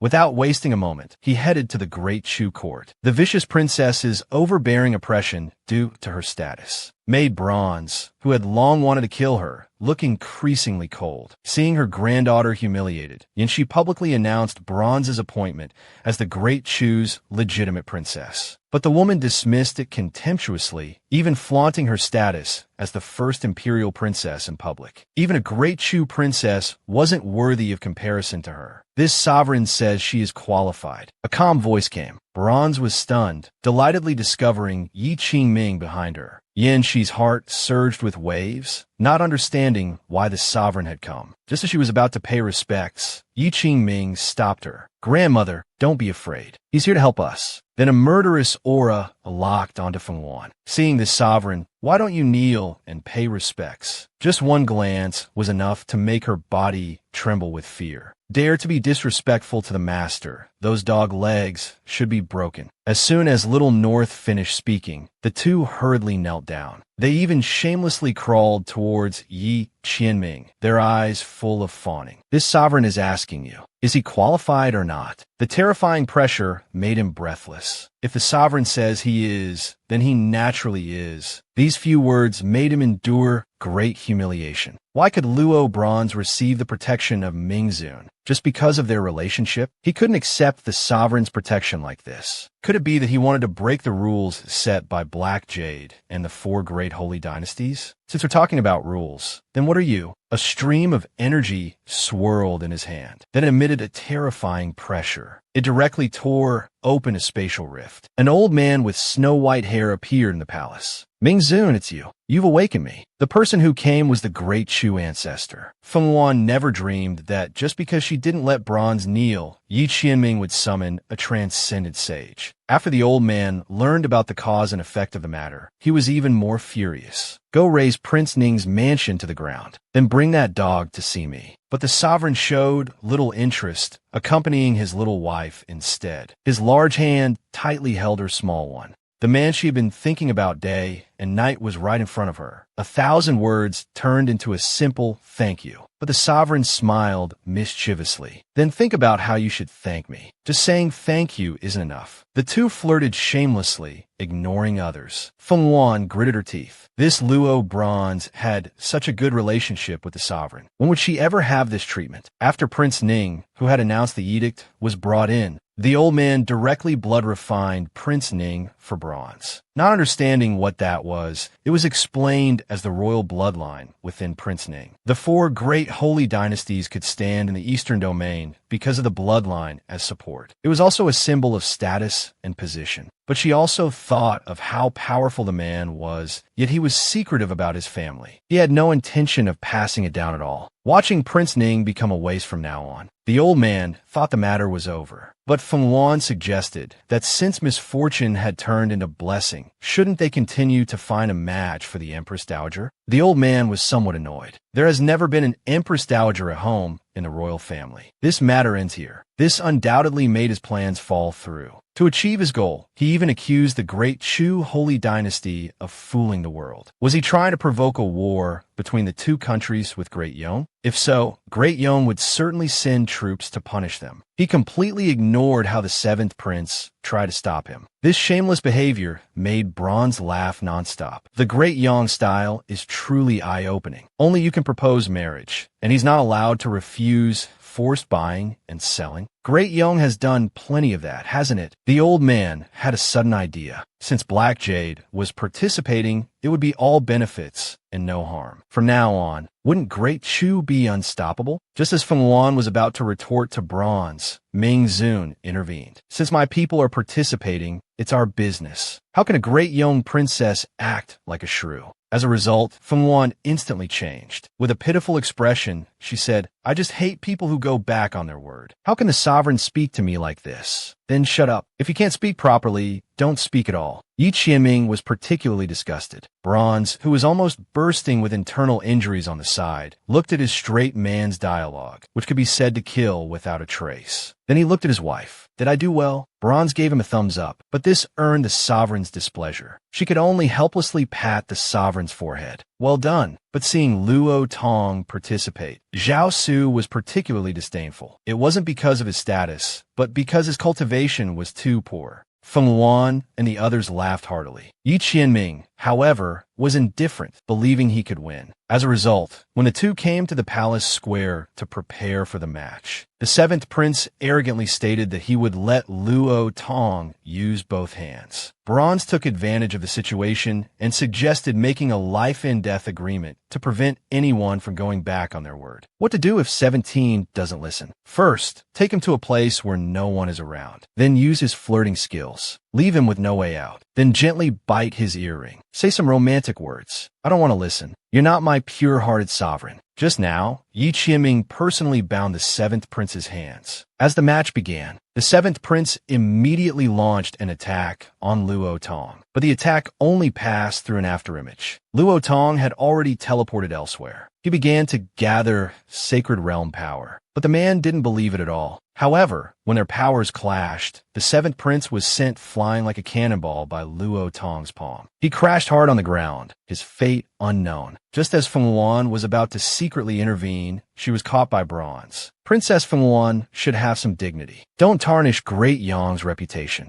Then he sent a mental message to Luo Tong, urging him to act quickly. After all, they only had a quarter of an hour. Luo Tong directly slapped the seventh prince to death. The old man also announced Luo Tong's victory and that he would marry Yin Shi on a chosen day. The seventh prince's death angered Feng Wan. Assassinating a royal family member of the Holy Dynasty was a serious crime. The life and death agreement was signed under my witness. Are you going back on your word? Yi Qianming's cold question left Feng Wan speechless. So she turned her attention to Bronze. Power level suppression, same as you. If you lose, you'll be at my disposal. If you win, Great Yong won't commit major crimes for 10 years. Without thinking, Bronze agreed. After all, 10 years without major crimes was enough for grandfather and grandmother to add one. Wait, this sovereign thinks it's not enough. It turned out Yi Qianming felt it wasn't fair. He personally took action, not only suppressing the power, but even the physical strength to the same level. In front of this sovereign, he won't gain any advantage. Bronze looked at the man lovingly. You're getting worse and worse. Did I really corrupt you? Unexpectedly, the man suddenly embraced his wife. That's right, you must take full responsibility for this sovereign. Grandfather and grandmother watched in amazement. Suddenly, they both came to their senses. They immediately changed from puppy love back to cold-faced sovereigns. Little Bei was almost bursting with internal injuries and couldn't help but laugh out loud. Yi Qianming's gaze turned to him. With a paw sound, Little Bei's mouth was already covered. Master, sorry, I accidentally touched his acupoint. He warned him to prioritize safety and not take risks. Feng Yuan took out a whip covered in deadly poison. The whip lashed out at Bronze like a venomous snake. While dodging the attack, Bronze also took out the Wind Thunder Sword. He admitted that this was the most dangerous enemy he had ever encountered. But with each fierce attack, Bronze could easily avoid each fierce attack. Feng Yuan's face gradually darkened as she began to reveal her true strength. Little did she know that Bronze had been waiting for this moment. The tongue tree also quietly launched a fierce attack. It was blocked by the Wind Thunder Sword. The vibration transmitted to his hand almost made the sword slip from his grasp. The man watched anxiously, fearing his beloved wife might get hurt. But his goal had been achieved. He just wanted to use the woman as his whetstone. He directly closed his eyes, not even looking at Feng Yuan's whip coming towards him with its countless barbs. In the stands, Luo Tong and Yin, she were particularly anxious. Yi Qianming was even more tense. He suddenly opened his eyes, directly advancing to the martial emperor realm, then instantly suppressing his aura to the martial emperor realm. He broke through the incoming attack in an instant. Princess Feng Yuan, isn't it my turn now? The Wind Thunder Sword unleashed the power of thunder, striking Feng Yuan. Feng Yuan coughed blood. This move was exactly the same as his, containing a trace of heavenly spiritual energy. Bronze looked down at her. You lost. She didn't believe it, attributing everything to Yi Qianming. She was sure he had given him some secret technique, just as she was about to launch an attack. Bronze teleported to her side. The hand holding the whip was gripped tightly by Bronze. Your pride, your talent, everything about you is worthless in my eyes. I know all the dirty tricks you've been playing behind the scenes. Don't force me to completely crush you. Yi Qianming rubbed his chin. Looks like it's time to think of a way to teach her a lesson. Bronze's threat made her murderous, intense surge. A strange color rose in her eyes. She was even willing to expose her eye technique to fight Bronze head-on. Suddenly, Feng Yuan's master appeared, interrupting her actions. He also gave her a harsh lesson. Feng Yuan reluctantly admitted defeat. She signed the treaty promising not to commit major crimes for 10 years. The decisiveness left Bronze momentarily unable to accept it. Yi Qianming said that just now, a strange energy had risen in her body. But Bronze only noticed that she had eyes just like his. He had promised the sovereign before the match. Bronze's big head was full of question marks. The old man approached, looking a bit embarrassed. Now, there's an urgent matter. He specially conferred the title of Great Chu Princess to Luo Qingtong, granting the title Holy, self-styled as Holy Ning Princess, to be announced to the world. She could enjoy Great Chu's national fortune, the protection of a half-emperor's honor, and could move freely in the 4 dynasties of the eastern region, not needing to kneel even before victors. The family was finally reunited. But Yi Qianming pointed at himself, wondering why he wasn't included. So he said goodbye to Luo Tong, and without Luo Tong's consent, he took Bronze and left the room. Bronze didn't understand what the man wanted to do.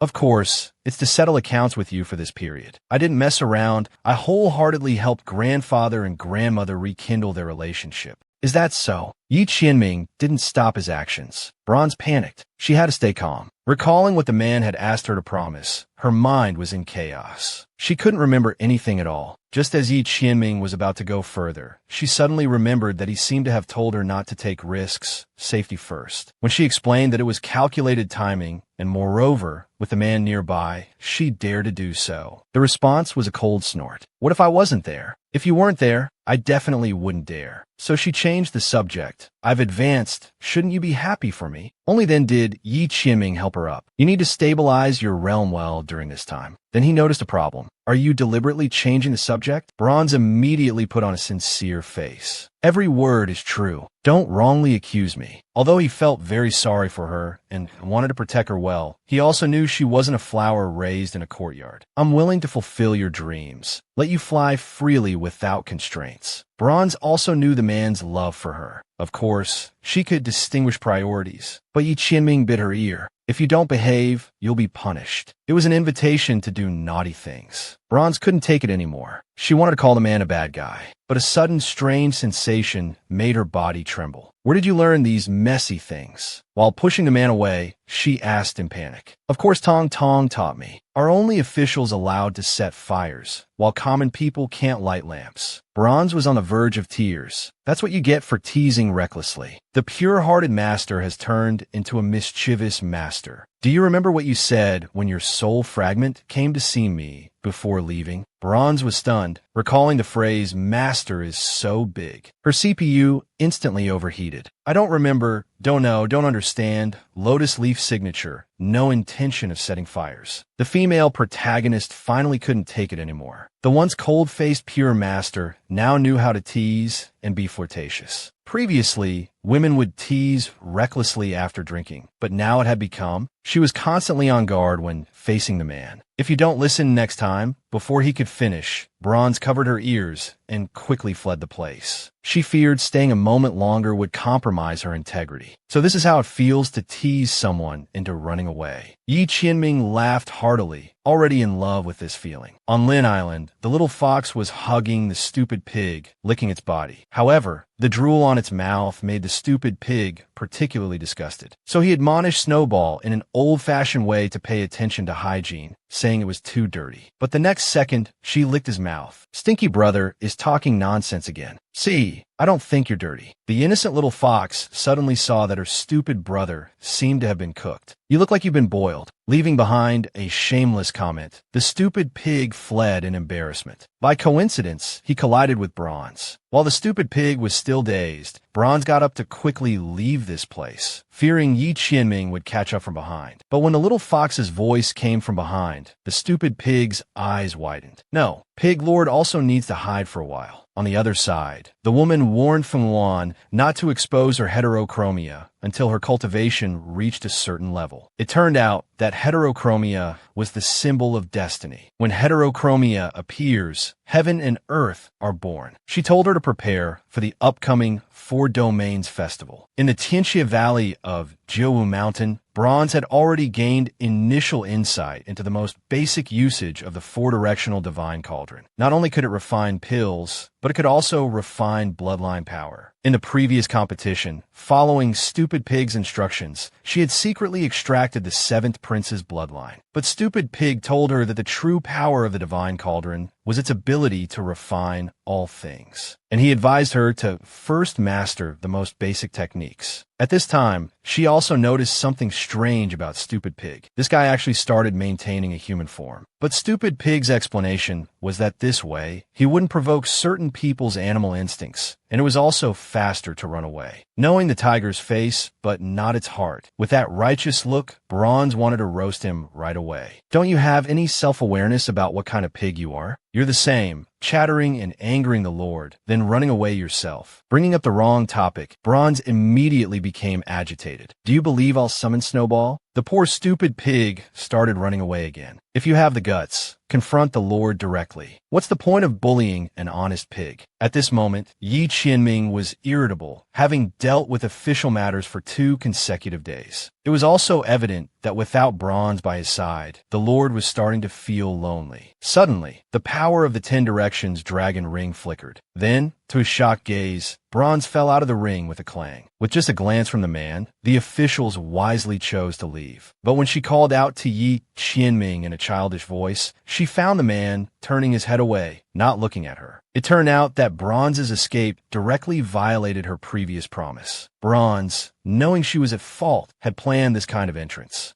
She tugged at the man's clothes. Yi Qianming, I know I was wrong. Please forgive me. Bronze's adorable and innocent expression left Yi Qianming at a loss. While shocked, a strange emotion was spreading. I made my boyfriend angry. What should I do first? I need to learn to act cute and coquettish. Then be prepared to pester him relentlessly. This is cheating. I actually feel like I'm about to have a nosebleed. Seeing it was effective, it was quite an effort for someone her age to act so young. She then saw the man embrace her tightly. Then, while she was still in a daze, he put her down on the ground. Afterwards, he returned to his seat and continued working. By the time she came to her senses, it was already too late. Bronze pouted, thinking, if you ignore me, don't expect to continue working. But Yi Qianming couldn't handle it. It was the first time he had seen the woman's cute and spoiled side. He really wanted to pat her head, but he still hardened his heart and turned away. No matter how she called out, the man pretended not to hear. It's over, I've really angered him this time. But when she saw the mountain of documents, she suddenly had an idea. Just then, the woman let out a scream, falling from the desk. Yi Qianming couldn't hold back anymore. Bang bang. The next second, Bronze was sitting on the man's lap. I knew you wouldn't let me get hurt. Don't be angry anymore, okay? The man only then realized he wasn't angry anymore. Yi Qianming finally reacted. "You're afraid of my punishment, so you turned into a child?" Before Bronze could explain, she saw the man with a mischievous smile. A surge of energy came from the dragon realm. With a pop, the woman returned to her adult form. While Bronze was still confused, Yi Qianming kissed her neck, moving upwards. "This way, we can have a proper reunion. No escaping. This is punishment." Their lips pressed tightly together as she allowed the man to take what he wanted. Meanwhile, at the Great Qin Academy, Yuan Mo was burning with rage. It turned out his master had told him to give up seeking revenge against the evil doctor, as Black Jade Spirit stood behind the evil doctor. So, he could only vent his anger on Su Xiao and the others. This time, they would pay the price at the private desire gathering. He took out the jade pendant his mother had left for Bronze. Only by marrying Bronze could he get everything he wanted. Then he would surely kill the evil doctor and ghost child with his own hands. On the other side, Bronze poked at the man. "So the Lord is actually this wild. Is this punishment? Let's see if you dare do it again." If this was punishment, it seemed quite nice. Bronze's teasing gaze made Yi Qianming blush. The man always said he had exchanged her. In his view, he had only opened another door for the man. "You're also my teacher. How can you do this but not admit it?" Suddenly Bronze became timid. "Then do you dare run away again?" His naughty hand lightly pinched her bottom. Bronze jolted, looking at the man's mischievous smile before her. Like a startled rabbit, she moved away from Yi Qianming. Even if she had several more lives, she wouldn't dare run away again. But the man rested his head on his hand. "So Tong Tun is only this much after all. You pervert. Put your clothes on quickly. It's too tempting. I'm afraid I'll be seduced to death in a moment." Yi Qianming also realized that Bronze was just all talk. Once things got serious, her true nature was revealed. After all, this was his first time in love. Although usually bold and daring when it came to actual action, this lord also has no experience. It's all your training. You're naturally gifted, all right? The exasperated Bronze really wanted to punch him. The sins one commits will eventually be repaid. She thought she was the wolf, but it turned out she was the little white rabbit. Suddenly, with a pop, Bronze turned back into a child. This couldn't be blamed on him. Her soul power could no longer maintain it. As she was about to dissipate, she told the man she would refine another wedding gift for her grandfather and to wait obediently for her return.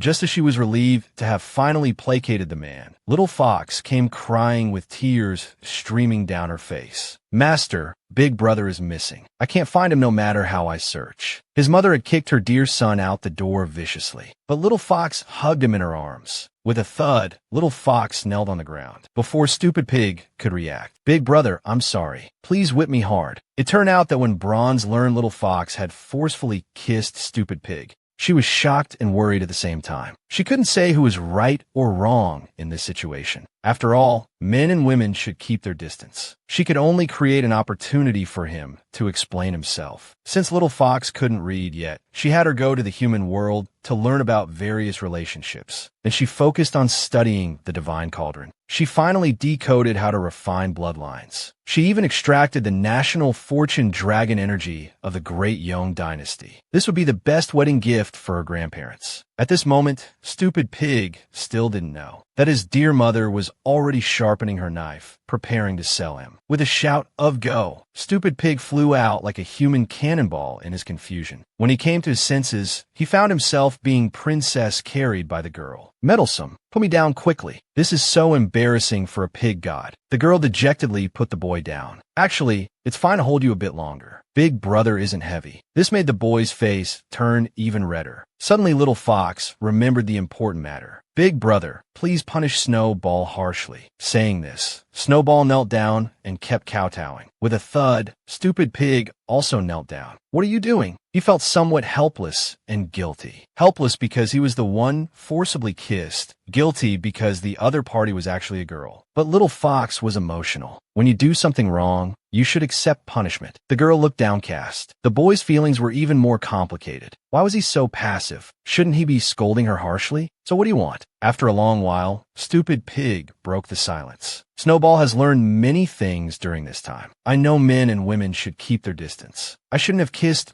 Big Brother's lips. The girl sincerely admitted her mistake, but the pig's face grew hotter. The word kiss was so stimulating. Seeing the boy's expression change, the poor little fox's head was shaking like a rattle drum. Snowball will take responsibility for taking liberties with you. While stupid pig was dumbfounded, little fox seriously stated, Master said kissing is something only lovers can do. Snowball will become a qualified lover. Thud. Stupid pig felt his legs go weak. Do you know what you're saying? However, Snowball's answer was particularly serious. Big brother, believe me, I will definitely do it. When Bronze came over, she happened to see the two kneeling like they were worshipping heaven and earth. Why are you worshipping heaven and earth? It turned out everything was Bronze's teaching to Snowball. Stupid pig's face grew darker. Pointing at Bronze, he ranted, You sick woman, what nonsense have you been teaching her? Then the boy let out a painful howl and fled this place of trouble. Has the spider gone mad? Yi Qianming was in a great mood at this moment. Since Bronze's rudeness last time, it seemed this lord needed to work harder. After Feng Yu delivered the official document, little did he know Xiao Bei was peeking outside the window. Then he saw Yi Qianming look around. Xiao Bei quickly hit. So he asked Feng Yu to help him find unspeakable things between lovers. Xiao Bei, eavesdropping outside, became even more curious. He didn't notice Feng Yu had already come out. Seeing him before he could react, his mouth was covered and he was taken away. He knew about Xiao Bei's recent sneaky behavior, but hadn't pointed it out. But today he actually peeked at the master. This couldn't be forgiven. As Feng Yu approached, Were you peeking at the master? Xiao Bei hurriedly denied. I was just peeking at you. Suddenly realizing he had slipped up, Xiao Bei thought, oh no. But Feng Yu wasn't angry. Instead, he warned him to be careful next time. If the master found out, he'd be dead for sure. When Xiao Bei wanted to know what exactly the master, and he had said, he saw Feng Yu coolly make a don't ask gesture. Xiao Bei just stood there dumbly watching Feng Yu leave, the blush on his face unknown even to himself. On the other side, the evil princess arrived, her chest in severe pain. She saw a stream of powerful dragon energy burst out of the pagoda. Her face immediately turned pale. The national jade of Great Yong had been stolen. Problems with the destiny indicated that the royal bloodlines. Power was leaking. Suddenly, her master appeared. He scolded Feng Wan for being useless. The evil doctor had already refined the seventh prince's bloodline. He must know how to use the divine cauldron. He told her to find a way to get it back at all costs. Feng Wan secretly vowed. This time, she would use any means necessary to retrieve the divine brush. Your Highness, it's bad. The ancestor is furious. He ordered an attack. Feng Wan's expression changed drastically upon hearing this. Meanwhile, the crown prince of Great Qin, Mo Chainai, had arrived at the empire. After Bronze's great victory over Feng Wan, it also caught the man's attention. The girl just said, get lost. The Holy Dynasty's envoy rolled out like a ball, but the man remained arrogant, seizing the imperial edict, injuring the envoy. You're seeking death. It turned out the chief family head and you and Mo were close friends. He specifically ordered him to deliberately make things difficult for Duke Su after reading the imperial edict. Bronze, who had just returned to the imperial capital, happened to encounter this. With a clang, the teacup fell. The crown prince of Great Qin was shocked. Someone had forcibly used Great Qin's national destiny pressure. At this moment, the envoy summoned a group of peak martial emperor guards. He ordered the guards to capture Bronze. Little did he know Bronze's status was no longer the same as before. The Holy Wind titled Holy Princess. Even sages had to show her respect, let alone a mere envoy. The Great Qin imperial edict in her hand turned into a flying golden phoenix. It rushed into the crowd, sending everyone flying. The arriving crown prince of Great Qin, Mo Chainai, saw this. Such a crazy girl had already stood at the forefront of the younger generation. The envoy was shocked internally, but that sense of superiority in his heart was suppressed. The Holy Dynasty's dignity cannot be violated. Dare to touch us. The Holy Dynasty won't let you off. Is that so? As soon as the man finished speaking, a voice suddenly rang out. When he saw Grand Tutor Jiang and Mo Chainai, his eyes immediately bulged out. Completely terrified, he even tried to shift the blame. He completely denied the intentional difficulty he caused, not knowing what big figures he had offended. Mo Chainai's eyes flashed with a cold light. You have to be responsible for what you said. The man suppressed his fear and insisted that every word he said was true. The next second, Grand Tutor directly kicked the man down. Don't say Miss Luo was disrespectful to you.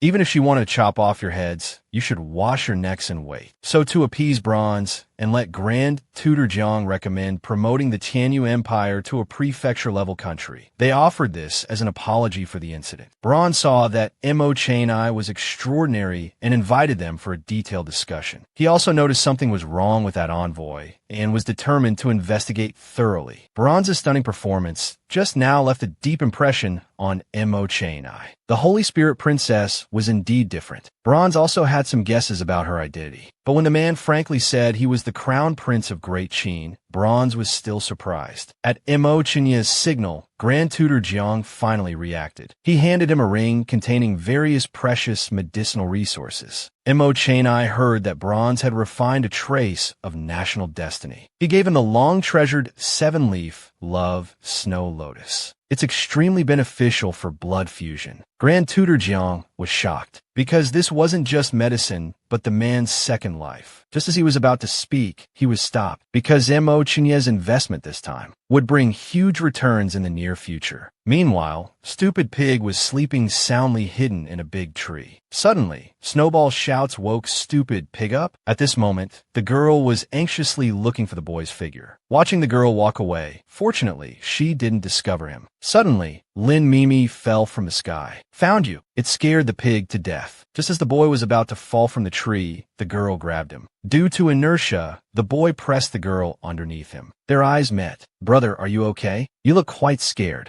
To cover up the awkwardness, Stupid Pig raged. You felt like a hanged ghost who wouldn't be scared to death. The girl quickly admitted her mistake. Brother, please punish me. I'll do anything. At this moment, the girl's hand was tightly holding the boy's. She even wanted to pee with the boy, but he protected his chest with both hands and backed away. He even told the girl rather distressedly that only lovers can do these things. But the little fox blinked her confused big eyes. So the boy had to explain, we're not that kind of lovers yet. But what he got in return was the girl's innocent smile, because she was certain the boy was her lover. This made the boy even more frantic. But he suddenly realized something was wrong. He looked at the girl suspiciously. Are you really stupid or just pretending? I suspect you're doing this on purpose. Meanwhile, in the Great Yong Holy Dynasty, due to the loss of Great Yong's national destiny, the Great Yong ancestor was furious. He directly stripped Feng Yuan of her Holy Peak title. This undoubtedly made him hate Bronze and the evil Dr. Ghost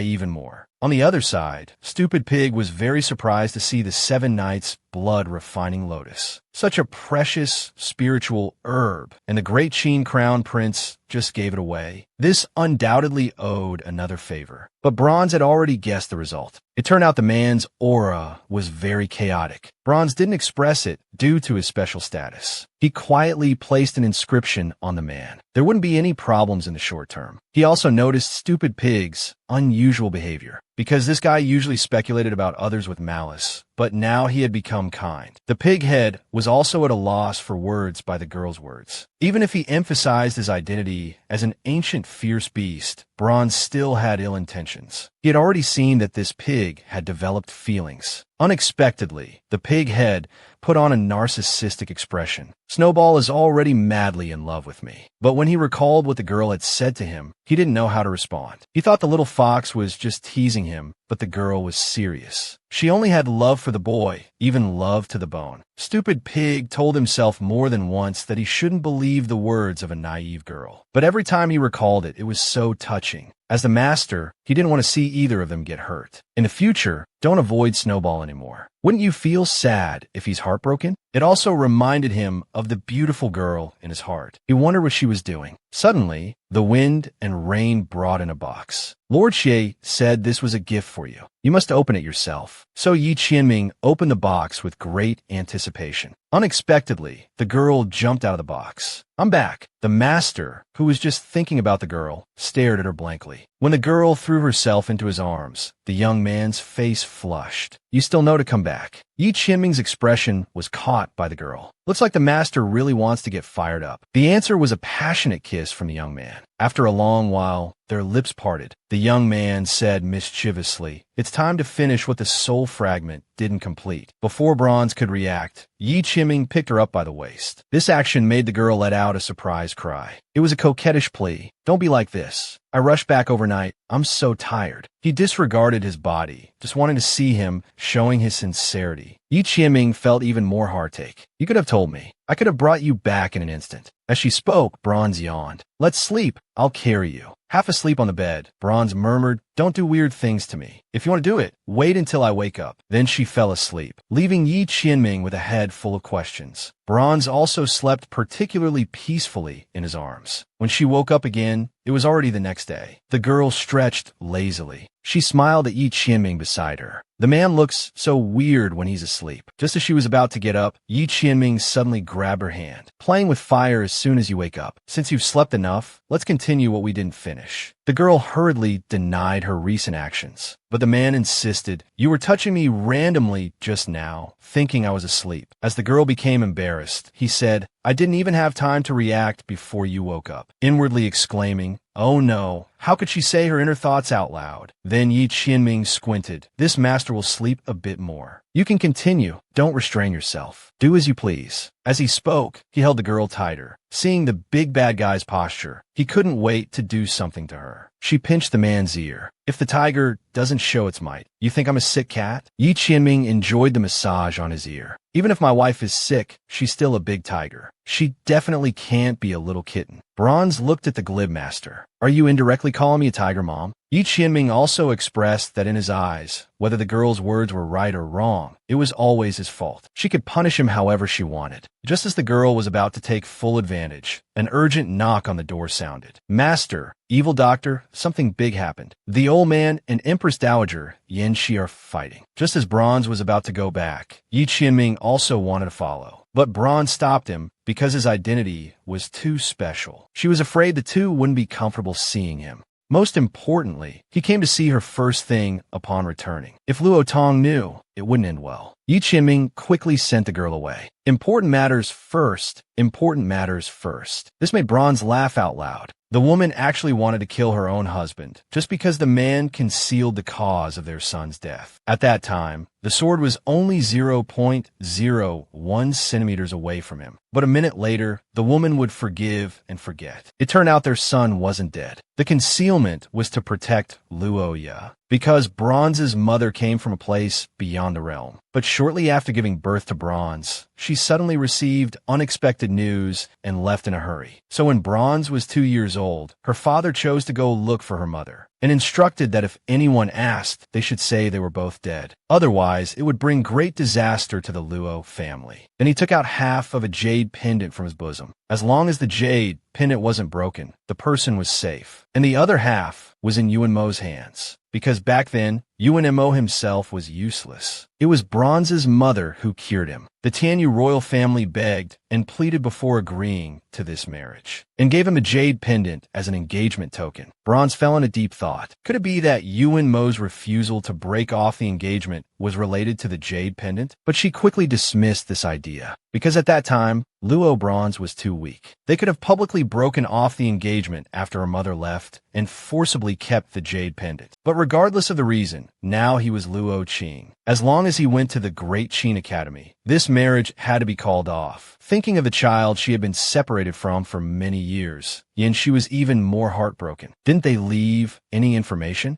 But Luo Tong only knew that Bronze's mother came from a place called Feiyu. Yanxi's expression suddenly froze, as if she had thought of something. She looked excited and said if they were to go to the outer realm, they would definitely go to that place, the hidden realm. After returning to the Lord's mansion, Bronze's mind was full of thoughts about her parents. What was the hidden realm like? Would her parents have left clues there? She didn't even notice when Yi Qianming appeared. When she saw Yi Qianming's tired expression, she still thoughtfully helped the man relieve his fatigue. Do you know about the hidden realm? If you want to go to the outer realm, you must pass through there. Then Bronze confessed she wanted to go look for her parents. This made Yi Qianming very worried. His strength wouldn't be enough to survive in the outer realm. Bronze also knew that before reaching the Saint Realm, going there would be seeking death. But she still couldn't help wanting to go to the Hidden Realm because there were hermits and countless powerful masters there. Only in such a place could she improve herself. But Yi Qianming firmly refused. Although it was chaotic there, with him by her side, it wouldn't matter if she went. But what if he wasn't there? Who could guarantee her safety? Bronze gently stroked his chest. Relax. If I'm taken as a disciple by a powerful master or sect there, wouldn't it be fine? After all, Yin Yu Ju was taken as a disciple by a powerful master there, and even the Yin Yu family became feared because of it. Suddenly, the man pushed Bronze away. She was still wondering what was going on when Yi Qianming's dissatisfied voice came. He seems to have no reservations about you. The Luo family and your grandparents have my protection. They can roam the world freely. There's no need for others. And she saw Bronze suddenly stand up. Then she sat down in the man's lap. She even kissed his cheek. Does the Lord want to play something exciting? Yi Qianming figured it out. To get him to agree to let her go to the Hidden Realm, this woman actually dared to seduce him. I won't agree no matter what you say. I won't let you take risks. If you don't agree, I'll secretly go and shake off all your people. Cut off all contact. Let you not know where I am. See if I dare or not. It was a crisp slapping sound. The pain in her bottom left Bronze dumbfounded. Yi Qianming's face darkened. That's what you get for not listening. Clearly, the man was truly angry. So Bronze quickly tried to appease him. It was all just angry talk. She couldn't bear to do that. Rubbing her still aching bottom. Anyone would feel bad after getting slapped like that. You really went through with it. But Yi Qianming seemed eager to try again. Next time you don't listen, I'll strip you naked and spank you. Such fierce words surprised the woman. But the man also felt very guilty. Come here, let me rub it for you. Bronze was scared and kept backing away. She stopped complaining about the pain too. If she really let him rub it, that would be adding fuel to the fire, tantamount to suicide. Besides, she wasn't a delicate person. As long as the man was by her side, she felt at ease. But if a person is raised in a greenhouse, they'll eventually become a burden to the man. Because she wanted to rely on her own strength to fight alongside him, to challenge the heavens with him. I want to truly become stronger. One day I'll stand beside you and watch you conquer the world. The man stared at the woman, lost in thought. After a long while, he sighed. In half a year, the 4 great holy academies will have a grand meeting to decide the number 1 person in the eastern region to participate in the 4 regions competition. They'll compete for the chance to enter the Hidden Realm. This is also the only safe way for those below Saint Realm to enter the Hidden Realm, right? This news excited Bronze. She planted a big kiss on Yi Qianming's lips. Just then, Wind One entered, instantly turning it into a hugely embarrassing scene. Wind One wanted to quickly escape, but was stopped by Bronze because he also needed to help prepare for her grandparents' wedding. As the wedding began, she finally felt at ease. Grandfather and grandmother were finally reunited. Next, she needed to prepare the gifts. She wondered what Yi Qianming would give. She was quite looking forward to it. Bronze slowly approached, dressed in her evil doctor costume. The guards didn't dare to be negligent. The evil Dr. Ghost Child has arrived. Undoubtedly, all eyes were drawn to her. The evil Dr. Ghost Child's reputation was too great. That was Black Jade Spirit's honored guest. But there were some fearless people causing a commotion in the crowd. Kill the evil doctor. Several Saint Realm experts were struck down by Bronze. The wedding scene instantly turned into chaos.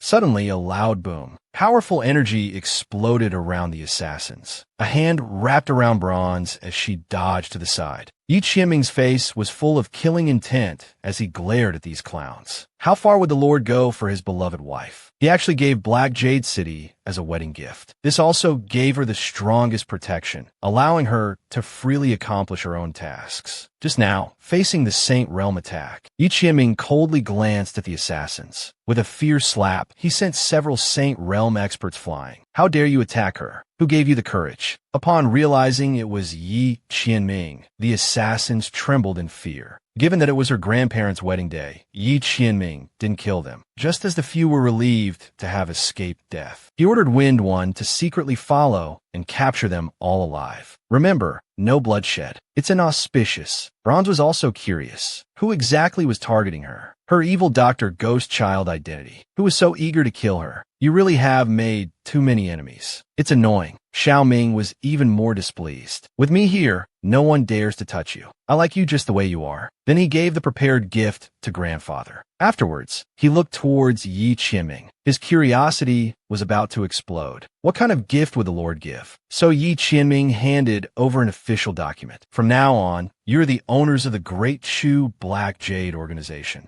All power and resources belong to you. These words stunned all three of them at once. As the recipients, they quickly waved their hands in refusal, only because this gift was too valuable. The officials were also deeply shocked. After being rejected, Yi Qianming was a bit confused. He sincerely wanted to give it. The two weren't joking, but the two had extremely serious expressions, shaking their heads frantically. Why refuse? Don't you like it? Yi Qianming pondered for a moment, then looked to Bronze for help, but he saw her eyes shining. Looking at him, Yi Qianming thought he had done poorly, but instead, he received Bronze's praise. It was done too well. Getting his wife's approval, Yi Qianming was very happy. In both his lives, he had been fighting alone. Suddenly having someone who would give him anything, how should he respond? After being rejected, Yi Qianming had no idea what to do. Just accept it. This is also the Lord's sincere intention. Until Bronze spoke up, Yi Qianming also found a topic. That's right. Given the relationship between my wife and you, this gift is still too light. Luo Tongyan was shocked on the spot. What wife? When did this happen? The surroundings became noisy. Oh my, today's news. The spirit lord actually has a wife. Suddenly, a sharp pain shot through the man's arm. What nonsense are you talking about? Do you have to let everyone know? Yi Qianming grimaced in pain. Haven't I told you? Too many people covet me. Announcing that I'm a married man will end their fantasies.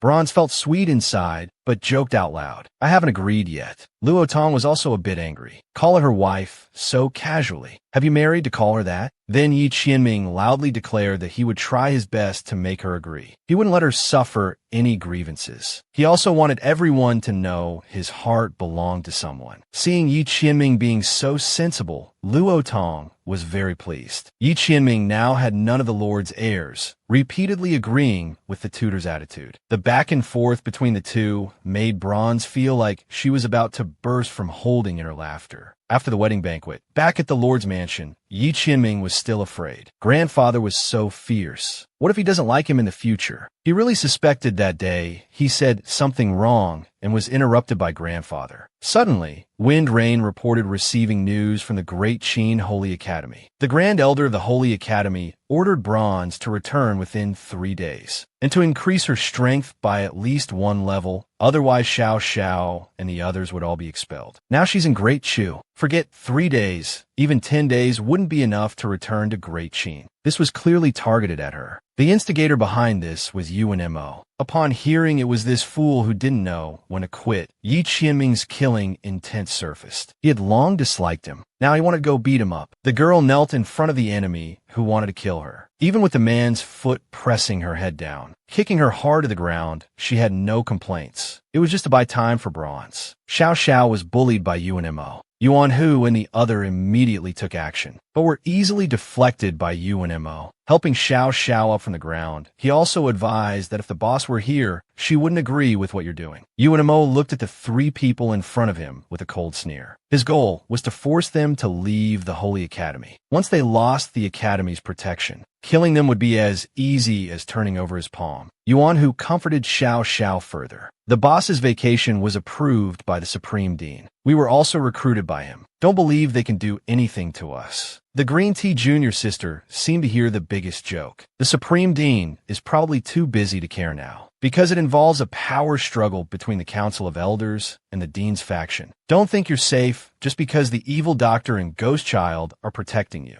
My senior brother is the right-hand man of His Highness, the Martial King of the Great Qin Holy Dynasty. Until you and M.O. reminded her with dissatisfaction, the woman realized she had let something slip. She told her junior to keep a close eye on them. After noon, drive them out of the Holy Academy. Everything that happened here was seen by the Crown Prince of Great Qin, Imo Chainai, from afar. He couldn't ignore the struggle between the Council of Elders and the Dean's faction. If Luo Qintong could arrive in time, that would be best. Otherwise, no matter the cost, he must protect him and his subordinates. Recalling that stunning moment when he first saw Bronze, it was all worth it just for him. Meanwhile, in a certain place in the Great Qin Holy Dynasty, a spatial rift tore open. Yi Qianming appeared, holding Bronze in his arms, tearing through space, crossing with physical body. This move amazed Bronze. No wonder he came from outside the realm without going through the boundary lands. It turns out he could do it himself. This is not far from the abyss. You go there yourself. I'm afraid I won't be able to control myself if I go. Bronze quickly showered him with flattery. Lord, you're so powerful that you can tear through space and bring me here. She also promised to settle things with you and Mo this time. If necessary, he would intervene. After all, there's nothing he can't do in this world. Of course, just look at who my lord is. Bronze's praise made Yi Qianming very satisfied. Suddenly, Yi Qianming started coughing violently, immediately alarming Bronze. Yi Qianming said he just consumed too much power. At Bronze's insistence, Yi Qianming had to extend his arm for her to diagnose. As she examined carefully, her expression became increasingly distressed, because her current treatment was now insignificant for Yi Qianming. Wait for me a little longer. I will definitely find a way to cure you. The next second, Yi Qianming embraced her. Having you is my fortune in 3 lifetimes. You don't need to be obsessed with this. How could she not be obsessed? Thinking that the man only had less than 3 years to live, she must find a way. At Yi Qianming's urging, Bronze reluctantly kissed him on the cheek and left. This is also why she doesn't let the man worry too much about her affairs. Because compared to the man himself, these things seem so insignificant. Meanwhile, in the Holy Academy Plaza, as noon approached, Yuan Mo was immersed in the sweet dream of soon taking revenge on his enemy. But he didn't understand why. After he had begged His Highness the Martial King to intervene, the envoy sent was encountered by the Crown Prince. What's more puzzling was, the Crown Prince was originally going to congratulate the Holy Princess of Great Chu. Why did he run to Tianyu? It resulted in the Tianyu Empire being promoted to a prefecture-level country, and the Su family escaping death. The Martial King's investigation yielded the same result. But at this point, it's not so important anymore. So how does senior brother plan to deal with Luo Qintong? Yuan Mo didn't hesitate. Of course, marry her and lock her up forever, to prevent her from embarrassing me. This made the junior sister who had admired him for a long time unhappy. The man could only comfort her. He promised that once Luo Qintong enters the door, he won't even touch her. If junior sister doesn't like it, he'll make her disappear forever. If it weren't for those 2 jade pendants, he wouldn't care about Luo Qintong. Yuan Mo was indulging in a fantasy. Just as the Grand Elder announced noon had arrived, all students accompanying Luo Qintong were to leave the camp. Suddenly, there was a loud boom. The barrier was torn apart. Someone threw a student in. Sorry, it hasn't been 50 steps since I entered the mountain gate. I was just blocked by some bugs on the way. It's not too late now, is it? How double standard this man is. Wei Jian previously despised his fiancée. Now he's falling in love with a young girl. He's even licking his face, wanting to get close to his fiancée. Bronze's appearance made both of them harbor ulterior motives. Her figure and looks made the green tea junior sister feel inferior. But the Grand Elder was very displeased with Bronze for injuring the guards and forcing the barrier. She didn't take the Holy Academy's dignity seriously at all. But Bronze sneered. She was told to come back in 3 days. She did.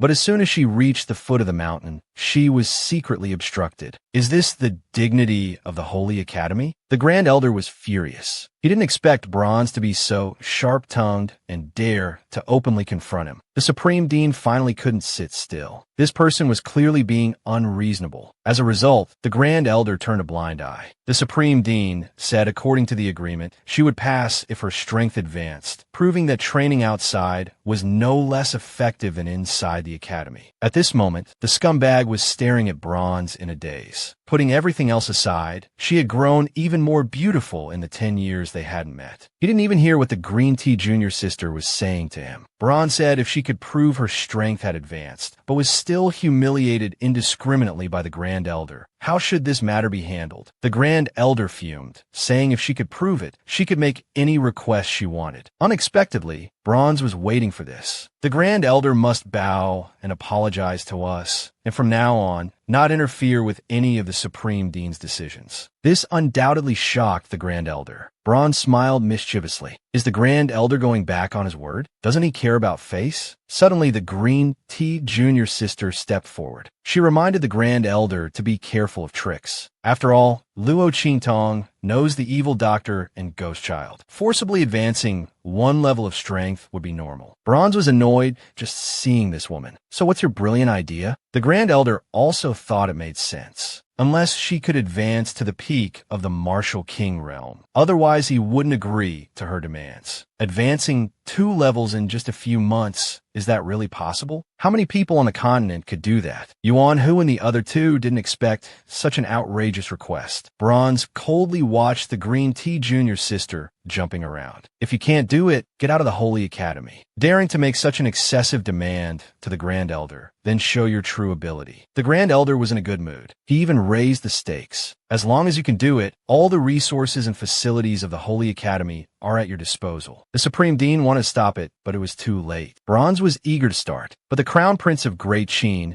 Mo Chainai, stepped forward. He was willing to use his status as the Crown Prince of the Great Qin Holy Dynasty to vouch for Bronze. Every word she said was true, because when the conflict occurred at the mountain gate, Mo Chainai was at the foot of the mountain with his fellow disciples. They were the ones who helped Bronze and her sister. The Grand Elder now had a forced smile. He was in a difficult position. Then he realized, could someone be deliberately setting him up? Mo Chainai then frankly stated that he would hand over the people caught at the mountain gate to him, letting the man personally find out the real culprit. This was also what the Grand Elder wanted to do. If Mo Chainai hadn't appeared, he would have been used as a scapegoat. The Green Tea Junior sister suddenly panicked. Yuan Mo, however, was unconcerned. With His Highness the Martial King present, this matter would be settled quietly. Then Bronze activated the energy within her body. Her cultivation rushed straight to the peak of the Martial King realm. But the energy convergence didn't stop. The next second, she broke through to Martial King, reaching the Martial Emperor realm. This undoubtedly hit the scumbag man and Green Tea woman hard. The man wanted to verify it himself. The next second, Bronze rose into the air. The 2 each struck out a palm, clashing in midair. Unexpectedly, the man's body aura suddenly surged. To Bronze's shock, he slammed her hard towards the ground with one palm. Fortunately, she was caught by the quick-reacting Mo Chainai.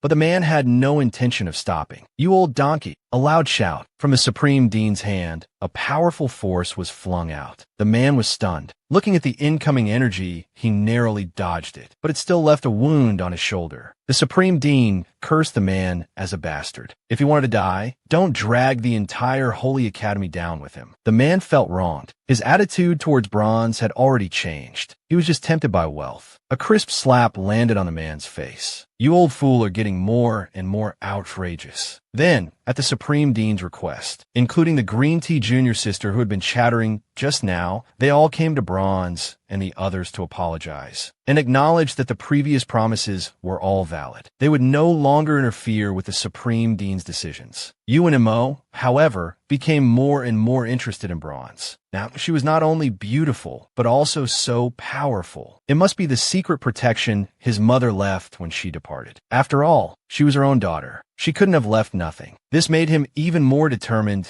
to get Luo Qingtong in his grasp. Bronze glanced at the scumbag couple beside her. She turned away with a dark face. At that moment, Yuan Mo put on a smiling face and even opened his arms, wanting to hug her. "Bronze, I didn't expect you to come to the Great Qin Holy Academy to find me. I'm so happy. Yuan Mo, the engagement you made with my Luo family 13 years ago. I now officially declare the engagement completely dissolved." She directly took out the token and the letter of engagement cancellation. She threw them into the scumbag's arms. "The road is wide. Let's each go our own way. From now on, we have no more connection." The scumbag prince was publicly rejected by the young girl. Not only was he not angry, but he smiled and said, "I admit I haven't cared for you enough, but this is for our future. We will be better." The man's insincere expression made Bronze even more disgusted. "A toad, try to eat swan meat. If you don't stop talking nonsense, The scumbag didn't expect the young girl to be so ungrateful. He got angry and raised his arm to hit her. The next second, his hand was grabbed.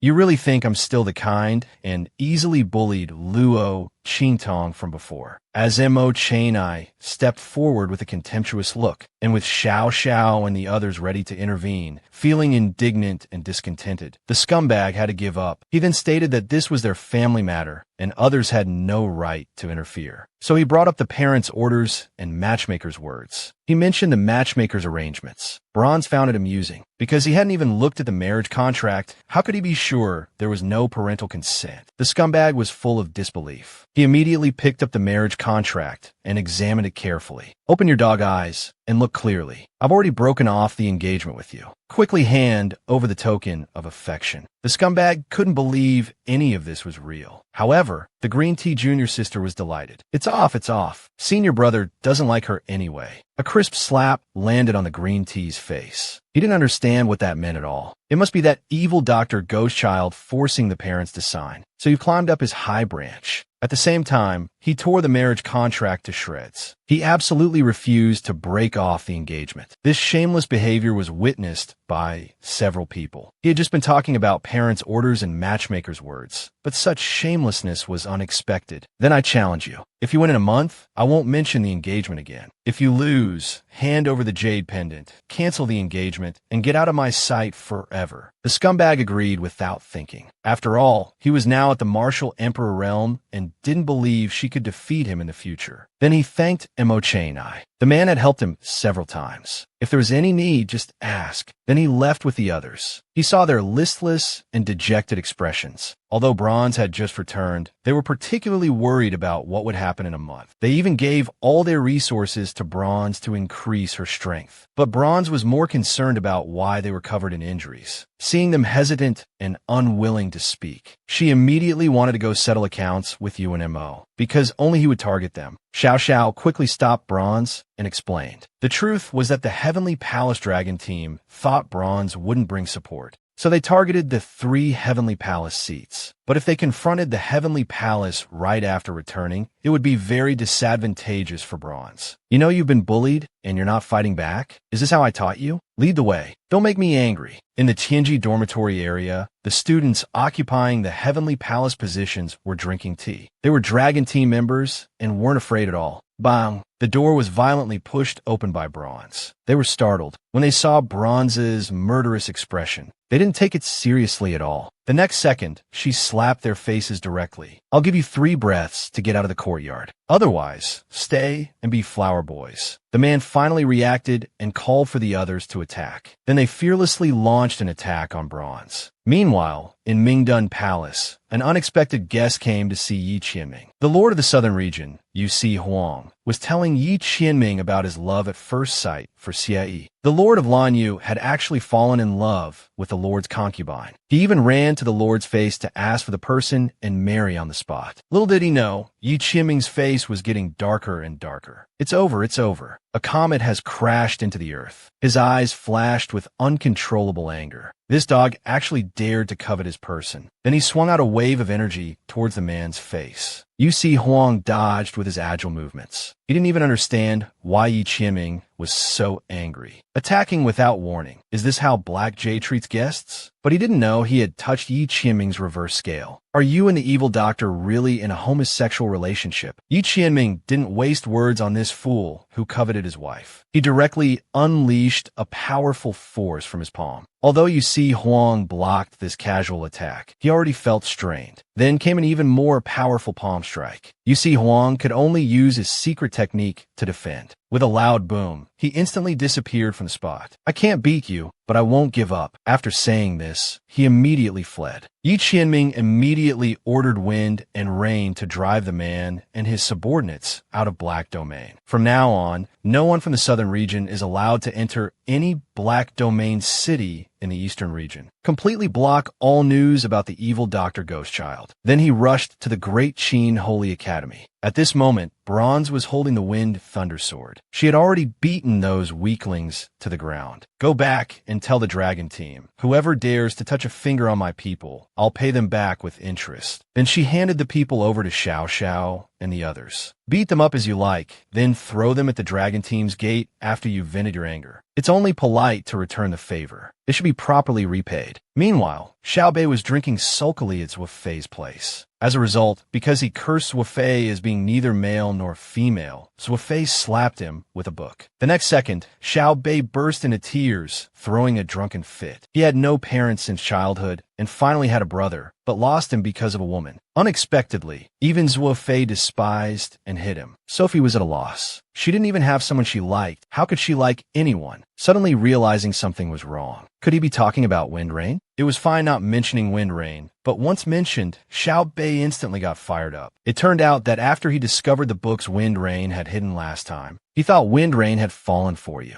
Actually, those were books Wind Rain collected for Ye's autograph. Moreover, Wind Rain liked men. He had just accepted this, but after discovering the books, he instinctively thought Wind Rain liked women. And Wind Rain didn't tease him like before. He kept his distance, not being close to him, making Xiao Bei more certain this was the truth. As a result, he fell face first on the ground. Zhou Fei moved away in disgust. Suddenly, Wind Rain pushed the door open, looking for Xiao Bei. He saw Xiao Bei lying motionless on the ground. Just as he was about to confront Zhou Fei, he heard Zhou Fei tell him to pay up. This guy drank so much of his wine and said a bunch of useless drunk talk. It was nothing but cursing you, Wind Rain, for valuing romance over friendship, being unfaithful, ungrateful, fickle, and inconstant. Just a complete scumbag. Wind Rain was also stunned by these words. Meanwhile, at the gate of the dragon team in the Heavenly Palace, several people were beaten to a pulp and tied together. These people were the forces personally cultivated by UNMO. For Bronze's public face-slapping rejection and now beating his people to a pulp and throwing them at the door, he certainly wouldn't let it go. But now his backer, the Martial King, was about to break through and wasn't at the academy. He had no way to do anything. Suddenly, he saw the Green Tea Junior's sister speaking sarcastically. I know there's someone whose identity and status would make Luo Qingtong kneel and beg for mercy. And he could kill two birds with one stone, getting rid of Bronze as a love rival. The Shaolin girl was eating with her face, while the boy next to her was dumbfounded. So he hit the girl hard on the head, directly stunning her. It turned out the girl had just transformed into human form and didn't know how to use chopsticks. But seeing the fragrant chicken leg, she wanted to reach out and grab it. As a result, she got a hard smack on the hand with chopsticks. Stupid Pig's supervision made Snowball particularly aggrieved. She pouted angrily. Brother doesn't care about me at all. I have no strength to eat. Snowball's shameless behavior left Stupid Pig speechless. Only with Brother's kiss will Snowball have the strength to eat. The young girl's tender white face was already showing a hint of shyness. Stupid Pig was shocked. Where did she learn all this from? His shameless face also turned a shade of red. Although they weren't a couple yet, Stupid Pig wasn't as resistant as before. But he still couldn't do that. This made Snowball feel even more that Brother was stingy. Then she optimistically adjusted her mindset. There will be a day when Brother likes me. Since kissing isn't allowed, can you pat my head like the Lord and Master do? Under Stupid Pig's doting gaze, he gently patted Snowball's head. This time she could eat obediently. At this moment, Bronze was educating the three for being bullied and not fighting back, even afraid of causing trouble for her. Even if the Dragon Team was a force created by the Martial King, there were forces that could confront him. That would be the Crown Prince Mo Chunye's force, the Return to Origin Team. Moreover, Bronze had helped them a lot while she was away. Then they came to the Return to Origin Team. But as soon as they reached the entrance, they were blocked. A woman looked at Bronze with ill intent. She even took out a whip, arrogantly shouting, "Lower-class people from a lower-class country, don't dirty my prince brother's place." Before Bronze could speak, Yuan Hu and the others couldn't stand it. They directly retorted, "Talking about dirty, you're the dirtiest one here. You dare to insult this princess?" She swung the whip, about to strike, but it was firmly caught by a hand. She tried to break free, but couldn't move at all. And Mo Chunyi, who had just returned, happened to witness this. She immediately changed to a pitiful look. "Prince brother, look, he hurt me." Before he could react, she was thrown aside by Bronze. She was arrogant and domineering, thinking Mo Chun-yi would back her up. But she saw the whip being taken away by Mo Chun-yi. He even directly broke it and threw it to the ground. Then he walked directly to Bronze's side. You beat up the dragon team. Do you need my help? This made Mo Yufei even more confused. Had the prince brother gone mad? Bronze also frankly stated that the purpose of this visit was to borrow some of his powerful confidants, but she would also return him a great gift. Mo Chun-yi agreed without hesitation. Mo Yufei immediately became anxious. This was borrowing the crown prince's people to fight against Brother Xian. The dragon team immediately pointed at Bronze and cursed her as fickle and unfaithful. But the finger pointing at Bronze had already been bent backwards. I don't want to bother with you, but this woman is getting too bold. If you don't know your place, be careful or I'll cripple you directly. Mo Yufei never imagined that Bronze would dare to act in front of the crown prince. Used to being arrogant and domineering, she didn't know how to respond. As Bronze applied more force to her hand, she finally let out a scream. I hate it most when people point fingers at me. Next time you dare, I'll break both your hands.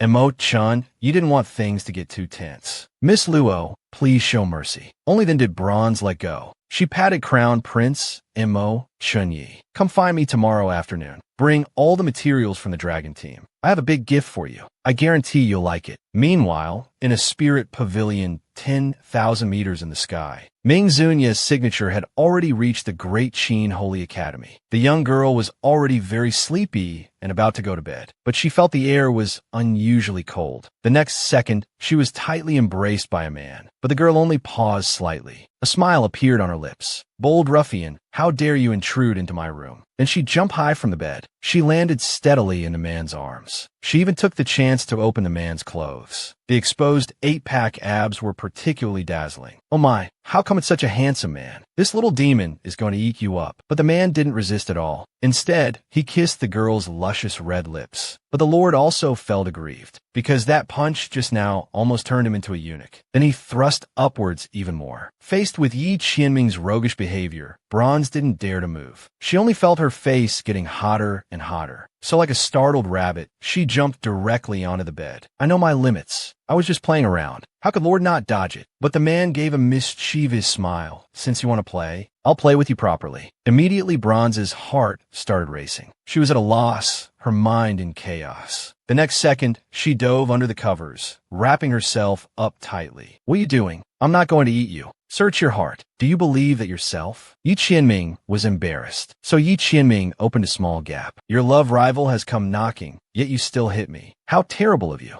What love rival? Where's the love rival? Whose love rival? However, the answer she got was Yi Qianming's outstretched hand. Oh my goodness, you scare me to death. She immediately pulled her head back in. This adorable scene made Yi Qianming both angry and amused. How long are you going to play, turtle? What's the deal with you, Si Huang? While I was away, how many people did you provoke? Bronze jumped 3 feet high, her head full of question marks. Who's you, Si Huang? Then he took the chance to wrap his arms around her slender waist. Just when she thought the man was teasing her, unexpectedly, Yi Qianming was very serious. I'm not lying to you. This made Bronze even more confused. You've flirted with too many people, and it's too messy. You either can't remember who it is, or you simply don't care. The Lord found Bronze quickly waving her hands. This was like Tang Sanzang chanting the type band spell, and the Monkey King suffering. She wouldn't take this blame, but the man spoke with such detail, he could not believe it. Yi Qianming's pitiful expression made Bronze feel bad too. She pondered hard, rubbing her chin, but still had no recollection. Yu Si Huang came to the Black Domain this time, even bringing many rare treasures. He specifically said they were gifts for you. Did you help or save him before? However, just this one sentence made everything clear to Bronze. Because while making pills for grandfather, there was indeed a man covered in blood and wounds who barged into the forbidden area. So it was him. The next second, Yi Qianming's face darkened. So you saved him. Was it like when you saved me back then? I remember when you saved me. You took quite a few liberties. Yi Qianming's resentful gaze made Bronze nervous. I had my subordinates give him a pill. I didn't even touch him. I swear I have no relationship with him whatsoever. Bronze explained seriously, but what she got in return was a passionate kiss from the man. That's a good girl. Then he pulled up the covers and hugged the still dazed Bronze to sleep. Meanwhile, on Linggu,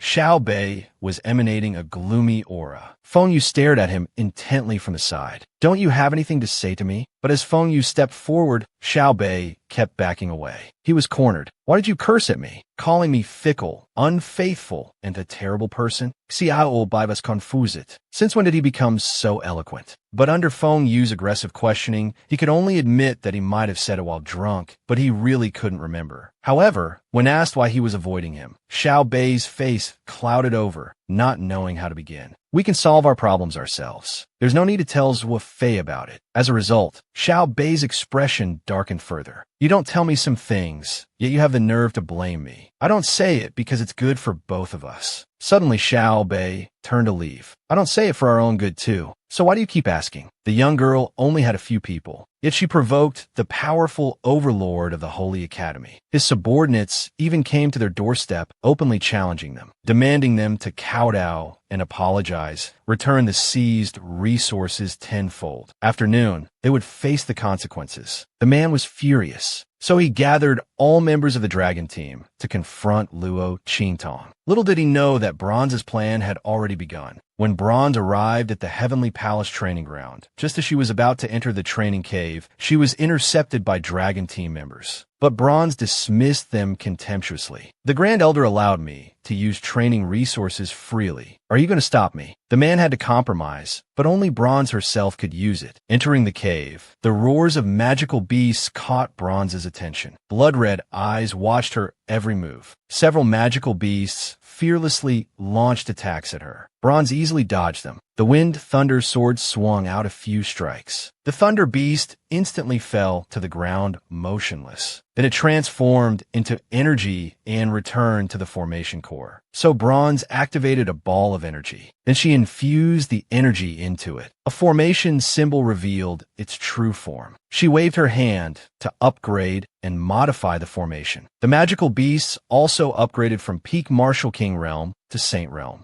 After finishing all this, Bronze left the cave. The next second, the dragon team members who were cultivating were directly thrown out of the cave. It's past noon. Do you like these consequences? And this is just the beginning. She wanted to make all training grounds inhospitable for the dragon team prince. Emochingya's people were all stunned. From now on, the cave is handed over to your Guyuan team. The man also understood. This was the big gift promised to Emochingya. When the Dragon Team Vice Captain learned that Bronze had tampered with the cave, all Dragon Team members without exception were severely injured as long as they were inside the cave. Those who were secretly plotting against Bronze were dumbfounded. And all training grounds were like this. It was undoubtedly a huge stone creating massive ripples. So several people angrily came to the training ground. But when they tried to approach, they were blocked. Bronze even mockingly said it's already past noon. The resources you need to return are now increased by 10 times. But the Green Tea Junior sister was unfazed because she had brought help. Her father Mu Deheng and the formation grandmaster Zhang Qiaosong. You and Mo even shamelessly questioned what you're trying to do, causing trouble everywhere under the name of my fiancé. Bronze didn't show any mercy to the scumbag. Our engagement has been dissolved. You're just shamelessly clinging on. What relationship do I have with you?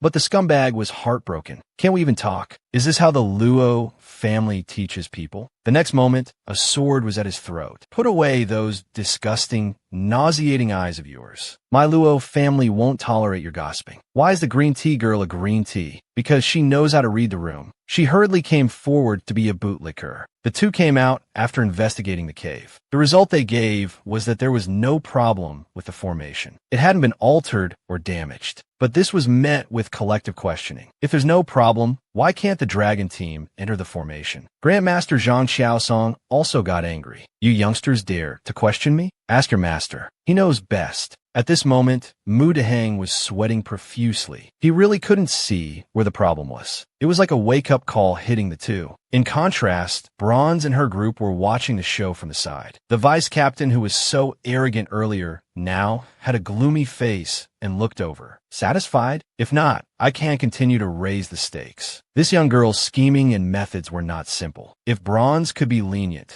since the dragon team had already bowed their heads, why continue to push them? I'm sorry, I only know this. If someone offends me, I will repay them 100-fold. Either kneel down and kowtow, offering resources with both hands, or don't embarrass yourself here. A sudden burst of aura erupted. Let me show you what it means to respect teachers and value the way. Mu Deheng's attack came suddenly. Seeing that she couldn't dodge it, Bronze directly pushed away the people protecting her. Suddenly, a figure descended. A man she had never seen before appeared beside Bronze, startling her. The handsome man hid his identity to become an instructor at the Holy Academy, but he was actually the headmaster of the Holy Academy. He stepped on the disgusting scumbag. He even touched the young girl, until the incoming attack was blocked by a protective shield. When she saw the man's face clearly, she was slightly dazed. It wasn't Yi Qianming. He clearly felt a very familiar aura. Miss, can you get off me? This is very awkward for me. Sorry and thank you. Unexpectedly, the man had a strong temper. A flying glance to rescue the beauty was his duty.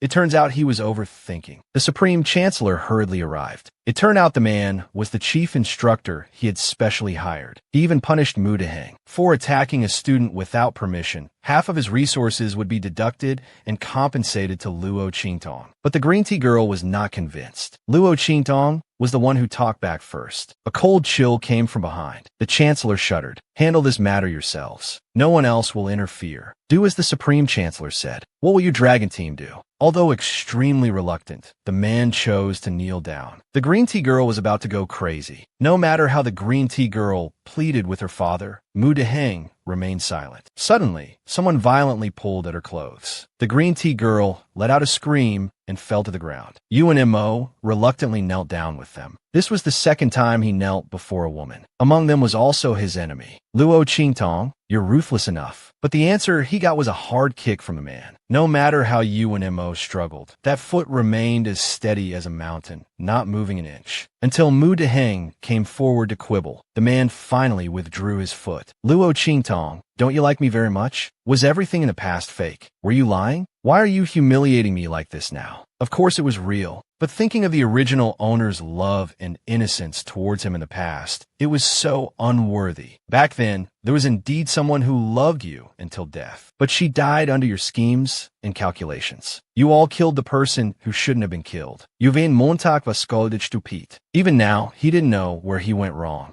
It was because of the man's refusal to break off the engagement, giving the original owner hope and obsession. But he looked down on her from the bottom of his heart, despising and disliking her from beginning to end, causing the entire royal family to have a cold attitude towards the original owner. The culprit of all this was the scumbag in front of her. Get lost. Don't disgust me here. When Mo was left speechless until Mu Deheng took him away. The man also followed the agreement. He would hand over the organized resources to her. At the same time, he hoped Bronze would lift the restrictions on the training grounds. Xiao Xiao and the others cheered happily on the side. Bronze, however, was already looking at the man. Her whole body emanated a gloomy aura as she looked at him, giving him goosebumps. Why are you looking at me like that? I don't think I've introduced myself. I'm Yi Luo. Bronze was stunned. This name sounded somewhat special. Instructor Yi Luo will be in charge of practical teaching from now on. If you can become his student, you can advance one major realm in a month. Isn't that just in time for his competition with UNMO? Can you really help someone advance one major realm in a month? Even from Golden Warrior to Emperor Warrior realm. Little did she know, Yi Luo came specifically for her. As long as you have comprehension, it's naturally possible. He even lightly brushed Bronze's hair. If you don't believe me, you can experience it yourself. As if touching a wolf or tiger, Bronze stepped back. Just talk if you want to talk. Why are you touching me? At this moment, Bronze's whole body emanated an aura of stay away. Yi Luo also realized he had taken the joke too far. However, becoming my student isn't easy. You must pass my strict test first. Of course, this applies to all of you, but I only accept 20 students. So Bronze turned into a curious baby. I wonder how the instructor will test us. But Yi Luo gave her a meaningful smile. If you're curious, come here first. The next second, the man's large hand wrapped around her waist. This move really caught Bronze off guard. She quickly pushed away the man's hand. What are you doing? If it's a test, just test. Why are you touching me? I'm just checking the flow of power inside your body. You don't need to be this close for that. Just stand there and don't move. Then Bronze activated her power. Let's begin. I'm warning you, don't touch me. Otherwise, I won't be polite. So Yi Luo triggered a stream of power. Following the flow of Bronze's power, it slowly moved downward. But after reaching her waist and abdomen, the man's hand didn't stop at all. He grabbed it firmly, like a hand taking advantage. Is this how a teacher should act? Your internal power is domineering. No need to circulate. I'm just following your power. But Bronze no longer trusted him, because this person's words and actions were too strange. You're not trying to harass me and take advantage, are you? Yi Luo waved his hand. You're too confident about yourself. If I don't follow the power flow, how can I know the strength and weakness during power circulation? Since she had doubts, Red Tree activated. She wanted to see who this man really was. Meanwhile, on the other side, a meteorite came from outer space. Then a humanoid creature appeared. So this is the true star continent. The spiritual energy is so thin, it's disgusting. Yi Qianming, you're actually hiding here. Even so, I won't let you off. The young girl was clearly an old pervert, yet she particularly disliked handsome men. While the man was clearly in a teacher's position, he kept touching the young girl.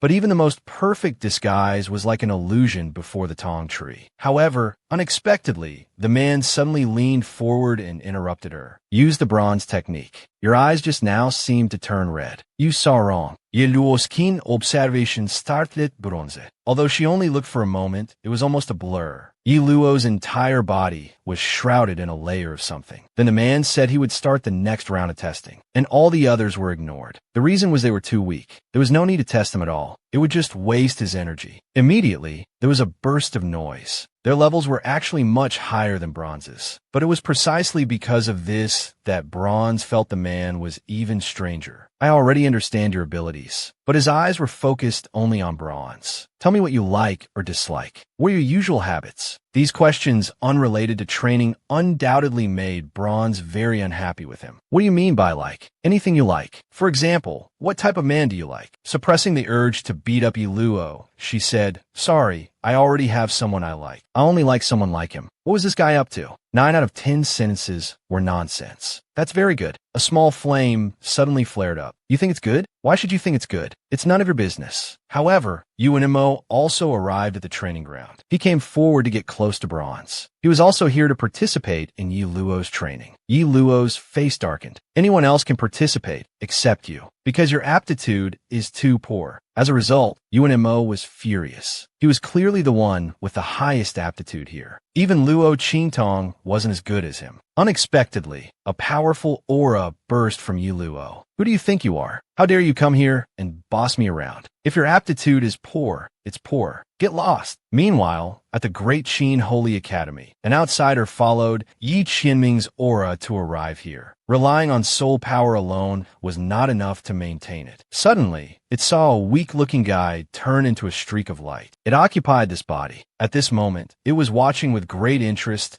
as Yi Qianming was jealous. Finally, this god has found you. UNMO shamelessly asked Bronze to find him after training, which displeased Xiao Xiao and the others. But Yi Qianming had already gathered energy in his hand. Without a word, he struck UNMO. He was stunned by this attack. Only then did he remember the man's terrifying strength. I'm sorry for disturbing the instructor's test. Please forgive me this once, instructor. Then he fled with his tail between his legs. Bronze saw it all. Why did the instructor deliberately target UNMO? She sensed the man's killing intent, but it was strongly suppressed by him. But why would an instructor act like this? Little did she know that Yi Luo was Yi Qianming. The Lord turned his head, just in time to see Bronze staring at him without blinking. It was this stupid look that revealed so many flaws. This was just perfect. Suddenly, his gaze turned to the side. He had just sensed something watching him, but in an instant, it disappeared. No matter what, it couldn't escape his grasp. The outsider hid behind a tree, trembling. Now was not the time to confront Yi Qianming head-on, but UNMO could be used well. At this moment, Bronze was sitting at her dressing table. Suddenly, Yi Qianming came from behind. Up so late? Were you waiting for me?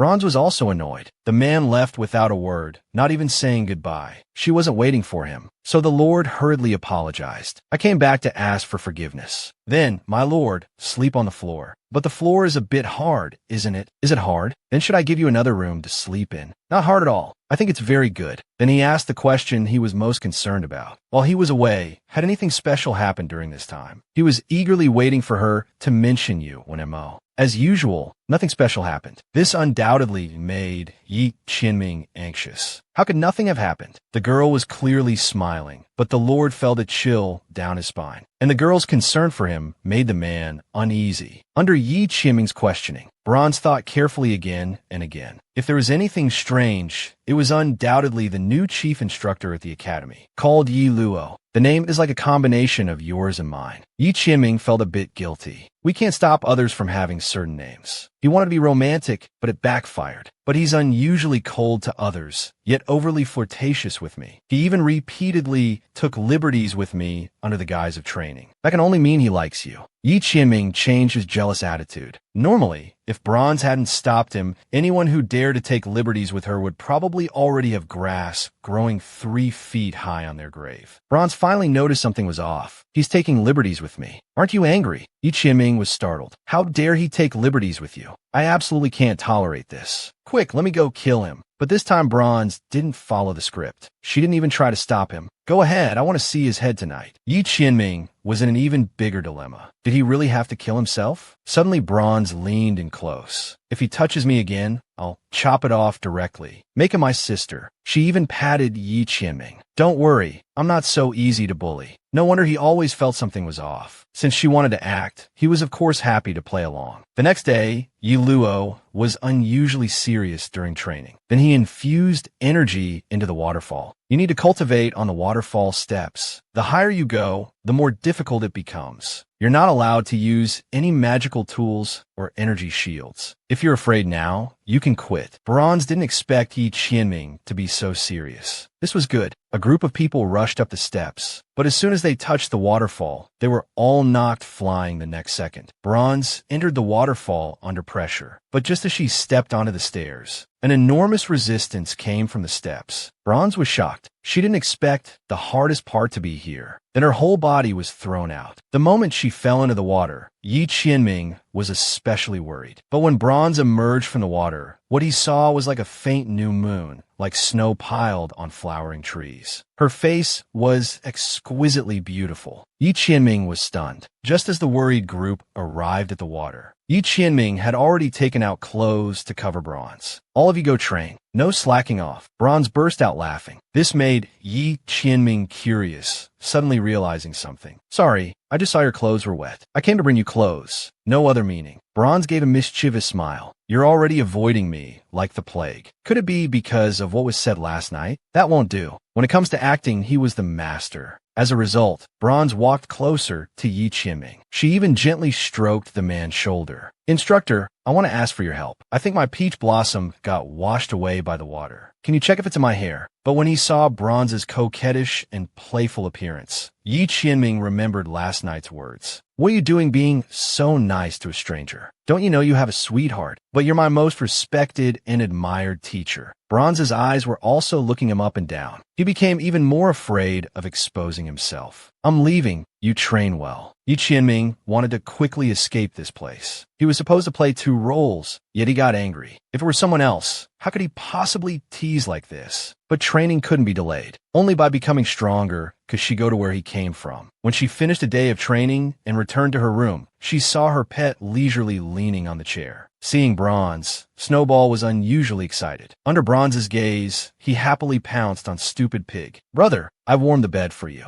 Whatever you want, Snowball will give you. Stupid Pig was also stunned. Bronze, what the hell? You dead pig demon. What did you do to Snowball? The bed is full of perverts. Can't you see he's pestering me? And I'm a number 1 divine beast of ancient times, not a pig demon. This is too much bullying. I'm running away from home. Just as Snowball was about to chase after him, Bronze held him back. He's corrupted you. Besides, he has nowhere to go. He'll come back on his own. Suddenly the scene changed. Snowball clenched his fists. He can't escape my palm. Bronze was dumbfounded. It seemed that maybe she had wronged Stupid Pig. The girl's life was hanging by a thread in a martial arts competition, and the culprit turned out to be an energy thread. The man thought he had done it flawlessly, but Yi Qianming in the stands noticed something unusual. A violent burst of energy was already flying towards the man. Feng Yu Beiqing, catch him for me. He's so annoying. How did he discover this? Leave behind the body of an unlucky fool. The man fled. Bronze endured the intense pain and swung her sword, forcing Yu and Mo back. Who exactly ambushed me? What happened? Someone ambushed Luo Qingtong. The Grand Elder was shocked. Shut up. Don't make noise. Rich energy was frantically transmitted to Bronze through the 10 Directions Dragon Sword. Bronze also felt the energy transmitted from the 9 Netherworld's Yellow Realm. Her heart warmed. Her mind cleared. This power quickly healed Bronze's injuries. Luo Qingtong, you've lost. Determining the winner before the fight is even over? You don't think that light swing of your sword can determine my life and death, do you? You refuse a toast only to drink a forfeit. Yu and Mo roared, thrusting his sword at her face. But the next second, Bronze disappeared from her spot. When she reappeared, she was already behind the man. The wind, thunder, sword swept down. The long sword blocking her chest snapped with a clang. Yu and Mo let out a scream of pain and crashed into the edge of the arena. Only at this moment did Yi Qianming breathe a sigh of relief. The Grand Elder finally felt at ease. I didn't expect the little evil doctor to be so fierce. Yi Qianming's eyes flashed with a cold light. It was your academy's disciple who just ambushed him. What kind of people have infiltrated that shouldn't be there? Someone played dirty tricks. Don't tell me you had nothing to do with it. Unexpectedly, the elder turned into a puff of smoke. Yes. It has a lot to do with me. I'll investigate right away. Investigate immediately. The Grand Elder's strong survival instinct made him flee, leaving behind a dumbfounded Yi Qianming. At this moment, Yu and Mo couldn't believe he would lose. Either surrender, or I'll beat you until you do. The man was angered by these words. Then Yu and Mo used his ultimate move, Ice Blade. This was precisely his sole imprint's innate skill. But bronze form hand seals. The highest good is like water. Square and circular have purpose. Visible mist gathered around him. Trickery. Countless ice spikes shot towards him. Just when it seemed he would inevitably lose, the water sphere absorbed all the attacks. Yu and Mo couldn't believe it. How is this possible? Ice Blade, his ultimate technique, was instead used by bronze. In an instant, he was pierced to the core with cold. Luo Qingtong, I, Luo Qi, have fulfilled my promise to you. Yi Qianming's lips curled into a smile. Perhaps he is the treasure bestowed upon me by heaven, making me rekindle hope and attachment to this world. Yu and Mo was utterly defeated, unwilling to believe this was real. Why do you know Ice Blade? It's just a clever trick. If I really wanted to learn it, it wouldn't be difficult. I just didn't care to. Being defeated by your own ultimate technique. How does it feel, Luo Qingtong? How did you become like this? So harsh and cruel. As if hearing a great joke. His face was full of disdain. My cruelty? Who caused everything? Back then, I was humiliated and harmed by your family. Even my entire clan was wiped out. What were you doing? I most only neglected you because of my studies. I didn't do anything wrong. You knew everything, yet you allowed your family to do what they did to me. Wanted to hunt me down and kill me. Even cutting me into pieces wouldn't satisfy your hatred. That's the truth. But Yu and Mo was still quibbling. It's because of your lowly birth. The Emperor and Empress looked down on you. I didn't even want to break off the engagement. Why didn't you break it off? Only you know clearly. Did you ever truly love, or even like, the Luo Qingtong from before? Even just a little bit. Yu and Mo fell into deep thought. The girl who used to call him Mo Gidge all the time, following him around like a little tail. The little snot-nosed kid who clung to him since childhood. Mo Gidge, I like you. I want to be your bride in the future.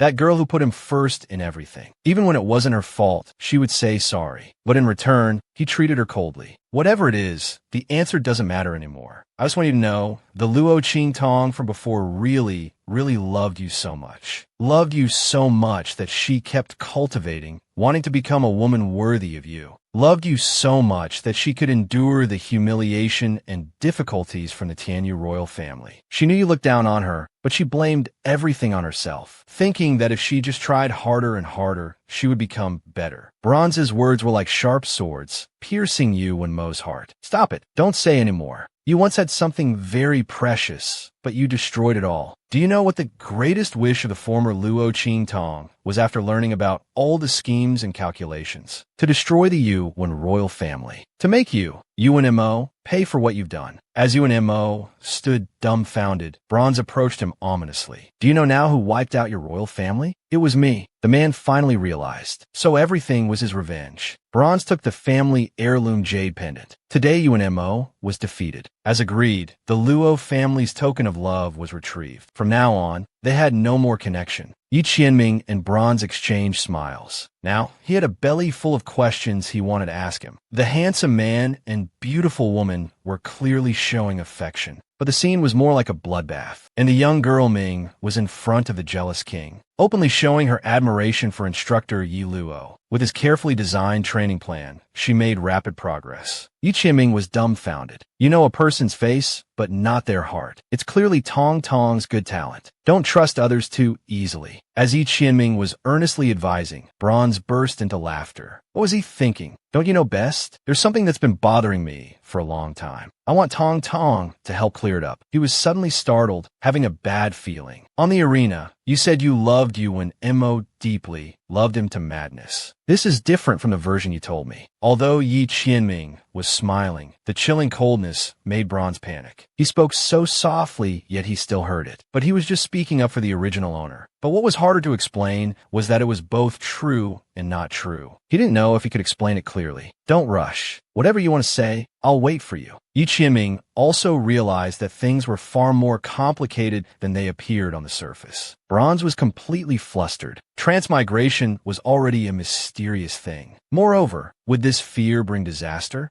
You just need to know that the past me wasn't the real me, but the current me is me. Every moment spent with you is me. Yi Qianming didn't force him, but he couldn't help being curious. What secret could make the usually calm and rational person become so flustered and worried? This secret, Yi Qianming just came to his senses. He saw the jade pendant in his hand, the token of love taken back from Yuan Mo. That's right. Bronze looked at the identical jade in his hand. While the jealous king was holding back, that bastard took it all away. This is the only thing left by mother. You give me a ring, I give you a jade pendant. It's also considered exchanging tokens of love. If you don't like it, forget it. The next second, it was in Yi Qianming's hand. Who said I don't like it? It's perfect to discipline the jade pendant. Let it know who the real owner is. Luo Qingtong, come out here. The shout at the door startled the two. On the other side, although the foreign object had escaped wind and rain, its soul became even weaker. It happened to hear that Mu Deheng was going to settle scores with Bronze for his beloved disciple. After the two left, it occupied Yuan Mo's body, completely merging with Yuan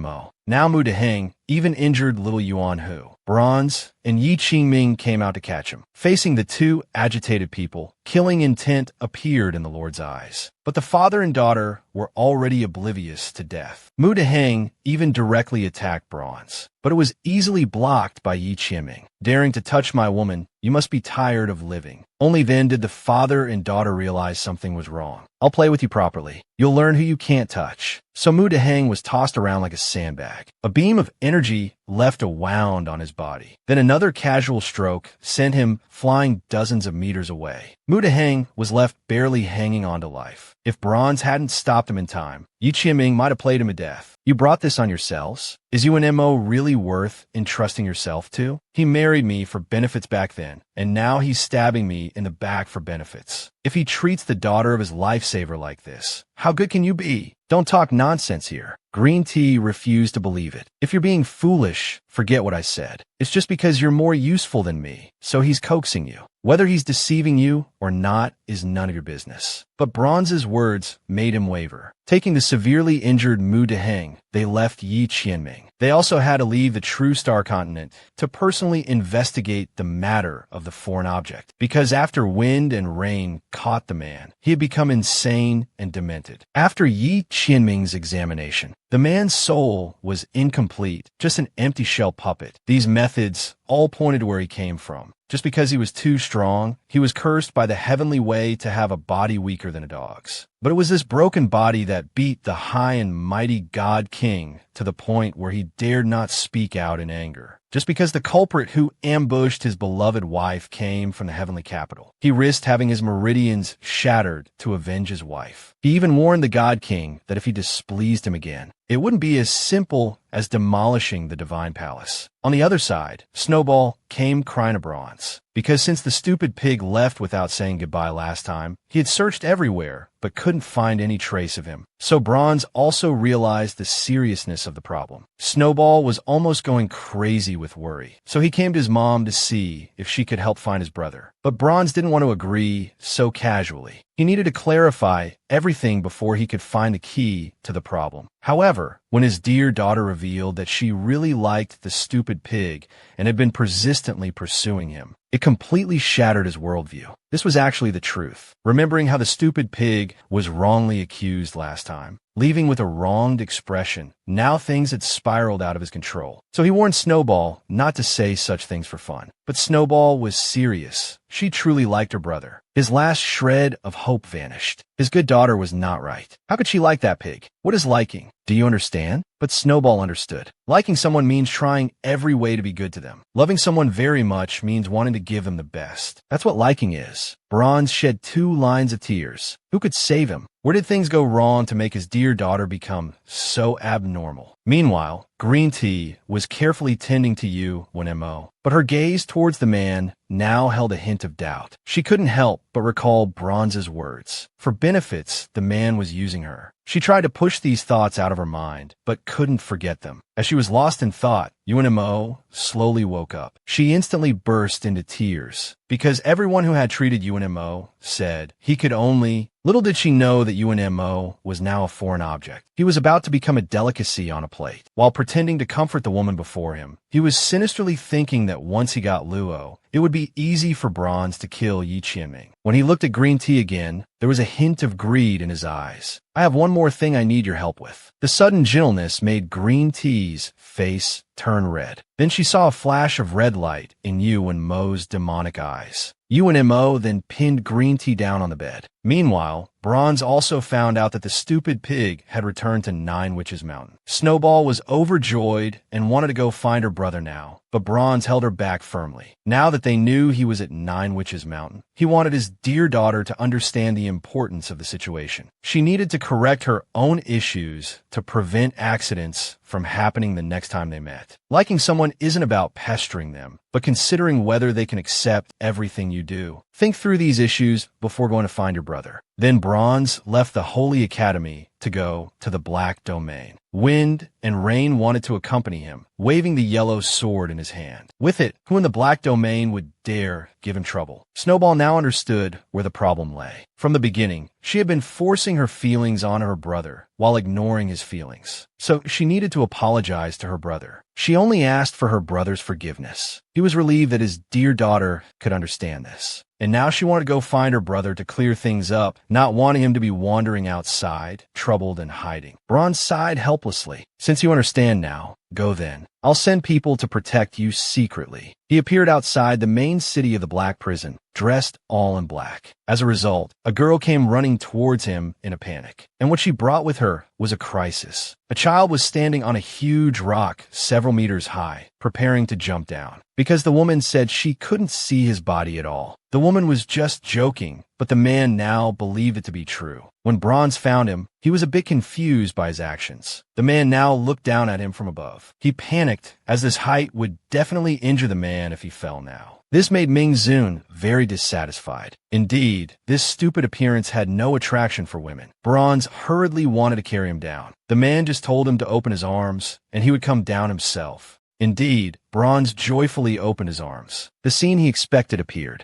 Little Signature leaped high, spreading his arms and diving towards him. As the man fell into his arms, he murmured, "This is so nice. I wish you could stay by my side like this forever." Little Signature answered firmly, "I will definitely always be with you." Hearing this, the woman hugged him even tighter. But Little Signature in his arms had a blank face, thinking, so, is this a success or failure for me? I still have one more move. Back at the inn, the man put his hands on his hips and ordered the woman to help him bathe. This was his second seduction technique. Since the woman had taken advantage of him several times before, this time he'd let her have her fill. Bronze was puzzled by this. A mere soul fragment. What bath? But the man's face gradually darkened. He could only smile apologetically and lead the man to the bathroom. When they arrived at the bathroom, the man spread his arms. "Undress me," he commanded. Bronze couldn't help but poke his cheek, asking, "Have you always let others serve you like this?" The man was very angry. He pushed away his hand, saying, "Anyone who dared to touch my body would have grass growing 3 feet high on their grave by now." This made the woman even more delighted. With a face full of smiles, she began to remove Little Signature's clothes. On the surface, Little Signature remained calm, but inside he was panicking. After all, this was his first time being naked with a woman. He felt his heart pounding uncontrollably, his face growing increasingly flushed. Bronze's eyes involuntarily looked downward. She couldn't help but cover her mouth and giggle. She had wondered more than once if this body was truly small and delicate. It was endlessly cute. The man was instantly embarrassed. In his mind, only the words "so small" remained, unable to let go. Bronze also realized that this little man had been acting strange these past few days. So he was up to something. She then changed the subject. "Now that you've done this, I feel like bathing too. Why don't we bathe together?" The man was utterly shocked. His body trembled from the excitement. The woman wouldn't let him off easily. "Why don't you help me undress, Lord?" This made little Qingming's face burn even hotter. He wanted to call her wanton, but couldn't bring himself to say it. What was more frustrating was that the woman knew he couldn't reach, yet still said it. This made the Lord want to spit blood. What if by chance he was still in the man's body? The man was thunderstruck. He didn't dare move, his mind now completely blank. "Lord, I'm undressed. Come over here." This made little Mingzun shout no 3 times. Suddenly, he heard the splash of water. Bronze continued to tempt him. "Lord, it's your turn to come in." The man turned around completely, not daring to look. This behavior made Bronze smile even more. She didn't expect the man to be so innocent. This was better. She continued, "Last time you saw me naked while I was bathing. What's there to be shy about? Once you've done it once, the second time is easier." The man refused to admit it. Although he had seen her, he couldn't possibly say so now. And the next words made Lord Ming's nose bleed profusely. "This time, not only will I let you look, but I'll let you touch too." The woman invited the Lord to bathe together. Unexpectedly, the woman's provocative words made his nose bleed profusely. He was so frightened that he quickly ran out of the bathroom.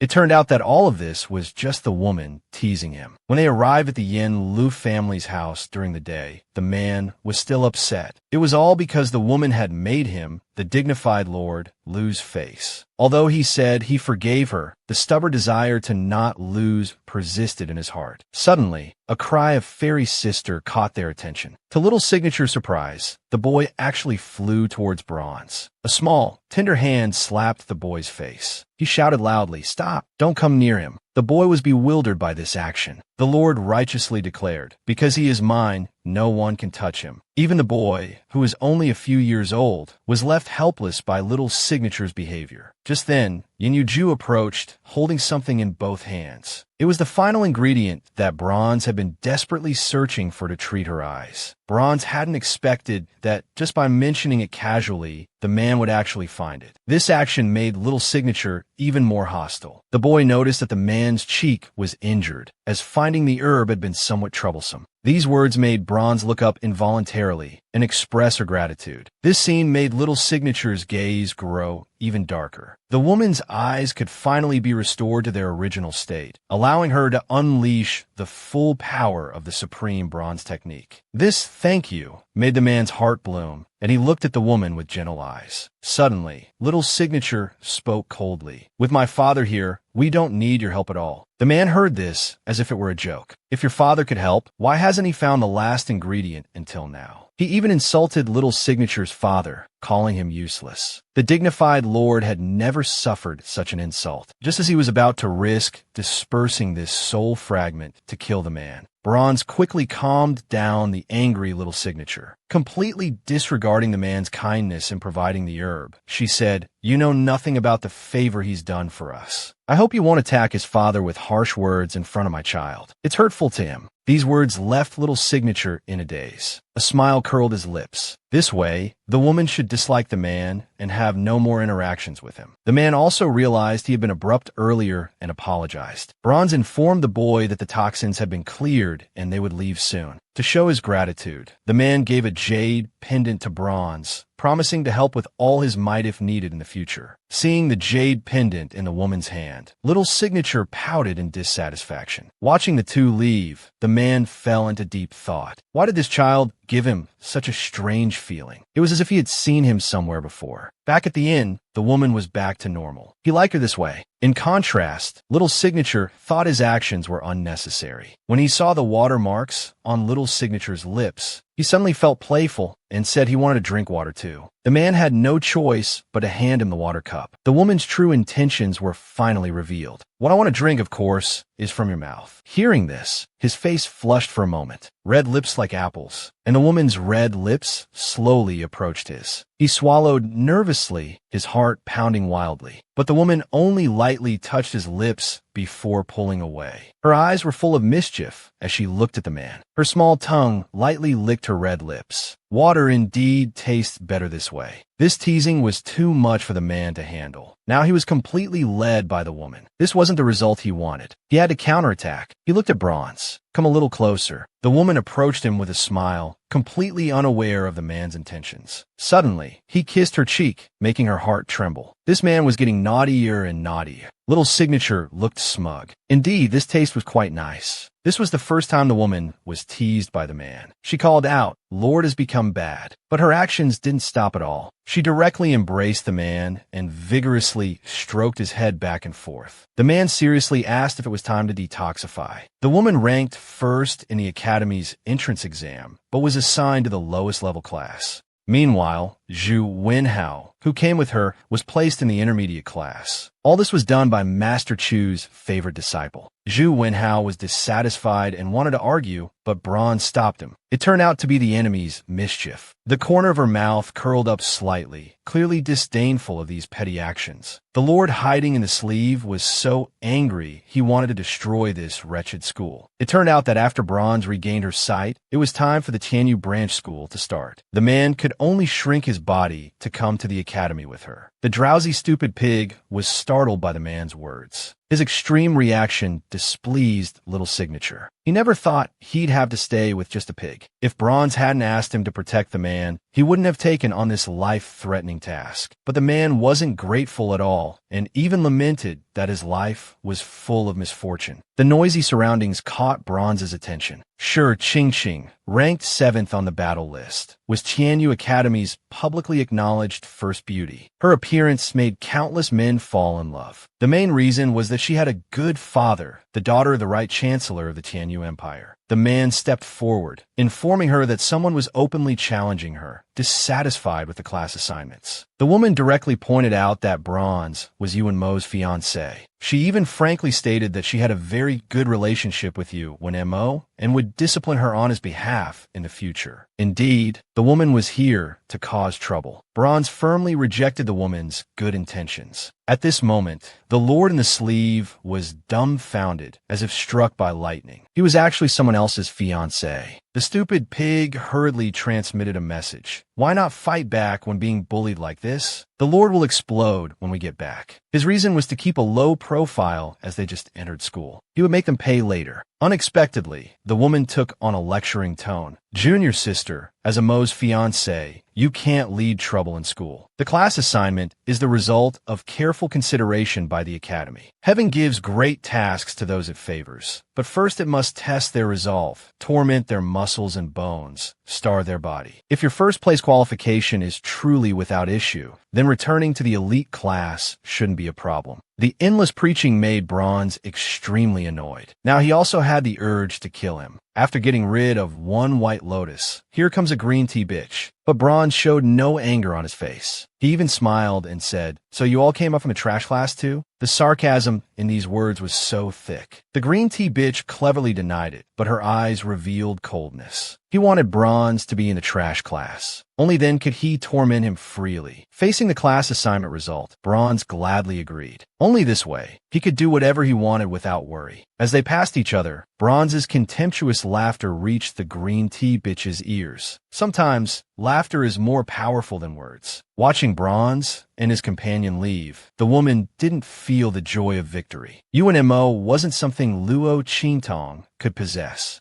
When they arrived at the dormitory and were about to part with Zhu Wenhao, the door suddenly opened and a pink-haired girl walked out. The girl's name was Su Xiaoxiao. Bronze's roommate greeted her, and the girl hurriedly left. When he entered and found his room, he quickly released little Tianming. After such a long time, he must have been suffocating. As he flew out of the sleeve, he grew inch by inch and landed steadily. With a stern face, he pointed at Bronze. "Explain to me clearly. What fiancé? What AMO? When did you become someone else's fiancé?" The increasingly angry man further questioned. "And what's the deal with that Zhu Wenhao? Why is he so attentive to you? Am I not enough for you? I can do anything in heaven and earth. Isn't that enough?" Suddenly, a loud shout directly scared Bronze into a cold sweat. "Luo Qingtong, if you don't explain clearly today, I'll blow up this damn academy." This man was too ruthless. He actually wanted to erase the Holy Academy. The ambiguous relationships between his beloved wife and other men completely set off the jealous king. If he didn't get a clear explanation, there was no need for the holy moon to exist. Bronze was also confused by the Lord's actions, not knowing how to begin. In contrast, Little Signature spoke firmly. "Woman, are you thinking about how to deceive me? I absolutely won't back down. How many more things are you hiding from me?" Seeing the man truly angry, he waved his hands frantically, indicating he wouldn't hide anything. Bronze also told him everything that had happened. Upon learning that UNMO was the fifth prince of the Tianyu royal family, Little Signature asked why they didn't break off the engagement. Bronze's expression of disgust followed. It's like a dogskin plaster that can't be shaken off. This made Little Signature even more angry. Was this woman showing off? And his eyes being blinded by poison was also the doing of the Tianyu royal family. After hearing this, the man regretted not killing them with one slap earlier, instead of just intimidating them. Then the man asked about his relationship with Zhu Wenhao. But Bronze considered Zhu Wenhao as a little brother. The man didn't believe this explanation at all. Seeing her cute expression, the woman couldn't help but pinch her cheek. "Lord, why are you getting jealous over every little thing?" Suddenly, an urgent knocking sound came from the door. Su Xiaoxiao told him that Zhu Wenhao was being surrounded and bullied. Bronze left quickly without a second word, instructing Little Xiang Pig to protect the man. The Lord, who had just calmed down, was instantly filled with rage again. Little Xiang Pig trembled in the corner, cursing Bronze in his heart for being so heartless as to dump this ancestor on him. At this moment, Zhu Wenhao was beaten black and blue. Several students even threatened to destroy his dantian, to make him completely useless. The lead man's face was arrogant as he charged towards him. Suddenly, a pebble hit him with a whoosh. The man flew out like a human cannonball. Bronze appeared behind everyone. "I'd like to see who dares to touch him." Seeing Bronze appear, several students became even more sarcastic. Unexpectedly, Bronze leapt and landed steadily on the ground, his eyes full of disdain. A gust of cold wind blew, and a fierce-looking man appeared behind several students. Little Tyrant Yuan Hu, representative of the lower class, with amazing brute strength and a petrifying soul imprint. He had beaten up at least 800 people, if not 1,000. The man was just about to find a way to get rid of this troublesome person,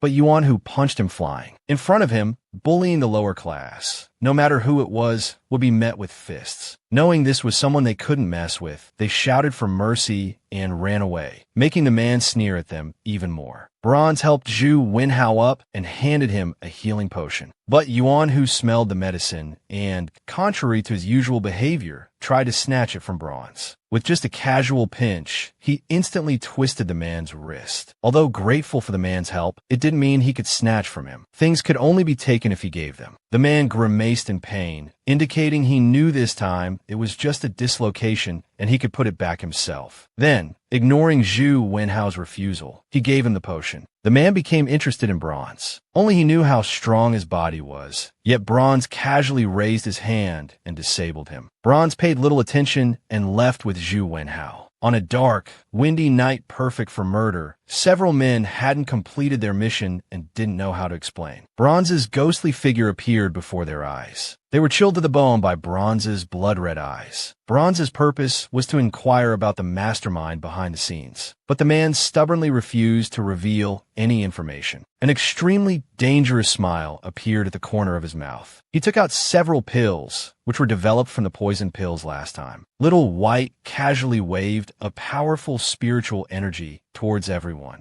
As they frantically dodged, the pills fell precisely into their mouths. Enjoy the surprise from the pills, and give the person behind you a scare. To teach the woman a deep lesson, the Lord decided to pretend to sleep and ignore the woman. It was because he couldn't get over being abandoned by Bronze during the day. Bronze didn't know the man had been waiting for her all along. In fact, Little Signature had been waiting for Bronze to explain to him, but he kept avoiding it because he couldn't save face. But the woman didn't know it was Little Signature. She had already learned her lesson. As soon as she crawled into bed, Bronze hugged the man and fell asleep. He was stunned by this action. Before he could explode, he was directly made to blush. He hurriedly asked what the woman was doing. Bronze hadn't expected to wake up Little Qianming. Because she was too tired, she apologized to the man without even opening her eyes. As a result, his little scheme was nipped in the bud. This wasn't the outcome he wanted. As he got up, he was about to kick the woman off the bed. Bronze was a bit confused at this moment. This isn't an inn. If I don't sleep on the bed, where should I sleep? These words made the Lord very angry. It turned out he wanted the woman to sleep directly on the floor. It was the price for him leaving without saying goodbye and abandoning her. So this time, no matter what sweet words the woman used, he was determined to punish her. Hearing this, Bronze's eyes widened, thinking she had misheard. At this moment, a group of students gathered together. Everyone's gaze was focused on young Master Zhao, because today, in order to teach Bronze a lesson, he had sent people to deal with Chu Wenhao. He thought this would make the 7th princess and Wen Xue favor him. It would also allow him to connect with geniuses like the 5th prince, killing 2 birds with 1 stone. Suddenly, a maid came over and announced that the people sent out had returned. As soon as they were brought up, just as the man was about to hear how they had disabled Chu Wenhao, several people opened their blood-red eyes. Like demons, they began biting and tearing at them. Bronze now glared at the man with furrowed brows, while he dared not meet Bronze's gaze. She pointed at herself, barely containing her anger. This pure straight man actually dares to make me sleep on the floor. You deserve to be alone forever. Although the words were already out, he spoke haltingly, clearly fearful inside. Yes, I'm making you sleep on the floor. This is your punishment for not taking me with you. Bronze sighed helplessly, taking a deep breath. Can't be helped. I brought this on myself. I wanted to venture out on my own. Before the man could understand what was happening, Bronze had already hugged him to sleep. Don't even think about it. Tonight, I'm sleeping on the bed, and I'm going to hug you while I sleep. This sudden action made the Lord struggle. Luo, you're being too spoiled. He thought Bronze would give in, but little did he know Bronze had already made up her mind. Even if the King of Heaven came today, she would still hug the man to sleep. Originally, Little Signature hadn't really intended to make her sleep on the floor, but under the pressure, he gave in. Plus, this feeling was quite nice. So not only did he not argue further, he even said that next time he should discuss things with her before acting. Bronze was worried about the man's body, fearing he might get hurt. These words made the Lord pause, his eyes gradually softening. This Lord can protect himself. With you around, who could hurt me? Let that stupid pig protect me? It's this Lord who should protect him. Bronze thought about it and realized it did make sense. The stupid pig was caught in the crossfire innocently. Although he had temporarily forgiven the woman, he really didn't want her to put him in her sleeve. That feeling was too. Seeing the man's pitiful expression, Bronze felt she had been too selfish and quickly apologized to him. The Lord then suggested accompanying Bronze to class. After all, there are all sorts of people here. Besides, my level might even be able to guide you. Bronze agreed. He would find a way to get the woman's answer. A smile crept onto the man's face. He kissed Bronze's forehead. In contrast, Bronze's eyes widened, not knowing how to react to this gesture. She reached out to touch her kissed forehead, stunned. She hadn't expected the Lord to become so skilled. Hearing this, Little Signature was overjoyed inside. This Lord can be even better. Just give me a little more time to learn. Now I'm more excited about going to class with you tomorrow. It was the girl's first time going out without underwear.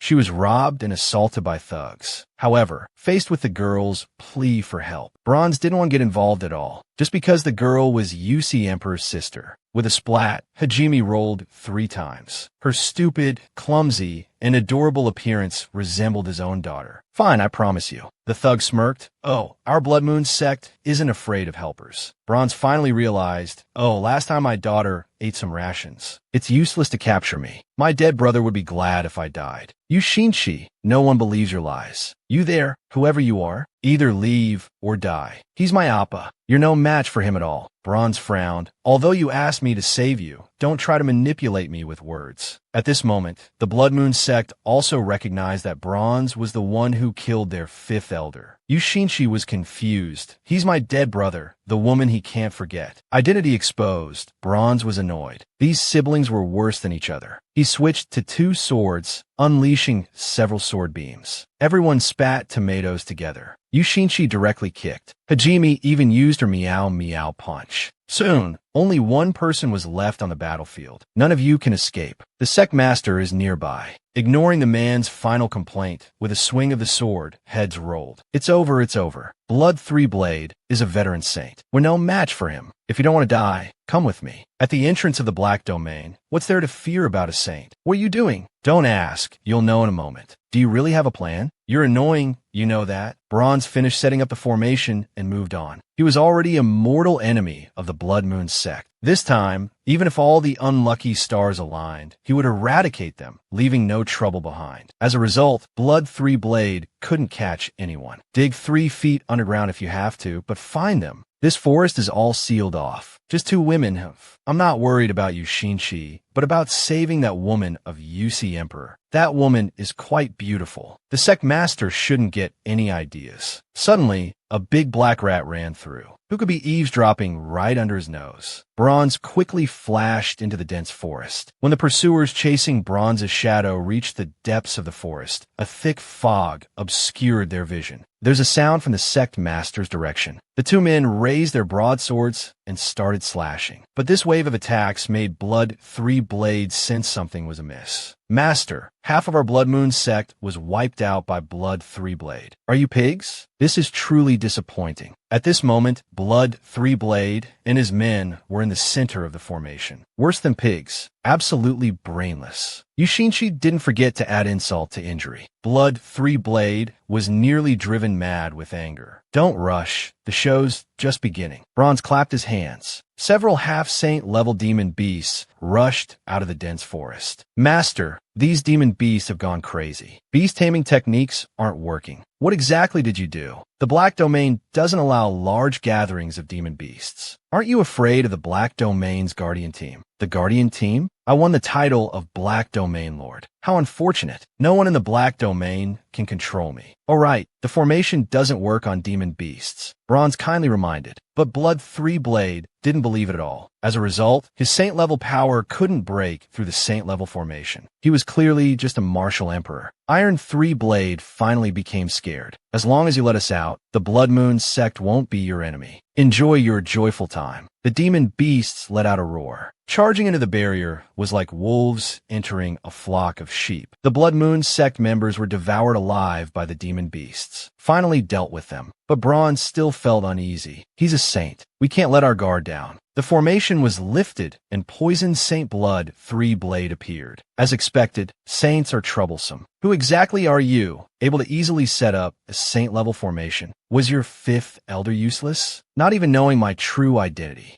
Blood 3 Blade was shocked. It's you. Stupid, stupid, stupid. Bronze cursed 3 times. No wonder the Blood Moon sect was wiped out. Even the sect master is stupid enough. Blood 3 Blade knew the evil Dr. Ghostchild was vindictive. Even if I die, I'll drag you down with me. Then let me show you what saint-level power is. It's over, it's over. Once surrounding the stupid pig, Snowball, whose heart and eyes were full of her brother, became silent and reserved. She accepted her mission, choosing to complete the sky-connecting divine beast inheritance. Snowball had feelings for the stupid pig. Mother obviously knew, but the heavenly way bestowed them power to protect all living beings. As the embodiment of disaster, the sky-connecting divine beast must shoulder the heavenly way's mission. But Snowball believed the heavenly way had its principles. The sky-connecting clan had its own mission, but she had her principles. As long as her brother didn't harm the world, he would always be her brother. As the underground palace began to collapse, Mother was no longer stubborn. She hoped she had overthought things. Then she passed the inheritance to Snowball. As the inheritance ended, her divine soul began to dissipate. Mother's mission is complete. Then a force was sent out, sending Snowball back to the surface. From this parting, it would be eternal. Tears fell from Snowball's eyes. Finally, Mother turned into a soft glow and slowly disappeared. Snowball cried heartbreakingly. Suddenly, energy fluctuations came from the ground. The stupid pig was stunned. Snowball appeared out of thin air. But the tear stains on Snowball's face worried the stupid pig even more. What happened to Snowball? The lively and vivacious Snowball had become gloomy and unhappy. Brother, are you a bad person? Why are you asking this? What's wrong with you? To find you, I almost leveled the 9 Abyss Mountain. Brother, answer my question first. The stupid pig didn't understand what was good or bad. Sealed since birth, he didn't know what he was. Then, brother, have you killed people? Killing people and being by Tong Tong's side. He didn't know how many people he had killed. Then brother is a bad person.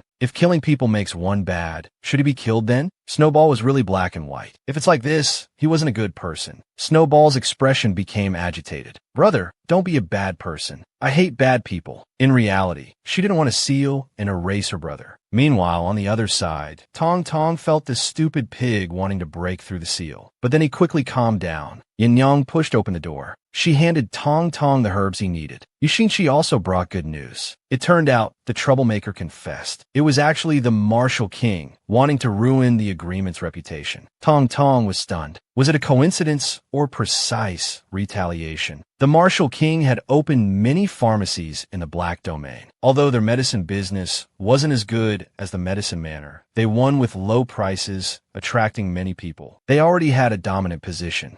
Moreover, their pharmacist was Tong Tong's old acquaintance, the Phoenix Palace of the Great Tang Sacred Dynasty. Great Qin Martial King, Heavenly One Divine Hand, Great Qin Crown Prince's Jade Stealing Technique. What a grand chess game. After Tong Tong's brief explanation, everyone knew who the Heavenly One Divine Hand was. Yushinchi had never seen someone so shameless, seeking revenge when lacking skill. If they want to play, then let's play to the death. He had always been upset about his grandparents' matter. Although the Martial King was just his pawn, Tong Tong hadn't deeply investigated Princess Phoenix's identity yet. Black Jade can investigate it. Yin Yu couldn't help but be curious. With Yi Qiming's abilities, this should be very easy. But Tong Tong didn't want to trouble him for such a small matter. No news for now. Then I'll go back and send someone to help you investigate thoroughly. Yin Yu was very enthusiastic about Tong Tong's affairs. What about you? Tong Tong looked at Yushinchi. Are you going with him or staying by my side? Yushinchi said he needed to return to the southern domain to handle some matters. Since the Martial King is restless, I'd be remiss if I didn't do something in response to their performance. Then he whispered in Yin Yang's ear. The Martial King finally faced Tong Tong's retaliation. It's over, it's over. The stupid pig's true identity was revealed. After Snowball was swallowed by the crack, she unexpectedly met her birth mother. From the moment she saw her mother, she could no longer suppress that longing for family in her heart. However, she passed right through her mother's embrace. Even a naive person would know what this meant. Silly child, your mother passed away long ago. It's only thanks to the ancestors' blessing that a trace of her remains. From hope to despair in an instant, Snowball cried heartbrokenly. Child, you must become strong. The future of the Sky-Connecting Divine Beast Clan depends on you. Snowball will work hard to become powerful. Snowball has formed a contract with humans. Mentioning the master, Snowball's eyes lit up. He had endless things to say. Snowball's innocent and carefree nature worried his mother even more. Mother, don't worry. Besides, Big Brother will protect Snowball. However, when mentioning the brother, the mother became very serious. What the Heavenly Divine Beast Clan has been suppressing for generations is the ancient first ferocious beast, the Demon Eye. This is the innate mission of the Heavenly Divine Beast Clan, and it will be your lifelong mission. The sin of the Demon Eye on you is very strong. Is the brother you mentioned the Demon Eye? Snowball hurriedly denied it. How could Big Brother possibly be an ancient, ferocious beast? However, his mother's next words completely shattered his heart. His sheep form is a seemingly harmless pink piglet with a blood-colored mark on its forehead, and it can transform into human form. Isn't that right? Snowball's eyes were filled with fear. He didn't want to believe this was true. Big Brother is such a good person. Why would he be the Demon Eye? Don't be fooled by him. The demon eye is best a disguise, full of tricks, cunning, and crafty. His birth is to bring calamity to the world. I died because of him. The mother's words struck Snowball like a thunderbolt. She also revealed the truth about the demon eye's escape years ago. Because Snowball was about to be born, they couldn't pay attention to the demon eye. He took advantage of this and used his split body to escape from the underground palace. But when they found him, he had already formed a contract with Tong Tong. In a fit of rage, they lost their senses and killed many innocent humans. In the end, they were slain by Yi Qinming. With the last bit of strength, they managed to protect Snowball. The demon, I must be sealed. This, daughter, is the mission you must complete. The cruel truth was laid before his eyes. The brother he loved turned out to be his mortal enemy. Snowball wanted to make one last resistance. If I'm a threat to him, why didn't he kill me when I was just born? Doesn't that mean he's not so bad? This is just the beginning of the demon eye's manipulation. He's only toying with you like this. In Black Jade City, because of a man's fake fall, everyone ended up fighting each other. Several men even surrounded Yin Yang, punching and kicking her. Fortunately, Bronze arrived in time. Those beating Yin Yang suddenly felt their bodies lighten.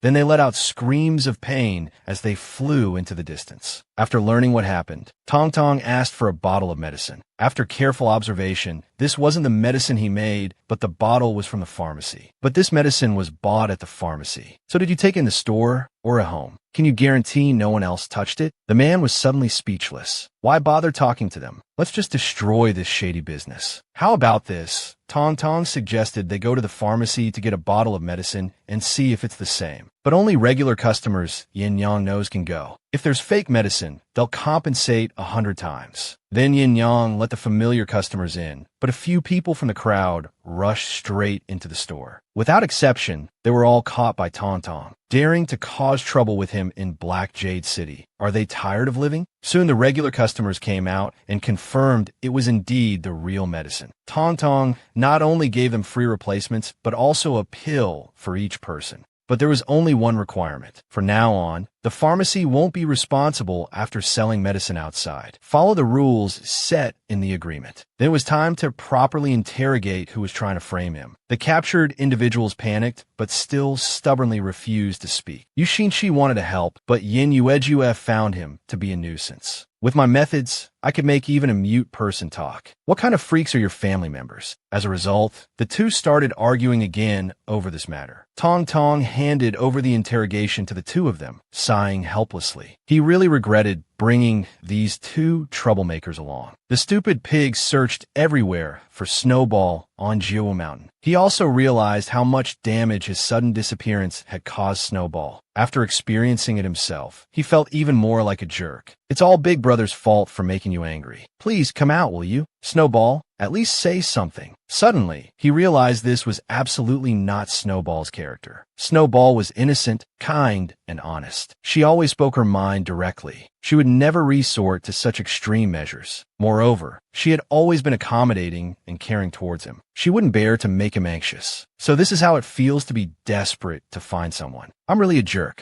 I never considered Snowball's feelings. Snowball must be all right. Big Brother must find you. So he activated all his powers. A flash of purple swept across his eyes. Several purple lightning bolts struck Jiuyo Mountain. Even if it meant leveling Jiuyo Mountain, he had to find his little brother. The celestial palace began to collapse. Mother knew time was running out. After calming down, Snowball also made a decision. Mother, what should I do? You need to stay by the Demon Eye's side. Use him to strengthen yourself. When you have the chance, kill him directly. After all, the fate and bloodline of the Sky-Connecting Divine Beast Clan rests solely on you. A simple okay was all she could say, but it felt like a knife twisting in her heart. 2 lines of tears fell from her eyes as she hurriedly headed towards the heavenly temple.